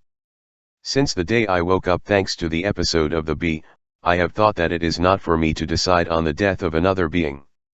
Even if that bee had only a few minutes to live, the decision to end it was made by the Lord of Death, which is the great Tao. I was recently talking to my dear friend Lauren, who is going through the trance of watching her cat, who has been with her for 19 years, spend the last days of her life. He asked my advice on whether to resort to euthanasia to avoid prolonging Sweet Pea's suffering. After reading this verse to her and telling her about my experience with the bee, Lauren decided to put Sweet Pea on her lap until death called for her. Reverence for life as an aspect of the Tao helps us to be aware that it is not up to us to make decisions about death. Lao Tzu's legacy is beautifully summed up in these words from T.S. Eliot, taken from his poem dedicated to Little Gidding, a place visited by the great poet. We will not stop exploring. And the end of our exploration will get us to where we started. And to know that place for the first time. That is death. Nothing to fear, nothing to do. I think Lao Tzu is telling us the following in this profound verse from the Tao Te Ching. Lose fear of death. It makes the same sense to think of death with fear as to perceive the color of our eyes with fear. The Tao is present in everything, birth, life, and death. Reread the quote from T.S. Eliot and the 40 passage from the Tao Te Ching, entitled Living the Return and Renunciation. Returning in death, you will truly know the Tao, perhaps for the first time. Think about the times when you deprive a being of life. Make the decision never to assume the role of the executioner again, even in relation to the smallest and seemingly most insignificant creatures, and act accordingly. He lives according to this principle, allowing the Lord of life and death to decide when to undertake the path of return. Don't make it a crusade. Just commit to living in harmony with the Tao. And, of course, do not impose your beliefs on others, as non-interference is one of the most important principles of the Tao Te Ching. Practice the Tao, now. As you meditate, practice living death. That is, leave your body, ignore it and levitate above the world. This will help you disconnect from the feeling that you are the physical package in which you live. The more you become an observer rather than the object you see, the easier it will be to lose your fear of death. Do this daily for a few minutes. Remember that you are not your body but one more piece of the infinite Tao, which does not change and does not die. These words taken from Neil Donald Walsh's work Communion with God reflect on this idea. Which of the snowflakes is the most magnificent? Is it possible that they are all magnificent and that they are putting on an amazing display to celebrate their magnificence together? They merge with each other and within the unit. But they never go away. They never go away. They never cease to be. They just change shape. And not just once, but several times, they go from solid to liquid, from liquid to gaseous, from visible to invisible, to emerge again, and again in new exhibits of astonishing beauty and wonder. This is life nurturing life. This is you. The metaphor is complete. The metaphor is real. You will experience this as real simply when you decide it is true and act accordingly. Behold the beauty and wonder of all the beings whose lives you touch. Because all of you are truly wonderful, but not one more wonderful than the other. And all of you will merge one day in unity, and then you will know that together you form a single current. Verse 75. When taxes are too high, the people are starving. When the government meddles too much, the people lose their spirits. Act for the benefit of others. Trust them, leave them alone. Live demanding little. The intention of this verse was to help the ruling classes and the nobility to administer the kingdom. It should be borne in mind that during the period of the warring states in ancient China, the rulers used burdensome methods to impose order among the peoples.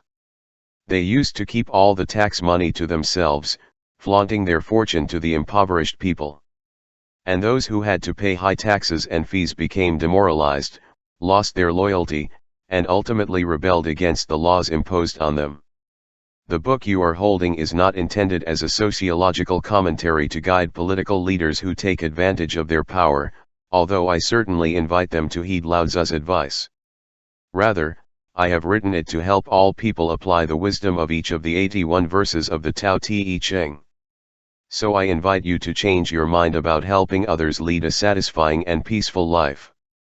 You may think that by demanding more from those in your care, such as your children or co-workers, you will improve their behavior, but Lao Tzu suggests that the opposite will actually happen. Demand little, advise us, and leave people alone as much as possible. And when it comes to running a country, you have to consider that the establishment of excessive taxes can have very negative consequences. Oftentimes, government officials pass laws to raise more and more money to fund the projects they love the most, and even to personally benefit, simply because they have the authority to do so. As they are the ones in charge of passing the laws, they dictate abusive norms for the people who, after all, pay their salaries and provide them with all their advantages. In virtually all cases, taxpayers enable rulers to lead a luxurious lifestyle, and receive far fewer benefits in return than their leaders. In other words, those who make the rules, and in general the people who hold power, use their privileged situation to take advantage of the people. When this situation becomes general, citizens lose patience, become undisciplined and do not respect authority. As Lao Tzu says, the people lose their spirits.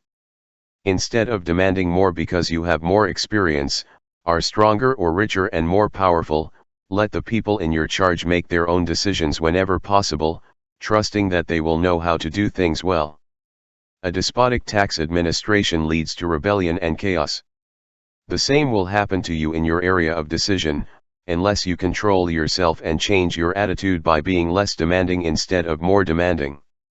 I have adopted this approach throughout my adult life, setting the number of people who work for me and who I have to supervise to a strict minimum. The demands that I make of my manager, who is both my secretary and assistant, are few and far between. And she has been my only employee for 3 decades. I let him negotiate the contracts, arrange for my lectures, and manage my many affairs, without any demands on my part. I don't tell you what time to get to work, how to dress, or how to deal with people. And by acting like a boss who makes the minimum demands, I have earned this person's loyalty. I can trust her, she likes her job, and she is indispensable to me. I behave in the same way with my editor, who has also been the same for 30-odd years. When I write, I do it from the heart, letting the words flow, and then I send him my work. I trust this woman and allow her to do her job without demands from me. The reward I get for my lack of intrusion is that the edition of my books is cared for with good taste and professionalism. In addition, I enjoy a warm and quiet relationship with my editor, and we are both happy and proud of the work that we have done. Although what I am telling you seems impossible, it can be perfectly achieved by trusting that the Tao takes care of all the details of life, both professional and personal. This is what Lao Tzu asks you to learn from this 75th verse of the Tao Te Ching, which, although it was intended for the leaders of nations at the time, is applicable to anyone who has to control the work of others, or that you have to fulfill the obligations that correspond to you as a father or mother. Don't push yourself too hard. Lao Tzu's warning that too high taxes make citizens disheartened is also applicable on a personal level. If you overwhelm yourself with excessive demands, you will end up exhausting yourself or developing symptoms of depression, anxiety, worry, heart disease, or other physical problems. Give yourself a break in relation to the obligations that you impose on yourself, setting aside a lot of free time to communicate with nature, play with your children, read, watch a movie, or simply do nothing. Trust the people you need to lead. Don't constantly monitor the people you are required to educate or lead. Instead, build trust in those people who are less experienced than you. They need to be allowed to use their faculties, because they also have a destiny to fulfill that is coordinated by the Tao. So demand less of them and encourage them as much as you can, allowing them to pursue their own excellence and happiness. Your attitude will make them trust themselves and the wisdom that created them. Practice the Tao, now. Take a break from everything on your mind, including your responsibilities. Even if it's only for 15 minutes, clear your head of problems, empty your file of demands, and enjoy the freedom that comes from being less picky. Then do the same with your children or with someone who depends on you at work. Take them by the arm and tell them to accompany you for a little walk, without doing anything other than being together in contact with nature. And then let them go back to their duties at their own pace. If you are thinking that your children or employees need someone to control them firmly, consider the possibility that they may have reached this situation because you did not encourage them in the past to trust themselves. Verse 76. A man is born delicate and weak. And when it dies it is hard and rigid. All things, including grass and trees, are tender and flexible in life and dry and brittle in death. Rigidity is the companion of death.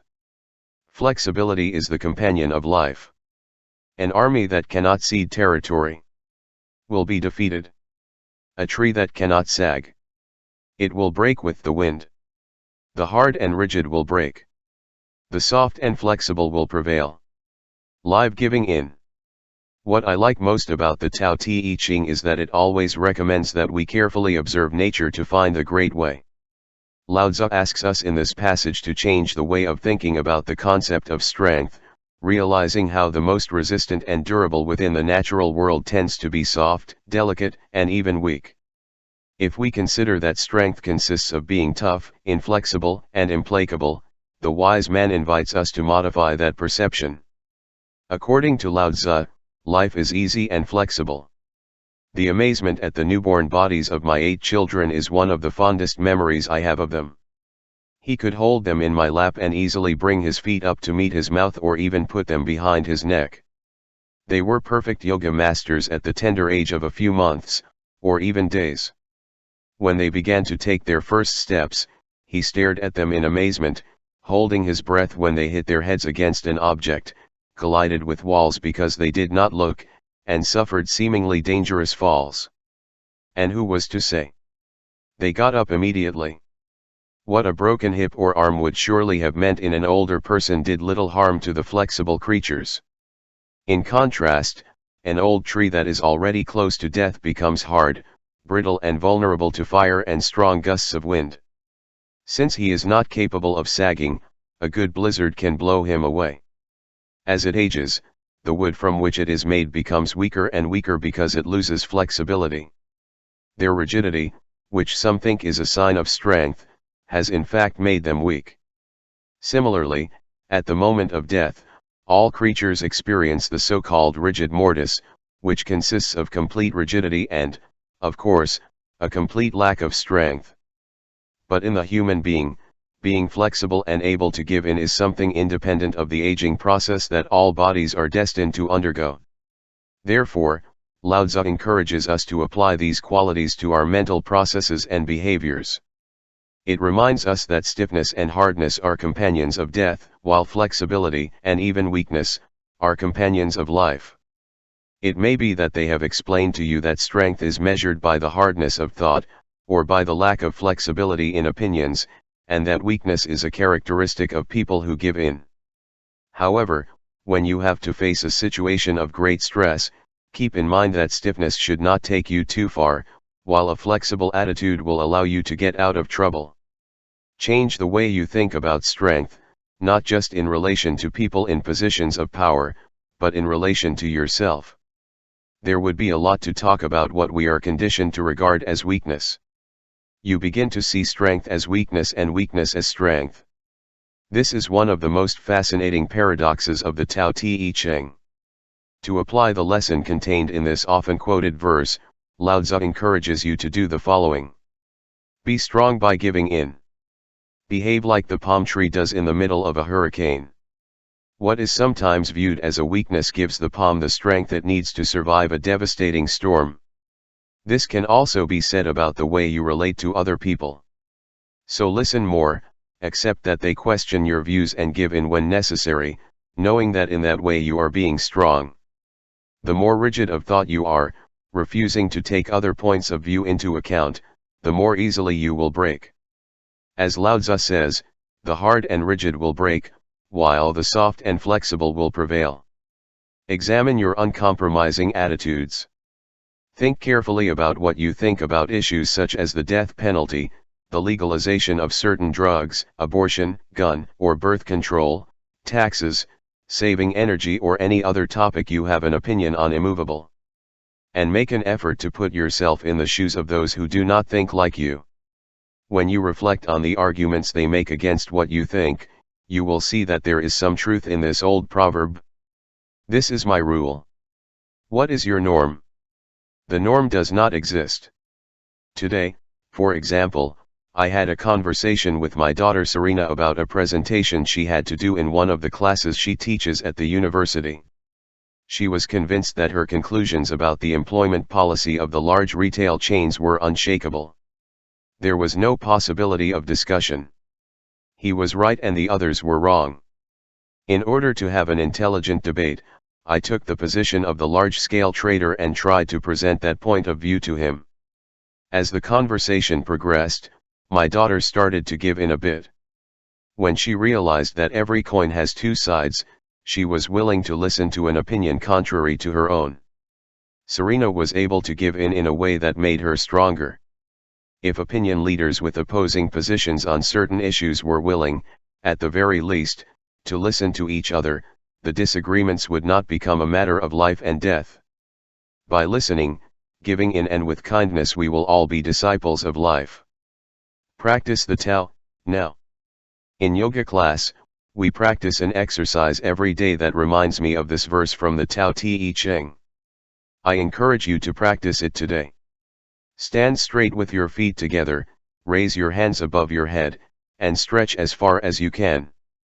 Next, lean to the right as far as possible, holding the pose for 60 seconds. Return to the vertical position and repeat the tilting movement, this time to the left. Throughout the exercise, consider that you are flexible, elastic, and capable of yielding in harmony with the Tao. Verse 77. Heaven acts like the archer who draws his bow. It brings down what is above. Elevate what is below. Decrease the excessive. It increases the insufficient. The man does the opposite. Reduce the insufficient to increase the excess, plunder the needy to serve those who have too much. Only he who follows the Tao offers others what is left over.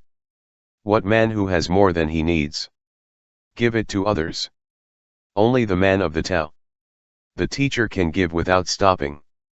Because their wealth has no end. Act without expecting anything. Performs his work without bragging. And does not think that it is better than any other person. Live offering what we have left over. If we observe from a distance the way the sky acts, we will see that nature is perfect. The Tao is in action, invisibly maintaining a divine balance. When I was in Sedona, Arizona, I visited the forested areas in the steppes of the majestic Rocky Mountains. Regarding a comment I made, lamenting the recent fires that had killed many trees, the guide explained that it was actually nature that had acted. For millions of years, he told us, when the forest is already too thick, lightning strikes, making it less dense. If not, the wood would suffocate in its own abundance. This is how the planet works. Although some natural phenomena such as droughts, floods, hurricanes, gales or torrential rains may seem like a disaster to us, they are in fact maintaining the balance. The same happens in the life of butterflies, flocks of geese or herds of caribou and buffalo, although the sport of hunting disrupts the system that nature has to avoid excesses. The Tao maintains the balance, reduce the excess, it increases the insufficient. Observe nature, says Lao Tzu. If there is a shortage, do not keep reducing what is already in short supply. The teachings in the final part of the verse deal with how to rule in harmony with the Tao. It seems that Lao Tzu was recriminating the people who held political power and robbed the needy in order to have more of what they no longer needed. In today's world we can observe this practice in thousands of cases, especially in that of legislators who pass laws that grant them privileges that then everyone else has to pay. They are awarded retirement pensions that guarantee a percentage of their salary, lifetime health insurance, limousines, parking spaces in public places and free first-class plane tickets, even if this means depriving the needy and serving those who already have too much. And in countries where people are starving, it is not uncommon to see large quantities of food and supplies stored on the docks while people are starving, and all because government officials believe they are above those things. Verse 77 of the Tao Te Ching suggests that we think about the surpluses that we can put into circulation to reduce the shortage that exists in other parts of the world. Lao Tzu asks us to act in our lives in accordance with what this verse teaches us and to consider that what we have but do not need gives us the opportunity to behave in accordance with the Tao. He is not addressing the rulers, the political leaders or the provost of the industry, but directly to us. What man who has more than he needs gives it to others? The answer is, only the man or the woman who follows the Tao. When many people act like this, a group of individual followers of the Tao will have formed from which a new type of ruler can emerge. And so we can make the way of life advocated by this verse come true. It is very easy to understand the idea of surplus money or property, but there are many other things in life. For example, you can have a surplus of joy and offer it to your family. There can also be a surplus of intellectual prowess, talent, compassion, health, strength, or kindness that can be shared with everyone. When you see that somewhere there is a shortage of joy, prosperity, educational opportunities, health, or dignity, offer whatever surpluses you have. Lao Tzu exhorts you to notice where there is scarcity and to be an instrument of increase instead of a hoarder that only contributes to marginalization and the breakdown of the unity that life consists of. Adopt the following tips that will put you in line with the way of acting of the Tao. Reduce excesses. Reduce what you have left over in life and offer it to whoever may need it.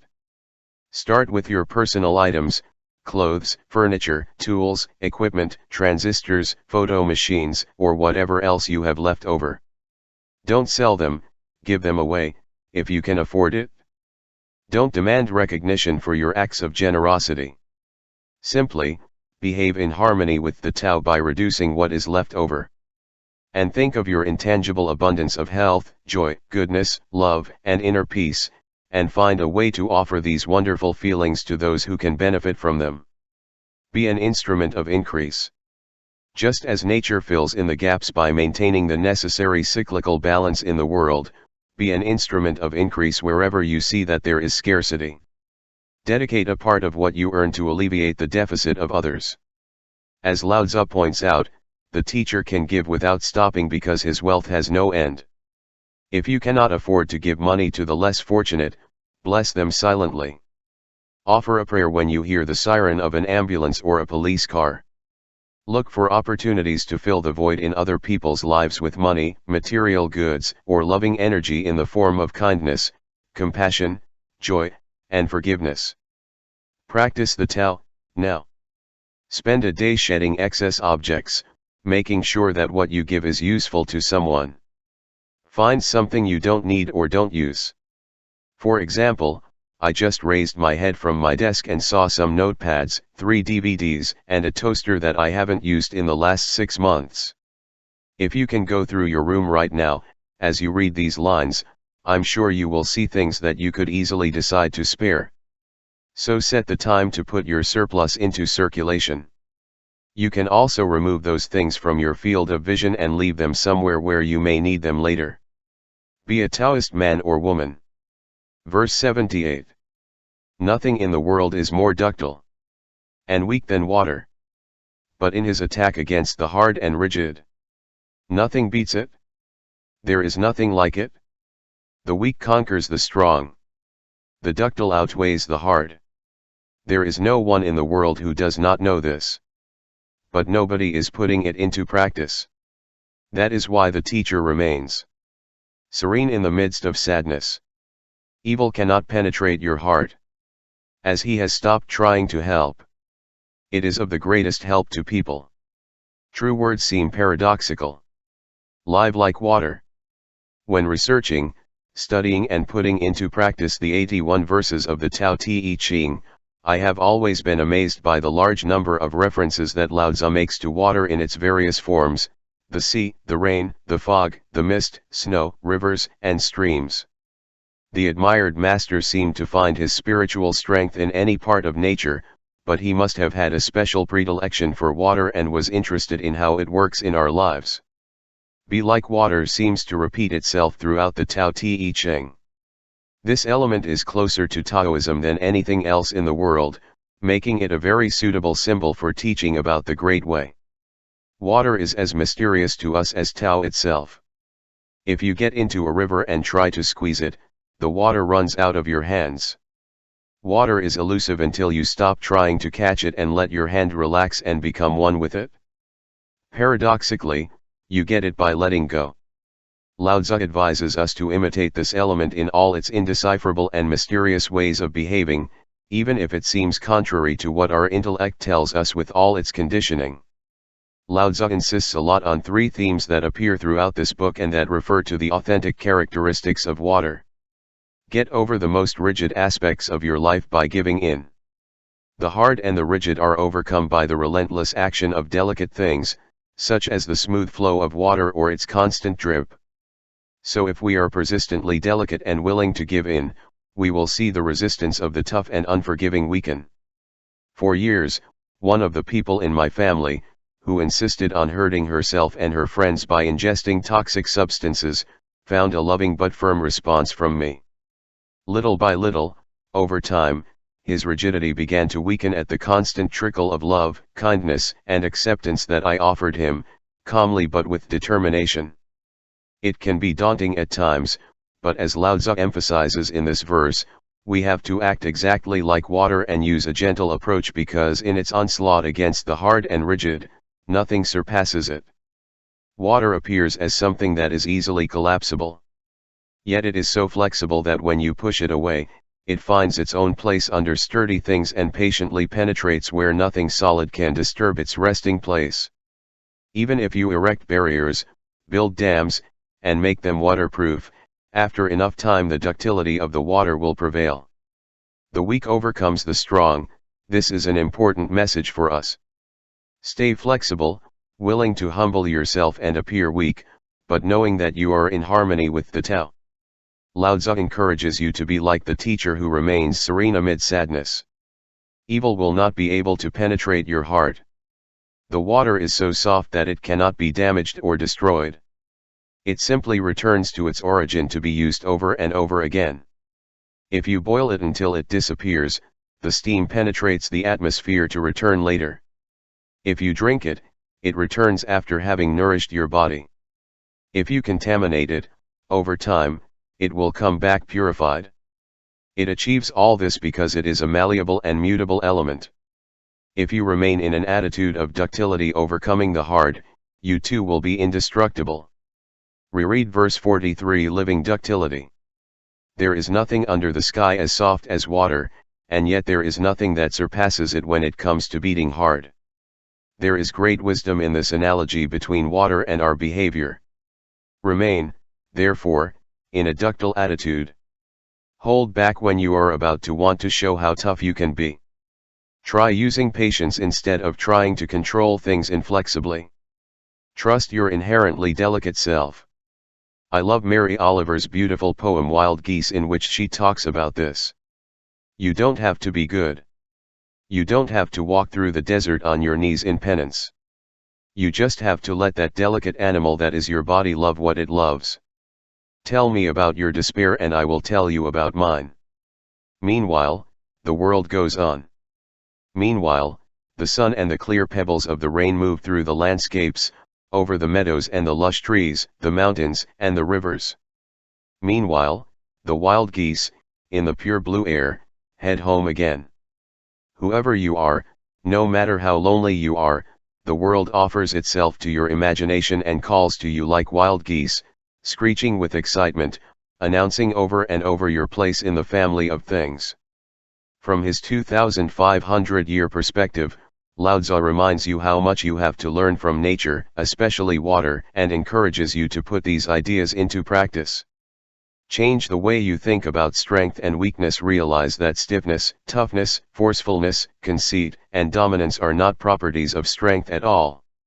In fact, these characteristics will lead you to be eliminated and defeated by the ductile, or by what has come to be called weakness.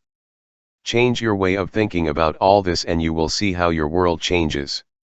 When you begin to admire and imitate those who remain in an attitude of fragility and ductility, you will appreciate in you the true strength that the Tao gives you. Stop interfering by pretending to help, and choose to glide like water delicately, smoothly, and discreetly to where you are needed. Be ductile like water. Imitate water and flow wherever there is an outlet, rather than trying to dominate using force. Temper the harshest aspects of your personality by being more tolerant of opinions contrary to yours. Don't interfere and listen instead of commanding and saying what to do. When someone offers their point of view, respond by saying, "I've never seen it that way. Thanks.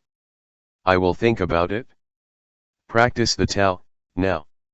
As you meditate, imagine yourself endowed with the qualities of water. Allow your ductile, weak, tolerant, and fluid self to enter places you have never been because of your tendency to be uncompromising and tough. Flow gently into the lives of those with whom you feel you are in conflict. Imagine that you enter them seeing what happens to them, perhaps for the first time. Keep this image of yourself as flowing water, and you will see your relationships change. Verse 79. After a bitter dispute, some resentment remains. What can be done about this? Be happy with what you have. In the end, it is always the best. Someone has to risk responding to the insult with kindness, or hostility will never give way to goodwill. Thus, the sage always gives without expecting gratitude. Who possesses a true virtue? Always looking for a way to give. Who lacks a true virtue? Always looking for a way to get. To the one who gives comes the fullness of life. To the person concerned, just an empty hand. Live without resentment. In this verse, which has been very helpful to me personally, we are asked to remove the resentment that remains after a difference of opinion or a full-blown dispute. What causes anger and discomfort after a dispute? The typical response would be a list of grievances detailing why the other person was wrong and explaining how illogical and unreasonable they were, concluding with something like, "I have the right to be upset when my daughter, mother-in-law, ex-husband, boss, or whoever he is talks to me that way." But if you want to live a life according to the TAO, you need to completely change this way of thinking. The resentment does not come from the conduct of the person with whom you have had the dispute. The resentment lingers and feeds because you don't want to end the confrontation by offering willingness, love, and sincere forgiveness. Lao Tzu says, someone has to risk responding kindly to the insult, or hostility will never give way to goodwill. So, after the shouting and threatening words, the moment of calm has to come. Remember that no storm lasts forever and that the seeds of harmony are always hidden inside. There are times for hostility and times for peace. When the storm of dispute subsides, we must ignore our ego's need to always be right. It is time to be nice and forget about anger. When the fight is over, you must forgive yourself and your opponent and try to eliminate the resentment. Choose to be the one who gives, in the sense Lao Tzu uses in this verse, rather than the one who is seeking to get something. I run a high-volume business that bases its actions on the wisdom of this profound verse. It is company policy to give, so that when a difference arises about the sale of products, my assistant allows the other party to have what they want. If someone can't afford to buy something, I give it away. I agree to have my lectures recorded and do not ask for anything in return. I dedicate a part of my time to allowing myself to be photographed, to sign autographs and other things of that kind. Unless I have to catch a plane, I am the last person to leave the conference venue and I am willing to speak to anyone who asks. It's about giving, and those who work for me know it and embrace this principle.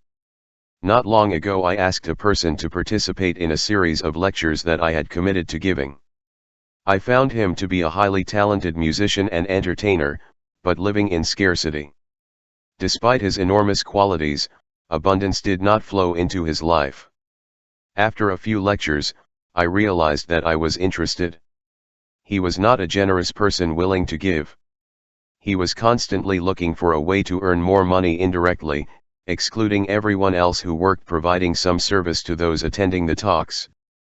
I had a long discussion with this man and told him that I was blocking the flow of abundance into his life by seeking personal benefit at all times rather than adopting a generous attitude, and I encouraged him to trust the wisdom that Lao Tzu transmits to us. As a result, we were both presented with the opportunity to continue the lecture cycle without resentment. Regardless of the attitude that others adopt, if you live true virtue you will find a way to give. This attitude is in perfect harmony with the TAO. After all, the Creator of life always gives without wanting to get anything. So change the way you think about scarcity and resentment, and start to really ask yourself, how can I serve? You will feel that the universe responds to you, you have finally understood. You're acting just like me. Abundance will flow into your life along paths that will amaze and delight you. As Lao Tzu says, to the one who gives comes the fullness of life, to the person concerned, only an empty hand. This is what Lao Tzu encourages you to do to put into practice the wisdom of verse 79. Always end up offering love. Imagine that you just had a major fight or dispute. Instead of reacting with anger, revenge, and wanting to hurt, visualize yourself offering kindness, love, and forgiveness. Do it right now by sending out a true virtue thought in relation to any resentment you have right now.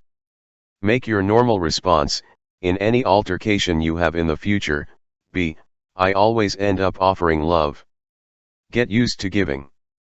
In the middle of an argument or disagreement, get into the habit of giving rather than receiving, before the altercation is over. Offer up the treasures of the Tao by being kind rather than dismissive, or give a sign of respect instead of trying to prove your opponent wrong. Giving implies ignoring the ego, which always wants to win and show its superiority by opposing and disrespecting, while your Taoist nature wants to be at peace and live in harmony. By following these tips, you can reduce the time you spend arguing to almost zero. Practice the Tao, now. Recite in silence the following words from the prayer of Saint Francis: wherever there are insults, let me carry forgiveness. Be a giver of forgiveness. Replace hate with love, bring light to darkness and forgive insult. Read these words daily, which will help you overcome the demands of your ego, and know the fullness of life. Verse 80. Let's imagine a small and sparsely populated country. They have weapons but they don't use them. They enjoy the work of their hands. And they do not waste time inventing machines that facilitate it. They have respect for death and don't travel very far. They love their homes dearly. And they are not interested in knowing the world. Although they have boats and cars, they never use them. They enjoy eating healthy. They are blessed wearing simple clothes. They are satisfied living in their cozy homes and protecting their way of life. Although they live very close to their neighbors. And they can hear the crowing of the roosters. And the barking of dogs. They live independently without disturbing them. And grow old and die in peace. Live your own utopia. The penultimate verse of the Tao Te Ching could be summed up with the phrase "do things simply." Lao Tzu describes an ideal society in which there are no conflicts, one lives in harmony with nature and the weapons available are never used. The ancient Chinese master seems to want to tell us that it is more satisfying to live close to nature and the basics of life than to invent sophisticated machines and carriages. He advises us to stay close to our land, to work with our hands, and not to compete with neighboring peoples. While it is true that the world is totally different from 2,500 years ago, the advice offered in this verse is valid for the 21st century, and will be valid even later. Imagine a world in which weapons were vestiges of the past and were exhibited in museums to enlighten and warn people against the absurd violence that has reigned in history. The conflicts of the world would be seen as if human beings were small microbes living within the same body and depending on it, in addition to depending on each other to survive. And that, even so, they would kill each other, destroying their host in the process. War would just seem crazy and destructive to us. When we look at the conflicts that have taken place throughout history, we cannot help but realize that hatred and rivalries are meaningless, and never have. Why don't people share the earth, or can't share it, living together and in peace? What seems to be so important to us killing each other for their sake? Even in quite recent times such hatred was unleashed that we tried to massacre people who have later become our allies. What was the point of so much carnage? Why haven't we learned to live in harmony with the life-creating Tao? Obviously, the answers to these questions are complex, but unfortunately there is no choice but to keep asking them. In this verse it is not considered impossible that we make an effort to find a way to live the utopia that is described in it. Rather, it offers us a way to escape the escalation of hatred, murder, and war and to collaborate with each other before the next cycle of violence breaks out. We can return to the basic rules of a peaceful existence by choosing to live simply and abandoning the need for conquest. When you see that a political leader is inclined to make more weapons of war, vote for other candidates who advocate peaceful methods of conflict resolution. You also have the opportunity to act in your personal life in harmony with the quiet nature of the Tao. You can decide to do without some of the new technologies for some time, or forever. For example, you can choose to write by hand and feel the contact with your origin as the words flow from the heart to the paper. You can walk instead of using the car whenever possible. You can also do arithmetic without using a calculator and memorize phone numbers to give a more personal touch to your relationships. You can choose to swim or bike for sports instead of exercising using machines. Today there are many ways to save work, that Lao Tzu would never have imagined, that you can do without and move on to living more easily. One way to be symbolically closer to the ground, following the advice of Lao Tzu, could be to do without email or not download music from your computer. In other words, you can know what the modern world offers you in terms of information and technology and, at the same time, be very clear that in certain aspects of life you prefer to stay with the basics. Examine the consequences of excess information, the use of too many gadgets or the fact of unnecessarily complicating your life and choose to live more naturally, for a certain time or forever. It seems that Lao Tzu is encouraging us to simplify things as a means of increasing our awareness of connection to the Tao. Try to adopt new behaviors and attitudes that help you change the way you think about modern times. You can, in fact, change your way of life. Appreciate the basics. Enjoy with joy everything that you take for granted. You have at your disposal a series of things, such as your house, a garden, food, your clothes, a family, and your friends, with which you meet every day without even taking them into account. Decide to pay attention to them. Give thanks for them and cherish them with affection. Spend more time at home, marveling at the number of simple treasures you have in life. See paradise around you. Stop believing that you have to travel, see the world, visit distant countries and communicate with their people in order to lead a full life. In fact, you could reside your whole life on the same street, never leaving it, and know the great joy of the Tao. Keep in mind these words of Voltaire, "Paradise is where I am." If you are in your house, with the same people, the same portraits and the same furniture, make it your paradise. Find joy and comfort in simple things. Appreciate the pleasure that comes from what you have, where you are, and who you are. Cultivate your utopia by feeling the Tao in every cubic inch of the space around you. Practice the Tao, now. Dedicate a day to food. Appreciate the mysterious intelligence that created food for you to stay healthy and enjoy, and give thanks for it. You have the opportunity to consciously explore your relationship with food when you go to the supermarket, when you cook, when you invite your friends to dinner, when you have lunch in a restaurant or when you have a snack or some popcorn at the movies. See it as a part of the eternal cycle of the Tao, and remain in your own utopia. Verse 81. Words that tell the truth are not beautiful, beautiful words don't tell the truth. The good man does not argue. Those who argue are not good. The virtuous are not looking for flaws. Those who seek defects are not virtuous. The wise do not accumulate possessions. Rather, he gives everything to others. The more you have, the more you give. Heaven does good to everyone. It does no harm to anyone. The sage imitates him. And act for the good of all. Not opposing anyone. Live without accumulating possessions. The last verse of the Tao Te Ching gives us the definitive message of its entire repertoire of ideas. You come from nowhere. In the place where your origin is there was nothing. You have to return to a place where there is nothing.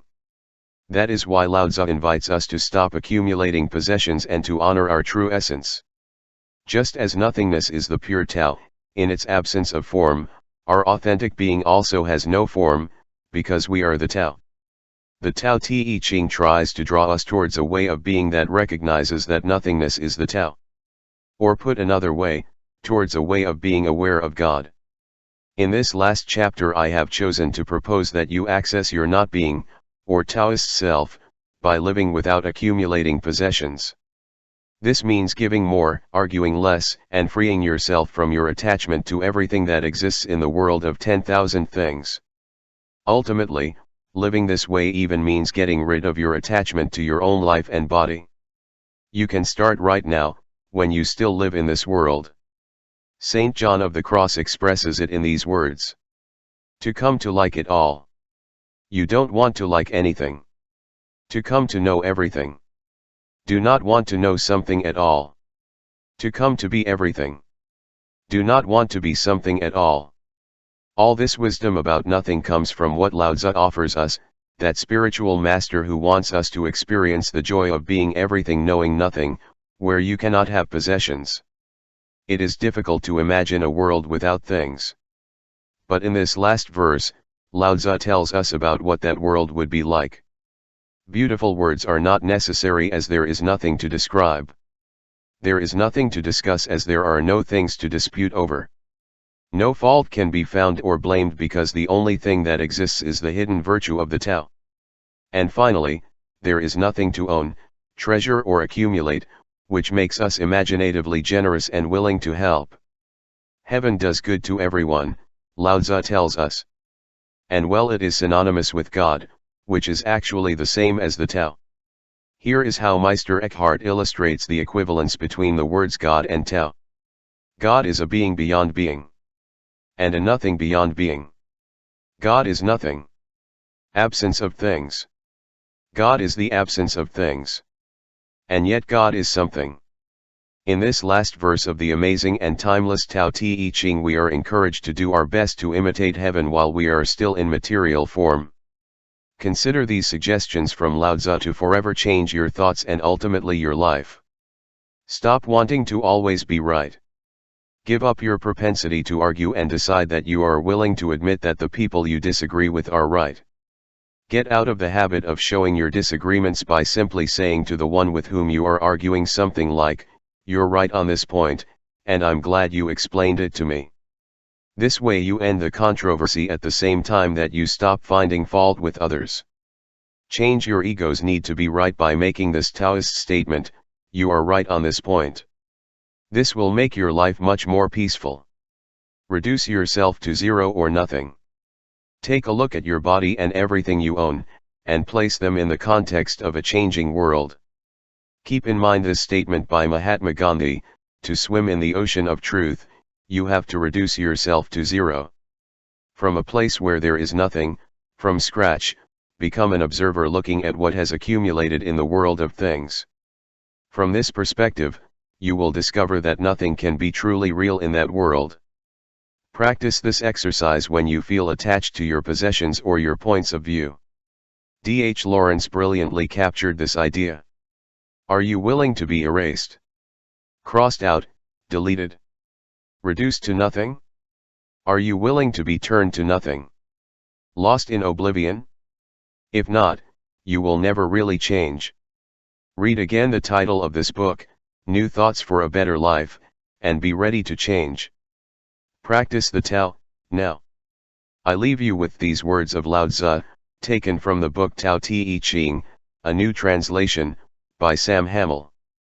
The last verse goes like this. The wise man does not treasure. And in that way he bestows. The more you live for others, bigger is your life. The more you give to others, greater is its abundance. Copy these words by hand, study them, and put them into practice at least once a day. Thus you will revitalize the flow of the Tao in your life within this world of 10,000 things. Namaste. Wayne Dyer. Epilogue. I want to end this project, in which I have spent a year, with a personal note to explain to you how, in an unexpected way, these 81 verses have increased my capacity for wonder and disbelief in relation to the power and immense wisdom of this ancient text classic. Reread the introductory quote at the beginning of the book attributed to Confucius. Legend has it that this teacher was so impressed by the influence of Lao Tzu that he summoned him to consult him on some matters of rules and etiquette, which were central questions of Confucian philosophy and which Lao Tzu considered hypocritical banalities. After meeting Lao Tzu, Confucius told his disciples that the man was a sage, a dragon with mysterious powers beyond the grasp of most people, including Confucius himself. As I wrote the 81 short essays that preceded, I came to feel an almost mystical attraction to Lao Tzu. As he studied the opening verses, he thought he was a great educator offering us advice on how to apply his wisdom, from the perspective of ancient China, to our modern world. As time went by, and as I became more and more absorbed by his teachings, I began to feel that Lao Tzu was speaking to me directly, and, through me, to you, and even to future generations. At times, it seemed that Lao Tzu was deliberately saying that we had to heed these important messages, otherwise our civilized society would perish. As I progressed through the writing of the book, there were times when I could even feel his presence. When I finished writing the manuscript, I had an inescapable and painful opportunity to experience those dragon qualities that so impressed Confucius. Throughout the Tao Te Ching, Lao Tzu led me on the path, thus being able to cope with the storm clouds of time and space, and what at first seemed to me to be an impossible crisis to overcome. As I reread the definitive edition of New Thoughts for a Better Life, I had to face what has been perhaps the greatest personal challenge of my life. I felt the deep inner pain that often leads human beings into serious conflict. I experienced the anger that causes people to see themselves as victims and ultimately drives them to the extremes of war so often alluded to in the Tao Te Ching. I debated how Lao Tzu could talk about never having enemies. In all likelihood, I thought, it would be impossible for anyone to remain calm and feel connected to their source of love and well-being in the face of what was happening to me. What good fortune could be hidden behind misfortune that seemed to have come out of nowhere for no reason to justify it? Should I be designated a master of bad men? As I read the verses, the questions were happening inside me. Then I began to feel as if Lao Tzu, with his dragon nature, appeared before me, burning my face as I read. It was almost as if he were saying these words to me. So you think you know the Great Way thoroughly because you have spent a year reading and interpreting these 81 verses. Now you have the opportunity to test your mastery of the Tao. Something unexpected has happened to you that can turn your life upside down and destroy you spiritually, physically, intellectually, and emotionally. Put into practice what I have taught you. Be calm, believe in your nature, be aware that everything is perfect and, above all, do nothing. Live the hidden virtue of the Tao. If you feel drawn into a war, refuse to have enemies. Do not feed in your mind any type of violence or revenge and do not judge anyone. Do this and stay focused on the perfection of the Tao, which is all love and knows everything, in the face of what you consider cannot be overcome. If you do, you will be able to say of yourself that you are a man of the Tao. I started to feel that Lao Tzu was warming me with his dragon fire, because every verse I read said exactly what I needed to be told at that moment. What had seemed desperate and devastating at first became my ultimate vocation, to live happily and with deep gratitude for all that the Tao brings me. When you close this book, I hope that you too will be able to apply the great wisdom of the Tao, and thus be able, even in the most difficult moments, to change your thoughts and enjoy the changes that occur in your life. Although the words of the Tao Te Ching were written 25 centuries ago and have endured ever since, I am honored to have been called to help clarify them for you. I remain in peace. Thank you, Lao Tzu. End. The Wisdom of the Tao, New Thoughts for a Better Life. Wayne Dyer.